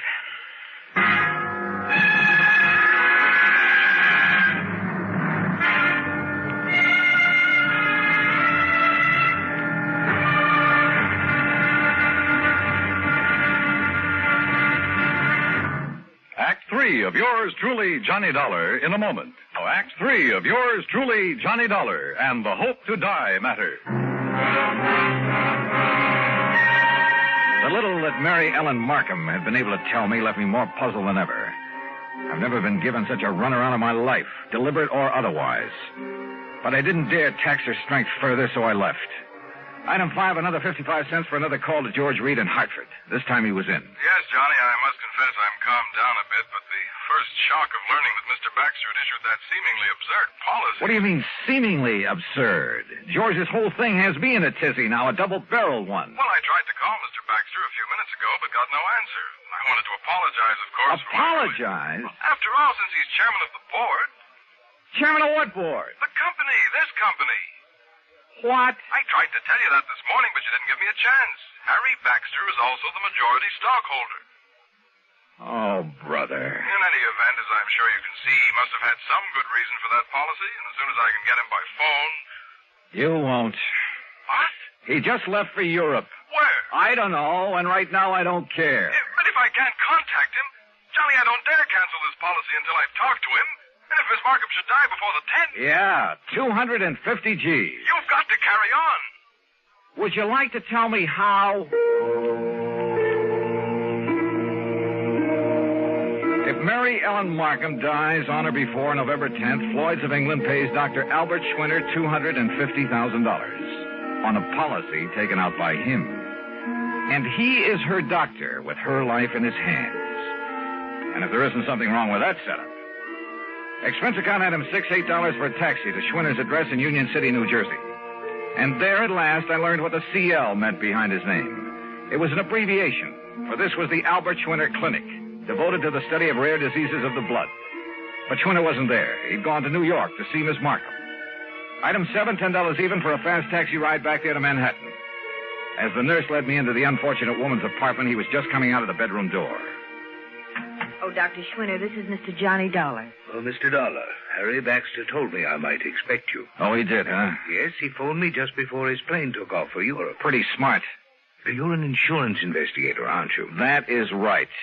Oh, you may go in to see Miss Markham now, Mrs. Haskell. Very well, Doctor. How is Miss Markham, Doctor? Much better, thank God. Oh, why do you say that? What? If she dies before this week is out, you stand to collect a cool $250,000, don't you? I? No, the clinic. Isn't that the same thing? Hardly. Sit down, Mr. Dollar. Now, you're concerned about the rather unorthodox insurance policy that Mr. Baxter issued. I certainly am. I think you better let me tell you the reason for it. I think you'd better. At the onset of her illness some 15 years ago, the best doctors in the country gave her 5 years to live at the most. And that's when you came into the picture? Yes. Because of the devotion, the concentration of all our efforts to this one field of medicine, the clinic was able for the first time to give her hope. Her hope was justified. We have given her years of life. But now, wait a minute, Doctor. She told us then that if she could be helped to live until she was 50... And that'll be on the 10th? Yes. That would prove beyond the shadow of a doubt that our methods, our practices were right. That we could prolong and possibly ultimately save not only her own, but thousands, perhaps millions of lives. Therefore, she agreed that if she reached 50, she would make an outright gift of $250,000 to the clinic and its work. Money which is much needed, by the way. But then it began to look as though she might never reach 50. Yes. And she suggested this unusual insurance policy on her death rather than on her life. I see. But why Harry Baxter, chairman of the board of the insurance company, its biggest stockholder, whatever? I don't get it. Baxter's own mother died of the same disease, Mr. Dollar. Oh. Of course. Then he knew how necessary this money is to the clinic. Yes.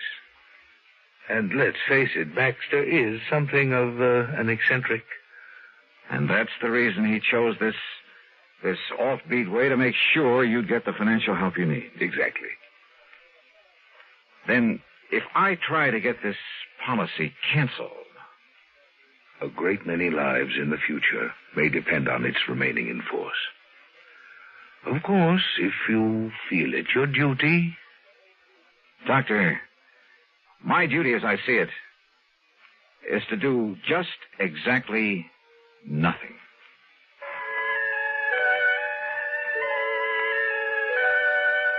Mary Ellen Markham did live to see 50, but only for a few days. Just long enough to make her gift to the clinic. Harry Baxter and the company?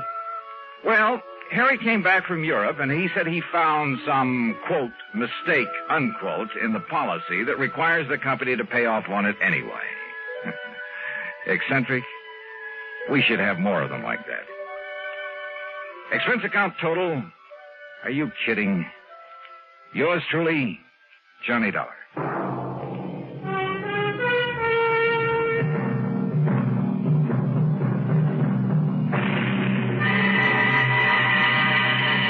Savings Deposits Program.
From Hollywood, it's time now for... Johnny Dollar. Mr. Dollar, the investigator? That's right, insurance investigator. Yes, well, my name is Frank Skinner, Mr. Dollar. Yes? You see, my wife and I run the Sunny Dream Home up here in Buckland Center. Old folks' home it is. I see. Well, now, what can I do for you, Mr. Skinner? Well, I'm afraid there's something wrong here, Mr. Dollar. You see, we've never had anything like this before. Like what, sir? Well, to begin with, all our clients are pretty well insured. Yes? All right. We've been having a lot of deaths here at the home these past months. Too many, Mr. Dollar. Well, after all, if your clients are all very old people... Yes, sir, they are. But you see, these have all been accidental deaths. Yeah, well, don't forget, sir, that older people are very often quite prone to accidents. Yes, sir, that's true. But, well, if you want the truth, I don't think they've been accidents. Oh? No, sir. And if something isn't done to stop this, well, I think maybe you'd better come up here and see us. Mr. Skinner, I think you're right.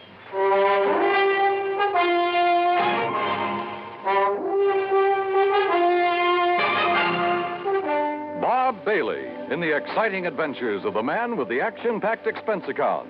America's fabulous freelance insurance investigator. Yours truly, Johnny Dollar.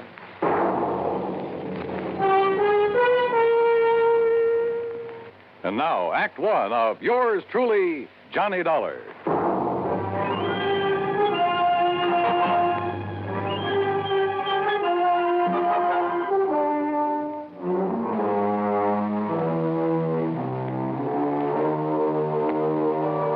Expense account submitted by Special Investigator Johnny Dollar to the Universal Adjustment Bureau, Hartford, Connecticut.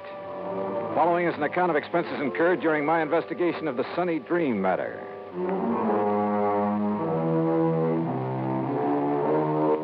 Expense account item 1, 10 cents for a phone call to Pat McCracken, my old friend and contact at Universal Adjustment Bureau. Oh, say, I'm glad you called, Johnny. Yeah, well, Pat, I just want you to know I won't be available for a couple of days. Oh, yes, you will. And it isn't because of any insurance matter. Yes, it is. What's happened is that I've just received a phone call that's aroused my curiosity. And, well, at any rate, any assignments you may have for me will have to wait until I get... That's where you're wrong, Johnny. I said we'll have to wait until... What? Just happens you have an assignment right now. As a matter of fact, I was just about to call you. Well, can I wait a couple of days? Oh, no. Johnny, I want you to run over to Buckland Center. Huh? I think you heard me. The Sunny Dream Home for the Aged? That's right. How did you know? Never mind that. What's wrong over there that you know about? Oh, the number of deaths over there within the past few months have made our actuarial tables look like a big fat mistake. And the companies that have carried the insurance on them are getting a little worried. All separate companies, huh? Yeah, but they all cleared their policies through us, fortunately. Otherwise, we'd never have gotten wind of this. Anyway, I promised to send you over there. Any particular reason for thinking something's wrong, aside from the unusual number of deaths? Yes. What? The beneficiary of the policies that have had to be paid. Who? The Sunny Dream Home for the Aged.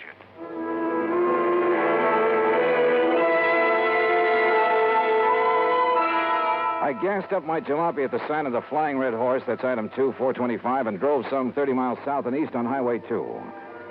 I found the Sunny Dream Home just north of Buckland Center. It consisted of a huge old frame house surrounded by trees and well-kept gardens. In comfortable chairs scattered here and there on the wide porch and lawn, nice-looking, well-dressed older folks sat around reading, chatting, playing cards, enjoying the late afternoon sun. The whole place looked clean, quiet, and restful. After parking my car, I walked slowly up the long, flower-bordered walk under the trees toward the entrance. And as I did so, a little wizened old man in a wheelchair detached himself from a group of the old folks and wheeled over to me. Mr. Dollar? Yeah, that's right. I'm Frank Skinner, the one that called you. Oh, how are you, Mr. Skinner? Come right along in the office where we can talk. Yeah, sure. Oh, may I give you a hand with that chair? Nope, don't need it. Huh? I must say you handle it well. Should. Haven't been on my feet in over 5 years now. You can help me up this little ramp, though, if you don't mind. Oh, sure. Here you are. Walter, my stepson, built me that ramp. Good idea. Yes, sir. It's a big help to a man that can't use his legs.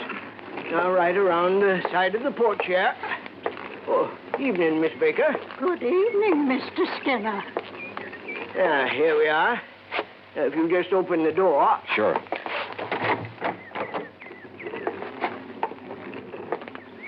You just sit down there, and I'll get right to the point. Okay, fine.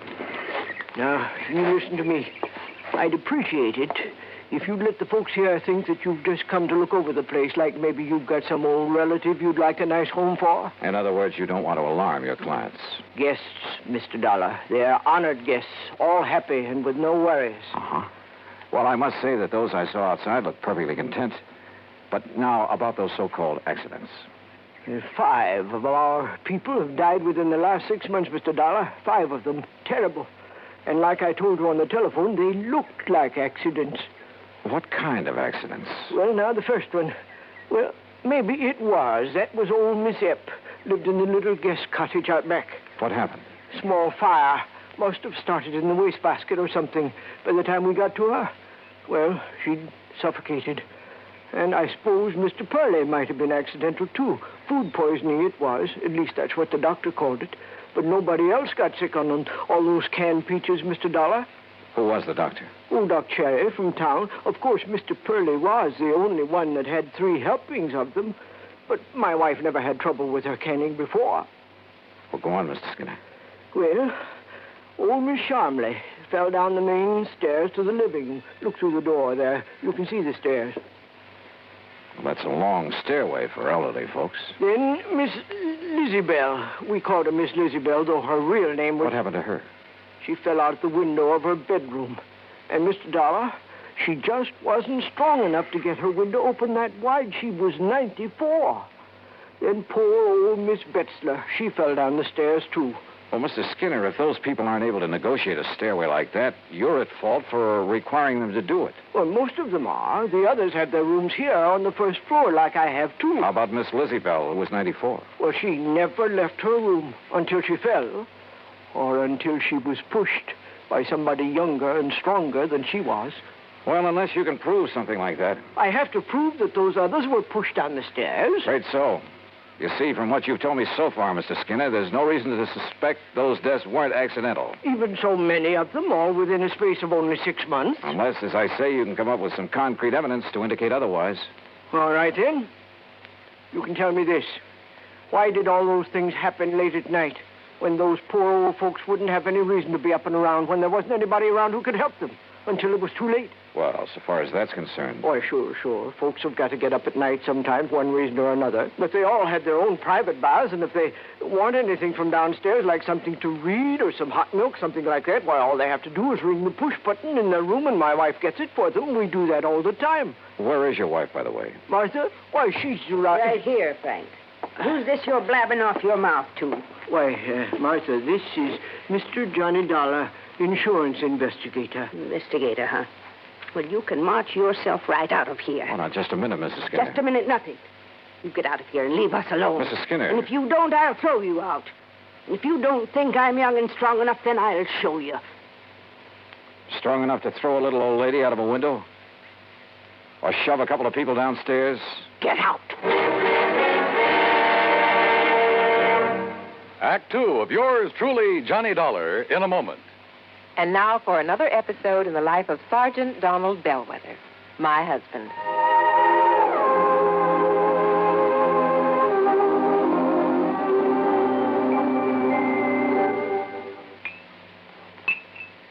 Oh, that's what I call a good dinner, Reba. Oh, that was delicious. Well, I'm glad to hear that, dear. More coffee? Yeah, just about a half a cup, please. All right. There you are. Thank you. Now, tell me all about your safety class. Did the boys enjoy your speech? Oh, yeah, they sure did. Thanks to you, I did quite well. My lieutenant complimented me afterwards. Oh, good. Yeah, but that same lieutenant threw me a curve, too.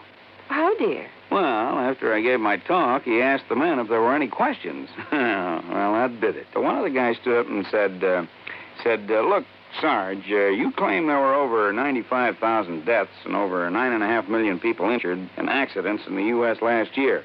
Looks to me like all those safety campaigns and slogans are doing no good at all. Well, how did you answer him? I didn't. I couldn't think of an answer. I got out of it by saying I'd have more facts and figures at the next meeting. All right, let's see now. Oh, yeah, here it is. Now, first, Sergeant Bellwether, you start off by telling the boys that since 1913, the accidental death rate has been reduced 35%. Mm-hmm. Or, in other words, if there hadn't been campaigns and safety measures put into effect to reduce accidents, almost 1 million more people would have been killed in the last 46 years. Is that right? It certainly is. I'm reading it right out of the National Safety Council record book. Oh, and another thing. Accidents in the farming areas are much higher than in the city. Now, do you know why? Why? Because in rural areas, there are fewer policemen enforcing safety laws and less traffic signs and signals to guide the motorists. Mm-hmm. You know, many more cars travel the city streets, and yet the per capita rate of accidents is much higher in the rural areas. Of course, the reason is obvious. In the city, more safety measures are instituted and obeyed. Reba, you are wonderful. That's a good, logical answer. I don't know what I'd do without it. Oh, that's my Donald. That's my doll.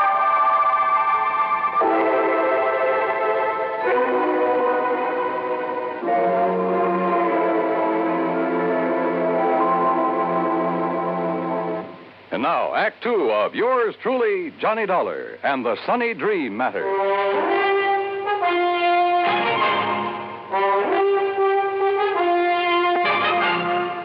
Martha Skinner, co-owner and the real manager of the Sunny Dream Home for the Aged, was a big woman, tall, muscular, and a lot younger than her husband. I don't want your kind snooping around, Mr. Dollar, so get out of here and leave us alone. Your husband seems to think those deaths here in your home for the aged weren't so accidental, Mrs. Skinner. Oh, he does. Yes, that's what I told him, dear. If you'd keep that mouth of yours shut, Frank, we wouldn't have this sort of thing. Why don't you in that wheelchair get out of here? You sound as though you have something to hide, Mrs. Skinner. I have nothing to hide. Don't you see what your coming around here will do to our nice place? It'll give us a bad name, that's what it'll do. Folks come here on the recommendation of the folks that live here.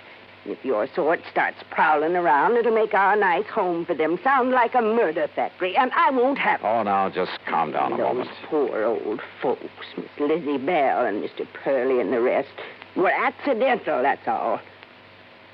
You got any reason to think they weren't? Well, I didn't have until a minute ago. What do you mean by that? If they weren't accidents, well, it certainly took somebody younger and stronger to push them down those stairs. You mean me? Well? No. No, Mr. Dollar, you're wrong.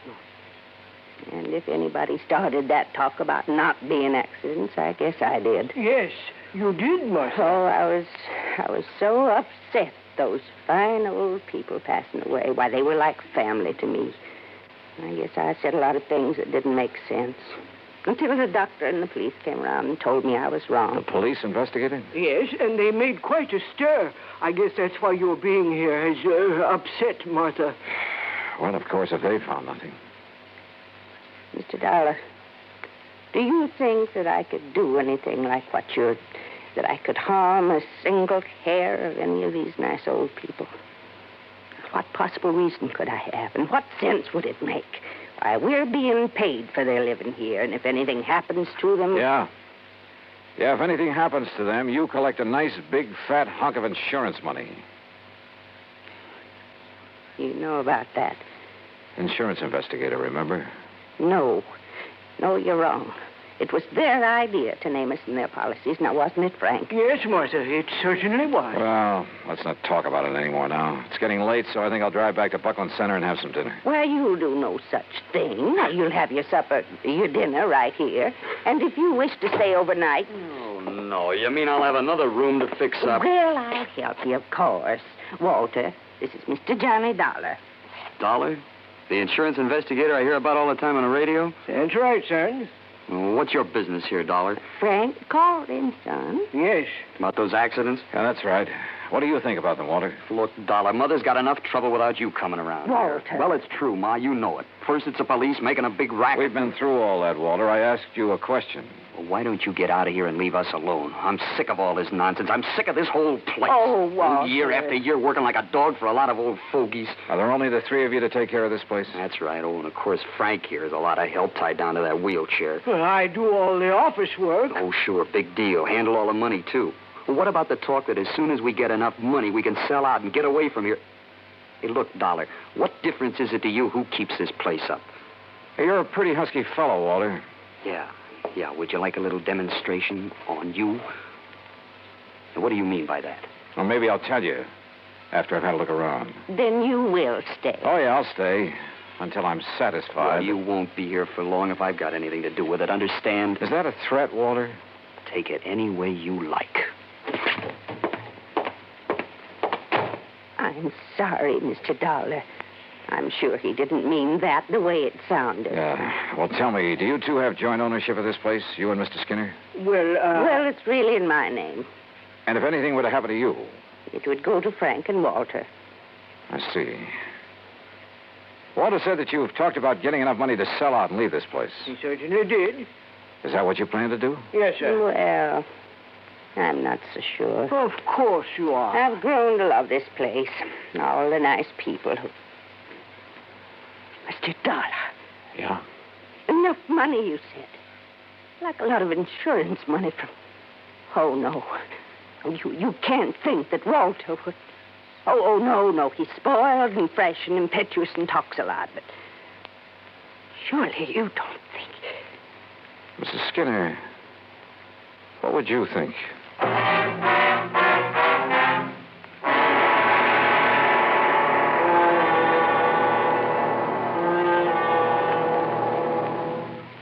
Act 3 of yours truly, Johnny Dollar, in a moment. Do you know who said, eternal vigilance is the price of liberty? Those famous words were written by Thomas Jefferson. Jefferson knew that human nature tends to cause us to take for granted the freedoms for which others have fought valiantly. He knew that Americans had to be alert, or the essential freedoms of democracy would be taken away. That's why Jefferson gave his warning to the Americans of his era and to their descendants. He set the price for liberty as eternal vigilance. And Americans through the years have heeded Jefferson's warning. They have been alert to detect and resist the enemies of liberty. Remember the words of Thomas Jefferson. They are part of your American heritage. The price of liberty is eternal vigilance. And now, Act 3 of yours truly, Johnny Dollar, and the Sunny Dream Matter.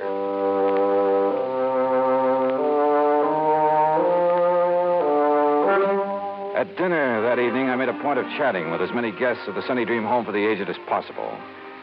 Sweet old Mrs. Baker, who must have been in her 80s, pretty much summed things up as we talked together on the porch in the cool of the evening. We're all really kind of sorry for Walter, Mr. Dollar. Young man like that doesn't really have a place here among all of us old ones.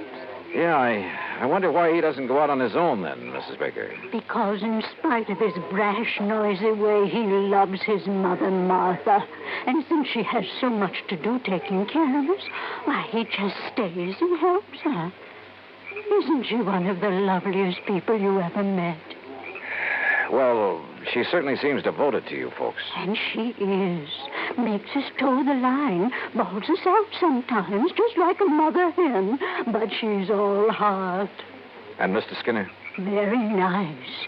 Handles the business affairs of the home real good, too.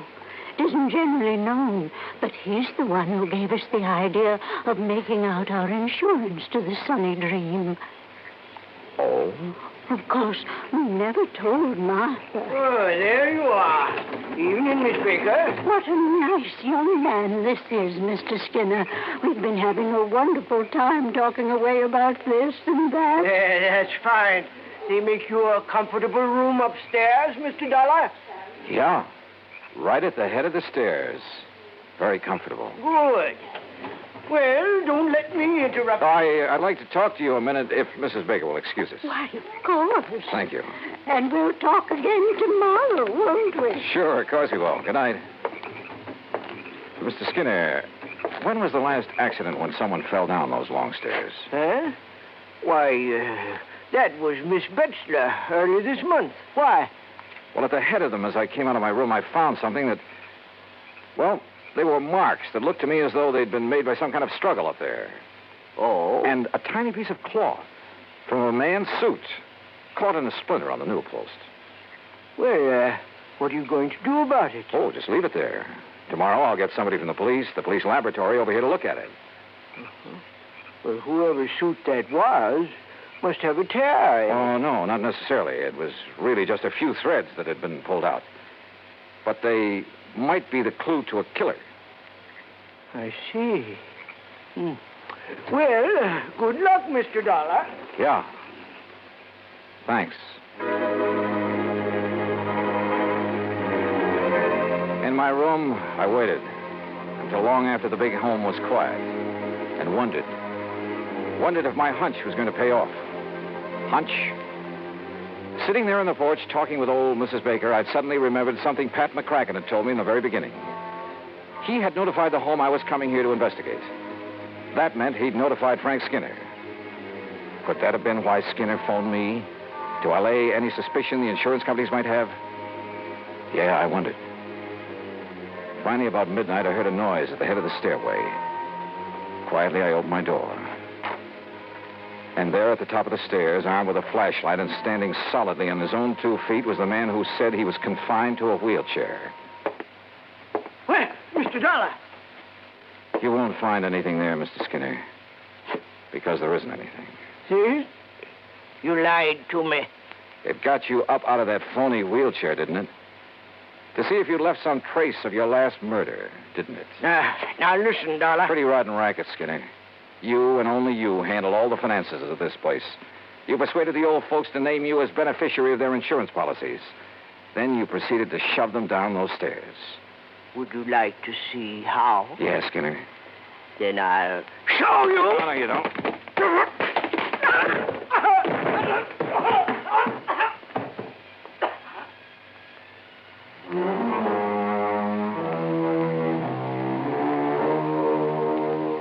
Yeah, he'll live to go to trial. And whatever sentence they hand him will be much too short. The Sunny Dream Home, well, I hope it'll be the quiet, peaceful place his wife wants it to be. Expense account total, including incidentals, $12 even. Yours truly, Johnny Dollar.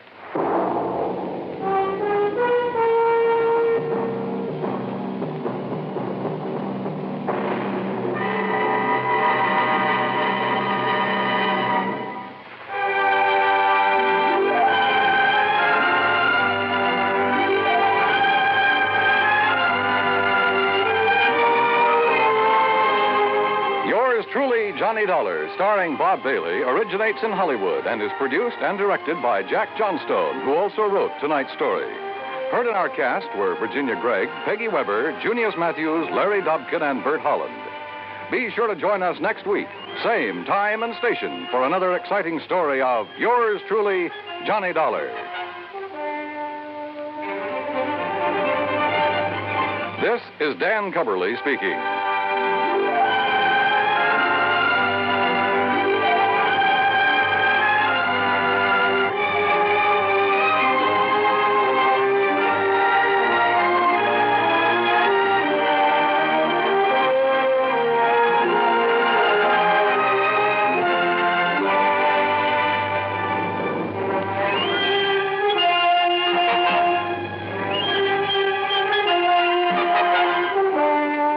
Johnny Dollar has come to you through the worldwide facilities of the United States Armed Forces Radio and Television Service.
Johnny Dollar. Jerry Holland, Johnny. Tri-Mutual Insurance Limited. Oh, sure, Jerry. How are you?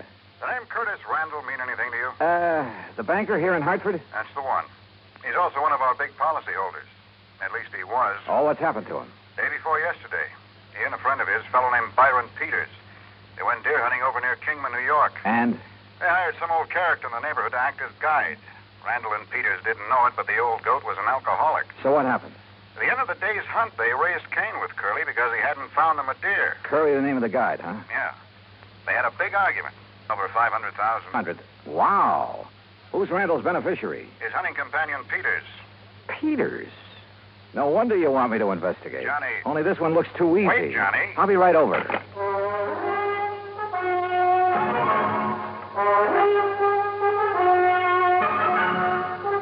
Bob Bailey in the exciting adventures of the man with the action-packed expense account. America's fabulous freelance insurance investigator. Yours truly, Johnny Dollar.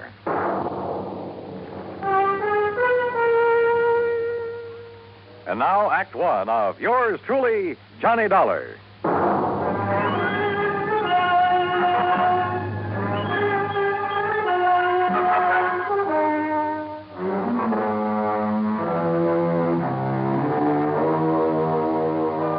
Expense account submitted by Special Investigator Johnny Dollar to the Tri-Mutual Insurance Company Limited, Hartford, Connecticut. Following is an account of expenses incurred during my investigation of the hapless Hunter matter.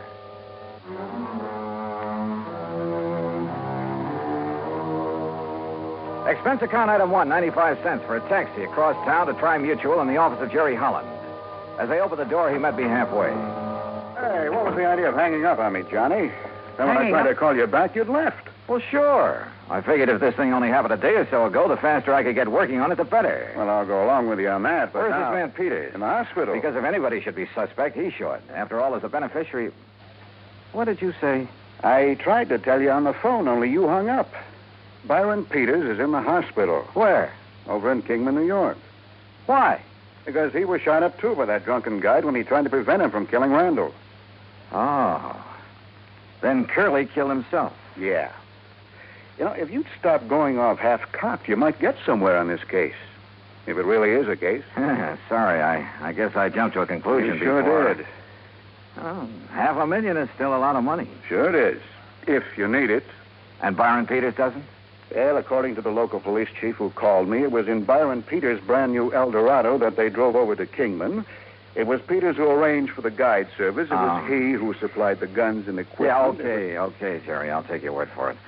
What hospital is he in over there? Angel of Mercy. It's the only one. Any other information I ought to have? None that I can give you. As I told you, this is just routine because of the money involved, company policy. Of course, for your report, you might try to find out if this old Curly Summers, the guide, had any reason to have it in for Randall. Randall knew him before, huh? Huh? I thought you said Peters arranged for the guy. Well, I guess I did. But now, Let Johnny... me have Peters' home address, will you? And Randall's. Well, sure, why not? And I hope you don't think... Did you know Randall well? Yes. Was he a drinking man? Oh, one martini before dinner, that's all. There you are. Why? How about Peters? Oh, I don't know. What difference would it make? Oh, just wondered. Don't kid me, Johnny. You've got something up your sleeve. Why, Jerry. Come on now, what is it? You know something about these people that I don't? Not a thing, so help me. But $500,000 is a lot of money. And I tell you that if you suspect Byron Peters, you're crazy. Did I say I still suspect But the him? way you've been talking. Did I? Well, no. Well, I do. Sure, with so little to go on, I had no reason at all to suspect Peters. Except for a hunch. But hunches have paid off for me more than once. Expense account item 2, $380, a tank full of gas for the drive across Route 6 to the New York state line. There I picked up 9W, then 212 to Kingman. I found the Angel of Mercy Hospital on the way into town. The chief resident physician, Dr. Matthews, was completely cooperative and of no help whatsoever. Quite pointless to see him at the moment, Mr. Dollar. Oh, what do you mean, Doctor? Mr. Peters is sleeping under sedation. Oh? I'm afraid the ordeal with the police left him quite exhausted. The police have already seen and questioned him? Yes, and they had no business questioning him so long in view of his condition. Shock, you know. Tell me something. Do they suspect that he killed Mr. Randall, too, then wounded himself for an alibi? You mean that you do? Yeah. Do they? Oh, my boy, you must be joking. Of course not. Oh? Why not? Whether you realize it or not, and you will, if I permit you to see Mr. Peters, see the manner in which he was wounded, see the extent of his wound. I'll realize what? Oh, my boy. I asked you a question, Doctor. You will realize how impossible it would have been for him to shoot himself in that fashion, how narrowly he himself escaped death at the hands of that rum-crazed guide. You're sure, Doctor? Of course I'm sure, and so are the police. Well, where does that leave me? If I may say so, with egg on your face. Act 2 of yours truly, Johnny Dollar, in a moment. And now, Act 2 of yours truly, Johnny Dollar, and the hapless hunter matter. A hunting guide had run amok near the little town of Kingman, New York, and, according to report, was responsible for the death by shooting of wealthy banker Curtis Randall for the wounding of Randall's companion, Byron Peters. But Peters is beneficiary of Randall's $500,000 insurance policy. So, naturally, the old bug of suspicion began to gnaw away at the back of my brain. Until, that is, I saw Peters, his wounds, the x-rays, and finally talked with Captain McManus at the local police headquarters. Well, sure, we talked to Peters, Mr. Dollar, but only to find out exactly what happened when old Curly went off his rocker and started spraying lead with his hunting rifle, then shot himself. Then my suspicion that Peters might have done the shooting. Well, didn't you see how Mr. Peters was hit by that 30-30? Now, look. He saw Curly pull the rifle on Mr. Randall and shoot him down. Yeah. Yeah, so he lunged at Curly like this. Curly whirled around, pulled the trigger. Yeah. Well, the x-rays I saw. Sure. Well, then you know. When Peters lunged at him, the bullet creased his head from the top, went right through the muscles in the back of his left shoulder, and landed in the floor. So it's pretty obvious that Peters couldn't have shot himself. Well, it's impossible. He would have had to have arms 5 or 6 feet long to shoot himself in the top of the head at that angle. Hey, when did you first learn about this whole thing, Captain? When Mr. Peters came to, he phoned me from up at Curly's cabin where it happened. I went up there right away. And? Curly and Randall were dead. Peters was still lying next to the fireplace where he'd fallen. What, if he was able to phone you? He pulled the phone over to him by the cord. Still had a good right hand, you know. Oh, I see. Where were Randall and Curly? Randall by the front door with a bullet in the back of his head. Curly lay between them. Just how much do you know about this Curly character? Well, that's the part I don't understand. why he did it. I heard he was an alcoholic. Sure, he was a town drunk in a harmless sort of a way, except when he'd go off on a rampage and get into a fight or two, but never during hunting season. Uh-huh. Well, what did he do? Odd jobs of any kind, most anything. People had always refused to pay him until the job was done. To make sure he'd stay sober, huh? Well, at least reasonably sober. And just as soon as he got paid, he'd buy a lot of cheap whiskey and hole up in his cabin. That's where the murder occurred. Except during hunting season. Then he'd never touch it. He was a good guide, Mr. Dollar. He made a lot of money from the people who came up from New York City and Hartford and such.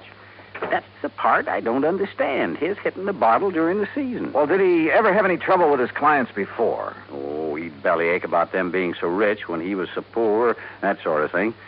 But he'd have to get awfully drunk to... I swear I don't understand it. Yeah. Well, look, Captain, I'd like to see the bodies of Mr. Randall and Curly. Are they still hereabouts? Still over at the coroner's office. Then let's go, huh? I wasn't quite sure what I was looking for. Maybe that's the reason I found it. At least found something that started that old suspicion bug gnawing away again. Peters, back at the hospital, had had a bad powder burn on his forehead, next to where the bullet had creased him. Okay. He had said that Curly the guide pulled the trigger when he lunged at him. Randall, there at the coroner's office, had no powder burns. Okay. It was apparent that he had been shot from across the room. But Curly, who was supposed to have shot himself upward through the jaw, also showed no sign of powder burn. Sure, the bullet hole indicated he could have shot himself by holding the gun at arm's length. A 30-30 is fairly short. But no powder burn. I said nothing of this to Chief McManus. Well, it pretty much bears out what Peters told me and I told you, doesn't it? Curly shot Randall, then Peters, then himself. Captain, suppose, just for the sake of argument, that Randall did the shooting. First, that is. Well, now, Mr. Dollar... Wait, speaking of argument, Peters said that Randall and Curly had a pretty big one. Because Curly didn't find him any dare. Uh-huh. That's when he started to get drunk and abusive. But as for Mr. Randall... On the other hand, suppose that Peters started the whole thing. Oh, now, look, that doesn't make any sense. Then try to kill himself? Well, isn't that what you're saying Curly did? Well, sure, but that's different. No good old bum realized he'd gone too far. There was no other way out for him. But a man like Peters, with money, everything he wants... Where's this cabin of Curly's? Quite a way. 10, 12 miles. How do I get there? Straight down Paris Street to the mobile gas station. You know where that is? Yeah, I saw it on my way in. Okay, you turn left there. You go 6 miles, then take the first right-hand road right up the side of Deer Mountain until you get there. Okay. Oh, here's the key to it. Oh, good, thanks, Chief. I'll see you later. You want me to go along with you? No. According to you, this hunch of mine is all wrong. I'm sure of it. Okay, then. I'd better wing it alone. From the outside, Curly's cabin was a shack, nothing more. And there were enough cheap whiskey bottles scattered around the yard to sink a battleship. Inside, however, it was pretty comfortably fixed up. And back under the kitchen sink, I found a case of Prince Francis Scotch, nearly full. Had Curly suddenly changed his taste for the better? Or had somebody decided to bait him with it? By the dark stains on the floor, I could see where both Randall and Curly had fallen. Where Peters had gone down, there was also the rifle slug embedded in the floor. And then I noticed the angle at which that slug had ended, as though it had been fired from the ceiling, certainly from higher than any normal man could reach. And Curly was only 5 foot 2 or 3.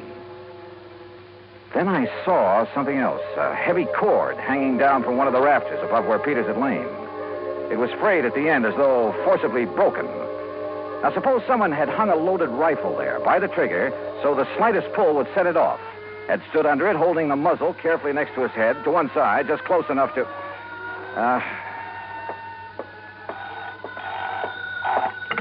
Yeah, hello. Mr. Dollar? Captain? Yeah, listen.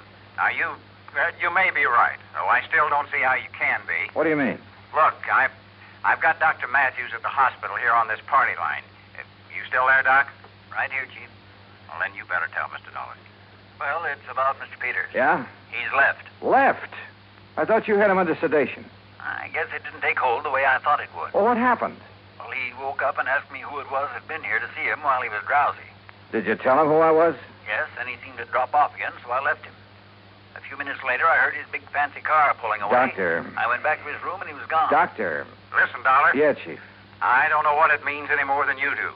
But if I was you, I would get away from that isolated cabin. You see what I mean? Dollar?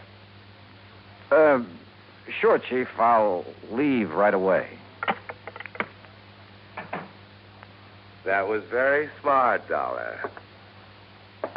Byron Peters? That's right. Byron Peters.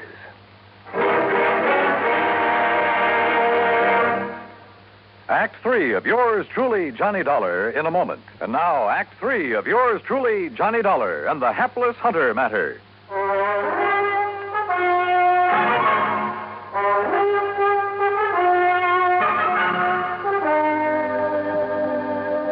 So you weren't as badly hurt by that bullet as you pretended. That's right, Dollar. Does that help bear out your absurd suspicions about me? Not nearly so much as your coming up here to this cabin, Peters. What's that supposed to mean?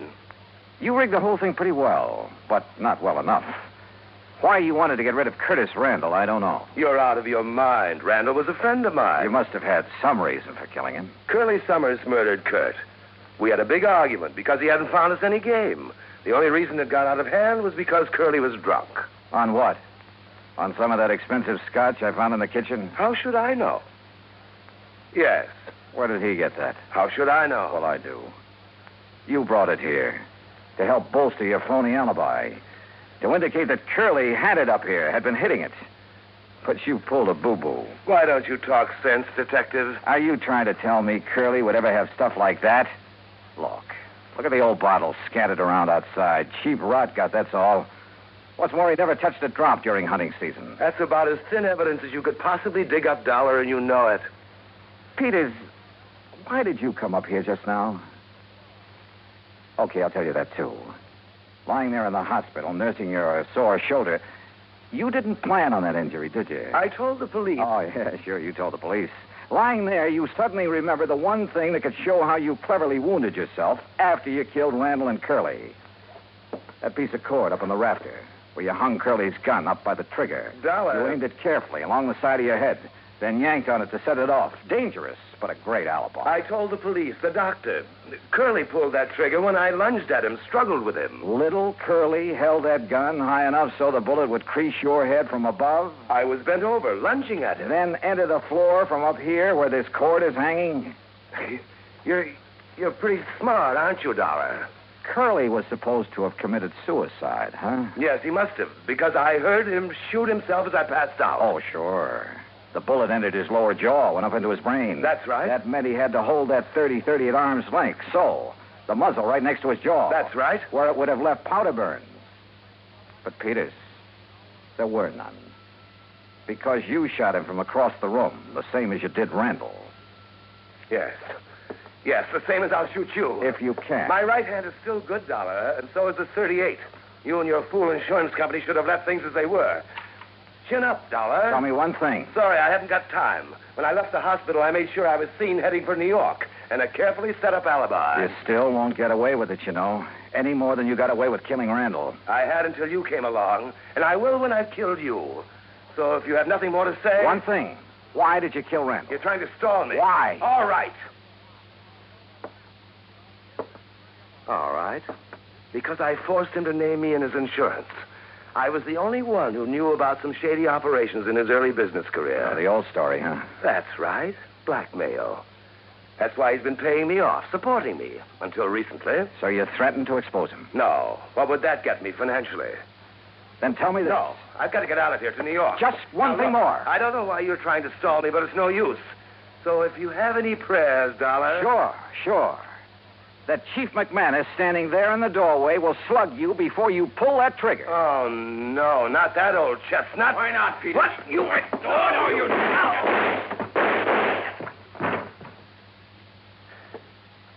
Doggone it, Dollar. I thought I told you on the phone to get out of here.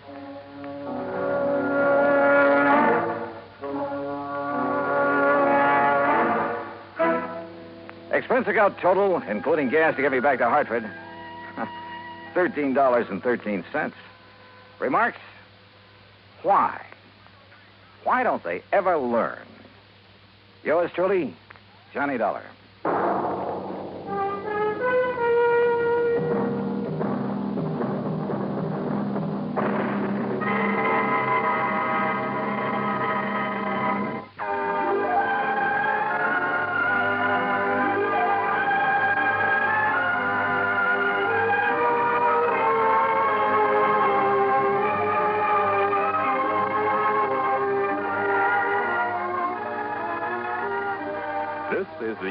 States Armed Forces Radio and Television Service.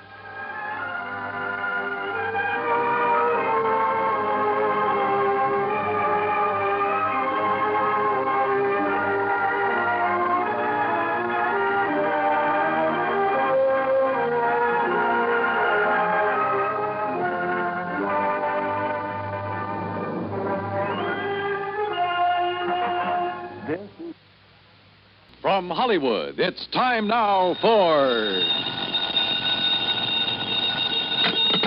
Johnny Dollar.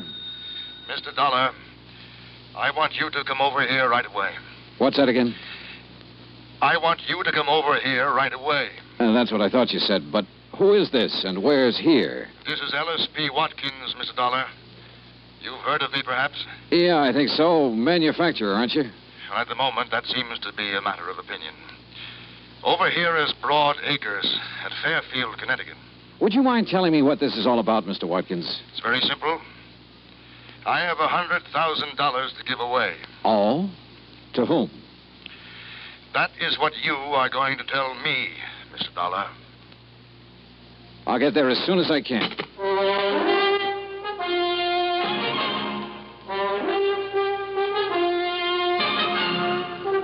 Bob Bailey in the exciting adventures of the man with the action-packed expense account, America's fabulous freelance insurance investigator. Yours truly, Johnny Dollar.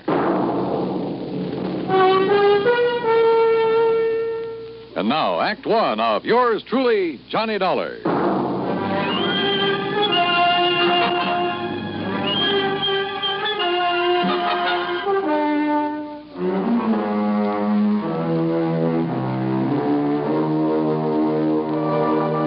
Expense account submitted by Special Investigator Johnny Dollar to the estate of E.P. Watkins, Fairfield, Connecticut.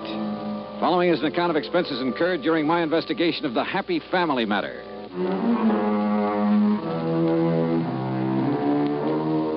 Expense account item 1, $1.20 taxi from my apartment to the home office of the Universal Adjustment Bureau and Pat McCracken.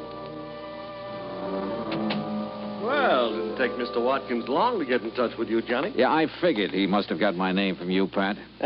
E.P. Watkins holds a life policy for $100,000. Beneficiary was to have been his wife, but she died several months ago. Now he wants to designate a new beneficiary. You mean he wants me to tell him who the beneficiary should be? That's right. No, thanks. Now, look, You Johnny... look, Pat. I got tangled up in a family matter once before. I still have the scars to prove Johnny... it. Why doesn't Mr. Watkins pick his own beneficiary? Ordinarily he would, but in a case like this, it might take time. So what? From what I can gather, Johnny, Mr. Watkins doesn't have much time left to live. Oh? Okay, Pat. Item 2, $4.30 transportation by car to Broad Acres, the Watkins home in Fairfield. It was a big place, and it was old. I was shown into the library. E.P. Watkins was sitting in front of the fire. I could see that he wasn't well, but there was still a lot of strength in his face. Mr. Dollar, according to the medical authorities, I have somewhere between 1 week and 1 year to live. I'm sorry. I'm not. Oh? My wife is dead. My business is on the verge of collapse, and my children are strangers. Should I be sorry? Well, I don't know. I have 3 possible beneficiaries. A daughter, Sheila, 28 years old. A son, Michael, 26, and another daughter, Elizabeth, 24. Well, why not have all 3 share equally? Mr. Dollar, had I wished to do that, I would not be calling on you. The others will be taken care of elsewhere in the estate, I suppose. There is no estate other than this insurance policy. Oh. Most of it has gone down the drain of an ailing business. The rest will be consumed in estate expenses. I see. Watkins' money should be kept in the Watkins family as I see it. But I most emphatically wish the money to go to one member and one member only. And the other 2? They're to be left out in the cold, huh? I did not engage you to examine my motives, Mr. Dollar. You have asked me a direct question, and I will give you a direct answer. Yes, I intend, as you put it, to leave the other 2 out in the cold. You say there are 3 of them, Sheila, Michael, Elizabeth. What can you tell me about them? Well, Sheila, who lives with me, she seems to think that she should be managing my affairs instead of I. Uh-huh. And Michael seems to prefer the so-called life of an artist to assuming the responsibilities of the name of Watkins. And Elizabeth? Stubborn. Married to one James Lovett, who is quite convinced that he knows infinitely more about business matters than I ever did. Well, you seem to take a pretty dim view of all of them, Mr. Watkins. I do. I do indeed, Mr. Dollar. You know, one little item occurs to me. And what is that? Whichever two are left out aren't going to like it very much. Obviously. Which means they're not going to like me very much. Also quite obvious. So I intend to pay you a considerable fee. But you will earn it. Every penny of it. Act two of yours truly, Johnny Dollar, in a moment. And now for another episode in the life of Sergeant Donald Bellwether, my husband.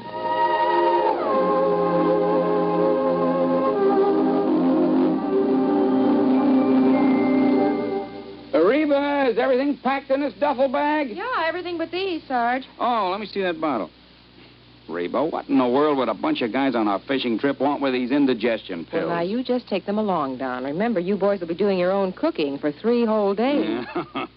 Maybe you're right. Oh, boy, I can hardly wait to pop some of those freshly caught fish into the pan. There, now. Everything's all packed. Yeah, well, we better get going. The fellas will be waiting. Well, I'll walk you to the car. Okay. I'll carry this bag. The rest of the gear's already packed. Here, I'll open the door for you. Oh, thanks, honey. Now, I'll just put this bag in the back seat. Okay. Now, kiss me goodbye right here on the front lawn so the neighbors will know I'm not leaving because we quarreled. Oh, you're so silly. Good luck, dear. Have a wonderful time. You really deserve this fishing trip. Well, is that all you got to say? I mean, you usually tell me to drive carefully, et cetera, et cetera. Well, this time I will not say a word. Oh, okay, dear. Well, I guess I better be going. Hey, what's this note on the steering wheel? Dear Sergeant, on one holiday last year in the States, speed was a factor in 71% of the accidents. Drinking was a factor in nearly half. Accidents were most frequent early in the weekend. 82% of the accidents happened in rural areas, and the victims were usually the drivers. Your loving wife, Reba. I might have known you'd get to me somehow. Goodbye, dear. Oh, I'm going to miss you. I'm going to miss you too, Reba. And don't you worry. I'll drive safely. That's my Donald. That's my doll.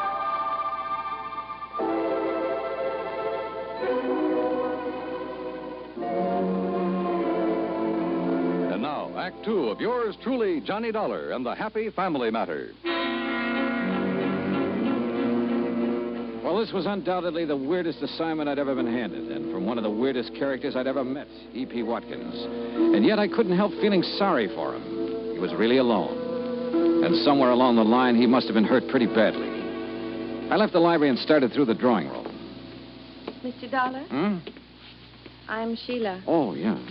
I'd like to talk to you for a moment. Sure, why not? Mr. Dollar, I know what you must think of my father. Oh, do you? But if you're inclined to judge him harshly, just remember, he wasn't always like this. Oh? So very many things have gone wrong for him. Like what?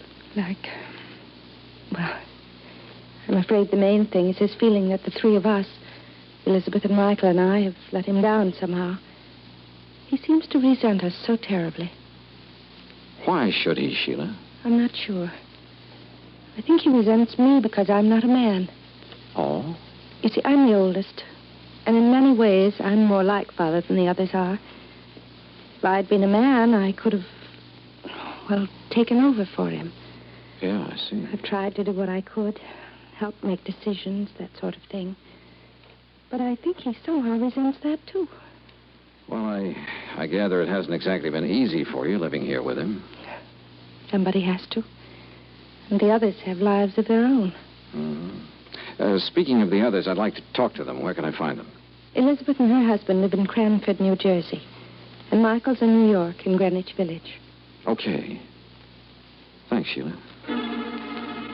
Outwardly, she was poised, but I could tell she was nervous, tense. Her fingers wouldn't stay still. She kept shredding bits of cellophane from her cigarette package. Yeah, she was under strain, all right, and I could understand why. Item 3, $8.40. Transportation to New York City to the Greenwich Village apartment of Michael Watkins. Mr. Dollar, you can tell Dad that I do not want that insurance money. Why not, Mike? Because it doesn't... Well, he doesn't owe me anything, and I don't owe him anything. It was a clean break, and that's just the way I want it. You're sure about that? I am. I'm doing what I want to do. I'm painting. Everything is just the way I want it. You know, Mike, you sound sort of like you were trying to convince yourself. I resent that, Mr. Dollar. Our family is split apart, that's all. Sheila's been trying her best to hold it together, but it won't work. Why not? Because I have had it. For years, Dad's been trying to cram Watkins and company down my throat. He knew my heart wasn't in it, but did that matter to him? No. Look, Mr. Dollar, I can make your job real easy for you. Yeah? There's one person in our family really deserves that money after what she's been through. Sheila? Yes, Sheila.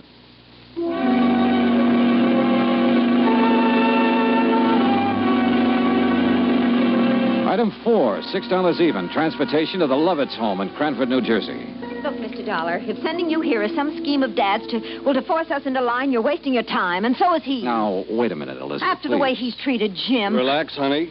That's all over and done with. Look, Dollar, I can simplify your job for you. Can you? Give the insurance to Elizabeth here. Why? Because then I can get my hands on it. Oh? Well, what would you do with it, Jim? Buy a controlling interest in Watkins and Company and put the business back on its feet. You once worked for Watkins and Company. Why did you leave? Because he's still running it the way he did 30 years ago. It won't work, and I wouldn't be a part of it. Jim tried, Mr. Dollar. He really did. But Dad wouldn't even listen to him. For years, he tried to get Mike to take over the business. But Mike prefers to be off in Never Never Land painting those lousy pictures of Now, his. Jim. They are lousy, and you know it, Liz. Look, Jim, you say Mr. Watkins didn't give you a chance to put your ideas into effect, huh? No. Finally, things got to the breaking point. Dollar, I sent him a written contract guaranteeing I'd raise the necessary financing. I asked for only 6 months in charge. Contract? But he wouldn't accept your offer, huh? No. Sheila begged him to sign. Finally, he sent word back for me to tear up the contract and get out of the company. I see. Well, Dollar, you've met all 3 of us now. Who's going to be the beneficiary? Sheila, or Mike, or Elizabeth?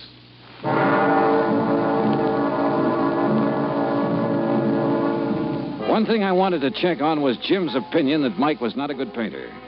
I nosed around until I found an art dealer who'd handled his work. He showed me a couple of paintings and then leveled with me. So far as he could see, Mike was a lousy artist. I went back to my hotel to think it over, but I found a message that Mr. Watkins' attorney wanted to talk to me. He'd taken a room on the floor above, so I went upstairs. Come in. Halfway into the room, I noticed it was dark. Then as I heard the door slam, I felt a gun barrel in my back. Hold real still, Dollar. Who are you? That don't matter. What's this all about?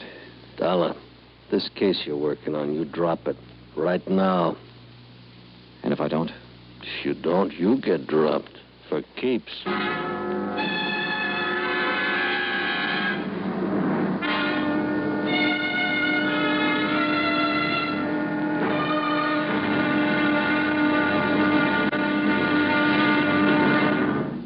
Act 3 of yours truly, Johnny Dollar, in a moment.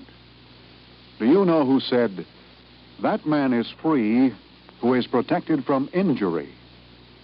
Those words came from Daniel Webster, one of the most eloquent orators in American history. Webster knew that a man could not be free unless he lived in a country which recognized his right to freedom and created laws to protect that freedom. A slave state may say that its citizens are free, but as long as a single citizen can be harmed by the whim of a country's rulers, true freedom does not exist. A man is free only if his rights to freedom are protected. Remember the words of Daniel Webster. They are part of your American heritage. The free man must be protected from injury.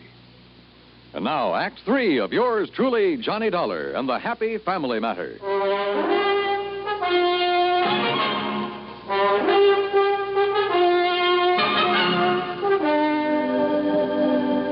get the message, Dollar? Sure. I dropped the case or else. Look, you're obviously not Watkins' attorney. The message was just a decoy to get me here. Who hired you to give me this warning? Don't get so nosy, Dollar. You got the warning. It's the main point. Just to make sure you get the message. I'd seen what was coming and ducked, then swung and knocked the gun out of his hand. He gave me a knee in the stomach that flattened me.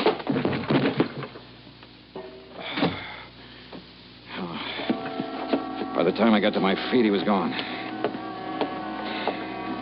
I turned on the lights and looked around. And then on a table, I spotted something that stopped me cold. The truth had been right under my nose all the time.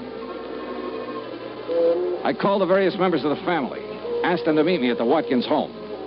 When I got there, they were waiting for me. Mr. Watkins, Sheila, Mike, Elizabeth, and her husband, Jim. There was a stiff, chilly politeness in the air. There was tension, too. Mr. Dollar, I want you to know that I resent your theatrical gesture in assembling us like this. And I'm sorry, Mr. Watkins, but you hired me to do a job, and I'm trying to do it. I'm sure you have reasons for this, Mr. Dollar. But you must know how painful this is to Father. Yes, I know, Sheila, but it's necessary. I don't see why, Dollar. I'm coming to that, Mike. Now, look, let's face it. This is not exactly the happiest family in the world. It's been torn wide apart. All right. Why is it torn apart? Oh, that's ancient history, Mr. Dollar. Maybe some of it is, Elizabeth, but a lot of it isn't. Well, I don't see what's to be gained by rehashing all this. Let him finish, honey. Just what are you driving at, Dollar? Just this, Jim. I was hired to find out what I could about the 3 beneficiaries. On the surface, everybody was very cooperative. On the surface? Somebody in this family didn't really want me to make this investigation, Sheila. They hired a strong arm to rough me up earlier this evening to make me drop the investigation.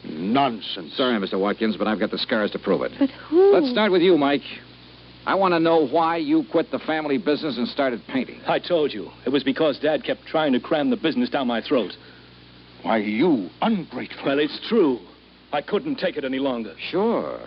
But you'd felt that way for a long while. What led you to make the break, Mike? Well, when even Sheila agreed it was no use, I She thought encouraged you. Of course I encouraged him. I felt he should have the right to a life of his own. But, Sheila, you told me that you had begged Mike to stay in the company. She what? What? I was acting in the best interests of the family. Were you, Sheila? Mr. Dollar, I don't know what you're trying to suggest. That brings us to Jim and Elizabeth here. Jim, you quit the company, too. Why? I've already told you, Dollar. Mr. Watkins refused my last offer of help. Kicked me out. Well, that's not true. What offer are you talking about? That contract I sent you. What contract? You never saw it, did you, Mr. Watkins? I most certainly did not. But Wait a minute. I gave the contract to Sheila.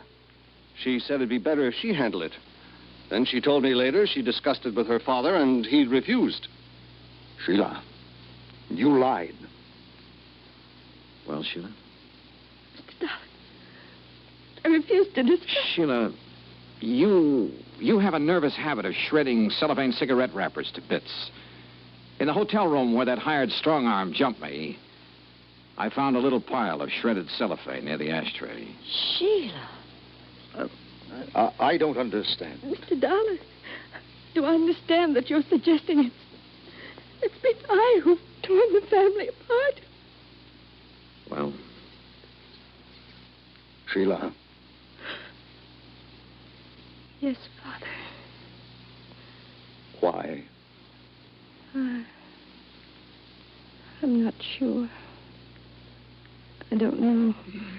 Hey, look, I'm an insurance investigator, not a psychologist, but I don't think this is too hard to understand. Sheila, weren't you trying somehow to punish? I'm not sure. Sheila. Oh, Sheila, if that's true, you need help. They all had a life of their own. Except me. We'll help you, dear. We'll get help for you. I hated what I was doing. But I just couldn't seem help myself. Mr. Dollar, you will understand that I am rather bewildered by all this. I do, Mr. Watkins. Now, you suggest that she was deliberately trying to tear the family apart in order to punish someone? Well, that's only a guess, Mr. Watkins, but I think it's probably a good one. Then she was trying to punish me. I think so. Should I understand why? Did she ever have a life of her own? Was she ever allowed to have one? Mr. Dollar, I requested you to designate a beneficiary for me. That's right. I now request you to suspend further action for the time being. It appears the matter requires further thought. Yeah. Yeah.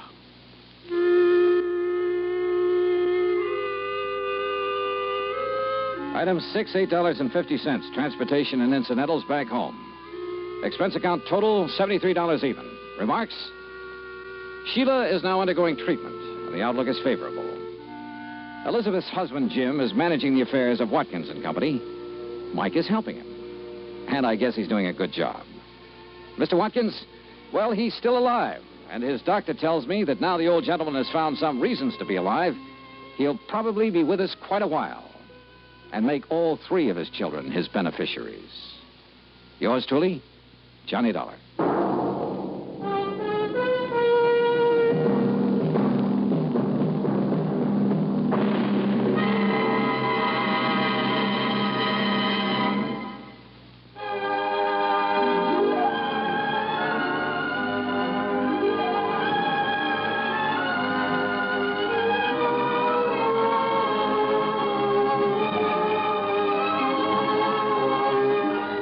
Truly, Johnny Dollar, starring Bob Bailey, originates in Hollywood and is produced and directed by Jack Johnstone.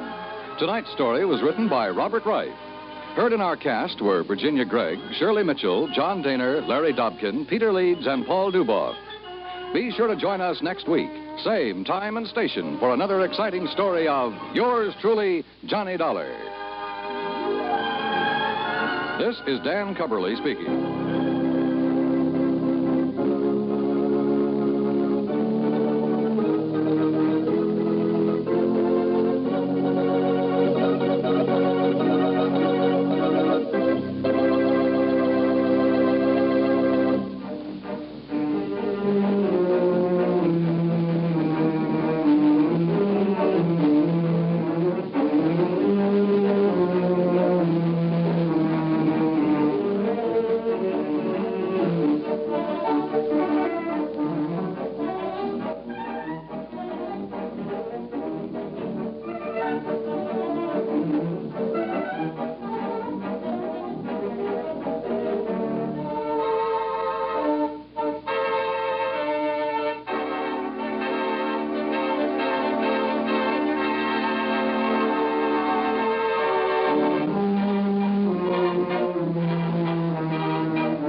Johnny Dollar. Pat McCracken, Johnny. How's the weather in Palm Springs? A blonde in a bikini just melted past my poolside window. Goodbye now. Oh, don't hang up.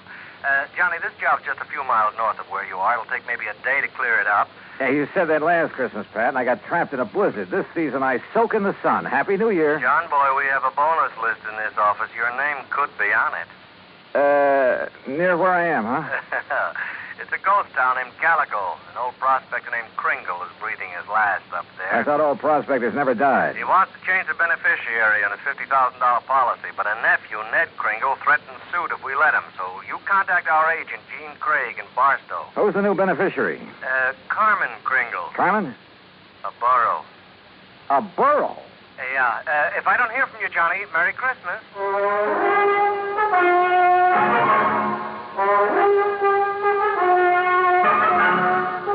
Bob Bailey in the exciting adventures of the man with the action-packed expense account. America's fabulous freelance insurance investigator. Yours truly, Johnny Dollar. And now, Act One of yours truly, Johnny Dollar.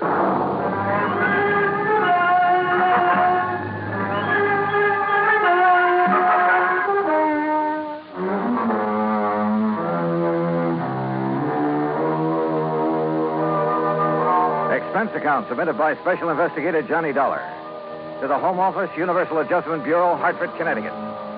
Following is an account of expenses incurred during my investigation of the Carmen Kringle matter.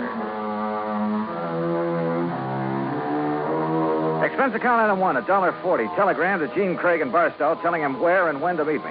Item 2, $50 even to Al Sterner for his charter plane to the ghost town of Calico. The guidebook says there's something about desert country that's good for the soul. And in spite of the air bumps, I got a panoramic view of the Great Mojave that took my breath away. The sun's setting rays hit the weird mineral stratas of the Calico Range and turned them into a patchwork of beauty. Night comes quickly in this country, and I turned to Al when a Christmas tree cluster of blinking lights appeared under our wings. By way of answer, he put the plane into a glide and set us down on the smooth surface of a dry lake bed.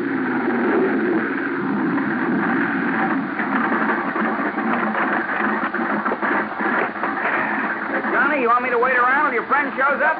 No, thanks. Well, there seems to be plenty of company. That's just an old coyote. Don't stand too long or you'll freeze to the spot. Okay. Good luck. Call me when you want to be picked up.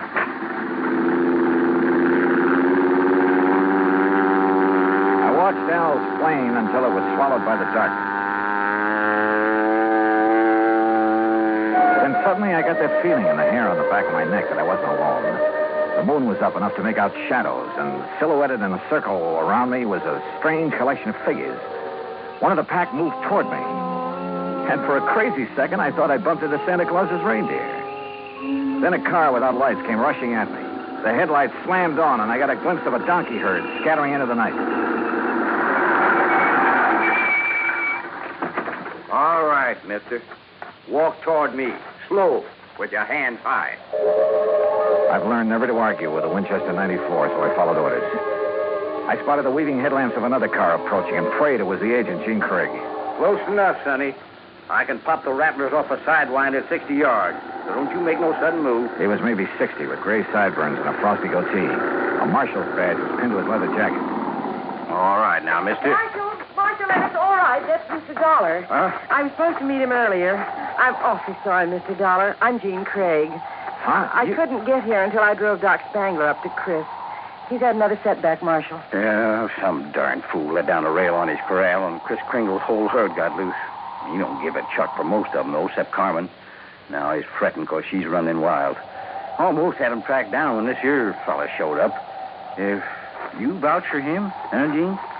You are Johnny Dollar, aren't you? Well, a frozen facsimile. Come on, I'll drive you into Calico. You tell Chris that I'll have his Carmen back in the corral before the moon's full. And, Gene. Yeah, Marshal. Tell the old sourdough to stay alive, will you? We need him around here. Sorry about mistaking you, Mr. Dollar.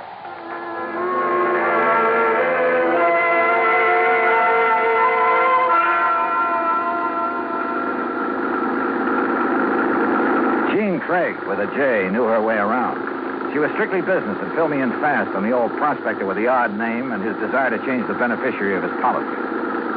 Everybody calls him Chris because every year he loads up his burros with toys and presents for the miners and their families back in the hills. The kids really think he is Santa Claus. I'm afraid it won't be a very merry one for them this year. Well, what makes everyone so sure Chris Kringle is giving up the ghost? Doc Spangler says there's nothing apparently wrong with him. It's more like he's given up. Oh, what's with this Scrooge character, the nephew? Ned Kringle seems all right. It's the man with him, Willie D'Agostino. He does the talking for Ned. You'd think he was going to inherit the money. Well, maybe he's expecting to. You know, you're making a good case for Carmen. Can a burro be a beneficiary, Johnny? Chris can leave it to a three-masted schooner if he wants, providing a trust is set up. Could the people of Calico be that trust if they promise to take care of Carmen? Yeah, I guess so. Why? That's the way Chris wants it. That way there'll always be a Christmas in Calico. What happens when Carmen goes to donkey heaven? Or is it burros that never die? There'll always be burros in Calico, Johnny. And one of them could always be named Carmen.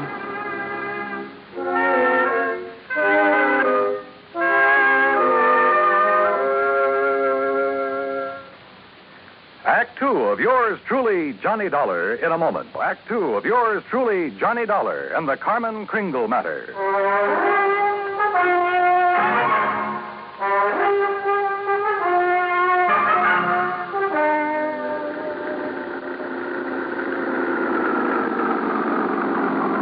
Well, here we are, Johnny. Calico, once the richest silver city in the West. It was unbelievable. Like seeing a page from the past. Walter Nutt, famed creator of Nutt's Berry Farm and Western historian, had bought the old ghost town's battered remnants and restored it to the way it must have appeared in the wild and fevered days of the Silver Lode. I could make out signs nailed to weathered batten boards that told of a flourishing and colorful past. Joe's Saloon, The Last Chance, Hyena House Hotel, Lane's Mercantile, the Calico Prince. High on a hill at the edge of town, people were gathered at the entrance to a cave that was illuminated by hundreds of miners' lamps. Kind of gets you, huh? Almost like it was planned. They're rehearsing for the Christmas Eve pageant. Maybe you can spend Christmas Eve with us, Johnny, if you don't have other plans. I have a day with a steam-heated swimming pool. What? Come on. Let's meet the old man. Expense account item 3, $100 for a quart of perfume or a mink scarf, anything to wipe the hurt look off of Jean Craig's face. She led me up the steps to the rickety porch of Chris Kringle's wooden shack. A tall figure carrying a black bag stepped toward us out of the shadows. Jeannie, I'm glad to see you. Will you drive me back to town? Why, certainly, Doc. Oh, this is Mr. Dollar. Hi, son. Hi. Chris, is he still all right? I couldn't say. Been sitting out here waiting for you. You haven't seen the patient? The medical man owes a duty and all that, but I'm too old to talk back to a gun. They wouldn't let you in? Tired of it. Well, I'm not a medical man. Oh, please be careful, Johnny. I told you, Stallbone, stay away and leave the old man Well, if it ain't little Jeannie, the policy fixer. And who are you, mister? Willie D'Agostino. This is Johnny Dollar. He's from the insurance company to see about changing the policy. Who is it, Wooly? Who are you talking Relax, will you, and let him give us some tourist directions back to Barstow. There'll be no policy changing at this late date, mister. Ned Kringle is very bereaved at the imminence of his uncle's demise. Just family admitted at this sad hour, so mosey along, folks. I'll leave the young man to his grief. Your foot is in the door, mister. I don't like your foot, and I don't like you. His hand moved to his shoulder holster, but Jean was standing right beside me. It was Doc who suddenly shouldered past D'Agostino and fled up the stairs that gave him my chance. I kicked the door wide, threw him off balance. I shoved Jeannie aside, and that was a mistake because a million Christmas tree lights blazed up in my skull.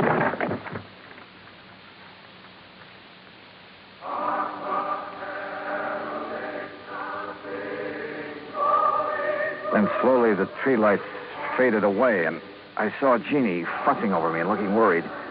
A young, nice-looking fellow was seated next to a marble-top table. D'Agostino leaned against the stone fireplace and dangled his gun, smiling like he had a stacked deck.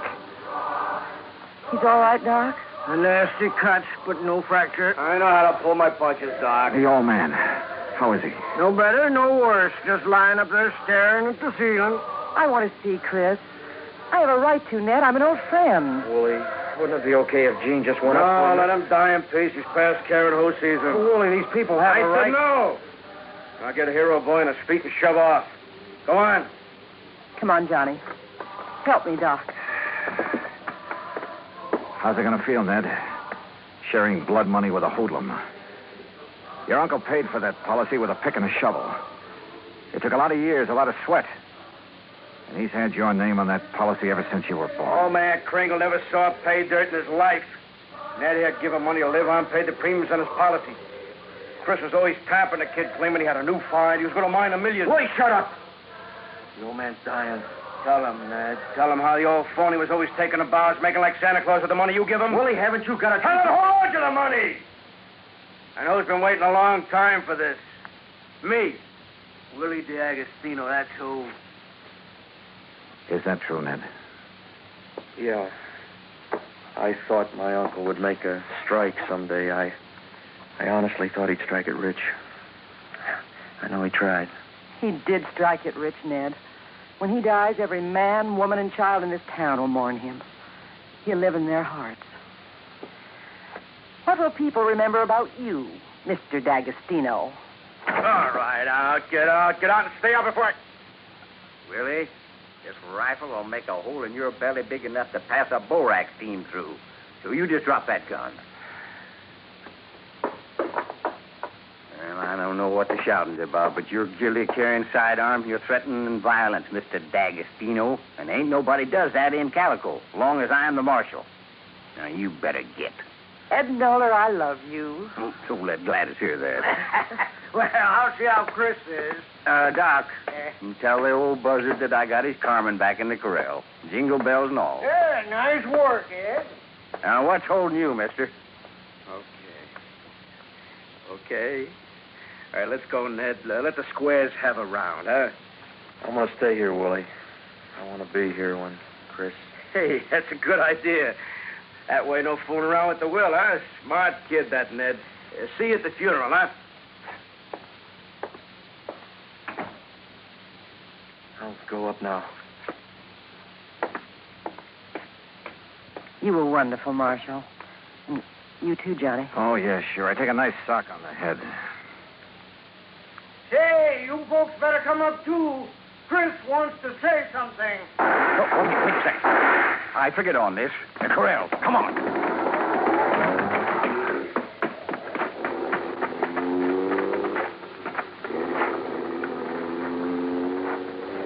D'Agostino must have had another gun in his car. One of the bullets had found the mark he intended. Willie Boy wasn't taking any chances that Carmen Kringle would inherit $50,000. We found the burro lying on her side, quite dead. Jingle bells and all.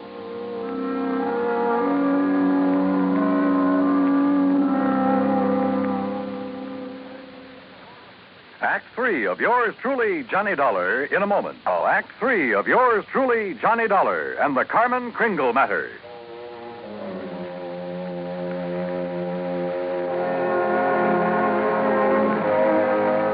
Oh, Marshal. Johnny, how could he have been so cruel?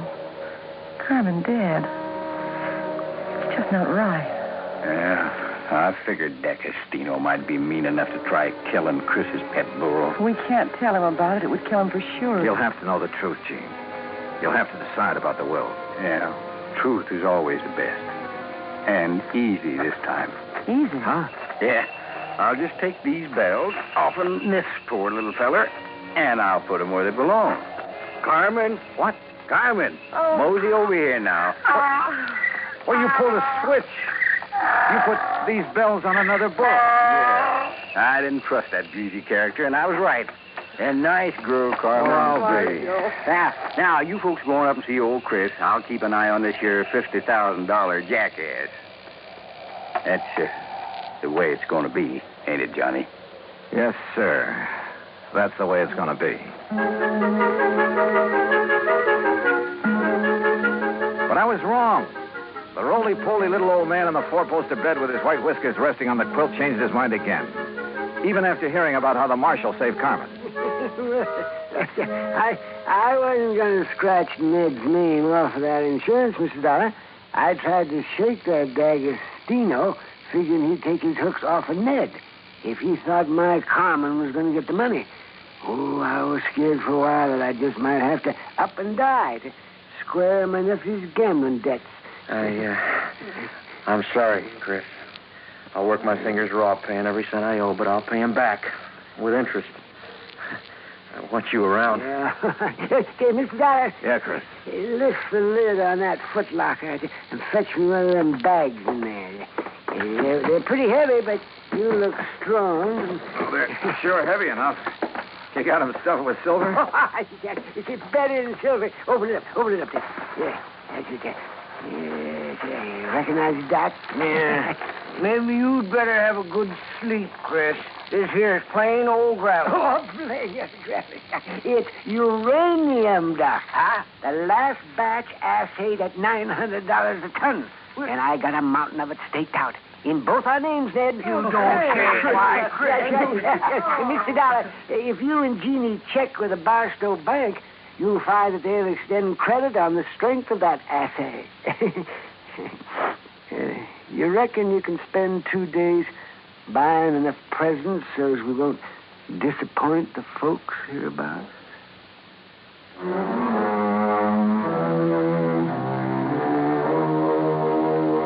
Expense account item 4, $68 even. Telephone calls to 5 principal cities where I thought Willie D'Agostino might be remembered.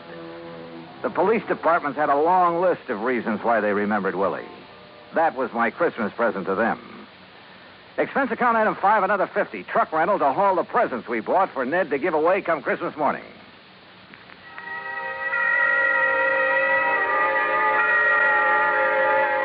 And then it was Christmas Eve. We sat on the Kringles' porch and watched the procession up to the Maggie mine. The flickering lights from the miners' lamps reflecting on the faces of the happy children. Old Chris was bundled up in blankets, his little eyes twinkling, chuckling to himself like he knew all the answers to the universe. Jean was there, too. Kind of nice. Isn't it, Johnny? Kind of nice. Marshal Ed Noller was one of the wise men in the procession. I recognized the sideburns. And Doc Spangler couldn't hide his height. Oh, he wore an awful beard. Ned Kringle led the burro that carried the Blessed Mother. Yeah, you guessed it. The burro was Carmen Kringle. Expense account total, including return to Palm Springs and incidentals, $229.75. But forget it, Pat. This is the best holiday I ever had. And I was only cold at the start. From all of us to all of you, may this be your very merriest Christmas ever. Yours truly, Johnny Dollar.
From Hollywood, it's time now for Johnny Dollar. I love you. Hello? I said I love you. Yeah. That does not please you? Oh, pleases me fine. Now, why don't you and I get together and we'll be able... That would be nice. Well, just name the time and the place and, Hey, wait a minute. Who are you? Carmela Jocares, Johnny. Oh, well, let's get down to earth. Carmela? Yes, Johnny. Well, Well, usually when my phone rings this way on a Sunday night, well... I know. You expect some dull insurance agent to be calling you. Yeah. With a dull insurance matter for you to worry about, no? Yeah, that's usually the case. But this one does not need to be dull. You mean you have an insurance problem on your mind? Of course. So maybe you will help me? Well, just name the company, any company, and I'm on my way. The Universal Adjustment Bureau would be interesting. So who cares if they're interested? Come on, Carmela, get to the point, huh? Come see me, Johnny. Tell your friend, Pat McCracken at the Universal. Yeah, sure. Tell him what? That I called you. Will you, Johnny? Are you kidding? Goodbye. Yeah, well, where can I... Hello? Hello? Huh?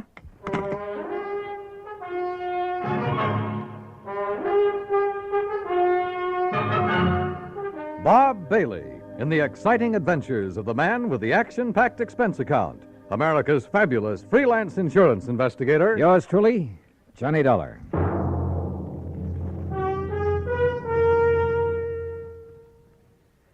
Now that the holiday season is with us, there are 3 different reasons why you should have several packages of Chef Boyardee Pizza Pie Mix handy in the house. The reasons are friends who drop in for lunch, friends who drop in for supper, and friends who come over just to say hello. Because pizza is perfect to serve friends and family any time of the day.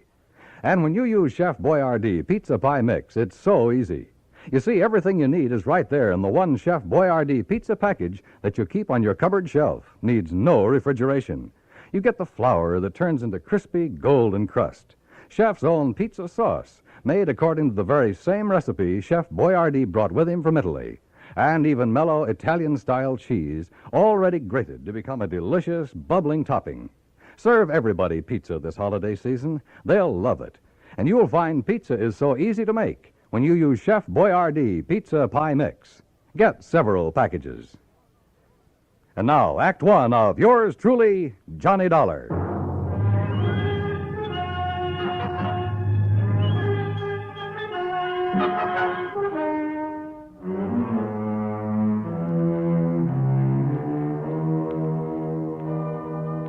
Expense account submitted by Special Investigator Johnny Dollar to the Home Office, Universal Adjustment Bureau, Hartford, Connecticut. Following is an account of expenses incurred during my investigation of the Latin Lovely matter. Expense account items 1, 2, 3, 4, and 5, 50 cents for phone calls early Monday morning trying to reach Pat McCracken. Item 6, $1, taxi fare to the offices of Universal Adjustment. Oh, hi, Johnny. Top of the morning to you. Yeah, where the Sam Hill have you been all morning, Pat? All morning? You kidding? Look, the clock on this desk says exactly 9:02. For me, that's the crack of dawn. Now, what's bothering you?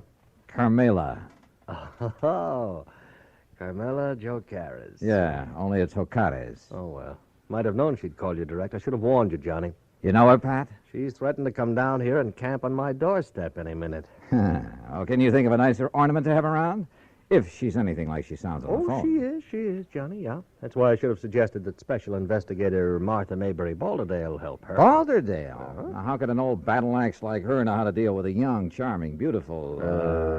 dancer like Carmela? Dancer? Is that what she is? Yes, yes. Not very good, but she's just as beautiful and seductive. No, maybe I better stick old Lady Balderdale on. All right, Pat, quit the kidding and tell me what it's all about. Who's kidding? Well, where do I find Carmela, her address? Now, you see, you're already emotionally involved with her. You haven't even met her. Emotionally? Client relationship in our business should be entirely objective, Johnny. How can I possibly expect you to look at Carmela's insurance problem with an unbiased mind? Pat, All she'd have to do is bat those lovely big brown eyes at you a couple of times. Look, will you stop baiting me and tell me what this is all about? Emotion. All right. I got involved with this little Latin Lovely as a favor to the company that issued her the policy, Surety Mutual and Trust. What kind of a policy? Retirement. Pays her $50,000 when she's 45.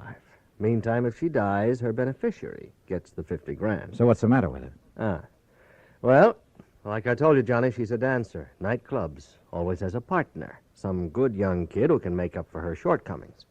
Only a different partner every month or so.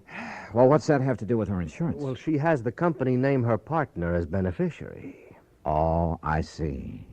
And if she keeps changing her policy... Right. And by now it has so many riders attached to it, the company's running out of filing space. And what's more important, the cost of servicing this one lousy policy and the time that's been wasted on it. And the last time... Well, she's been so insistent you'd think she was planning to die tomorrow. Well, maybe she is. Why doesn't the company just stall on making some of these changes? Oh, they've tried that. So what happened? She's on the phone every day, 2 or 3 times a day. Nobody has any peace. That's why they finally turned to me in desperation. And you said you'd have me talk to her. I did not. She asked for you. Why? How'd she even know about me? Oh, newspapers, some of the radio programs about the cases you've handled. Johnny, you're her idol.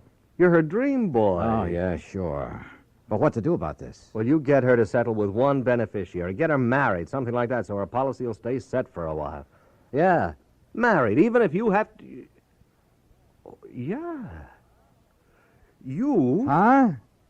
Yeah? Oh, no, you don't. Not me. Oh, no. It's a great idea. Johnny, her address is 624 East 47th Street, New York. Now, you look, But just Pat. remember one thing. Universal Adjustment Bureau will not pay for your defense in a breach of promise suit, John. It's all the way or nothing. Oh, yeah, sure. Call me up sometime when you have a case for me. Sucker. Me, that is. Because of item 7, 1940, plane fare and incidentals to New York City, taxi from the airport to 624 East 47th Street, a nice modern apartment building complete with a uniformed doorman. Miss O'Carra's? That's right. Can I have your name, sir? Johnny Dollar.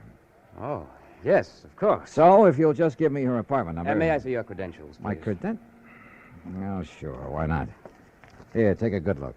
Well, seems all right. Thank you, sir. Now, look, she's expecting me. I know, sir. Then what's all this fuss about? Hey, will you step into the lobby, please? Oh, sure. Now, what's the number of her apartment? One moment, please.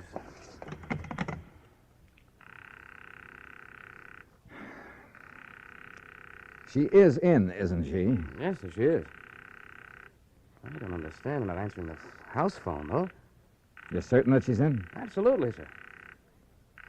But why she doesn't answer? Where's her apartment? It's number 7 up the stairs. Come on, show me the way. Yes, sir. She only came in a few minutes ago. And nobody else has called on her? No, sir. Were all those precautions of yours on her orders? Yes, sir. She seemed to be fearful of something lately. Fearful? Right here, sir, number 7.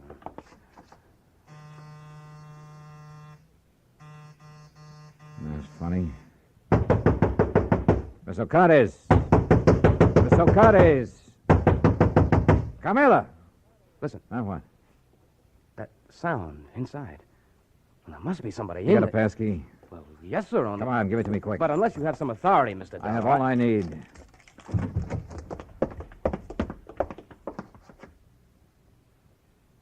Carmela. Mr. Dollar. She's been killed. No, she's alive, all right. But that's about all.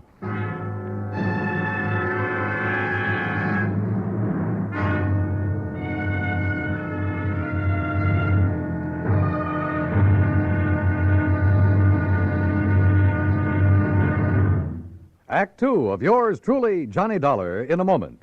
There is a difference, a great big difference in Vicks medicated cough drops. There is a difference, a great big difference. Get relief with every single drop. Yes, there is a big difference in Vicks medicated cough drops. The medication makes the difference. Only Vicks cough drops are medicated with the exclusive throat-soothing ingredients of Vicks Vapor Rub. 2 delicious flavors, Vicks Regular and new Wild Cherry. Next time your throat feels raw and irritated from coughs due to colds, remember... There is a difference, a great big difference in Vicks medicated cough drops. The medication makes the difference. Yes, the medication makes the difference. And for a stuffy nose, just one whiff. With a Vicks inhaler, and that miserable feeling of a stuffy nose goes in seconds. Use it anywhere, anytime. Vicks Inhaler. And now, Act two of yours truly, Johnny Dollar, and the Latin Lovely Matter. Carmela Ocades, beautiful Latin American dancer who kept changing the beneficiary of her insurance policy to the point where the company was going crazy. Who demanded another change, this time almost desperately. We'd found her unconscious on the floor of her apartment. Bill, the doorman, discovered how her assailant had got in. Through the service entrance into the kitchen, Mr. Dollar. He must have run away when he heard us at the door. Any brandy, anything like that around here, Bill? Yes, a little bar there in the corner. Okay, I see it. Do you know a doctor you can call? I have a list on my desk in the lobby. Well, then go on down and call him. Isn't this a matter for the police? I'll worry about that. You get a doctor up here. Yes, sir. Carmela.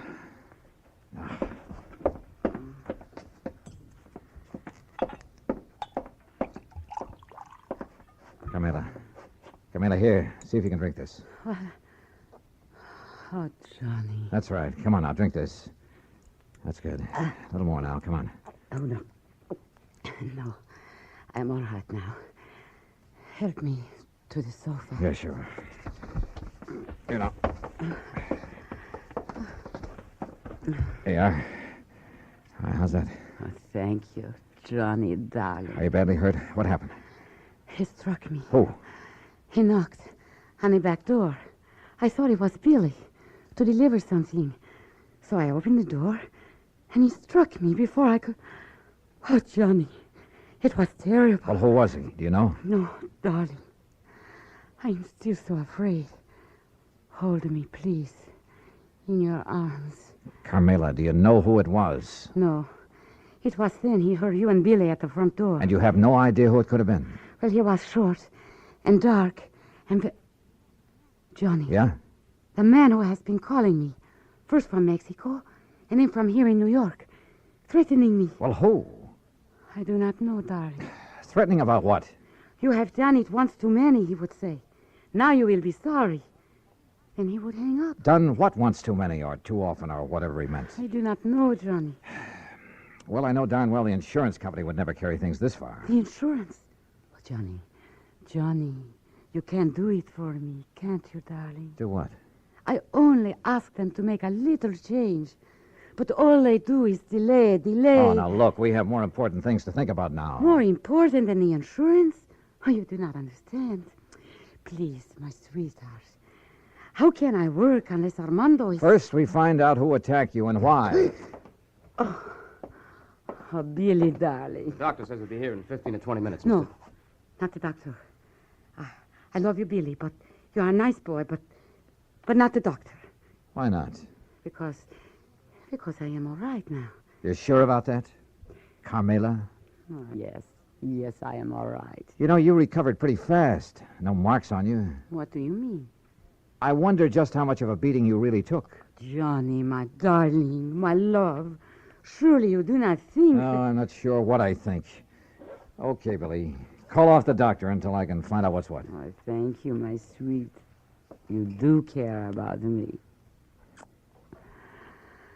I love you. Oh, yeah, sure. And, Billy boy, you stay here until I get back. Yes, sir. My Juanito, where are you going? You know something, Carmela? I wish I knew.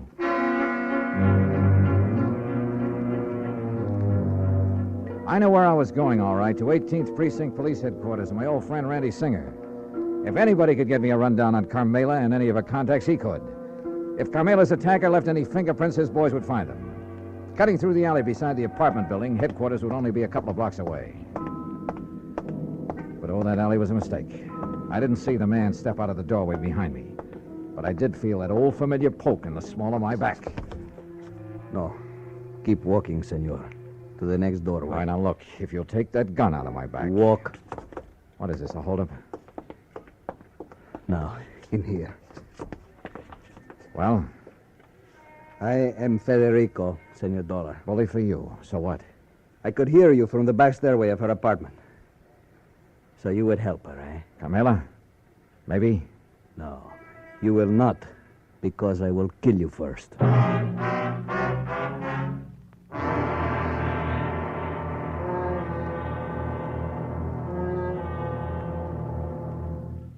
Act 3 of yours truly, Johnny Dollar, in a moment. Smoke Kent, Smoke Kent, Smoke Kent with the micronite filter.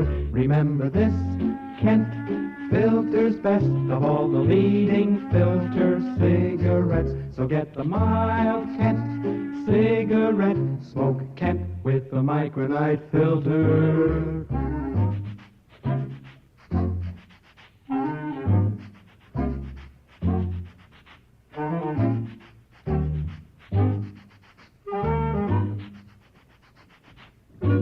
Remember this, Kent filters best of all the leading filter cigarettes. So get the mild Kent cigarette. Smoke Kent, Smoke Kent, Smoke Kent. What a wonderful feeling. Smoke Kent. And now, Act 3 of yours truly, Johnny Dollar, and the Latin Lovely Matter.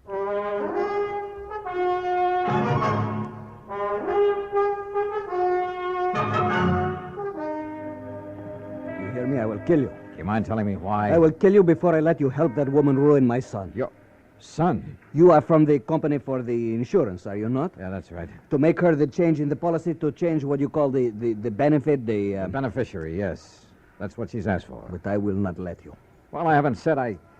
Oh, look, put away that gun, will you? No. Okay, Chief. What? But be careful, this man is armed. What are you calling? The policia? Just diverting your attention. No. Give me that gun. No, I... All right. Now we're on even terms. Just who are you and what's this all about? I'm Federico Gomez, the father of Armando. And who's Armando? Armando, my son. He would be the next fly in the web of the spider. The what? That woman, Carmela Jocares.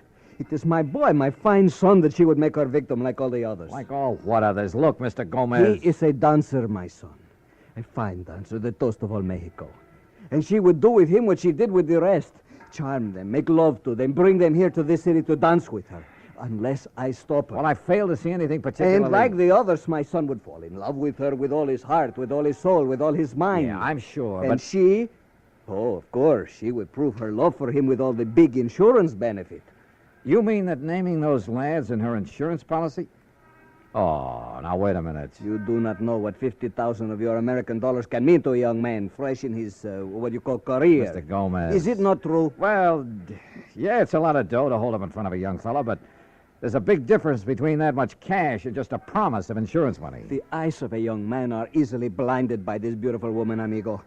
She has blinded so many. They have danced with her and given her their money because they loved her. All right. But when she got their money, she was through with them.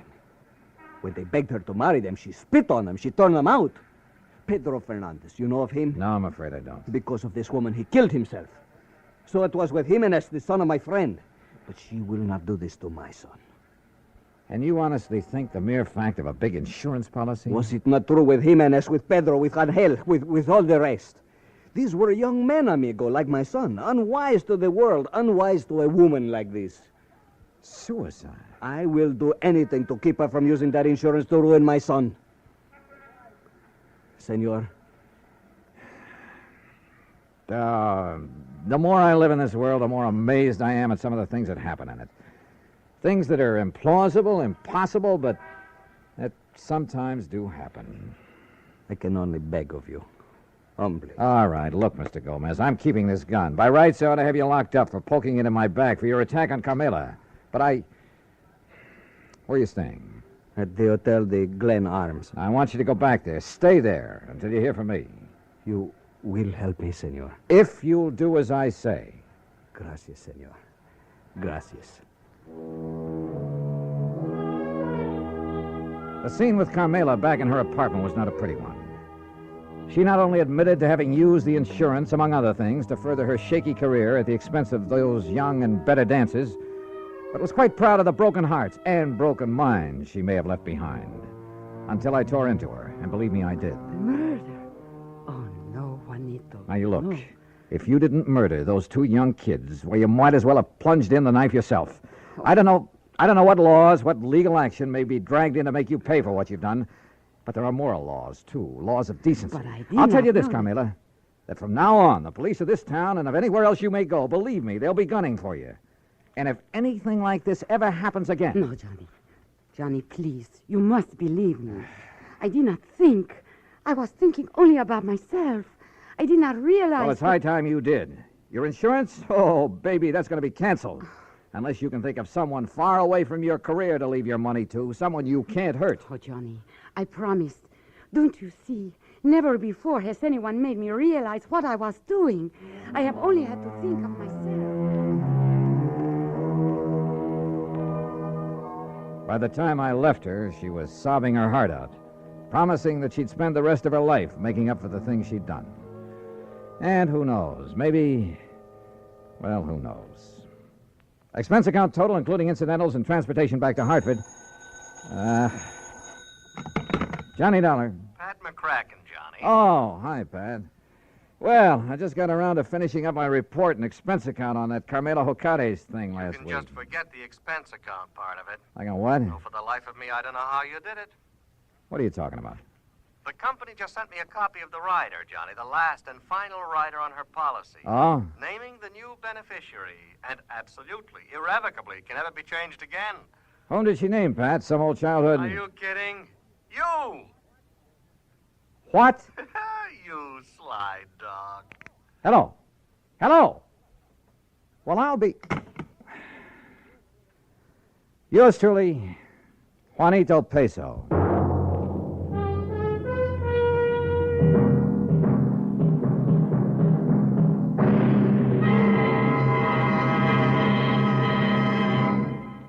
Our star will return in just a moment. Meet movie star Dorothy Lamour. Actresses can't perform with a rotten cold, so I take 4-Way, the fastest way to stop terrible cold distress and feel better quick. Right. Of all leading cold tablets tested, 4-Way's the fastest acting brand. In minutes, amazing 4-Way starts to relieve aches, pains, headache, reduce fever, calm upset stomach, overcome irregularity. When you catch cold, remember my advice. Take 4-Way, fastest way to stop these awful cold miseries. 4-Way, 29 cents. Now let me tell you about another fine product of Grove Laboratories. Imagine a shampoo so effective it gets rid of embarrassing dandruff with one lathering, but won't dry hair, won't split ends, won't leave a medicinal odor. It's wonderful new Fitch Dandruff Remover Shampoo. One lathering with Fitch removes dandruff, can brighten hair up to 35% too, without harsh medication. Only Fitch guarantees to do all this with one safe, easy lathering or money back. Contains no strong medication, so it's gentle enough for every shampoo. And then dandruff need never be a problem again. Fitch Dandruff Remover Shampoo, only 59 cents. Now, here is our star to tell you about next week's story. Next week, some priceless jewelry, a beautiful girl, and believe me, they add up to trouble. Join us, won't you? Yours truly, Johnny Dollar. Yours truly, Johnny Dollar, starring Bob Bailey, originates in Hollywood and is produced and directed by Jack Johnstone, who also wrote today's story. Heard in our cast were Lucille Meredith, Larry Dobkin, Jimmy McCallion, and Harry Bartell. Be sure to join us next week, same time and station, for another exciting story of yours truly, Johnny Dollar. This is Dan Cubberly speaking.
From Hollywood, it's time now for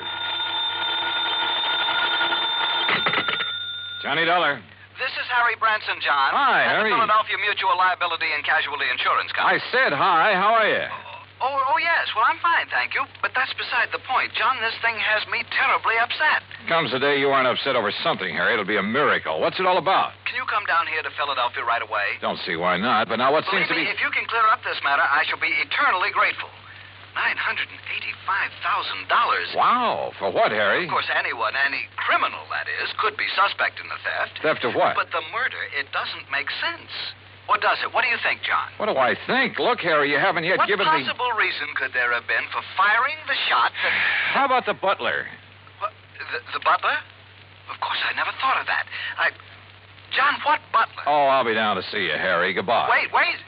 You mean you know something about this case that the police and I don't know? I don't know anything about it yet. I'll be down to see you. But in that case... Goodbye, Harry. But in that case, John, if you don't know anything about it, what leads you to suspect the butler? And what butler...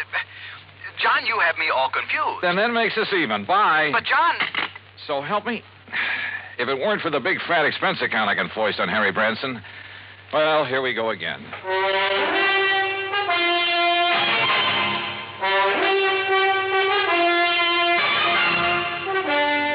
Bob Bailey in the exciting adventures of the man with the action-packed expense account. America's fabulous freelance insurance investigator. Yours truly, Johnny Dollar. And now, Act One of Yours Truly, Johnny Dollar.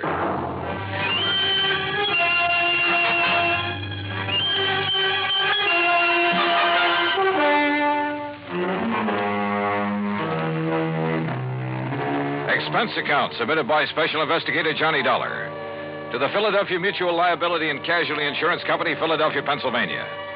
Following is an account of expenses incurred during my investigation of the ingenious jeweler matter.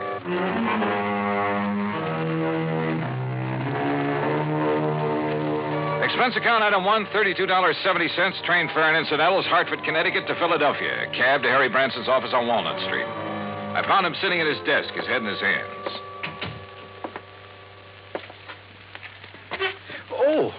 Oh, John, I'm glad you've come. Yeah. Well, how's your good health, Harry? No, My health, wait, as a matter of fact, it's fine, although I did have a touch of laryngitis last week. I could hardly speak about it. John, why do you always try to take my mind away from matters at hand? I simply asked Particularly something as important as this. All right. As what? The Beaufort collection, of course. Beaufort? Oh, yeah. Seems to me I've heard about that. Jewelry? One of the most important small collections in the world. Why, when His Grace the Duke de Beaufort lost them to the Germans back during the First World War. Yeah, I'm sure. But now let's get to the point. They've been stolen. And we'd insured them for nearly $1 million. Stolen from where? The jeweler who owned them, J. Harold Whipsett. Oh, hey, I've heard of him, too. Isn't he the fellow who was tagged by the Customs Department a few years ago for trying to smuggle in a lot of stuff? Yes, the same one. But his reputation since that incident has been quite all right, completely unsullied. Oh, I must admit that I had some misgivings about issuing a policy to a man with his past record.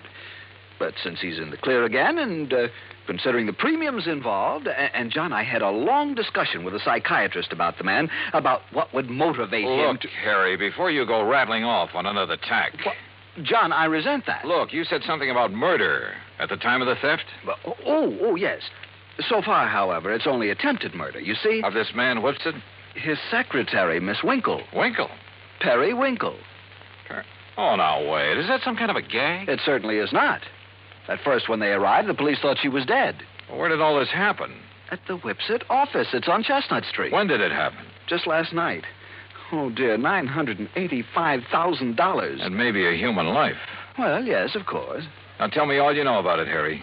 Well, the Beaufort collection contains several diamond and emerald brooches that date back to, let me see. Forget the dates. What I want to know is... No, the fact that all the stones were rather small and of conventional cut means that once they're remounted, no one could ever identify them. Well, what's that got to do with the date of the collection? Well, as I started to say... let's go over to the Whipsett's office. Oh, very well. Now, as I started to say, the date of the Duke de Beaufort's acquisition of these jewels... you say this Perry Winkle was badly hurt. How? She was shot by the robber. Now, as I started to say, the date at which the Duke de Beaufort... Tell me this. Was Whipsett himself shot or shot at? No, and I'm sure he'll tell you all about that when you see him at his office. He's certain to be in this morning. As I started to say, John... John, going down, gentlemen. Yeah, thanks. Come on, Harry. Step in, please. Harry! As I started to say, John... John?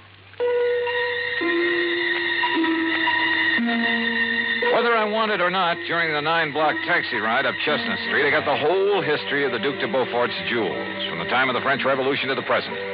That cab, by the way, is item 2, $1 even. What I did want to know was more about J. Harold Whipsett. After all, a man who'd once attempted fraud against U.S. Customs. Anyhow, we finally reached his office in the Prosser building. Present was Police Lieutenant Bart Stanley, with whom I'd worked a case 2 years ago. Glad to see you, Johnny. Yeah, same here, Bart. Well, what do you make of it? So far, blanco. Is Whipsett here?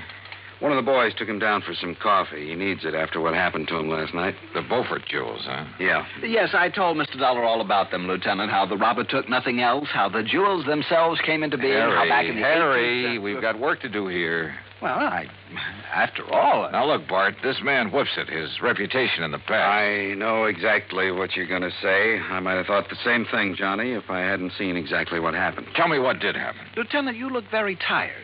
Yes, Mr. Branson, I am. After all, having been up all night on this thing, suppose I bring Mr. Dollar up to date. Well, sure. Oh, no, you don't. I want to find out now, not next week. John. Go ahead, Bart. Well, Whipsett and his secretary, Perry Winkle... Isn't that a name? Yeah, sure is. Where is she, by the way? Jefferson Hospital. Anyhow, they were here very late last night working on the books. Came a knock on the door. Whipsett opened it. This man barged in with a gun and demanded the Beaufort collection. And? Well, Whipsett argued with him, finally gave in when the guy threatened to shoot him. But Miss Winkle made a dash for the door. The intruder let her have it, held the gun on Whipsett, tore out the telephone line, then locked him in and disappeared. And that's it. Wait a minute. How could he lock Whipsett in his own office? This lock opens from the inside. With this, Johnny. What? This little rubber doorstop? That's right. But I don't see... I'll tell you how he did it, and why this little rubber wedge is absolute proof that Whipsit couldn't possibly have rigged this whole deal.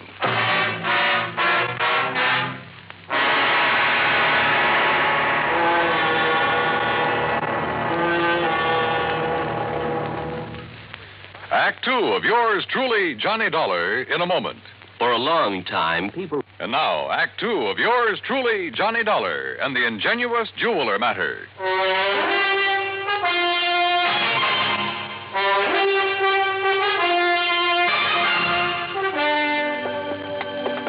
Look here, Johnny. This door. What about it, Bart? Ah, this is a real old building. All the office doors open outward into the corridors. See? So? All right. After the robber made Mr. Whipsit hand over the jewelry, he shot the secretary, Miss Winkle. Then he yanked out the telephone, beat it, and slammed the door on Whipsit. But you said locked him in, and I don't see how... Look, with this little rubber wedge, door opens outward, right? Don't you see, John? Oh, wait a minute. Sure, of course I see, Bart. Sure. He simply jammed the doorstop under the edge of the door from the outside. Sure. So the harder Whipsit pushed against the door, the tighter it jammed. The telephone knocked out. All he could do was bang on the door and holler out the window. That's what tipped you off? The policeman on the beat down on Chestnut Street heard the shot and then the yelling. By a stroke of luck, I pulled up in a prowl car just about then. I see. We came tearing up here and found out how somebody locked Whipsit in his own office. Whoever did it, Johnny, must have cased the joint to know about the doors opening outward. Yeah. Makes any suspicion of Whipsit himself. Well... Yeah, it makes it look a little silly. Anyhow, he was pretty much beside himself, more upset over the girl lying there with a slug in her than he was over losing the collection. Any idea what kind of a gun was used on her? The hospital sent the bullet over to the lab. It was a .38 special. And she was in pretty bad shape, huh? Well, we thought at first she was dead. So did Whipsit. Could he give you a description of the assailant? Yeah, but it's not much help. Could apply to 500,000 men in this big city. What about fingerprints? None. Guy wore gloves. Has the girl been able to tell you anything at all? She was unconscious, Johnny. Has been ever since. I'm afraid it's going to be curtains for her. Oh, too bad. She's over at Jefferson, you say? Yeah, but there's no point in going over there. Even if she came to for only a couple of minutes, she might be able to give us something to go on. What could she tell us that Whipsit hasn't already told us? Well, we're back, Lieutenant. You want Mr. Whipsit to stick around? No, I guess not, Conroy. I took him over to a place I know on Pine Street and poured a couple of stiff drinks in him. He needed them. And you too, Conroy? Oh, now, Lieutenant. Mr. Whipsit, this is Johnny Dollar, insurance investigator. Mr. Dollar. How are you? You know Mr. Branson, I guess. Oh, yes. Oh, yes, indeed. And may I tell you, Mr. Whipsit, how dismayed I am by what's happened here. Oh, thank you, Mr. Branson. It's been a terrible... It certainly has. $985,000. I was speaking of poor Miss Winkle, sir. Oh, yes, of course. Yes. Mr. Whipsit, this girl, Miss Periwinkle, she was your secretary. She was more than that, Mr. Dollar. I loved her. How is she, Lieutenant? Has there been any word from the hospital? Well... Yes, Mr. Whipsit, there has. And it's proof that modern medicine is a very wonderful thing. What do you mean, sir? Yes, John, It may take time, of course, a long time. Yes? As a matter of fact, she hasn't even regained consciousness yet. I see. But it looks as though she'll fully recover. Oh, I see. Well, I hardly need tell you how I feel about that. How glad I am. I told that little white lie to see what, if any, reaction I'd get. And I had a strange feeling that his words, how glad I am, were not quite true. Fortunately, neither Harry Branson nor the lieutenant questioned my apparent knowledge of the condition of the girl. Even better, the lieutenant rose to the occasion. Well, as I see it, there's really nothing further we can do here.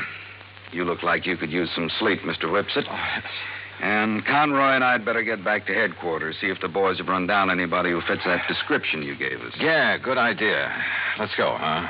And Mr. Whipsit, you close up and go on home and get some rest. Yes, I will. Thank you. Thank you very, very much. You have no idea what a terrible shock this has been for me. Of course, you'll keep yourself available if we need you further. Oh, Of course, Lieutenant.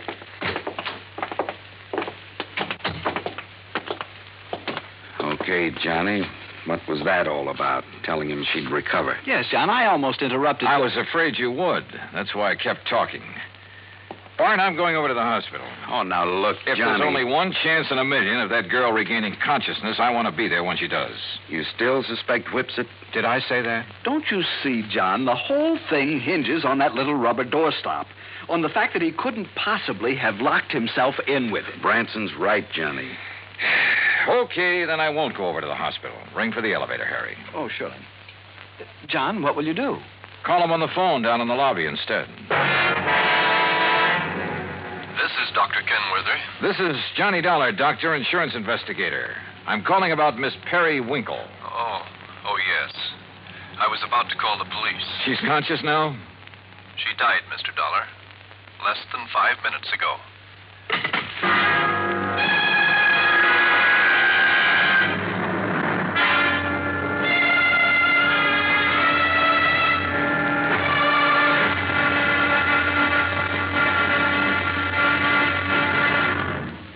Act 3 of yours truly, Johnny Dollar, in a moment.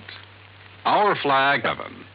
And now, Act 3 of yours truly, Johnny Dollar, and the ingenious jeweler matter.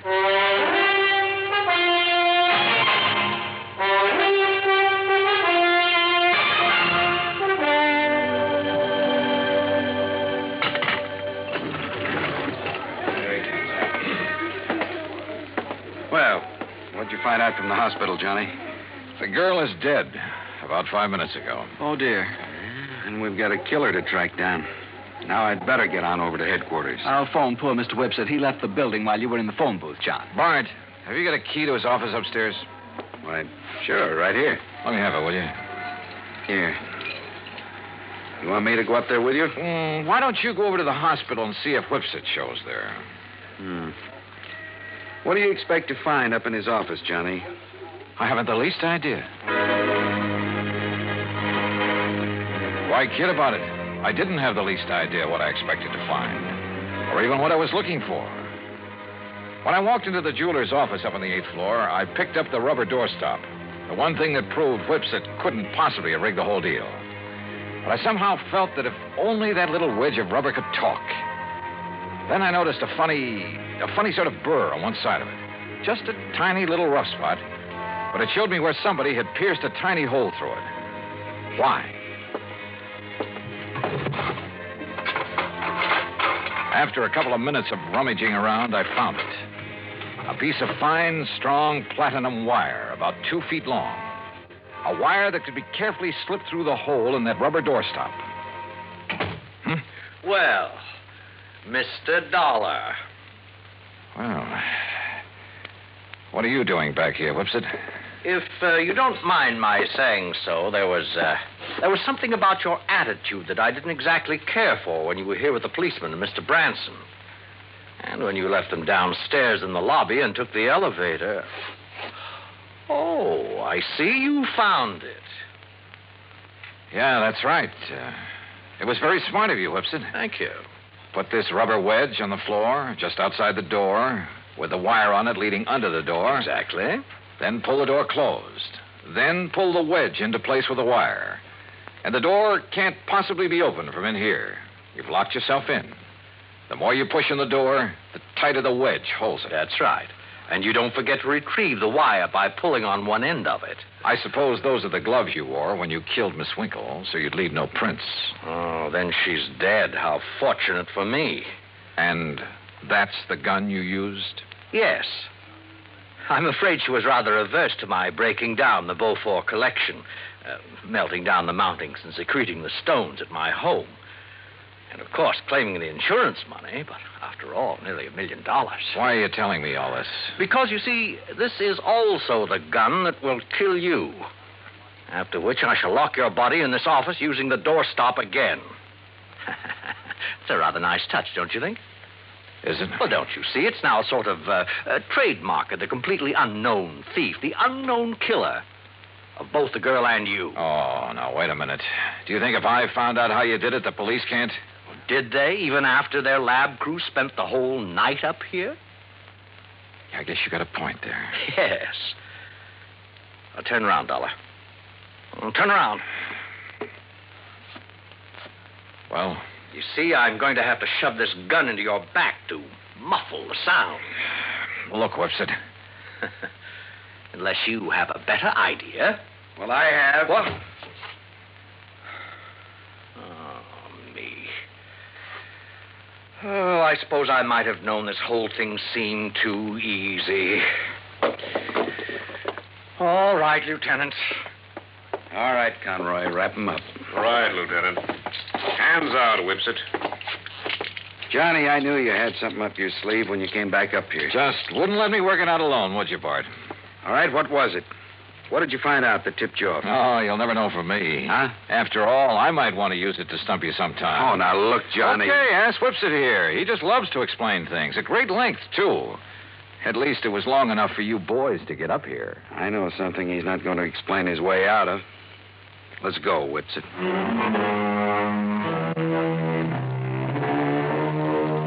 Harry, I think I'll have to figure out some way to pad my expense account even more than usual in cases like this. I mean, where a 38 slug nearly ends up in me. After all, fun is fun, a job's a job, but some of these laddies carry things too far.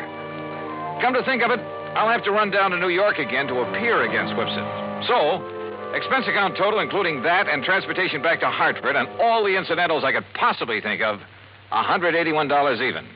Yours truly, Johnny Dollar.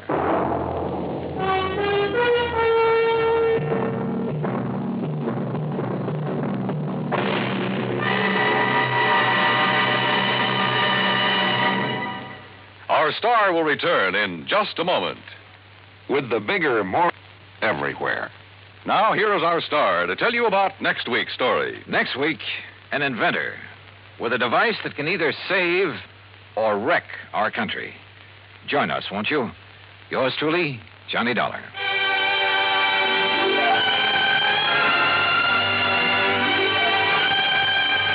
Yours truly, Johnny Dollar, starring Bob Bailey, originates in Hollywood and is produced and directed by Jack Johnstone, who also wrote today's story.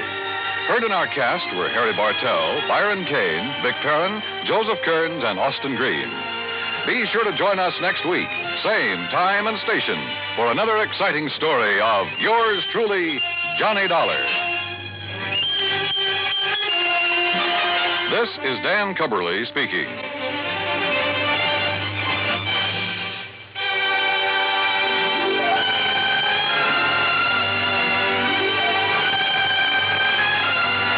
Johnny Dollar. George Reed, Johnny, at Floyd's of England.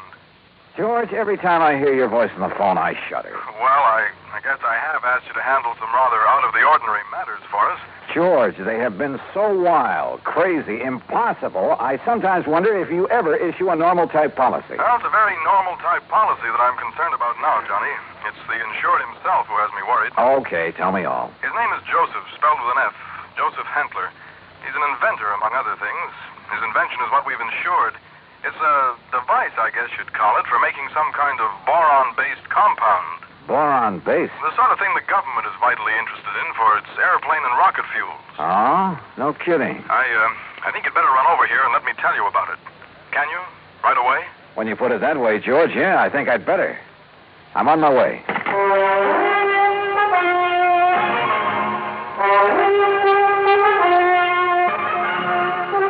Bob Bailey in the exciting adventures of the man with the action-packed expense account, America's fabulous freelance insurance investigator. Yours truly, Johnny Dollar. And now, Act One of yours truly, Johnny Dollar.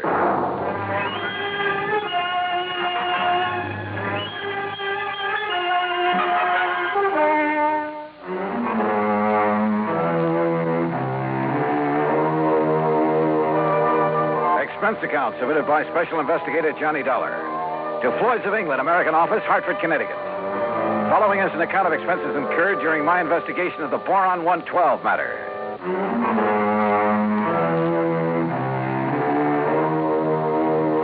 Expense account item 1, $1.10 cab from my apartment to George Reed's office. As I walked in, he motioned me to a chair, leaned over to the intercom on his desk, and pushed a key. Sit down, Johnny. Miss Larkin. Yes, Mr. Reed. Mr. Dollar is here. Will you come in, please? Oh, yes, sir. Well, George, what's it about this time? Glad to see you, Johnny. I gave you most of the story over the phone. Well, you only told me you've issued a policy to this man, Hantler, was it? That's right, Joseph Hantler. Yeah, and that you've insured some invention of his for, how much did you insure it for? $20,000. It's a piece of apparatus, Johnny, that he has spent over 7 years developing. Sit down, Miss Larkin. Oh, thank you. Apparently, it's a very complicated something or other. I never did know much about such things. For making borax, or more specifically, a compound he calls boron-112 for use in high-powered fuel. Sounds important. It is, at least so far as I've been able to determine. Yeah, been all sorts of government tests and experiments with these super fuels, hasn't there? Exactly. Many things formerly used purely as explosives, remember this, Johnny, many things formerly used as explosives are now being developed as fuels. Well, the perfect example is atomic fission and hydrogen fission or fusion or whatever it is. Exactly. All right, now let's get down to cases. You've insured some apparatus that's supposed to make boron-112. What kind of apparatus? I've never seen it. It's all very secret. Well, now, wait a minute. How do you know this machine or whatever it is even exists? Looks to me like you've insured a pig in a poke. No, Johnny. For $20,000. Wow. No, Johnny, I'm not that much of a fool. One man, a recognized physicist, has, at my request. And mind you, this was before I'd agree to issue the policy. Understand? Go on. His name is Dr. Hugo von Brauer. Oh, I've heard of him. Yes.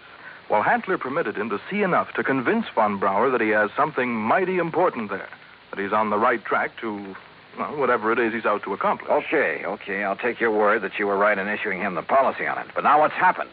The thing blow up in his face or something? No, as I told you over the phone, it's the man himself I'm worried about, because of something I've just learned. Like what? Miss Larkin, this is Mr. Johnny Dollar. Now, will you please... Yeah, I know. Gee, Mr. Dollar, this is a real thrill. I've heard so much about you. Hi, Miss Larkin. Gee, won't you just call me Louise? Yeah, sure, Louise. Oh, gee. Miss Larkin, will you just tell Mr. Dollar what you told me this morning? Yes, sir. Oh, gee. Well, it was like this, Mr. Dollar. A couple of years ago, well, you know, when I was just a kid, not very mature, you know what I mean? Oh, sure. Go on. Well, some of the kids I traveled around with, some of them were awful immature, compared to me, that is. Miss Larkin. Well, a couple of them had some pretty funny ideas about the government, things like that. You know what I mean? I'm afraid I don't. Well, like, they used to think they were very smart attending a lot of secret meetings. The kind the FBI likes to keep tabs on. Now, you know what I mean? Go on, Miss Larkin. Well, anyhow, this one night, we didn't take all their talk very serious, mind you, and that's the truth. We didn't think there was anything in it, just a lot of talk. Will you please get to the point? I am, Mr. Reed. Well, anyhow, Charlie and me, that was my boyfriend, Charlie White. At least one of my boyfriends. I always have a lot of them, you know what I mean? Yes. Well, go on, please. Well, Charlie and me, we said, sure, we'll attend one of your meetings. You know, just for laughs, you know what I mean? And what kind of a meeting was it? Oh, it was terrible. It was awful, Mr. Dollar. A bunch of people I never saw before making speeches. Yeah. Down with the government, start the revolution, you know, that sort of thing.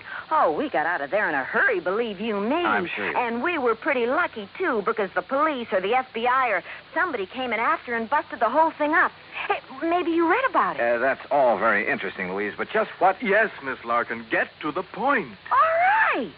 Well, just this morning, when I was filing the office copy of this insurance policy and I saw the name on it, oh, gee, Mr. Dollar, it hit me like a... Well, do you know what? What? That name, Joseph Hantler. Oh. It was the same as one of the fellas, an older guy that me and Charlie had seen at that meeting. Now, what do you think of that? $20,000 on a highly secret device. Yes. That might be to produce some kind of explosive. Exactly, instead of a simple fuel additive. Exactly the suspicion that came into my mind, Johnny. Of interest to the government, he had told me. But what government?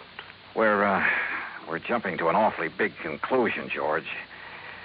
Have you notified the FBI? I suppose I should, eh? Yeah.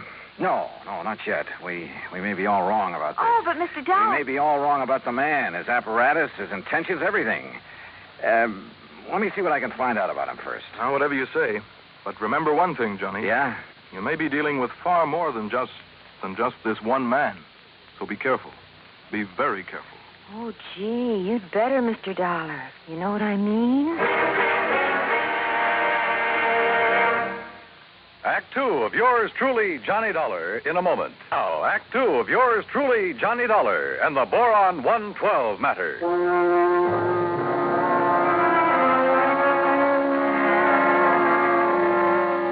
Louise Larkin, secretary to George Reed at Floyd's of England, was certain she would recognize Joseph Hantler, the inventor who had ensured a secret process for making boron 112. If, that is, he were the same Joseph Hantler she'd met at one time at a meeting of a subversive group. Expense account item 2, $50, deposit on a rental car. In it, Louise and I crossed the Connecticut River to East Hartford, went south to Hockenham on Route 2, then south and east on a seldom used gravel road that took us a few miles to the edge of a stream called the Salmon Branch. There in a little grove of trees, we found a windowless concrete block building, the so-called laboratory of Joseph Hantler. Gee, those directions Mr. Reed gave us were pretty good, weren't they? Yeah. Hantler certainly picked himself an isolated spot. Come on. Boy, this is exciting, isn't it? Now, just remember what I told you. If this is the man you met at that party line meeting, don't appear to recognize him. Just give me a slight nod to say yes or no. Yeah, but what if he recognizes me? Yeah, we'll cross that bridge when we get... Stop! Stop right where you are! Do you not see the signs on the fence? Keep out! Keep out! Yeah, Johnny, it's him. You're sure? Yeah, gee. Where did you hear me? I'd like to talk with you, Mr. Hantler. It is Dr. Hantler. Who are you? My name is Dollar, insurance investigator. And who is this woman? Just a friend of mine. So, what do you want with me? Well, I want to see the machine, the apparatus that Floyd's of England has insured for you. No, you may not. I'm engaged in highly secret work here. Work that is worthy only of my own great talents as a physicist, chemist, and inventor. Work for the government. Yeah? What government? What are you talking about? The United States government, of course. Suppose you let me see whatever contract you may have with them. I let you see nothing. I have no contract. Oh? And I do not have any patent on my converter. And why? Because either one would reveal the secret of this amazing device before I can turn it over to the government of this fine and glorious country. Yeah, sure. So that is also why I will not permit either you or anyone else to see inside of my laboratory. So leave. Immediately. Go! Get out of here! Dr. Hantler, if you'll just let us... No! Do you understand me now? Mr. Dollar. Oh, hey, now, wait a minute. What's that thing for? You are trespassing on my private property. If I shoot you, I am within my rights. Now leave. Now! Do you hear me? Come on, Louise. Gee, yeah. And do not come back here. Do you hear me? Never!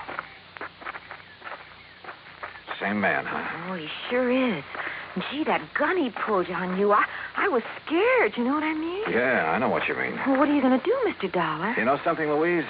I'm not sure. But I was sure by the time we got back to Hartford. I took Louise back to George Reed's office. George was out to lunch, but I stopped long enough to telephone an old friend of mine, Lee Houck, at the local office of the FBI. Asked him to meet me for a bite to eat. Sure, Johnny. How about the Hearthstone? Anywhere you say. 1 o'clock? I'll be there. Well. Yeah, I know what I'd do, Johnny. What, Louise? I'd tell the FBI. That's exact.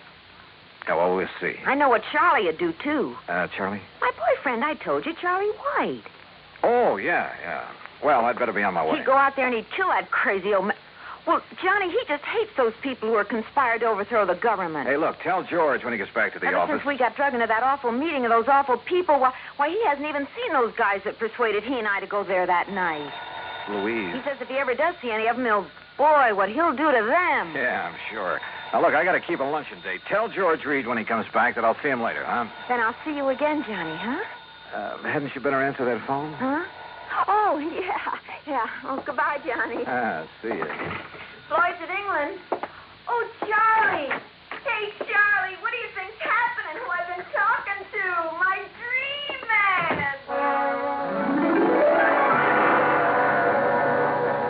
Item 3, 7:20, lunch for Lee Houck and myself. No, Johnny, you're off on the wrong tack. I'll bet on it. What do you mean by that, Lee? And Joseph Hantler's just an old crackpot who thinks the world has done him wrong by failing to recognize his fabulous talents as a chemist, physicist, engineer, inventor, anything else he's claimed to be. But if he was attending meetings of a subversive group... A meeting. We know all about that. A lot of innocent people have been sucked in on that sort of thing at one time or another. It doesn't mean that they belong or ever have. You can't blame me for being suspicious, though.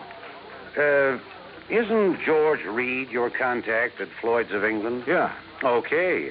Even his kind of dumb little secretary, name's Louise Larkin. I know the girl. Even she was at one of those meetings before we cleaned them out of town. Not much gets by you boys. With one of her boyfriends, Charlie somebody or other.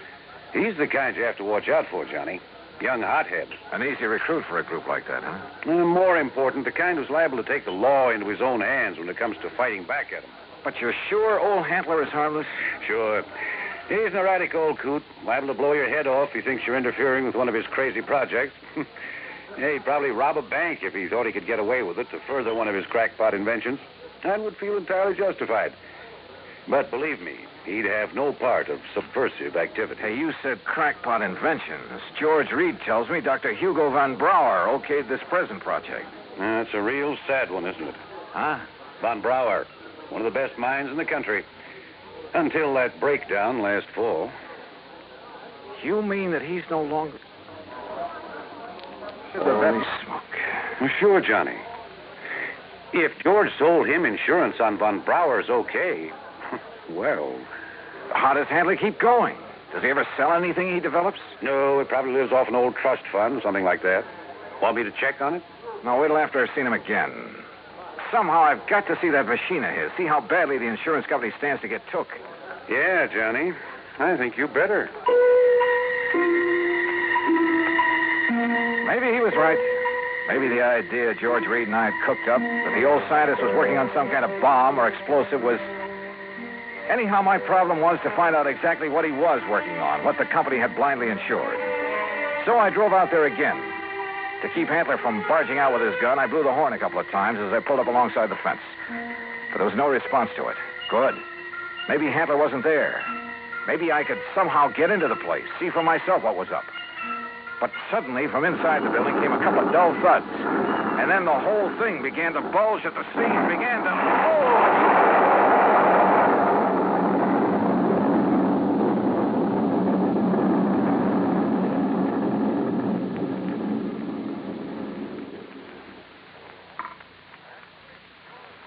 Act 3 of yours truly, Johnny Dollar, in a moment.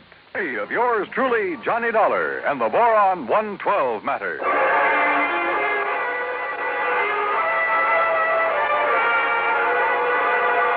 Carefully, I dragged myself out from under what was left of my rental car, where the explosion of the laboratory building had blown me, pushing aside a few chunks of concrete, bits of lumber that had landed on me. And I saw them coming down the road toward me from a car parked in the trees at the side. Louise Larkin, a big, husky football player type who looked as though he could stand a good bath and a shave. Well, served him right. That's all I got to say, Louise. Any guy plotting against the United States, murder's too good for him. Oh, gee, Charlie, it sure looks like he's done for now. He must have went up with the building. Yeah, and it served him right. Oh, gee, there's not a thing left of this lap. Oh. Hello, Louise. Mr. Dollar. Yeah, that's right. And I take it you're Charlie. Yeah. Hiya, Dollar. What do you think of that? You did a pretty good job, didn't you? What? Yes, sirree. Huh? What are you talking about? Was he still inside? Did you murder Dr. Hantler, too? Johnny! Now, wait a minute. You think I done that? Oh, no, Johnny. We just got here. Oh, sure. Honest. Charlie was going to have a showdown with him. He was going to drag him out of that place and hand him over to the FBI. Sure. What'd you think? Gee, I was worried about the old man's gun, remember? I remember. But if you think a lousy gun was going to stop me from handing a subversion guy like him over to the... Now, look, you don't mean you think I done this. What would you think? No, I did it. Was it not wonderful? Dr. Hantler. Yes, Mr. Dollar, and I want you to meet... So you're still alive, huh? You're okay. I beg your pardon? Well, you won't be for long because I'm going to take you in. I'm going to... Quiet. Mr. Dollar, my good friend, Mr. Dollar. Huh? I want you to meet this gentleman from the commission in Washington. Commission? D.C., Washington. Dr. Bernard Steiner. The Dr. Steiner? Yeah, but of course. I've heard of you, and now it's nice to meet you, Mr. Dollar. This final test, it was proof. It was final, all right. Yes, it was all the proof I need. We observed the buildup of the explosion from the top of yonder hill. The proof of what? That Dr. Hantler has finally come up with a controlled power source in his boron compound of inestimable value to the country's rocket program. So, I am a great man at last. Oh, why he calls it boron 112, I'll never know. Well, because it was experiment number 112 with my wonderful converter process. What else? Hey, if you're from Washington, mister, I am, young man, and I assure you the government will take over Dr. Hantler's process immediately. Well, I'll be doggone. I don't get this. Neither do I, honey. Well, what about the converter, as you call it? Did that go up with the building? Yeah, but of course. And now I can build for the government a big one. Big enough to serve this glorious country of ours. Yeah, sure. But you'll expect the insurance company to pay for the one you deliberately blew up. Me? Dr. Joseph Hantler? No, never. I am a great man now. I am above such petty things. I tear up that policy. I do not want to have money because now I am a great man.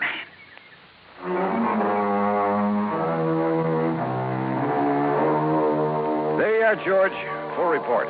Payment on the policy is up to you. And if you do pay, at least it's in a good cause. Also, well, I guess you and I have both learned a lesson about jumping to conclusions. Expense account total, including incidentals, replacement of the rental car, and transportation back to Hartford, $2,431. Yours truly, Johnny Dollar.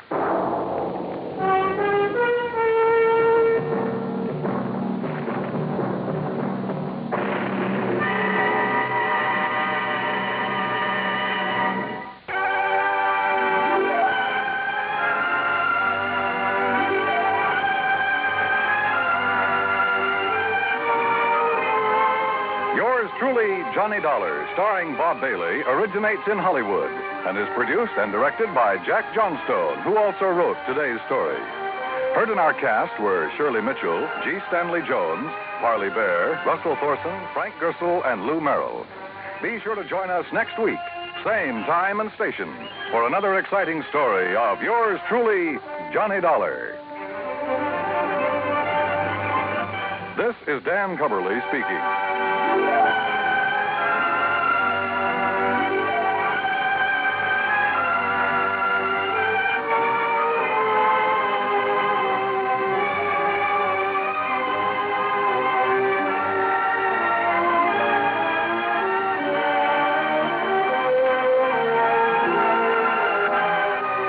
This is the United States Armed Forces Radio and Television Service.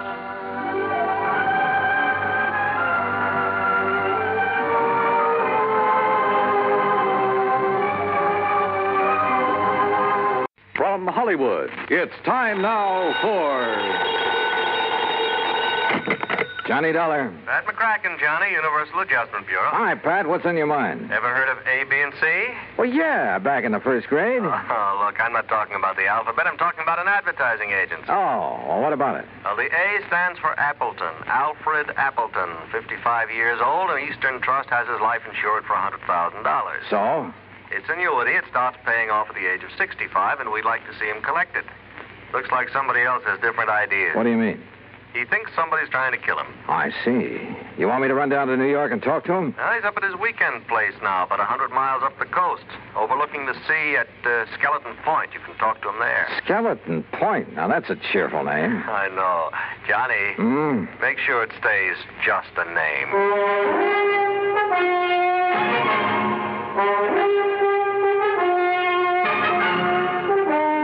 Bob Bailey in the exciting adventures of the man with the action-packed expense account, America's fabulous freelance insurance investigator. Yours truly, Johnny Dollar.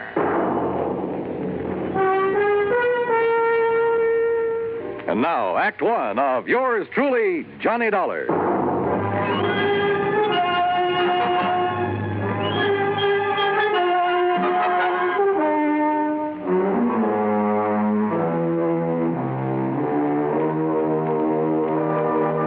Expense account submitted by Special Investigator Johnny Dollar to the Eastern Trust and Insurance Company, Hartford, Connecticut. Following is an account of expenses incurred during my investigation of the 11 o'clock matter.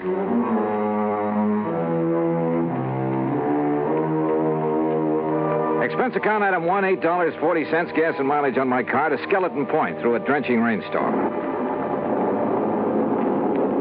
The Appleton home, perched high on a cliff at the edge of the sea, was an old weather-beaten affair, but right now it looked mighty good to me.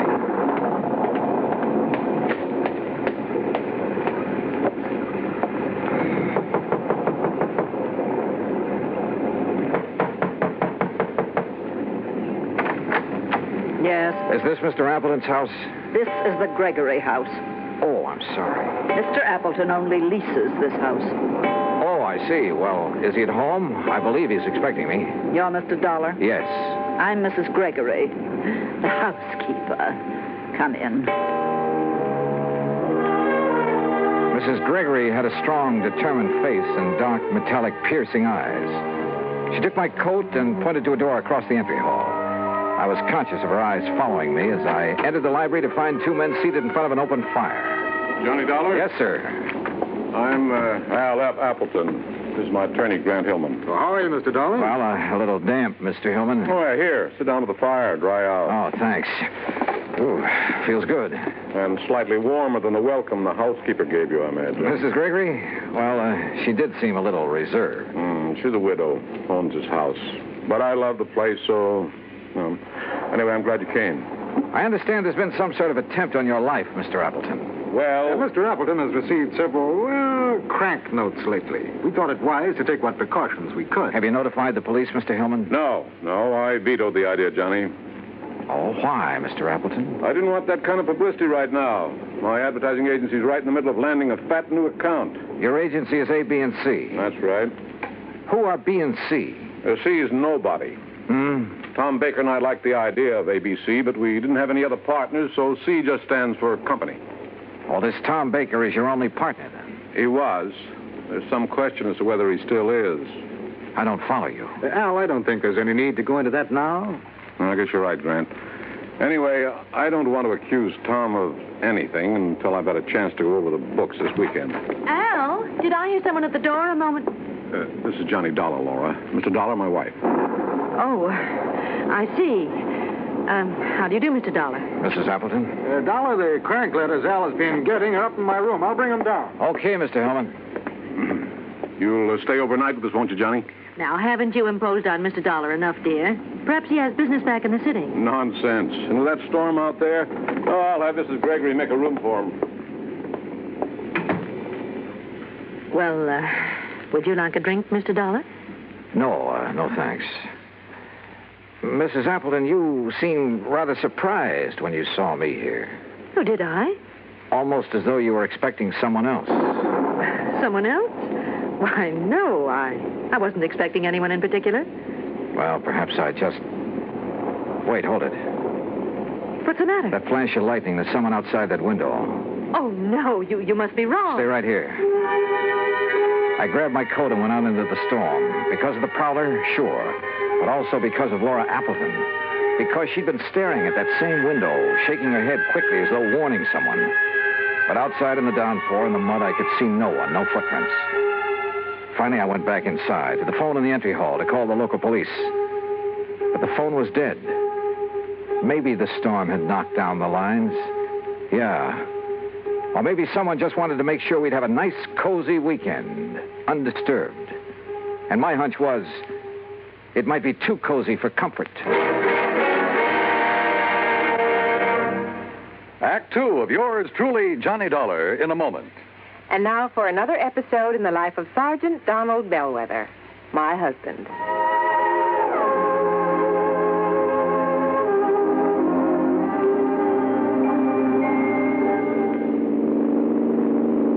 Donald? Yes, dear? How much farther is it? About 100 miles. You're not getting sleepy, are you? No. I'm all right. Now, you just close your eyes, honey, and take another nap. We'll be home soon. Okay. You stay awake now? Yeah, I will. I still think we should have stopped in the hotel.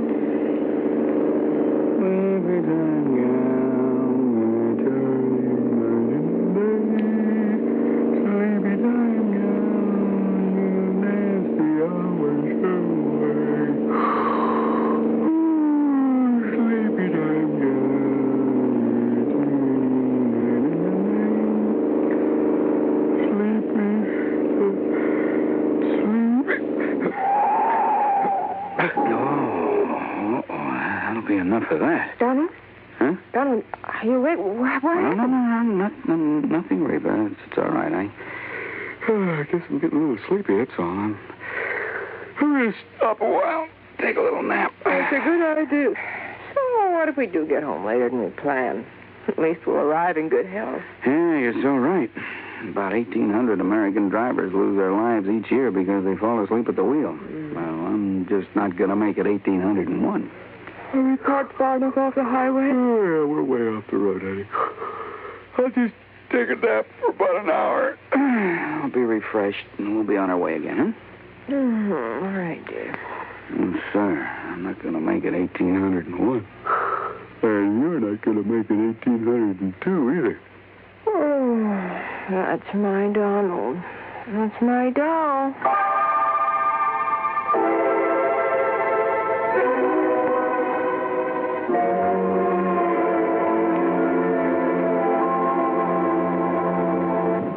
And now, Act Two of yours truly, Johnny Dollar, and the 11 o'clock matter.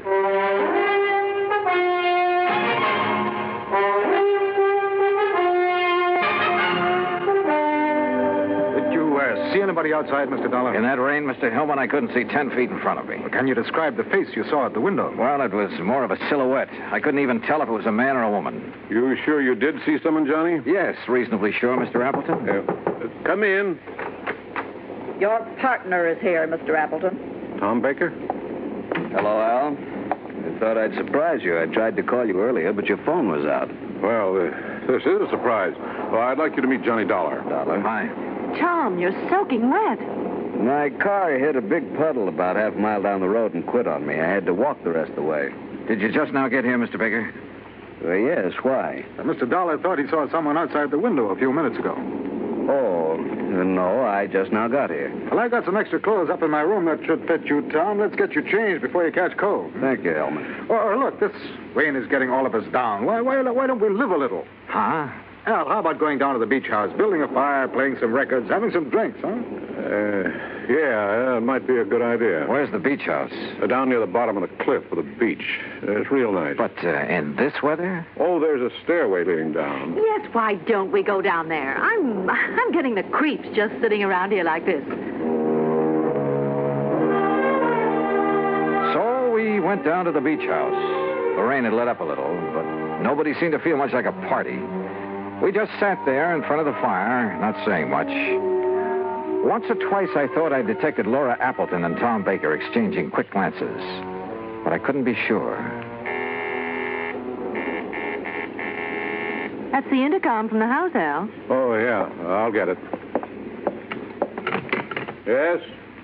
Oh, yes, Mr. Gregory. You can go on to bed. We won't be needing you anymore tonight. You know, bed sounds like a good idea.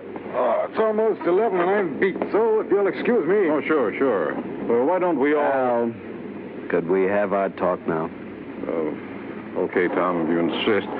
Laura, why don't you fix us another drink? All right, Al. How about you, Mr. Dollar? Yeah, I'm with you, Hellman. Let's go on up to the house.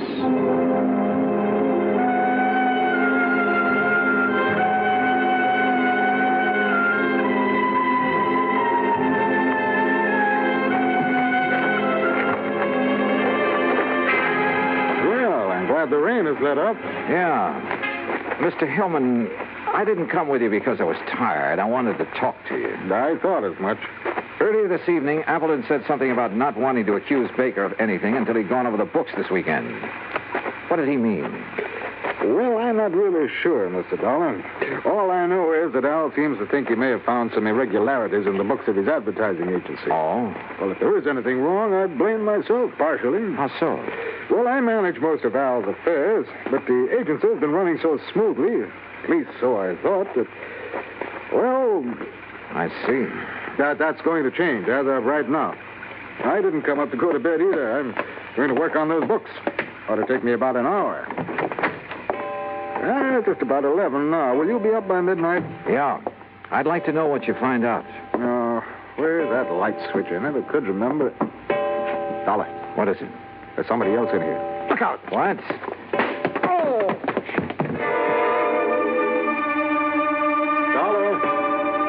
Dollar!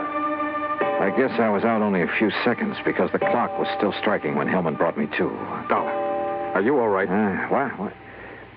Yeah, I guess so. I grabbed at him, whoever he was, but he knocked me loose. By the time I got the lights on, he was gone. Oh. Lucky for you, he only stunned you momentarily. Oh, brother. Hillman, did you see where he went? Well, he didn't leave by this front door here, I'm sure of that. Then he must be still in the house.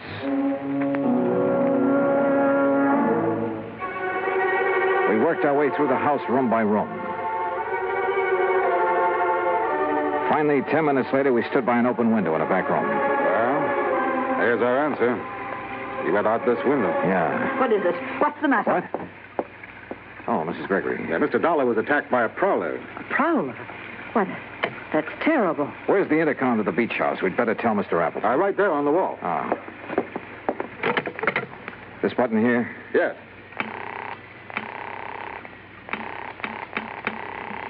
No answer. Come on, Hillman, let's get down there. We pounded out of the house and along the path to the edge of the cliff.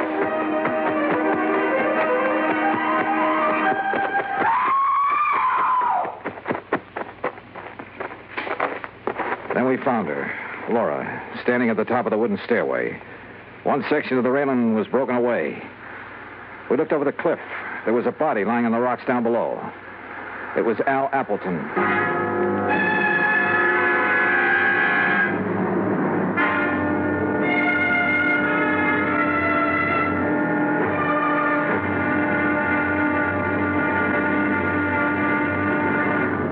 Act 3 of yours truly, Johnny Dollar, in a moment. Do you know who said, democracy is based upon the conviction that there are extraordinary possibilities in ordinary people? Those words came from the American religious leader, Harry Emerson Fosdick. From the earliest days of the United States of America, there has been the sentiment that the average person can achieve an important goal if he is given an environment in which he can develop his capabilities to the fullest extent. An environment in which the individual is given the rights and privileges that he needs for development. It is the duty of every American to protect and stimulate this environment. Remember the words of Harry Emerson Fosdick. They are part of your American heritage. The extraordinary possibilities of ordinary people are inherent in American democracy. And now, Act 3 of yours truly, Johnny Dollar, and the 11 o'clock matter. We stood on the stairway at the top of the cliff looking down at Appleton's body on the rocks below. That is, Hillman and I did. Laura Appleton was in a state of shock, and we couldn't get much sense out of her. We had Mrs. Gregory take her back to the house, then Hillman and I got a flashlight and climbed down the rocks to Appleton's body. Dead, Mr. Dollar. We'd better not move that body until the police get here. Yeah. Let's see. His wristwatch stopped at 10 after 11. It's 11:30 now. Right. And because the clock was just striking 11 when I got hit over the head in the entry hall... Yeah, so then we must have spent 10 or 15 minutes searching the house for that prowler. Meantime, he or somebody else was shoving Appleton over the cliff. Somebody else? There were a couple of people with Appleton down at the beach house. Laura and Tom Baker. I'd forgotten about Tom. Where is he? Right now, Hillman, that's a very good question. We went back to the house. The phone was working now, so I put in a call to the local sheriff's office. But all the units were out on call. They'd send somebody as soon as they could. I started for Laura Appleton's room. Grant Hillman overtook me in the hall. Dollar, I made a preliminary check of the agency records Appleton brought up here with him this weekend. Did you find a shortage? Yes, possibly as much as $50,000. I see. Thanks, Hillman. Yeah, I'll see you later. Come in. Oh, Mr. Dollar. I'm feeling better now. I'm sorry to bother you with questions, Mrs. Appleton, but I'm afraid I have no choice. Yes, I understand. I want you to tell me exactly what happened. Well, I'll try. After you and Grant Hillman left the beach house, my husband and Tom Baker and I sat there a few minutes, and then Tom left. I see. Then, a couple of minutes later, somebody from the house called my husband on the intercom, so he left me. What time was that? Oh, a few minutes after 11, I guess. Uh-huh. What happened then? I sat there a few minutes longer. Then I I just didn't feel like sitting there alone, so I started up the stairway. When I got to the top, I saw that the rail had been broken away. I looked over the edge. Okay. Mrs. Appleton, why did Tom Baker come here this evening? Why, I don't know. I think you do. What? You tried to warn him when I saw his face at the window earlier. His face? And the two of you kept exchanging glances all evening. Why, no, you're wrong. Listen, Grant Hillman's in a position to know something about your husband's business affairs, isn't he? Well, of course. Why? Your husband suspected a shortage. Hillman confirmed it a few minutes ago after going over the records. Oh, but surely you don't think that Tom Baker Baker was your husband's partner. Maybe he came up here to try to square things with him. Was that it? No. Oh, all right. Tom did come up here to talk to my husband. What about? I was going to ask for a divorce. To marry Tom Baker? Oh, I know it sounds sordid now after what's happened, but it wasn't that way at all. Tom and I wanted everything in the open. We wanted to tell Al. But I didn't realize that you and Grant were going to be here this weekend. That's why I tried to signal Tom not to come in. Go on. Down at the beach house, he wanted to talk to Al, but, well, I guess he couldn't bring himself to it. That's why he went for a walk. And you haven't seen him since? No. Oh, Mr. Dollar, I know my story doesn't sound very convincing, but if you're trying to suggest that either Tom or I killed my husband... Yeah? Dollar, could I see you a minute? Oh, sure. I'll talk with you later, Mrs. Appleton. What is it, Hellman? Tom Baker just walked in. Baker? Yes, I thought you'd want to talk to him. I sure do. Look, Mrs. Appleton claims somebody called her husband at the beach house on the intercom a few minutes after 11. If so, that's what lured him up to the top of the stairway. A few minutes after 11. Well, that's when you and I were searching the house. We ended up at the intercom last, though. Somebody could have had time to make that call. Now, wait a minute. Mrs. Gregory was near that room when we got to it. Yeah, I know. Why don't you question her, Hillman, while I see what I can get out of Baker? For the fifth time, Dollar, I didn't have anything to do with it. I went for a walk on the beach. I didn't even know Appleton was dead until Grant Hillman told me a few minutes ago. I'm telling you the truth. Yeah, well, I'm afraid we'll have to let the police decide that, Baker. Sheriff Station, Maloney. Hello, Johnny Dollar at the Appleton place. I'm still waiting for one of your units. Oh, yeah, we're sorry, Mr. Dollar. We've had a lot of calls on account of the storm. Well, you're not the man I talked to when I called before. No, that was Harris. He went off duty at 1. He left me a message about your call, and we'll have somebody up there within 15 minutes. Okay, thanks. That's funny. Well, Mrs. Gregory denies making that call on the intercom, Dollar. Huh? Oh, yeah, okay, Helen. Well, what's the matter? Something that sergeant said over the phone. Hey, wait a minute. What time have you got? Why, 10 minutes of 1. Yeah? That's what my watch says, too. But according to the sergeant, it was after 1. I checked the big clock in the entry hall and the one in the living room. They both agreed with my watch, 10 minutes of 1. I slipped outside, unlocked my car door, and looked at the clock on the dashboard. It read 10 after 1. When I felt a gun in my back, I realized I'd come up with the answer a little too late. It's a pity, Dollar. I thought I had a foolproof idea, but I hadn't figured on your locking the car. So it was you hit me over the head when the clock was striking 11. Who called Appleton at the beach house, lured him up the stairway, and shoved him over. Then came back and reset my watch and the clock so I'd hear it still chiming 11 when you brought me to. I thought I'd only been out a few seconds. Actually, it was 15 minutes. Yes, but you're the only one who knows. Now get in the car. We're leaving. I started to get in, then kicked at the car door behind me. It swung and knocked Hillman off balance. Before he could recover, I nailed it. Oh! By the time he came to, the sheriff's patrol had arrived. And Hillman, you know, he wasn't one bit happy to see them.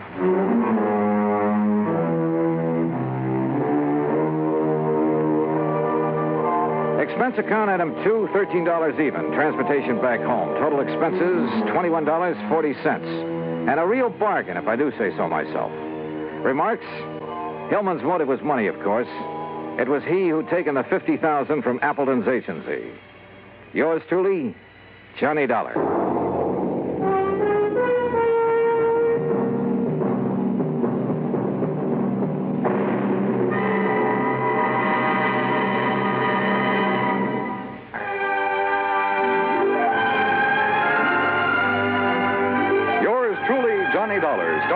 Bob Bailey originates in Hollywood and is produced and directed by Jack Johnstone. Today's story was written by Robert Wright. Heard in our cast were Eleanor Audley, Paula Winslow, Larry Dobkin, Will Wright, Ben Wright, and Harry Bartell. Be sure to join us next week, same time and station, for another exciting story of yours truly, Johnny Dollar. This is Dan Cubberly speaking.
Johnny Dollar has come to you through the worldwide facilities of the United States Armed Forces Radio and Television Service.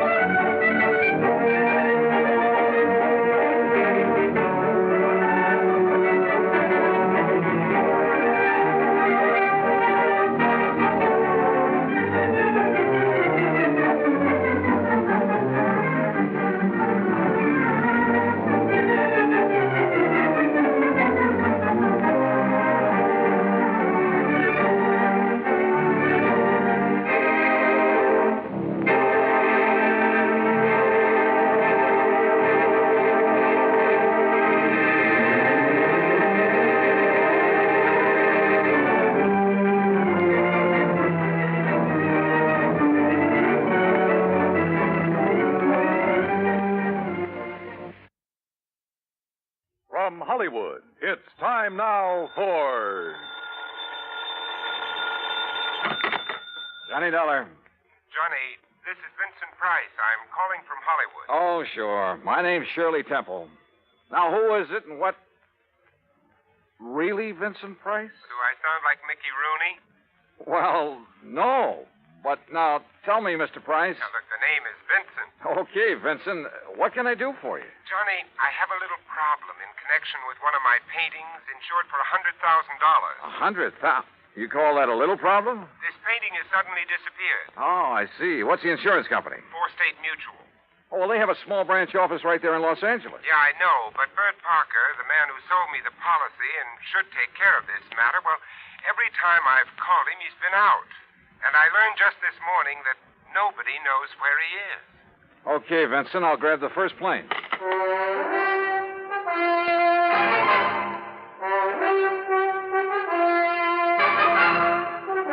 Bob Bailey in the exciting adventures of the man with the action-packed expense account, America's fabulous freelance insurance investigator. Yours truly, Johnny Dollar. And now, Act One of yours truly, Johnny Dollar.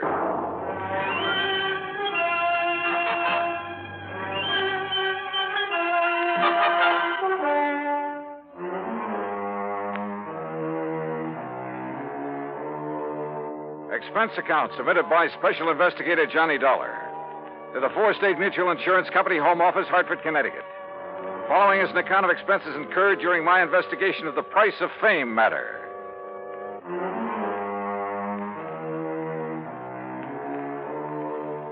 Expense account item 1, $178.50, plane fare and incidentals, Hartford to Los Angeles. By the time the big silver Constellation made its landing at the international airport, it finally dawned on me that I hadn't arranged with Vincent Price about where and how and what time I'd meet him. But as I picked up my luggage, I discovered a hungry-looking crowd of autograph hounds milling about the tall, gracious man I was looking for. Oh, sure. I'm glad to. Look, but just one at a time, will you please? I can't very well. All right, there you are. Now I have to meet a friend. Gee, just one more, please. Huh, Mr. Price? All right, if you insist. Here. Best wishes from T. Willie Rocking Horse. Huh? How are you, Johnny? Oh, great, but I didn't expect... Johnny who? You mean to say you folks don't recognize Johnny Dollar? Oh, now, wait a minute. Attaboy, Johnny. Give 'em all. I'll wait for you in my car. It's right over here at the curb. Yeah, but look, will you? Hey. Right here, Mr. No, you don't. I'm nobody. Please. By the time I got away from that mob, I felt as though I'd been run through a ringer. But we finally took off in Vincent's car and drove to his beautiful home up in one of the canyons west of Beverly Hills. Nestled among the trees with spacious lawns and well-kept gardens, it's furnished in the most excellent taste. I'm no expert, but to say that I was impressed by the extraordinary works of art in that home would be the understatement of the week. Engravings, prints, fine sculptures, but most of all, paintings. And even to my unpracticed eye, all of them were, well, magnificent. Here's a little thing I picked up in London, Johnny. It's called The Old Man in Red by Goya. Wow. Yeah, I thought original oils by him were found only in the big museums. Well, I've been pretty lucky in getting hold of some of these. Yeah, you've known what you were doing, too. You like this one? It's called Fright. It was painted by Kenneth McManus. Uh-huh. Beautiful. Beautiful. Like all the rest of them. Thanks. How about this one, here at the end? Night Wind by, I'm sorry, Vincent, I can't make out that name. You don't have this one lighted like the rest. No, that's to maintain its somber mood, Johnny. Oh. And that's what made it possible for the substitution of this copy to go undetected. That's a copy? Yeah, and that's my problem.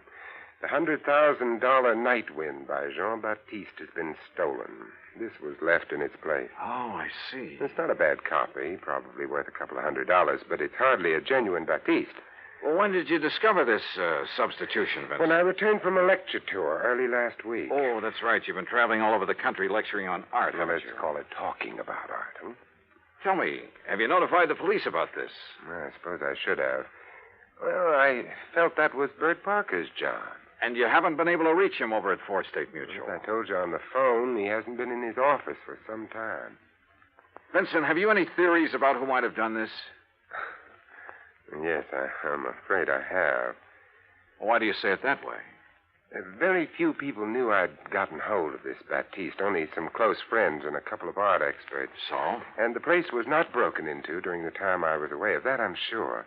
Well, go on. Well, the family and servants kept very close track of anyone who entered the house while I was gone. You have a list? Yes, I do have a list. Here. Good. Alfred R. Hawkinson. That's an electrician who came to do some wiring. He wouldn't know a Rembrandt from a Mickey Mouse. Ann M. Schumann. A music teacher. Loves music, hates paintings. What about delivery boys, people like that? They never get beyond the back door. Go on, read on. That next one is Ben, the gardener. You can forget about him. And Bert L. Huh? Yeah, Bert Parker. He was here twice. What for? Well, ostensibly to check on some of the paintings he'd insured. The first time, on the 11th, Mrs. Price was with him while he poked around. On the 15th, she had to leave to keep an appointment.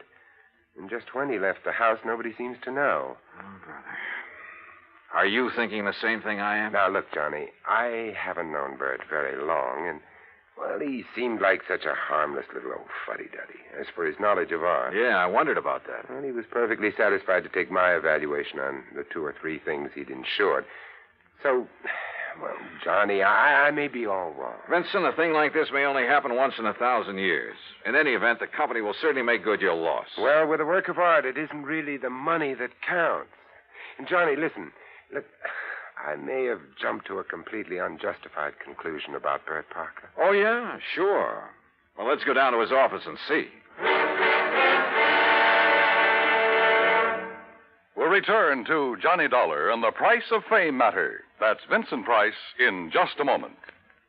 And now, Act 2 of yours truly, Johnny Dollar, and the Price of Fame matter.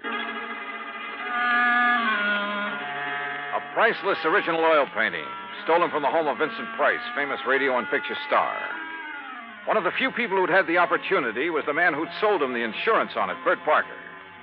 Together, we went to Parker's office at 4 State Mutual in downtown Los Angeles. It was on the 16th that Mr. Parker phoned in to say he wasn't feeling very good and wouldn't be in for a day or two. Hey, it was on the 15th that he was at your house, Vincent. Yes, that's over 2 weeks ago. And you haven't heard from him since, Miss Pritt? No, Mr. Dollar. We've tried calling his apartment, but since there hasn't been anything really pressing here at the office... What's the address of his apartment, please? Well, it's out in Westwood, 1308 Pandora Avenue. Look, Vincent, I'm going out there. I'll call you if I find... You're going to need transportation, aren't you, Johnny? By the highest price chauffeur in the country? Sure, why not? Oh, before you go, Mr. Price, I wonder if... if I could have your autograph. Well, why didn't you get Johnny Dollars, Miss Pritt? He loves to give them. Oh, yes. Oh, no. No, you don't, Vincent. Let's go. It took a little persuading, but the landlord at Bert's apartment finally let us into his four-room suite. It was empty, except for a few old clothes, and it was obvious that he'd packed and left in a hurry. I rummaged around in the closets, tables, bureau, for a clue as to where he might have gone, and came up with nothing. You give up, Johnny? Yeah, Vincent, I'm afraid so. I poked around that desk some more after you'd finished with it and found this wedged in behind a drawer. Oh? Travel folder.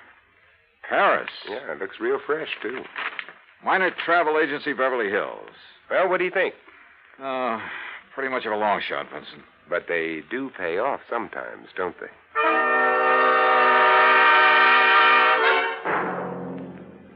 Planned the trip for myself, yes, sir. First class all the way. What was the departure date, Mr. Miner? 16th, first class, straight to Paris. Oh, brother. Paris is a pretty big place. Did you make any arrangements for him for after he got there? Only for when he arrived. Reservation at the Louvois. What? The hotel, Louvois. The Louvois, perhaps. That's what I said. First class, too. Said he wanted something not too far from the Montmartre. Montmartre, if you don't mind. That's what I said, yes. Now, can I fix you gentlemen up with some plane reservations, too? Well, suppose you give me the same flight he took, and I'll stop at the same hotel when I get there. Hey, wait a minute, Johnny. You're not going to leave me out of this. Well, look, I'm still playing a long shot, Vincent, a very long one. What's the difference? Also, I don't know if my expense account will get by the home office. Expense account, forget it. I'm having a ball. Mr. Miner, start making those reservations. Expense account item 2, $984 for the plane to Paris. Well, it turned out to be the most interesting flight I've ever made because of the company of Vincent Price. An amazing conversationalist. He could talk about anything, including art. And he has a tremendous sense of humor. So, as he put it, we had a ball from the time we took off in L.A. till the time we set down in Le Bourget. Item 3, 5:20 American, taxi into the Hotel Louvois, where the manager was, somewhat helpful. Oh, mais oui. The Monsieur Parker leave us but only 2 days ago, after some slight misunderstanding about l'addition, the deal. Yeah, you mean he was running out of money? Monsieur, I did not say that. But that's what you meant, isn't it? You know where he spent his time around here? But of course. His business, he say, took him constantly to Montmartre. Where in Montmartre? Who is to know? Oh, that's like saying somewhere in Brooklyn. Brooklyn? Perhaps you know my cousin. Johnny, he was... Johnny, I just got an idea. Shoot. Works of art, even very good ones, are sometimes sold in rather unorthodox ways. They go through some rather strange hands. They're not always sold over the counter, so to speak, by reputable dealers. You know what I mean? Yeah, but how to contact the kind of people who might... You got any ideas? Why don't you just go on up to our suite and sit tight for a while, I'll see what I can dig out. You are keeping something from me, Vincent. Mm-hmm. But, Johnny, there are some things even funk keeps from Wagnalls. I'll see you later.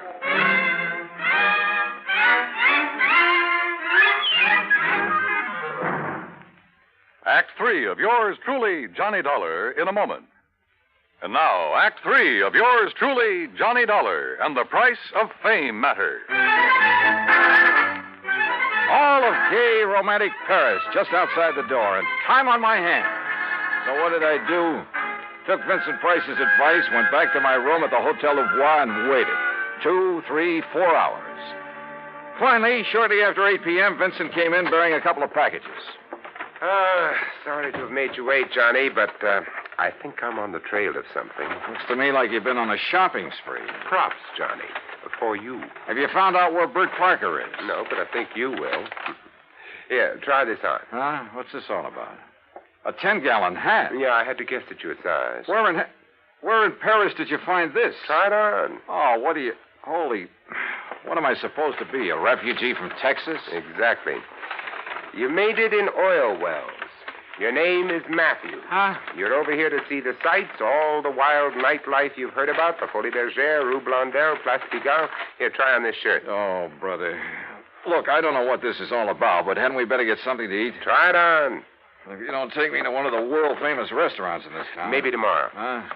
Yeah, that's good. That shirt's going to be all right. What do you mean, tomorrow? Here, now, stick this genuine simulated imitation diamond-type stick pin in the front.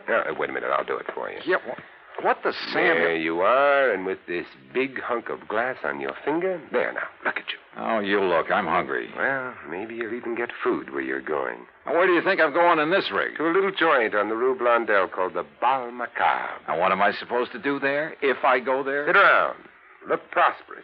And see what happens. Oh, Vincent. Remember, you made it in oil. Millions. Yeah, but Vincent... Also, you're interested in art, and your name is Matthew. Look, will you... On your way, Johnny. The taxi that's waiting for you out front knows exactly where to take you. The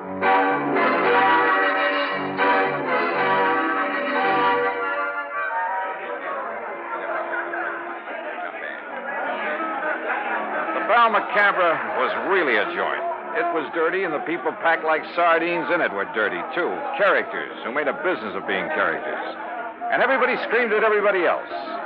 Except, that is, for the wormy little man who sidled up to the postage stamp-sized table on which my glass and a bottle of wine were balanced.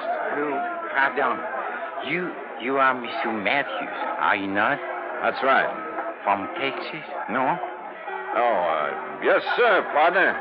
The great and glorious state of Texas. Sit down and pour yourself a glass of this here red ale. Who are you? They call me La Chagrin. What's that mean? Well, they're what you call the gray cat. Hey, that's cuter than the name of my old friend Coyote Bill.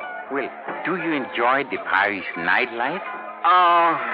You know something? I'm getting fed up with it. Yeah, I think I'll just buy me a couple of nice pictures and go on back home. What kind of pictures, monsieur? Well, good ones. Oil pictures. Like that Mona Lisa I seen at the Louvre. You know, good ones, I mean. Well, like a Jean-Baptiste, perhaps? You mean you know where a man could get a hold of a genuine one of them? Well, for a price, of course. Well, listen, I got money and I'll spend it. Well, I offered them $500,000 for that Mona Lisa, but they turned me down. But if I could get a hold of a genuine Baptiste, well, partner, you just name the price. Oh, well, I'll make no promises, mon ami. But I do have a friend. And for a slight consideration... Name your price and take me to it. I will be waiting for you at the corner with the taxi. That is what you call okay? Okay. I shall be waiting. I'll be there, partner. You bet I will. And I'd certainly like to know how Vincent set this up.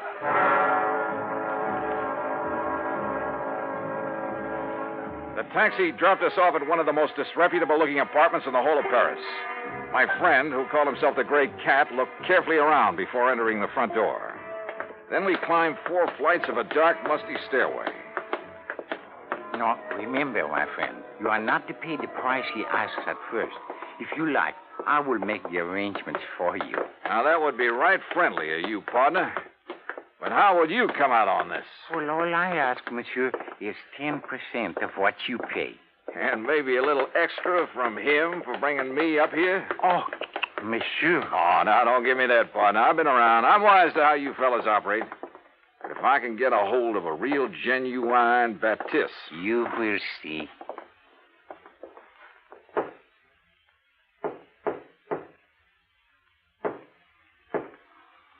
Yes?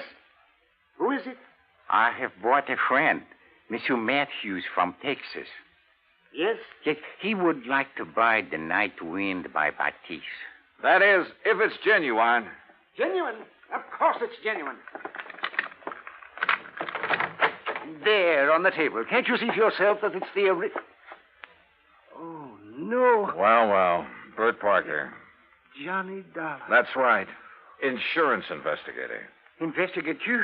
Oh, I've just remembered somebody is waiting for me. That's right, I am. Mr. Price. Oh, no.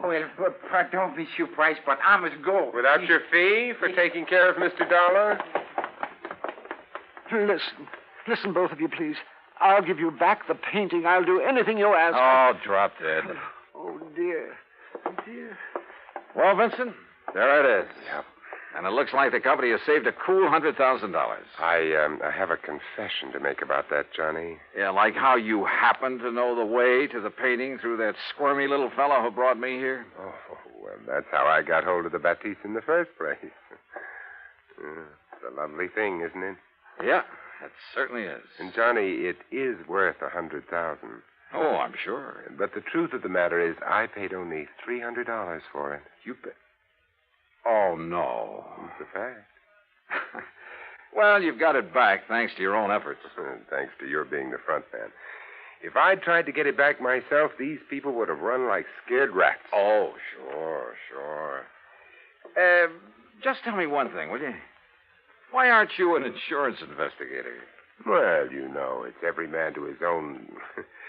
Well, after all, why aren't you an actor? Let's get out of here.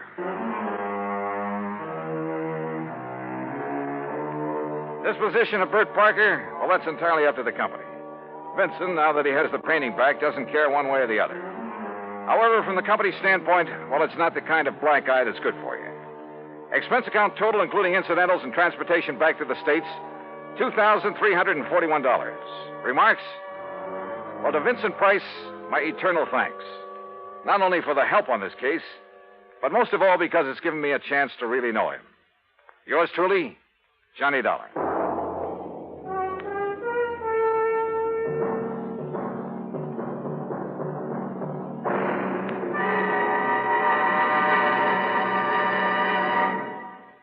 Our star will return in just a moment. Now, here's our star to tell you about next week's story. Next week, the heart of sunny southern Jersey, and a case that took a very sudden, very strange twist.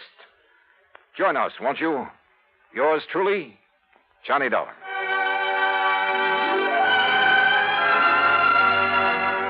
Yours truly, Johnny Dollar, starring Bob Bailey, originates in Hollywood and is produced and directed by Jack Johnstone, who also wrote today's story. Heard in our cast were Virginia Gregg, Junius Matthews, Tony Barrett, Horace Lewis, Howard McNear, and, of course, our special guest, Vincent Price. Be sure to join us next week, same time and station, for another exciting story of yours truly, Johnny Dollar. This is Dan Cumberly speaking.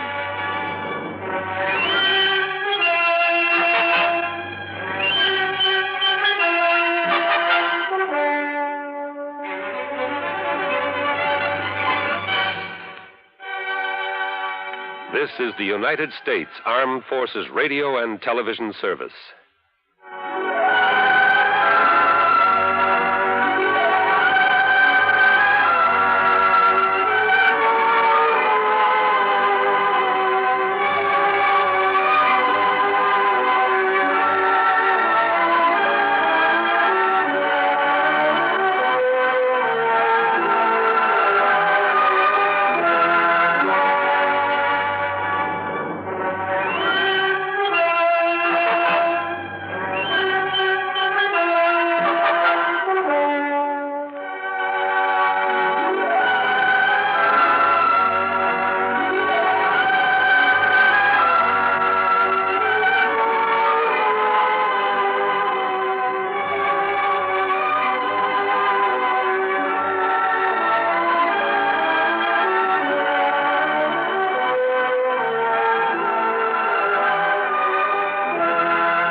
From Hollywood, it's time now for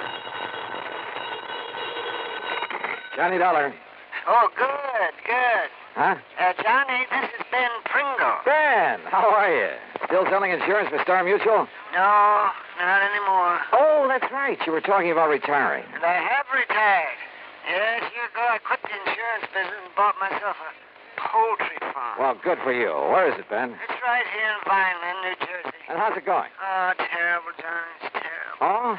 When I think of all the pretty chickens that I've lost. Well, what seems to be the trouble? Johnny, somebody's trying to put me out of business. Well, I don't know who or why or how, but Ben, if I can be of any help to you. Can, Johnny, you can. I was going to call Star Mutual because everything I have is insured pretty heavily, but first I thought I'd make sure that you're available. For you, anytime. Well, then come on down here, will you? In the meantime, I'll notify the company that you're on the way. Just give me your address and I'll be on my way.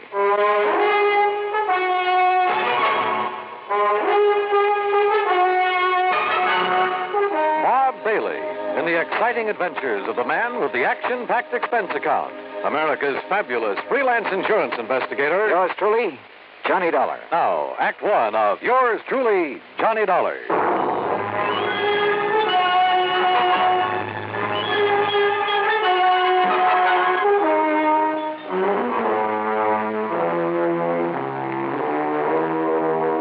Expense account submitted by Special Investigator Johnny Dollar to the Star Mutual Insurance Company, Home Office, New York, New York. Following is an account of expenses incurred during my investigation of the sick chick matter.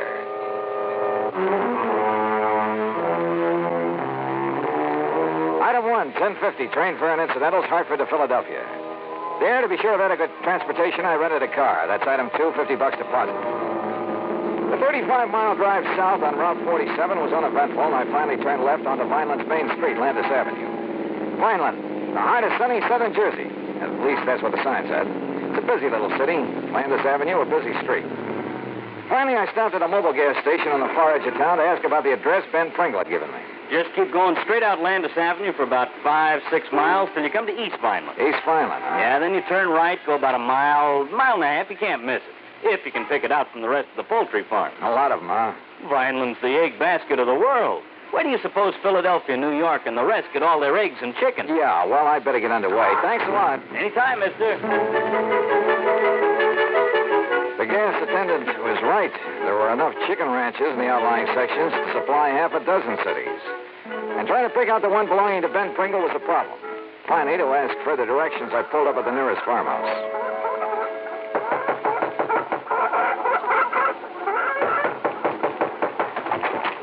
Yeah?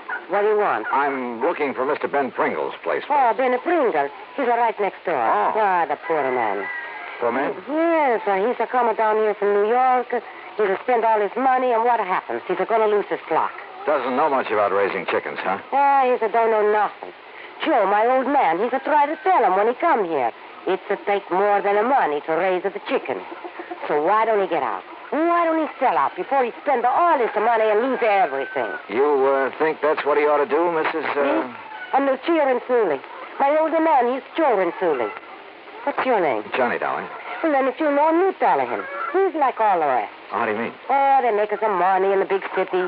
They want to do what you call retire on it. So? So they're coming down here, buy a nice piece of farmland. We got a plenty nicer farmland here. I can see that. So they think all that they need is some chicken houses, some chicken feed. And then all that they got to do is collect the eggs. They'll make a lot of money. But it's not that easy. Huh.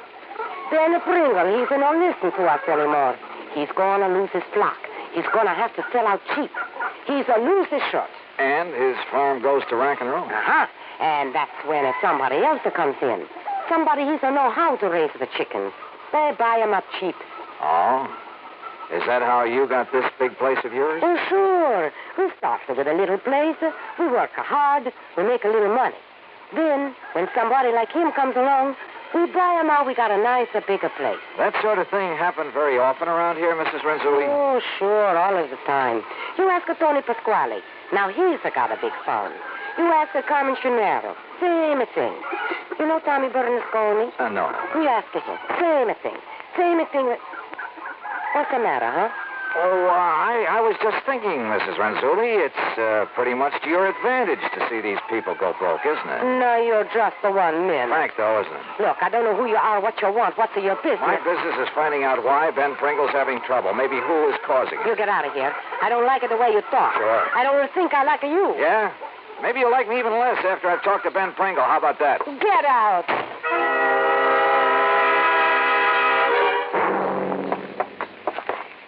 By golly, I'm glad you could make it, Johnny. Yes, sir. Sit down. Yeah. Well, for what I hear, Ben, you're having a pretty rough time of it. Oh, I suppose it's my own fault, Johnny. walking into a project like this without knowing more about it. Well, how deep have you gone into this layout? Oh, my, too deep, Johnny, too deep. All in all, I spent nearly $40,000. That's just about all I have. And most of us had to go for replacing my herd. Herd? Yeah, my herd of chickens. Oh. And I thought it'd be so easy, just buy a few hundred chickens. Yeah, throw them some feed, collect the eggs, collect the money. Yes, and I'd be fixed up for life. Oh, dear, there are more diseases a chicken can catch. There are more lice and bugs. And now this. Hey, Ben, you said something about somebody's trying to put you out of business. That's right, Johnny, and I'm sure of it. But why, I don't know. I didn't know I had an enemy in the world. Well, what's going wrong? Well, just wait till you see my herd of chickens. And if you don't agree with me that... Oh, I'm sure you'll agree with me. About what? That they're being poisoned, that's what. By whom? I think I know. Oh, yes, sir. Well? By somebody who'd like to see me go broke. So that he could buy you out cheap. Who, Ben? I'll tell you who. Because he wants to add my property to his. And he's right next door. And his name is Joe Renzulli. Act 2 of yours truly, Johnny Dollar, in a moment. And now for another episode in the life of Sergeant Donald Bellwether, my husband.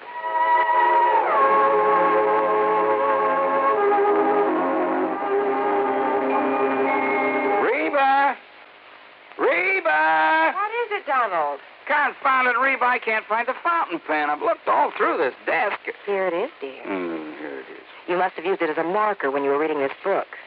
Let's see, this great literary classic, Six-Gun Showdown at Powder River Gulch. All right, never mind about my reading habits. Just look at the coverage we're going to get with this new auto accident policy. Let's see. We have collision. $50 deductible. Fire, theft, public liability, property damage, medical benefits. In other words, we have complete coverage. That's right. Of course, it's going to cost us money. I'm sending the company a check right now. Gee, it's too bad we don't live in Rhode Island. Rhode Island? Why? Oh, because then our rates would be lower. Rhode Island has less accidents per capita than any other state. Oh. Well, which state has the highest? Let me see. Here it is, Nevada. No, by golly, Nevada's second highest. Alaska has the most. Really? I didn't know that. Mm-hmm. It's just too bad we can't eliminate traffic accidents completely. Not only would it save life and limb, but it'd be a lot less strain on the pocketbook. Yeah, that's for sure. These automobile accident policies get more expensive every year just because there's so many costly accidents. Well, I'm glad we've got some good insurance coverage, Donald, but just remember one thing. Oh, what's that, honey? Well, some auto accidents ruin a fender, and some ruin a family. Yeah, that's true. Very true. But as far as I'm concerned, I don't want any of your old insurance money. I want you here at home, safe and sound. You'll always drive carefully, won't you? Yes, I will, dear. Oh, that's my Donald. That's my doll.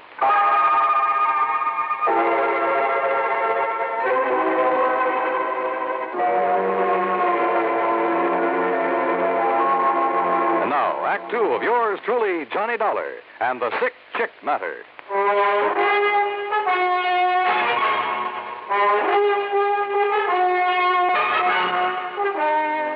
Sure, it's Joe Renzulli. Trying to kill off your flock, put you out of business. Yes, sir, Joe Renzulli, and I'm sure of it. But just wait till you see him. Johnny, I have got the sickest herd of chickens you ever saw. Okay, Ben, let's take a look at them. Though I'm afraid I don't know much about the critters. You don't have to. Anybody could tell. Just anybody. Come on. Have you talked with a vet about them? Huh. Sure I have. Finest vet in the county, too. Dr. Goldhaft. Why, he has a regular laboratory. He's known all over the world. He's the one that cured him with the cholera, and the hepatitis, and the synovitis, and the coccytitis, ptosis. Johnny, after I've called him in so many times, he even gave me a book. A book? Yes, he did. So that I'd know what all the diseases were, and, well, so I wouldn't have to make him drive all the way out here when I'd just forgotten to give the hens their laying mash or enough water or something like that. You'd forget to... Well, no wonder you've had trouble with your flock. And I guess I was kind of a nuisance to him, too, but I did so want my herd to be a good one and lay a lot of eggs for me. Well, what does the vet say about what ails them now? Well, I haven't told him. You haven't told him? Well, see, I'm afraid I still owe him a pretty big bill. Yeah, but look, Ben, And I looked in the book. Johnny, and there's nothing in it about the way they are. There is not a word. And that's why I sent for you. But, Ben, I told you, I don't know anything about them. Of course, if you're right, if they're being poisoned... Oh, let's take a look at it. Yes. You'll see. You got a nice-looking layout, I'll say that. Nice new houses for them.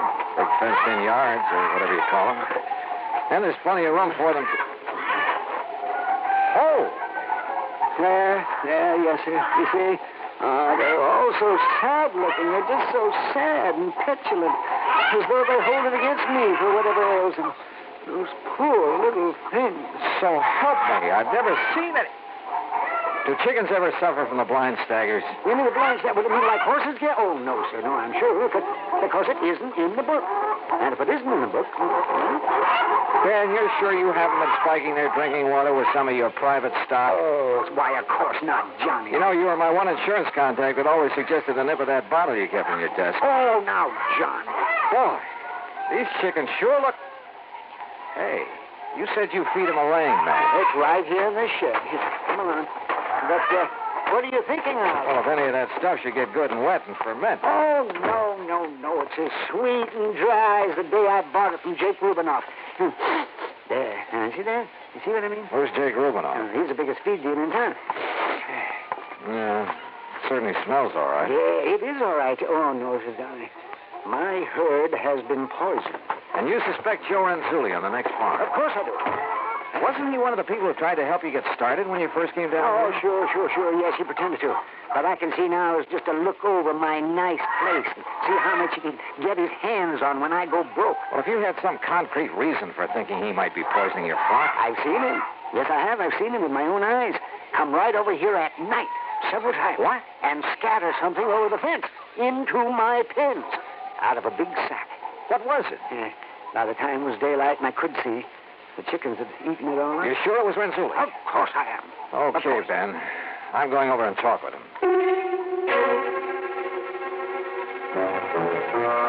I went back to the farm next door. I found Joe Renzulli in one of his sheds. Tall, husky, and well-tanned. He was hard at work building some kind of an affair with a large wooden frame.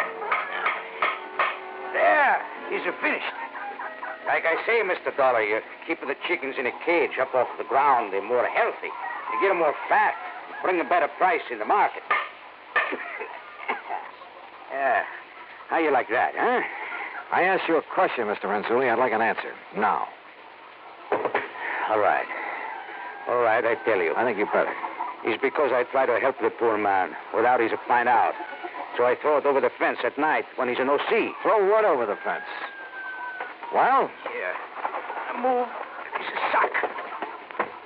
There, you see? In this one. XLNC Vitagrow supplement. That's right, the vitamins. Vitamins? These are chickens. They're sick. He don't know what to do. He's a waste all his money. He's a nice fella, so I help him. You sure that bag doesn't contain some kind of poison? Poison? Poison? Yeah. No. Where'd you get that stuff? Jake Rubinoff feed store. What are you trying to accuse me of? Nothing. Yet. I'm going to try to help the poor man, that's all. You don't like that? I want a sample of that stuff. Sure. Take all you want. So what are you going to do? Well, it's too late now, but in the morning I'm going to take it into town to the feed place and check on it. You go ahead. And believe me, if there's anything wrong with it, I'm coming back here with the police in tow. Police? You better talk, Renzulli. You don't understand. You don't know. It's smaller place like this. You got to stay friends with everybody. Huh? You make trouble for people, it's no good. What are you talking about? Your neighbor is your friend. Oh, sure. Just like you're a good friend of Ben Kringle. Yeah, that is so. But you're protecting somebody who's poisoning his chicken. No, that's a big lie. Then what's all this double talk? Why are you so afraid I'll bring the police out here? Well, I'm not. I mean... Or maybe you've done something you're afraid they'll tag you for. Is that it? No, that is wrong. Fact remains you know something about Ben Pringle's trouble with his flock. I tell you. You've told me nothing. Okay, I'll find out for myself. Good. That is good. Huh? You no live here. You find out. That's all right. That's good. Find out what? You find out. And that's all I could get out of him. And on the way back to Ben Pringle's farm, I suddenly began to wonder if I hadn't stepped into something more than just a bunch of sick chicks. You know something? As it turned out, I certainly had.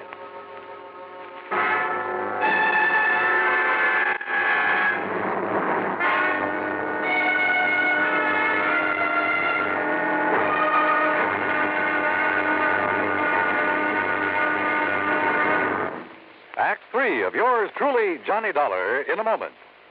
Do you know who said, absolute freedom of the press to discuss public questions is a foundation stone of American liberty? Those words were said by former President Herbert Hoover. Mr. Hoover was well aware of the important role that freedom of the press had played in the creation and growth of the United States of America. He realized that without freedom of the press, no democratic form of government could exist. One of the first steps in the path toward totalitarianism is the creation of a controlled press. A free press hampers the work of a potential dictator. When the press is free, the people of a country are free. When the press is not free, the people of a country are in danger of slavery. Remember the words of Herbert Hoover. They are part of your American heritage. Freedom of the press is a foundation stone of American liberty. And now, Act 3 of yours truly, Johnny Dollar and the Sick Chick Matter.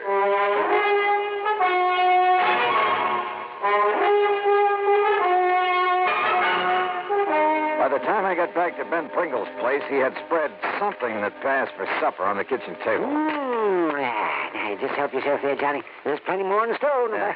If I don't cook the best canned beans you ever ate. Yeah. Yes, aren't they delicious? Have some ketchup.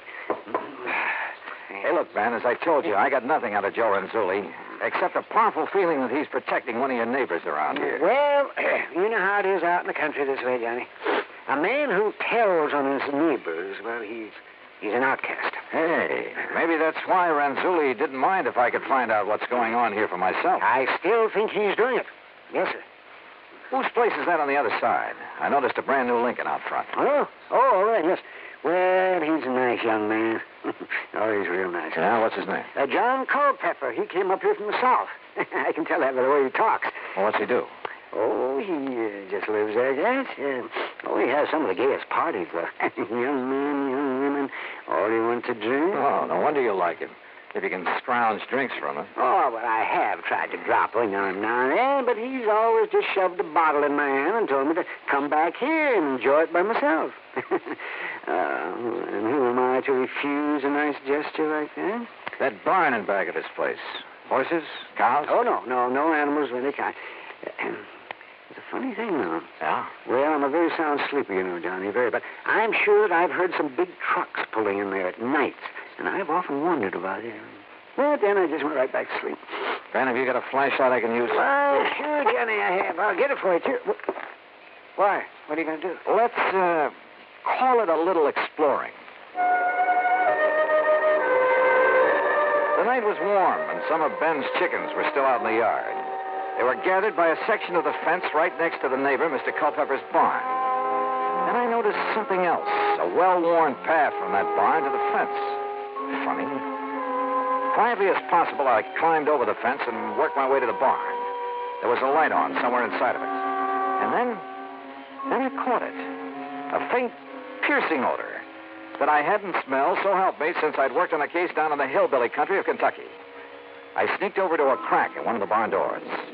Inside, I could see cases and cases of bottles and the outline of a huge copper still. Moonshine. Stand still, mister. Huh? Don't you move, sir. I'll blow your head off. Revenue, huh? Revenue? I've seen you poking around Renzulli's and Pringle's today, and I figured you might be dropping in. No, keep your hands up. Oh, now look, Culpepper. No, you look. If you'll reach inside the pocket of my jacket, you'll find a card case that'll show you who and what I am. You know, I might just do that now. But don't you try to think funny. Keep 'em right up over your head. If you'd like this flashlight. Don't move. There's enough light coming through the crack in this door. Now, you stand still while I... Johnny Dollar. Insurance investigator? That's right. Well, then what are you doing here? Culpepper, the only interest I have in your still is what it's doing to Ben Pringle's chickens. What's that? Yeah, and in getting this gun away. No, I'll shoot you. No, you don't. Look, I'll make a deal with you. Say, a couple of $1,000 to keep your mouth shut about my still? I told you, I don't care about your still. Then I don't get it. That's out of my bailiwick. All I care about it... Wait a minute. You make whiskey out of mash. Have you been dumping sour mash over Pringle's fence? Oh, sure, to destroy the evidence. Holy smoke. Then all that's wrong with Ben's chickens is that they're drunk. Boiled to the gills. You mean to say that old used... Yeah, I mean to say. Now, come on. I think you and Ben had better have a little talk.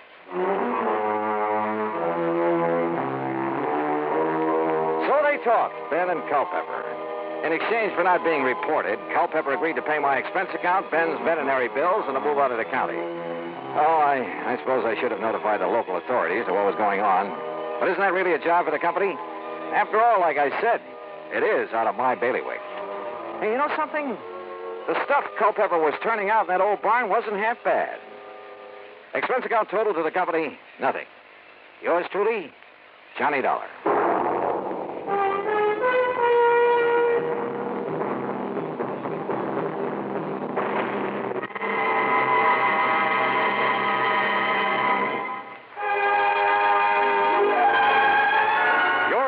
Johnny Dollar, starring Bob Bailey, originates in Hollywood and is produced and directed by Jack Johnstone, who also wrote today's story. Heard in our cast were Lucille Meredith, Howard McNear, Gil Stratton, Jack Moyles, and Sam Edwards. Be sure to join us next week, same time and station, for another exciting story of yours truly, Johnny Dollar. This is Dan Cubberly speaking.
Johnny Dollar has been a presentation of the United States Armed Forces Radio and Television Service.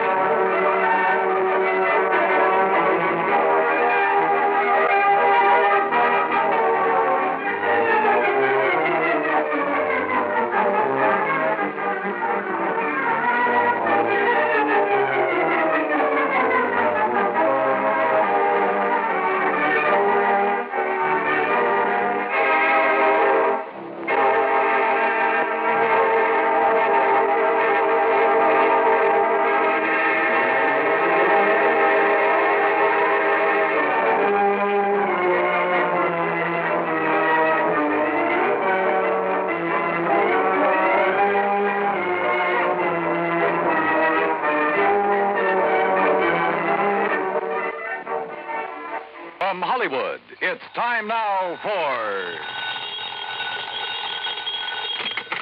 Johnny Dollar. Pat McCracken, Universal Adjustment Bureau, Johnny. Hi, Pat. What's new? At the moment, Edward J. Rollins III. Oh, what about him?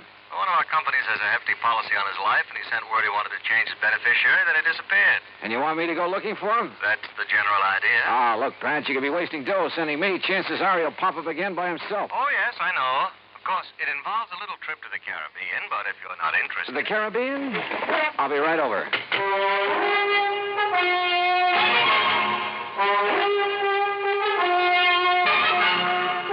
Bob Bailey in the exciting adventures of the man with the action-packed expense account, America's fabulous freelance insurance investigator. Yours truly, Johnny Dollar. And now, Act One of yours truly, Johnny Dollar.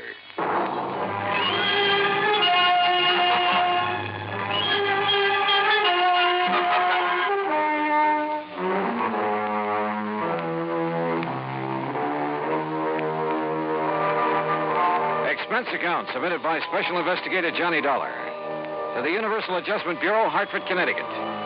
Following is an account of expenses incurred during my investigation of the Time and Tide matter.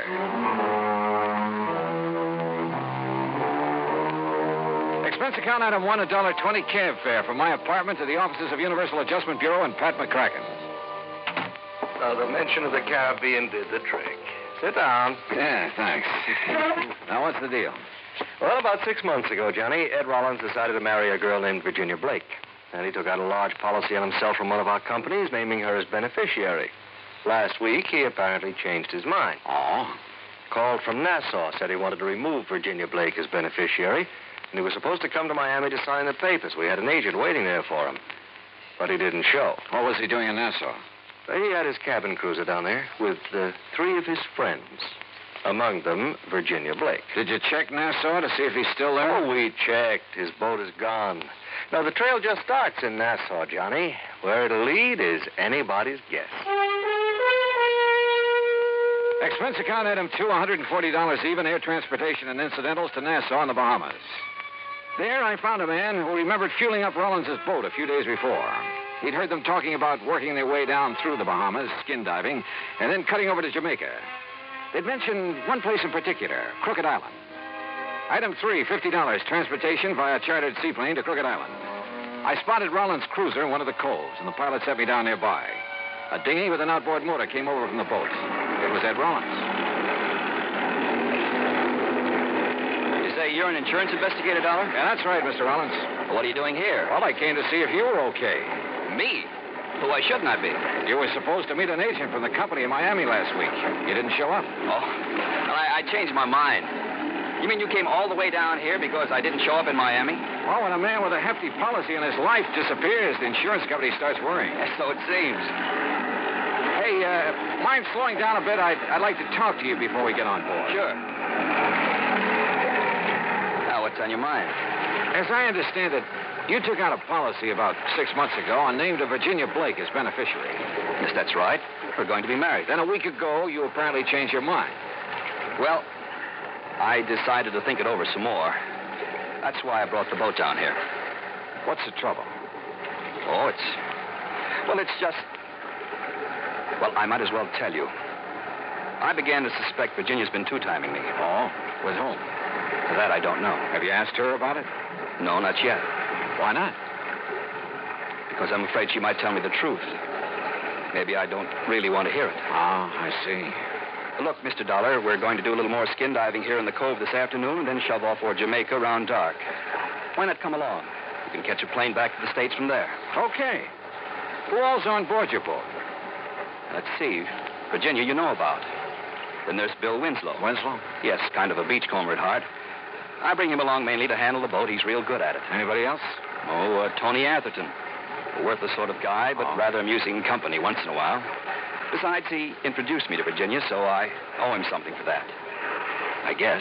Well, look, you mind introducing me as just an old friend of yours? Yes, that's just what I had in mind.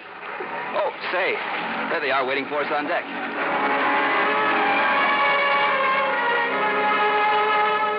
Bill Winslow was tall, lanky, blonde crew cut, deep tan. The kind who looked at home on a boat. Tony Atherton, on the other hand, was the kind who was at home nowhere. Or maybe anywhere, as long as he had a drink in his hand. And Virginia, well, one look at her and you forgot where home was. Rollins and Bill Winslow strapped on aqualongs and went over the side to do some skin diving. Tony Atherton, Virginia, and I sat around on deck for a while. I noticed that Virginia didn't seem to be at ease. Atherton noticed it, too. Use a drink, Virginia? No, thanks. What's the matter, darling? You bored? No. You see, darling, Virginia didn't really want to come on this trip, did you, dear? Just skip it, Tony, will you? Seems like Ed and Bill have been underwater a long while. Yeah, I was wondering about that. How long do they usually... Don't worry. Ed likes to live dangerously. Besides, he's got Bill Winslow, all-American boy, to take care of. Will you lay off it, Tony? Hey, there they are. Here, wait a minute. Looks like Rollins is in trouble. Get him on board! Here. Hey, quick. Get up over here. Watch your face plate. Easy. Here. I got face plate. Get it off. You okay, Rollins? Yes. Yes, I guess. What happened, Ed? Oh, something went wrong with his air supply. Yeah. Sprang a leak. Thanks, Bill. If it hadn't been for you... Oh, skip it. Just lucky I was close to you. Look at this rubber tubing. It's frayed through. Yeah, I guess I must have scraped it against some coral. Sure. Yeah. Yeah, that's probably it.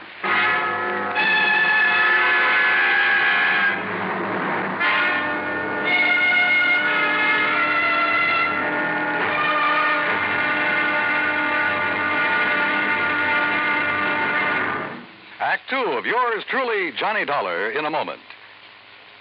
And now for another episode in the life of Sergeant Donald Bellwether, my husband.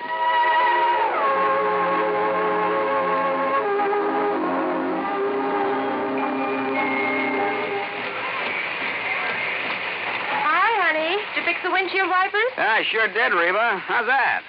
Oh, you fixed them. Good for you, Donald. Thank you, my dear. Well, that's that. Now, if it rains, we're prepared for it, huh? I feel better now. Oh, me too. A driver has to see the danger if he expects to avoid it. That's right. And also keep the back and side windows clear in rain and snowy weather. That's right. Oh, how about the horn? The horn? The horn doesn't work, Sergeant. Aren't you going to fix it? No, I don't think so. Frankly, Reba, I hate horns. Whenever there's a traffic jam, the first thing some guys do is blow their horn. Which does absolutely no good. Of course not. All it does is jar everyone's nerves. No, I don't think I'll fix the horn. Oh, but now wait a minute, Don. Look, supposing we're driving along and suddenly we see a youngster on his bicycle headed right out into the street. Sounding that horn will warn him and possibly avoid a tragic accident. Yes, that's true, but... Or supposing we're driving on the highway, and just as we're about to pass a car, that car decides to pull out into our lane and pass the car ahead of him. He obviously doesn't see us, and he won't hear us shout. But one little beep on that horn, and he'll automatically scoot back and avoid a collision. Reba, you've convinced me. Even though it can be a nuisance, the automobile horn is a necessity. Then you'll repair it? Immediately. Oh, that's my Donald. That's my doll.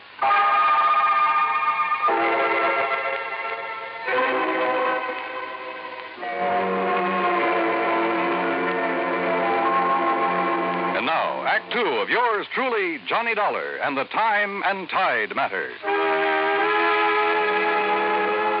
Ed Rollins seemed to regard his close shave underwater as an accident, so I decided to play it that way.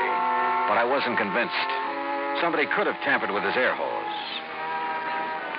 We got underway around dark and headed for Jamaica. About 10, I went up on deck for a cigarette. It was a dark night, but from the stern I could see two figures up in the cockpit. One was Virginia. The other at the wheel, I figured, was Ed Rollins. There was a long kiss. Then they lit cigarettes. In the light from the match, I could see it wasn't Ed Rollins at all. It was Bill Winslow. Dollar? That you? Ed Rollins. I guess he'd just come topside.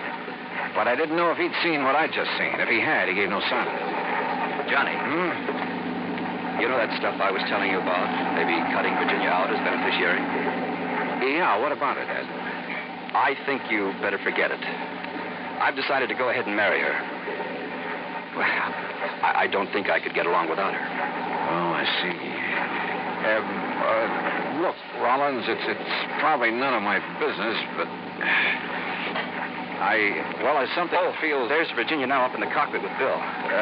Yeah, that's right. I thought she was below. Well, she must be doing some navigating. Yeah. Virginia? Virginia, honey, come on back.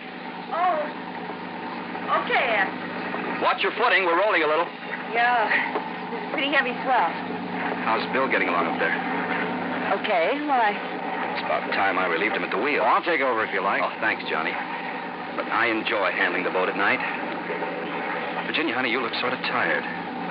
Maybe you ought to turn in. I will as soon as I finish my cigarette. Well, I'll take over now. Enjoying the cruise, Mr. Dollar? Sure. How about you? Why not? According to Tony Atherton, you didn't want to make this trip. Tony's very good at remarks like that. Oh, I thought you and he were old friends. Let's just say I've known him a long time. How you doing, Dollar? Fine, Winslow. How's the boat doing? On course. We should reach Jamaica tomorrow night. Virginia. I think I'll go below now. I'll see you in the morning. Good night. Night, Virginia. Well, you seem pretty much at home aboard a boat, Winslow. It's where I belong. You and Rollins seem to do all the boat handling. How about Atherton? He ever give you a hand? No, he's just the passenger type. Well, how about Virginia? Does she handle a boat? She can handle anything. Oh. She's a nice girl, Mr. Dollar. She deserves the best. Maybe that's what Rollins can give her. Maybe. You don't sound convinced. Good night, Dollar. When we reached Jamaica the next night, I decided to do some checking. I went ashore and called Pat McCracken back in the States, asked him to find out what he could about any of them. He was to call me at a restaurant where we were having dinner. Winslow went back to the boat right after the meal, and Atherton drifted out to inspect a few bars. Rollins, Virginia, and I stayed at the table over coffee, but Virginia was restless and edgy. Finally, she told Rollins she wanted to talk to him. They went out on the terrace. And just then, my call from the States came through. Johnny, Pat McCracken. Hi. Did you find out anything? Yeah. Ran a check on Virginia Blake. I found out she's apparently been paying off for something. What do you mean? She's been issuing checks regularly, a couple of $100 apiece, and always to the same guy. You know his name? Yeah. Tony Atherton. I hung up and went out to the terrace, but Rollins and Virginia were gone. I started looking for Tony Atherton. I tried half a dozen bars with no luck. It was after 1 in the morning when I got back to the boat. Atherton was in his bunk. I woke him up. Oh, what do you want, Dollar? Don't you realize what time it is? Yeah, I want to know why you've been blackmailing Virginia. Wait a minute. It's a pretty ugly word. You're so right. Now look, Atherton. Hello? Anybody aboard? Yeah. Who is it? Inspector Hastings. Jamaica Police. Is this Mr. Edwin Rollins' boat? Yes, that's right. I'm afraid I have some bad news for you. Mr. Rollins has been slugged and robbed. What? Good Lord. Was he hurt bad? I'm afraid so. Touch and go whether or not he'll live. Act 3 of yours truly, Johnny Dollar, in a moment. And now for another episode in the life of Sergeant Donald Bellwether, my husband.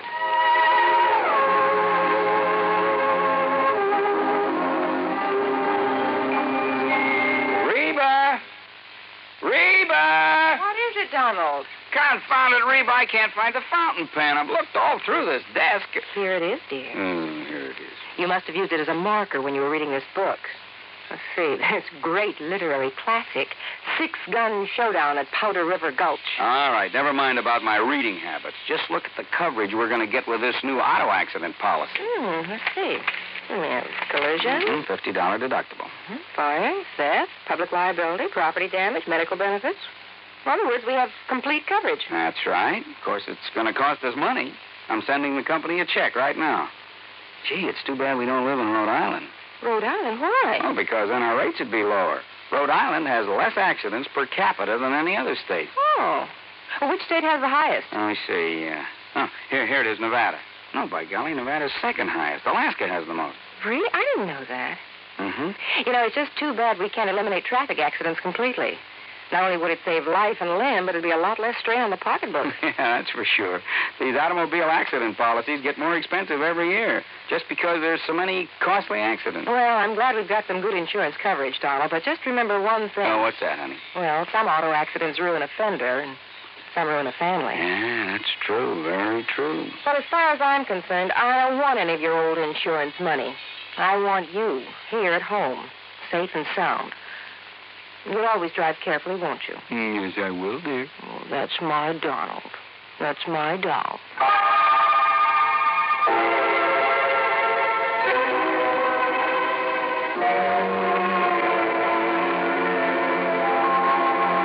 And now, Act 3 of yours truly, Johnny Dollar, and the Time and Tide Matter.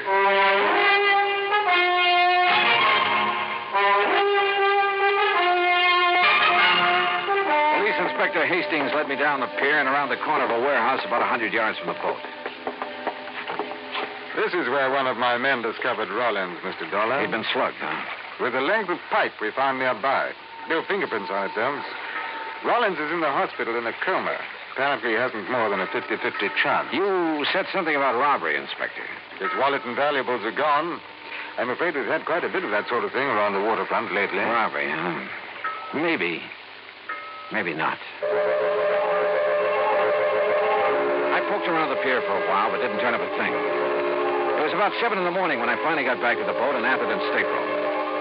I told Virginia what happened, Dollar. She went to the hospital immediately. Okay, I can talk to her later, Atherton. I still want to know why you've been blackmailing her. Oh, look, you got proof, Dollar. Virginia's been issuing checks to you pretty regularly. Look, what's wrong with that? She and I are old friends.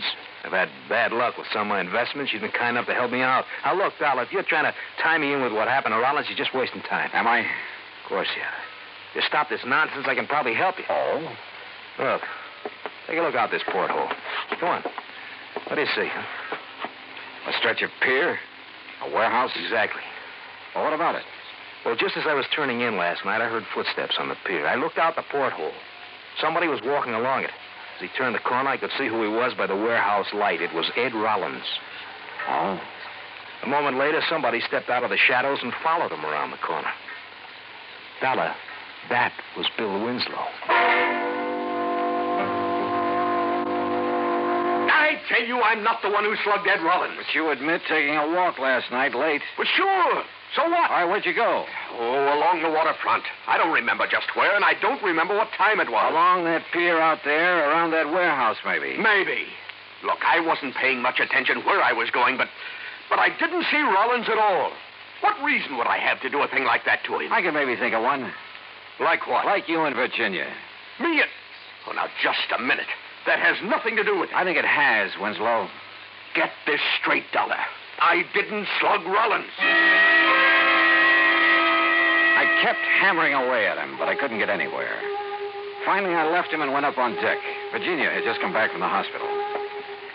He's still unconscious, Johnny. They say they don't know whether he'll make it. Virginia, what happened last night? When I got through with my phone call at the restaurant, you and Rollins had left. Yes. We walked around town a while talking. Then Ed said he had something to take care of, so he sent me back to the boat in a cab. I came back here and went to bed. I didn't know what had happened until Tony Atherton told me this morning. Mind telling me what you and Rollins were talking about last night? He told me about the doubts he'd been having about me, that he realized he still wanted to marry me. Oh? And I told him there were a couple of things he should know about me first. Like Bill Winslow, for instance? Not that it matters now, Johnny, but that was a goodbye kiss. Oh. A couple of months ago, I became very attracted to Bill, but it was no good. You give Bill a boat or a beach, and... Well, his thinking doesn't go much beyond that. And I began to realize that what I really wanted was Ed. What was his reaction when you told him about Winslow? Well, he's a pretty wonderful guy, Johnny. That's why if anything happens that he doesn't pull through, I don't know what I'd do. And what was the other thing you told him last night?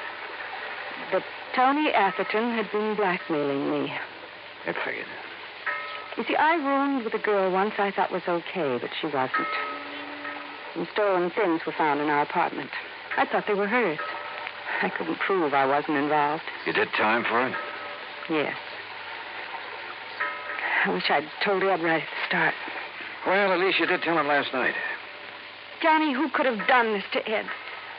You don't think it could have been Bill Winslow? Oh, what I think doesn't matter, Virginia. It's what I can prove that counts. And right now, that's nothing. I walked off the boat and along the waterfront. There was a swirl in the channel. The tide was going out. It was almost low. I glanced over at Rollins' boat. It was resting lower against the pier now. Suddenly, a couple of ideas started pecking away at me. I went back aboard the boat and found a tide table. According to my watch and the table, it was low tide. Then I looked up the time of the previous low. Yeah. I headed for Tony Atherton's stateroom. All right. So Virginia was buying a little silence from me about her past. So what? When Virginia told Rollins you'd been blackmailing her, he probably didn't like it much. He told her he had some business to take care of. It could have been with you. Now, look. So he went out looking for you around the town. He found you. Now, wait a minute. What'd he do? Threatened to have you prosecuted? Was that it? So you followed him down to the waterfront, sneaked up behind him and slugged him. No. You figured you'd killed him. But even if you hadn't, you were safe because he couldn't have seen who slugged him. Look, Dolly, you're talking nonsense. Told you I saw Bill Winslow following Rollins. I saw it right through this porthole. And that's where you hung yourself. Huh? Take a look out that porthole. What do you see? Why? Yeah. The pilings of the pier. It's low tide. Well, so what? And it was low tide at the time of the attack. You couldn't have seen over the top of the pier then. You were lying. Oh, now, look, I tell you, I won't try it. Get away from me!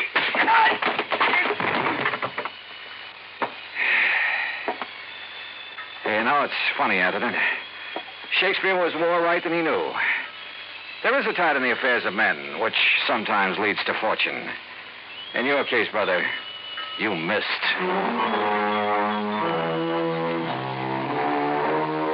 Expense account total, including transportation and incidentals home, $403.50. Remarks? Tony Atherton's in jail where he belongs. Bill Winslow is somewhere on a boat where he belongs. Ed Rollins pulled through. He and Virginia will get married next month. Yours truly, Johnny Dollar.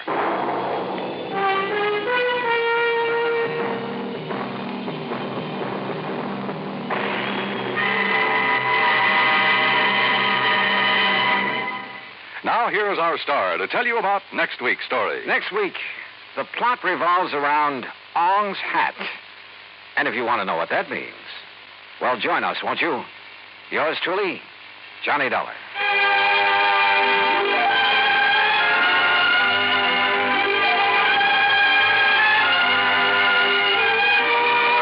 Yours truly, Johnny Dollar, starring Bob Bailey, originates in Hollywood and is produced and directed by Jack Johnstone. Today's story was written by Robert Wright. Heard in our cast were Virginia Gregg, Larry Dobkin, Herb Ellis, Tony Barrett, Frank Nelson, and Ben Wright. Be sure to join us next week, same time and station, for another exciting story of yours truly, Johnny Dollar. This is Dan Cubberly speaking. Yours truly, Johnny Dollar, has been a presentation of the United States Armed Forces Radio and Television Service.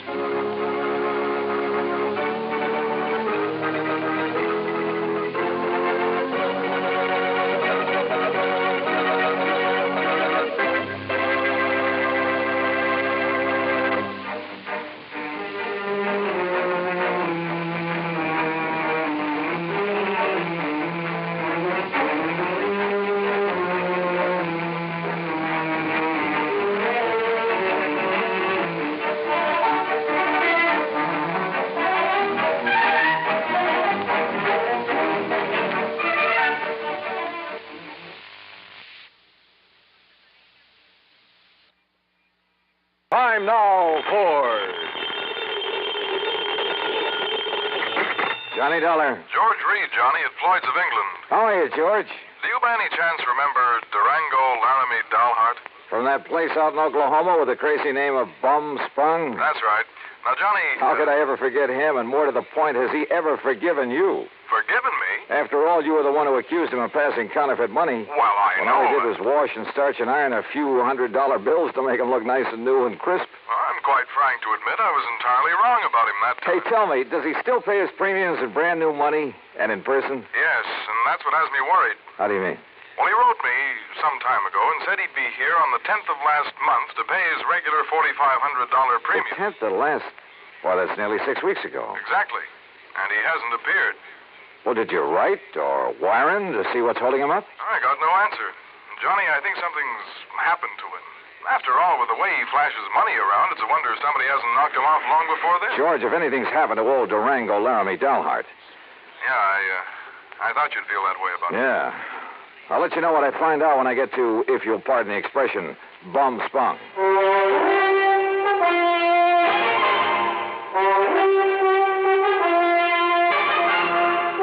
Bob Bailey in the exciting adventures of the man with the action-packed expense account, America's fabulous freelance insurance investigator. Yours truly, Johnny Dollar.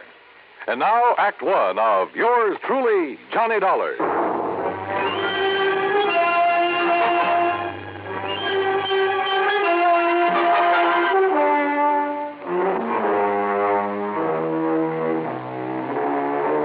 Expense account submitted by Special Investigator Johnny Dollar to Floyd's of England, American Office, Hartford, Connecticut. Following is the account of expenses incurred during my investigation of the Durango Laramie matter.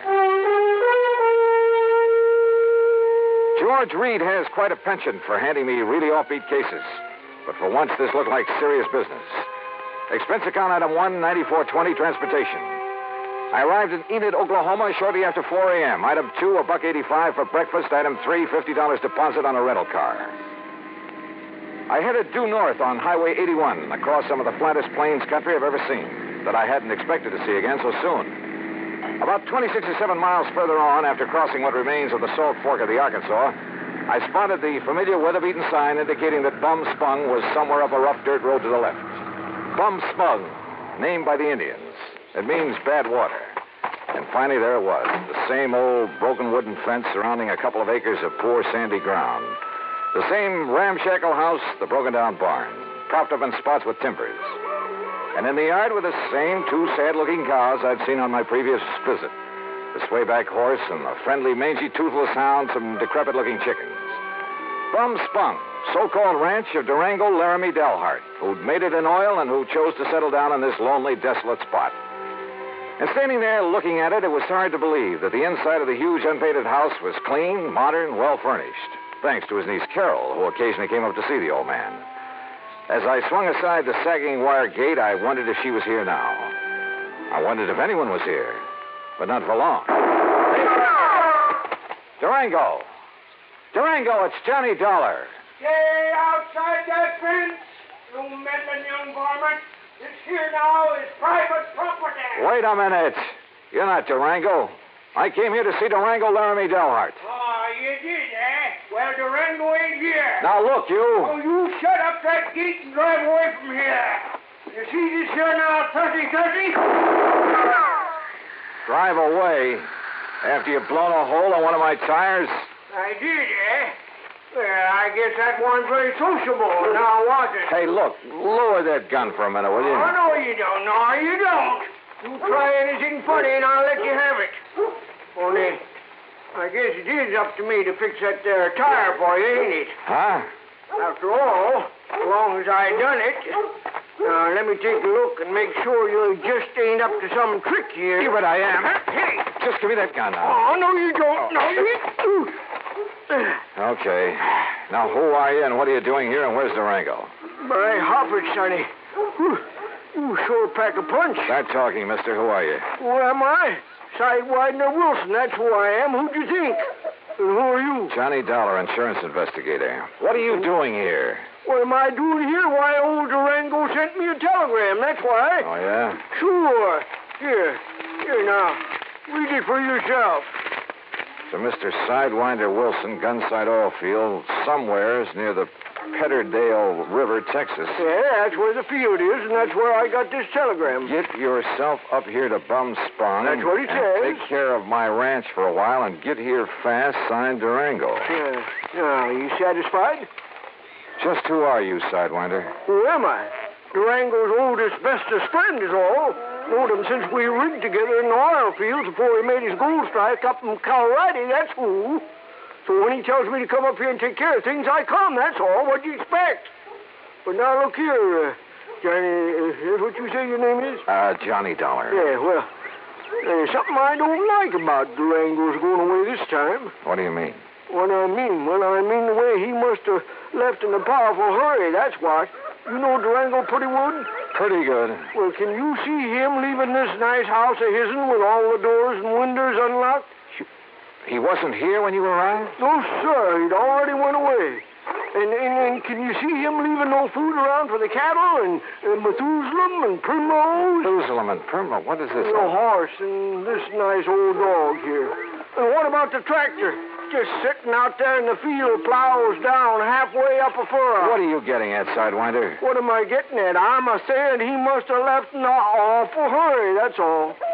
And if you ask me, there's something funny about it, and I don't mean funny, ha-ha. Yeah, I think you got something there. You see, he was due in Hartford, Connecticut over 6 weeks ago. Pay up on his insurance, huh? That's right. All loaded down with brand new money, I bet. Probably. Yeah, I've told that crazy old coyote 1,000 times that he oughtn't to go traipsing all over the country with all that money in his kick. Johnny, if he ain't showed up the way he was supposed, it just means one solitary single thing. Like what, Sidewinder? Like what? Well, like somebody's waylaid and bushwhacked him for his money, that's what. Yeah. Yeah, I'm afraid so.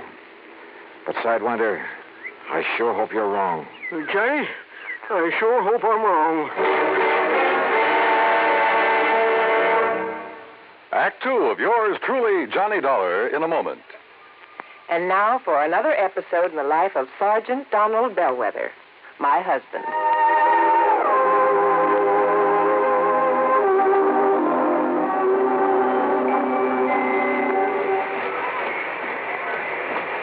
Hi, honey. Did you fix the windshield wipers? I sure did, Reba. How's that? Oh, you fixed him. Good for you, Donald. Thank you, my dear. Well, that's that. Now, if it rains, we're prepared for it, huh? I feel better now. Oh, me too. A driver has to see the danger if he expects to avoid it. That's right. And also keep the back and side windows clear in rain and snowy weather. That's right. Oh, how about the horn? The horn? The horn doesn't work, Sergeant. Aren't you going to fix it? No, I don't think so. Frankly, Reba, I hate horns. Whenever there's a traffic jam, the first thing some guys do is blow their horn. Which does absolutely no good. Of course not. All it does is jar everyone's nerves. No, I don't think I'll fix the horn. Oh, but now wait a minute, Don. Hmm? Look, supposing we're driving along and suddenly we see a youngster on his bicycle headed right out into the street. Sounding that horn will warn him and possibly avoid a tragic accident. Yes, that's true, but... Or supposing we're driving on the highway, and just as we're about to pass a car, that car decides to pull out into our lane and pass the car ahead of him. He obviously doesn't see us, and he won't hear us shout. But one little beep on that horn, and he'll automatically scoot back and avoid a collision. Reba, you've convinced me. Even though it can be a nuisance, the automobile horn is a necessity. Then you'll repair it? Immediately. Oh, that's my Donald. That's my doll.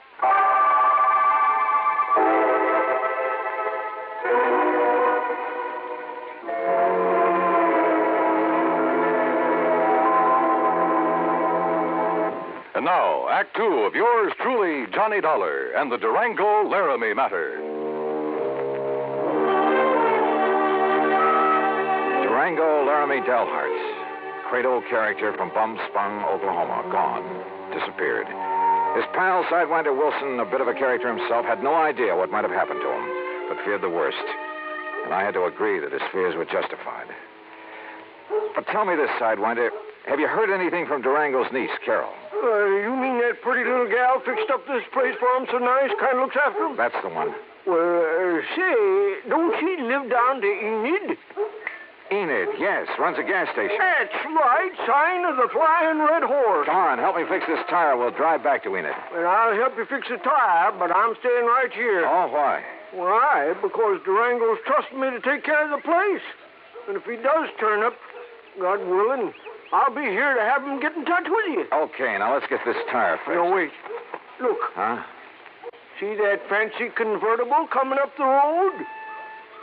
I not only saw the convertible, but more important, who was in it, who pulled up alongside the fence and stepped out. She was 23 or 4, a tall, slim brunette wearing a neatly tailored skirt, a tight-fitting silk blouse. Neat, trim. She looked like she'd just stepped out of Charles of the Ritz. Well, I'll be dog-breasted, Johnny. Carol, how are you? You couldn't resist my fatal charms. I couldn't stay away. Just with that. Oh, now, wait a minute. What's the matter with you? You don't like that? Oh, no, come here, gal. Oh, now, Johnny, Yeah? Carol? Oh, Johnny. Gee, I've missed you. Oh, you shut up, Sidewinder. Johnny. Mm-hmm. By coming, by glory, Durango could see Durango. Oh, yeah. Carol, listen to me. You gonna propose, Johnny? Where's Durango? Have you heard anything from him since he left here 6 weeks ago? He went to Hartford. But he hasn't arrived there. Oh, now don't you start worrying none about old Uncle Durango or anything. You sure, Johnny? I'm sure. That crazy old goop setting out across the country with over $50,000 in money in his pants. He ought to know better than to... Oh, Johnny, do you think something's happened to him? You ask me, I think somebody's killed him for that money. Oh, no. You haven't heard from him since he left? Only a postcard from Chicago where he stayed overnight at some fancy hotel. And, Johnny, that wasn't like him. What do you mean?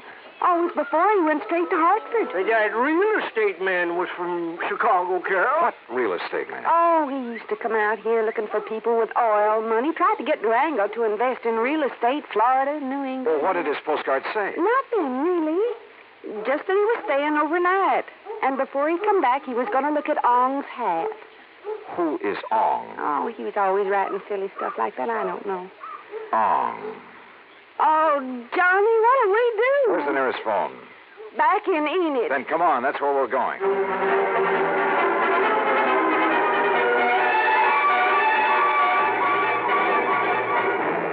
in Enid, I put in a long-distance call to Phil Avery, an old friend at International Press Service, in the hope that if Durango's body had been picked up anywhere in the country, the news files would have some note of it. Durango Laramie Dalhart? That's a man's name? Yeah, Phil. Does it mean anything to you? I'll say this, Johnny. If a name like that had ever come in over the wires, I'd certainly have remembered it.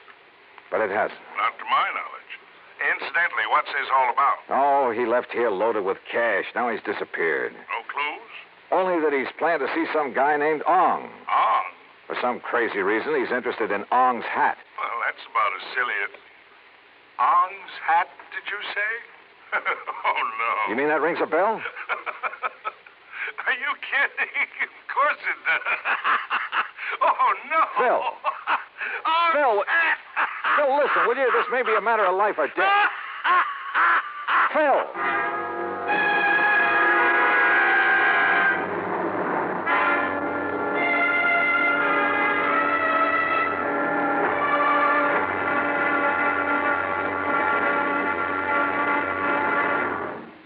Act 3 of yours truly, Johnny Dollar, in a moment.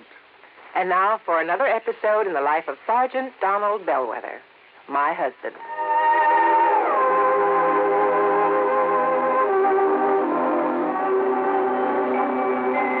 Reba!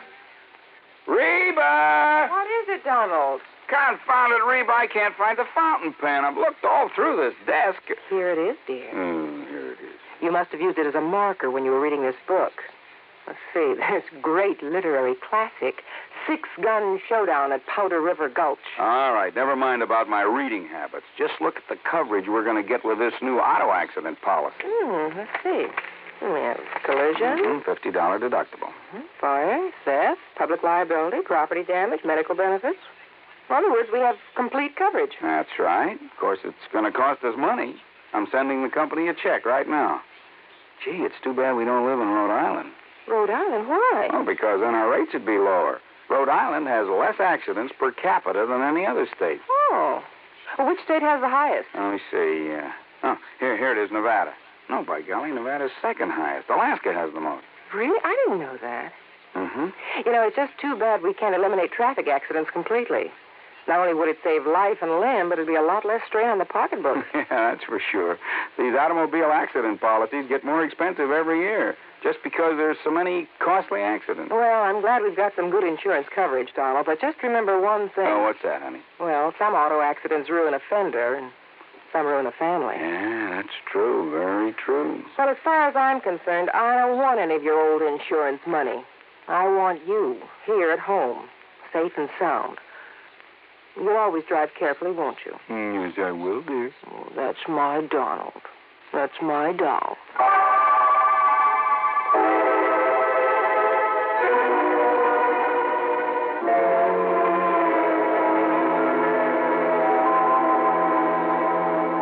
And now, Act 3 of yours truly, Johnny Dollar, and the Durango Laramie matter.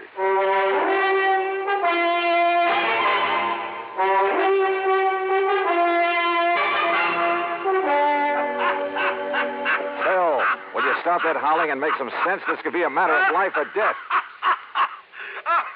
Ong, did you say? That's right. You know who he is. Ong's hand. Oh, no. Do you know him? No, I don't know the Ong, but I know what it is. Huh? Ong's hat, New Jersey. What? Sure. down in the pine and cranberry bog country. Down near Mount Holly, south of Trenton. Are you serious? Of course I'm serious. Johnny. Okay, Phil. Sure, that's with a big Okay, Phil, thanks. Johnny, I found the card of that real estate promoter from Chicago. Good. We'll take the first flight we can get out of Tulsa. Come on, Carol, we're on our way. Expense account item 4, $164.80, plane fare and incidentals. In Chicago, we stopped over long enough to pay a brief, unpleasant visit with one J. Harry Cramlin, real estate promoter, at his office just off the loop. So, what if I did sell this Dale Hard character some land over in New Jersey? What's it to you? You trying to cut in on a good thing? How much did you sell him, Mr. Cramlin? Oh, a little over $35,000 worth.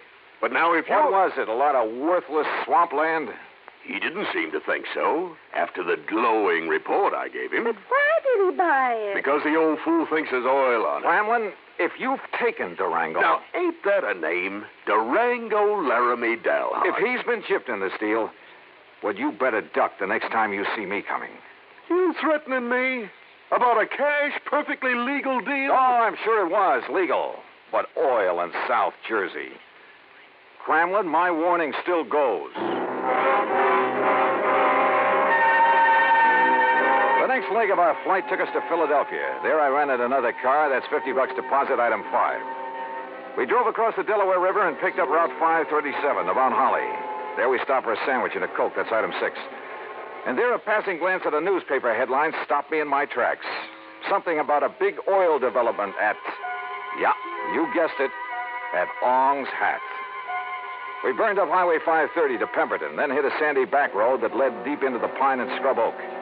Finally, suddenly, we came to a clearing. And there, well, there must have been 100 cars, expensive ones, some of them chauffeured limousines, and people milling about, haranguing each other, shouting each other down. And right in the middle of the crowd, a tall, angular man in blue jeans and a 10-gallon hat. Durango. Johnny, there he is. Durango! And then I saw something else on the edge of the clearing. 2 brand-new towering oil derricks. Come on, Johnny, let's get him away from that mob. Not only was he cheated by that shyster real estate operator into thinking he was buying oil land, but he's thrown more money away building those derricks. Oh, Johnny. Oh, that mob is probably trying to sell him enough rigging and pumps and equipment to fleece him royally. 10 to 1, somebody in that crowd's offered him the Brooklyn Bridge to boot. Well, then we gotta stop him. If only I'd done the shooting. And if Durango's seen us.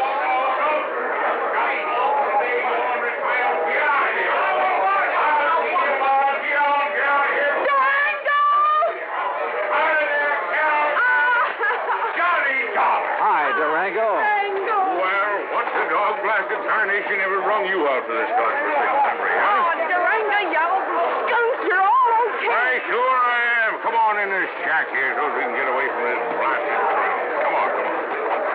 You look here, Johnny. What are you doing with my little Carol, huh? I'll tell you, Durango. You sneak out to Enid behind my back and hitch up with her? All right, get on in there now where we can have some peace. Just sit down where you can. All right, now, you young rascals. Is that what you done? Gone and got married? Well, of course not, you old goot. Oh, well, doggone it, that's what I was hoping for. Oh, goot. Well, don't you give me that, gal. I know how you was talking ever since Johnny come out to Bumspung last year. Durango, you What'd shut you up. say? I'm afraid this trip is on business, Durango. Business? With a pretty gal like Carol here? And how'd you two get here, anyway? Johnny brought me on the plane, but what difference does that... Oh, he did, eh? Transported you across state line, huh? A whole lot of them. And if there ain't no law about that, why, Jake, you two are going to have to get married. Durango. And I'm just the one to see that you do. Durango! I don't carry this old 6-gun for nothing. Durango, will you shut up and let Johnny tell you why he's been looking all over for you? What do you mean, looking, Jake? Huh? Durango, you've been had. Me? By the crook who told you this was oil land. Ah, Johnny, I knowed it weren't the minute I seen it. But you put up derricks, and they must have cost you... Why, sure, they cost me plenty. It just, a funny thing happened.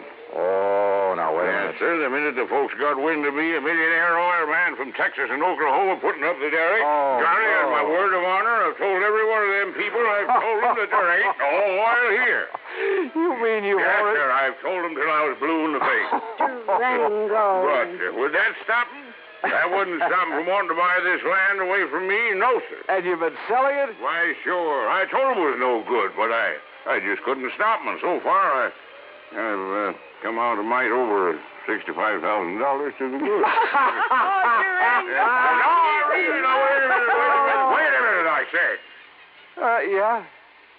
Johnny Dollar, are you here to buy a piece of my land or to marry my little Carol here? Oh, no. Durango. Believe you me, it better be both. Now, how about it?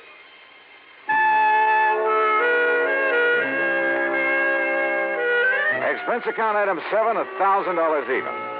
the company now owns a small hunk of land in Ong's Hat, New Jersey. As for Carol, that ever-loving doll, well, someday, maybe someday. Expense account total, including incidentals and transportation back to Hartford, $1,416 even. Yours truly, Johnny Dollar.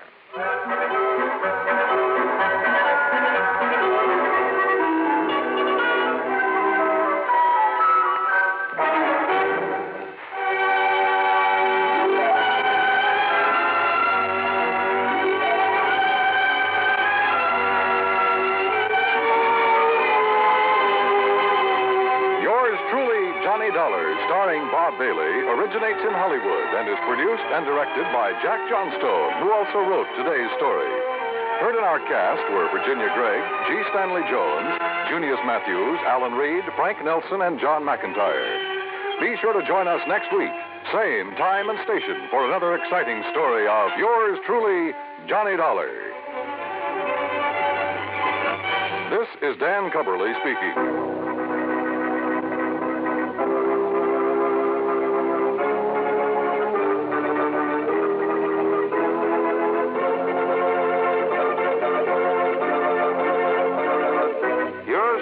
Johnny Dollar has been a presentation of the United States Armed Forces Radio and Television Service.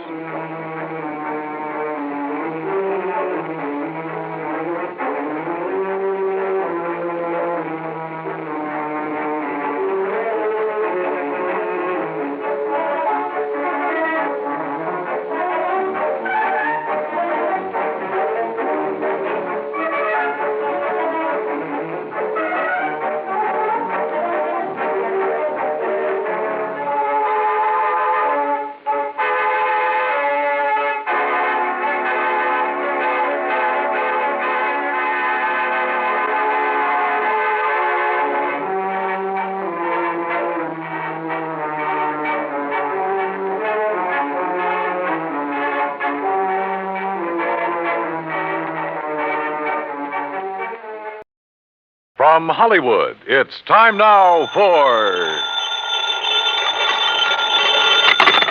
Johnny Dollar. Bert Major, Johnny. Masters Insurance and Trust. Oh, hi, Bert. You know anything about spacemen? Never saw any, if that's what you mean. Neither have I. But I know somebody who thinks he's been contacted by them. Oh, sure. I have some whimsical friends, too. Not funny, Johnny. The company is betting $2 million that this man is either a liar or pulling one of the biggest hoaxes in history. $2 million? That's right. Conrad Billings. Ever hear of him? Billings, Texas Oil, one of the richest men in the country? Right. Presently of California, where he's holed up in an isolated mountaintop lodge, minus a $2 million collection of diamonds he took up there with him. And you insured them? Yes, but not against ordinary theft. What does that mean? Those stones were insured against theft by persons or things unknown on this earth. What? That's right. Holy. You're serious, aren't you? You bet I'm serious. Okay, Bert, I'll see you at your office.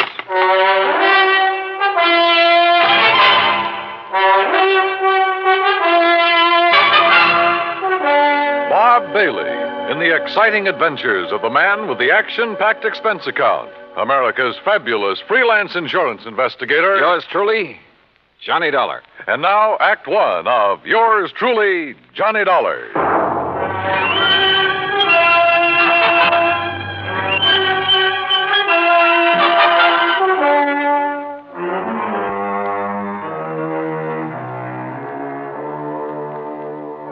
Expense account submitted by Special Investigator Johnny Dollar. To the Home Office, Masters Insurance and Trust Company, Hartford, Connecticut. Following is an account of expenses incurred during my investigation of the Diamond Dilemma matter.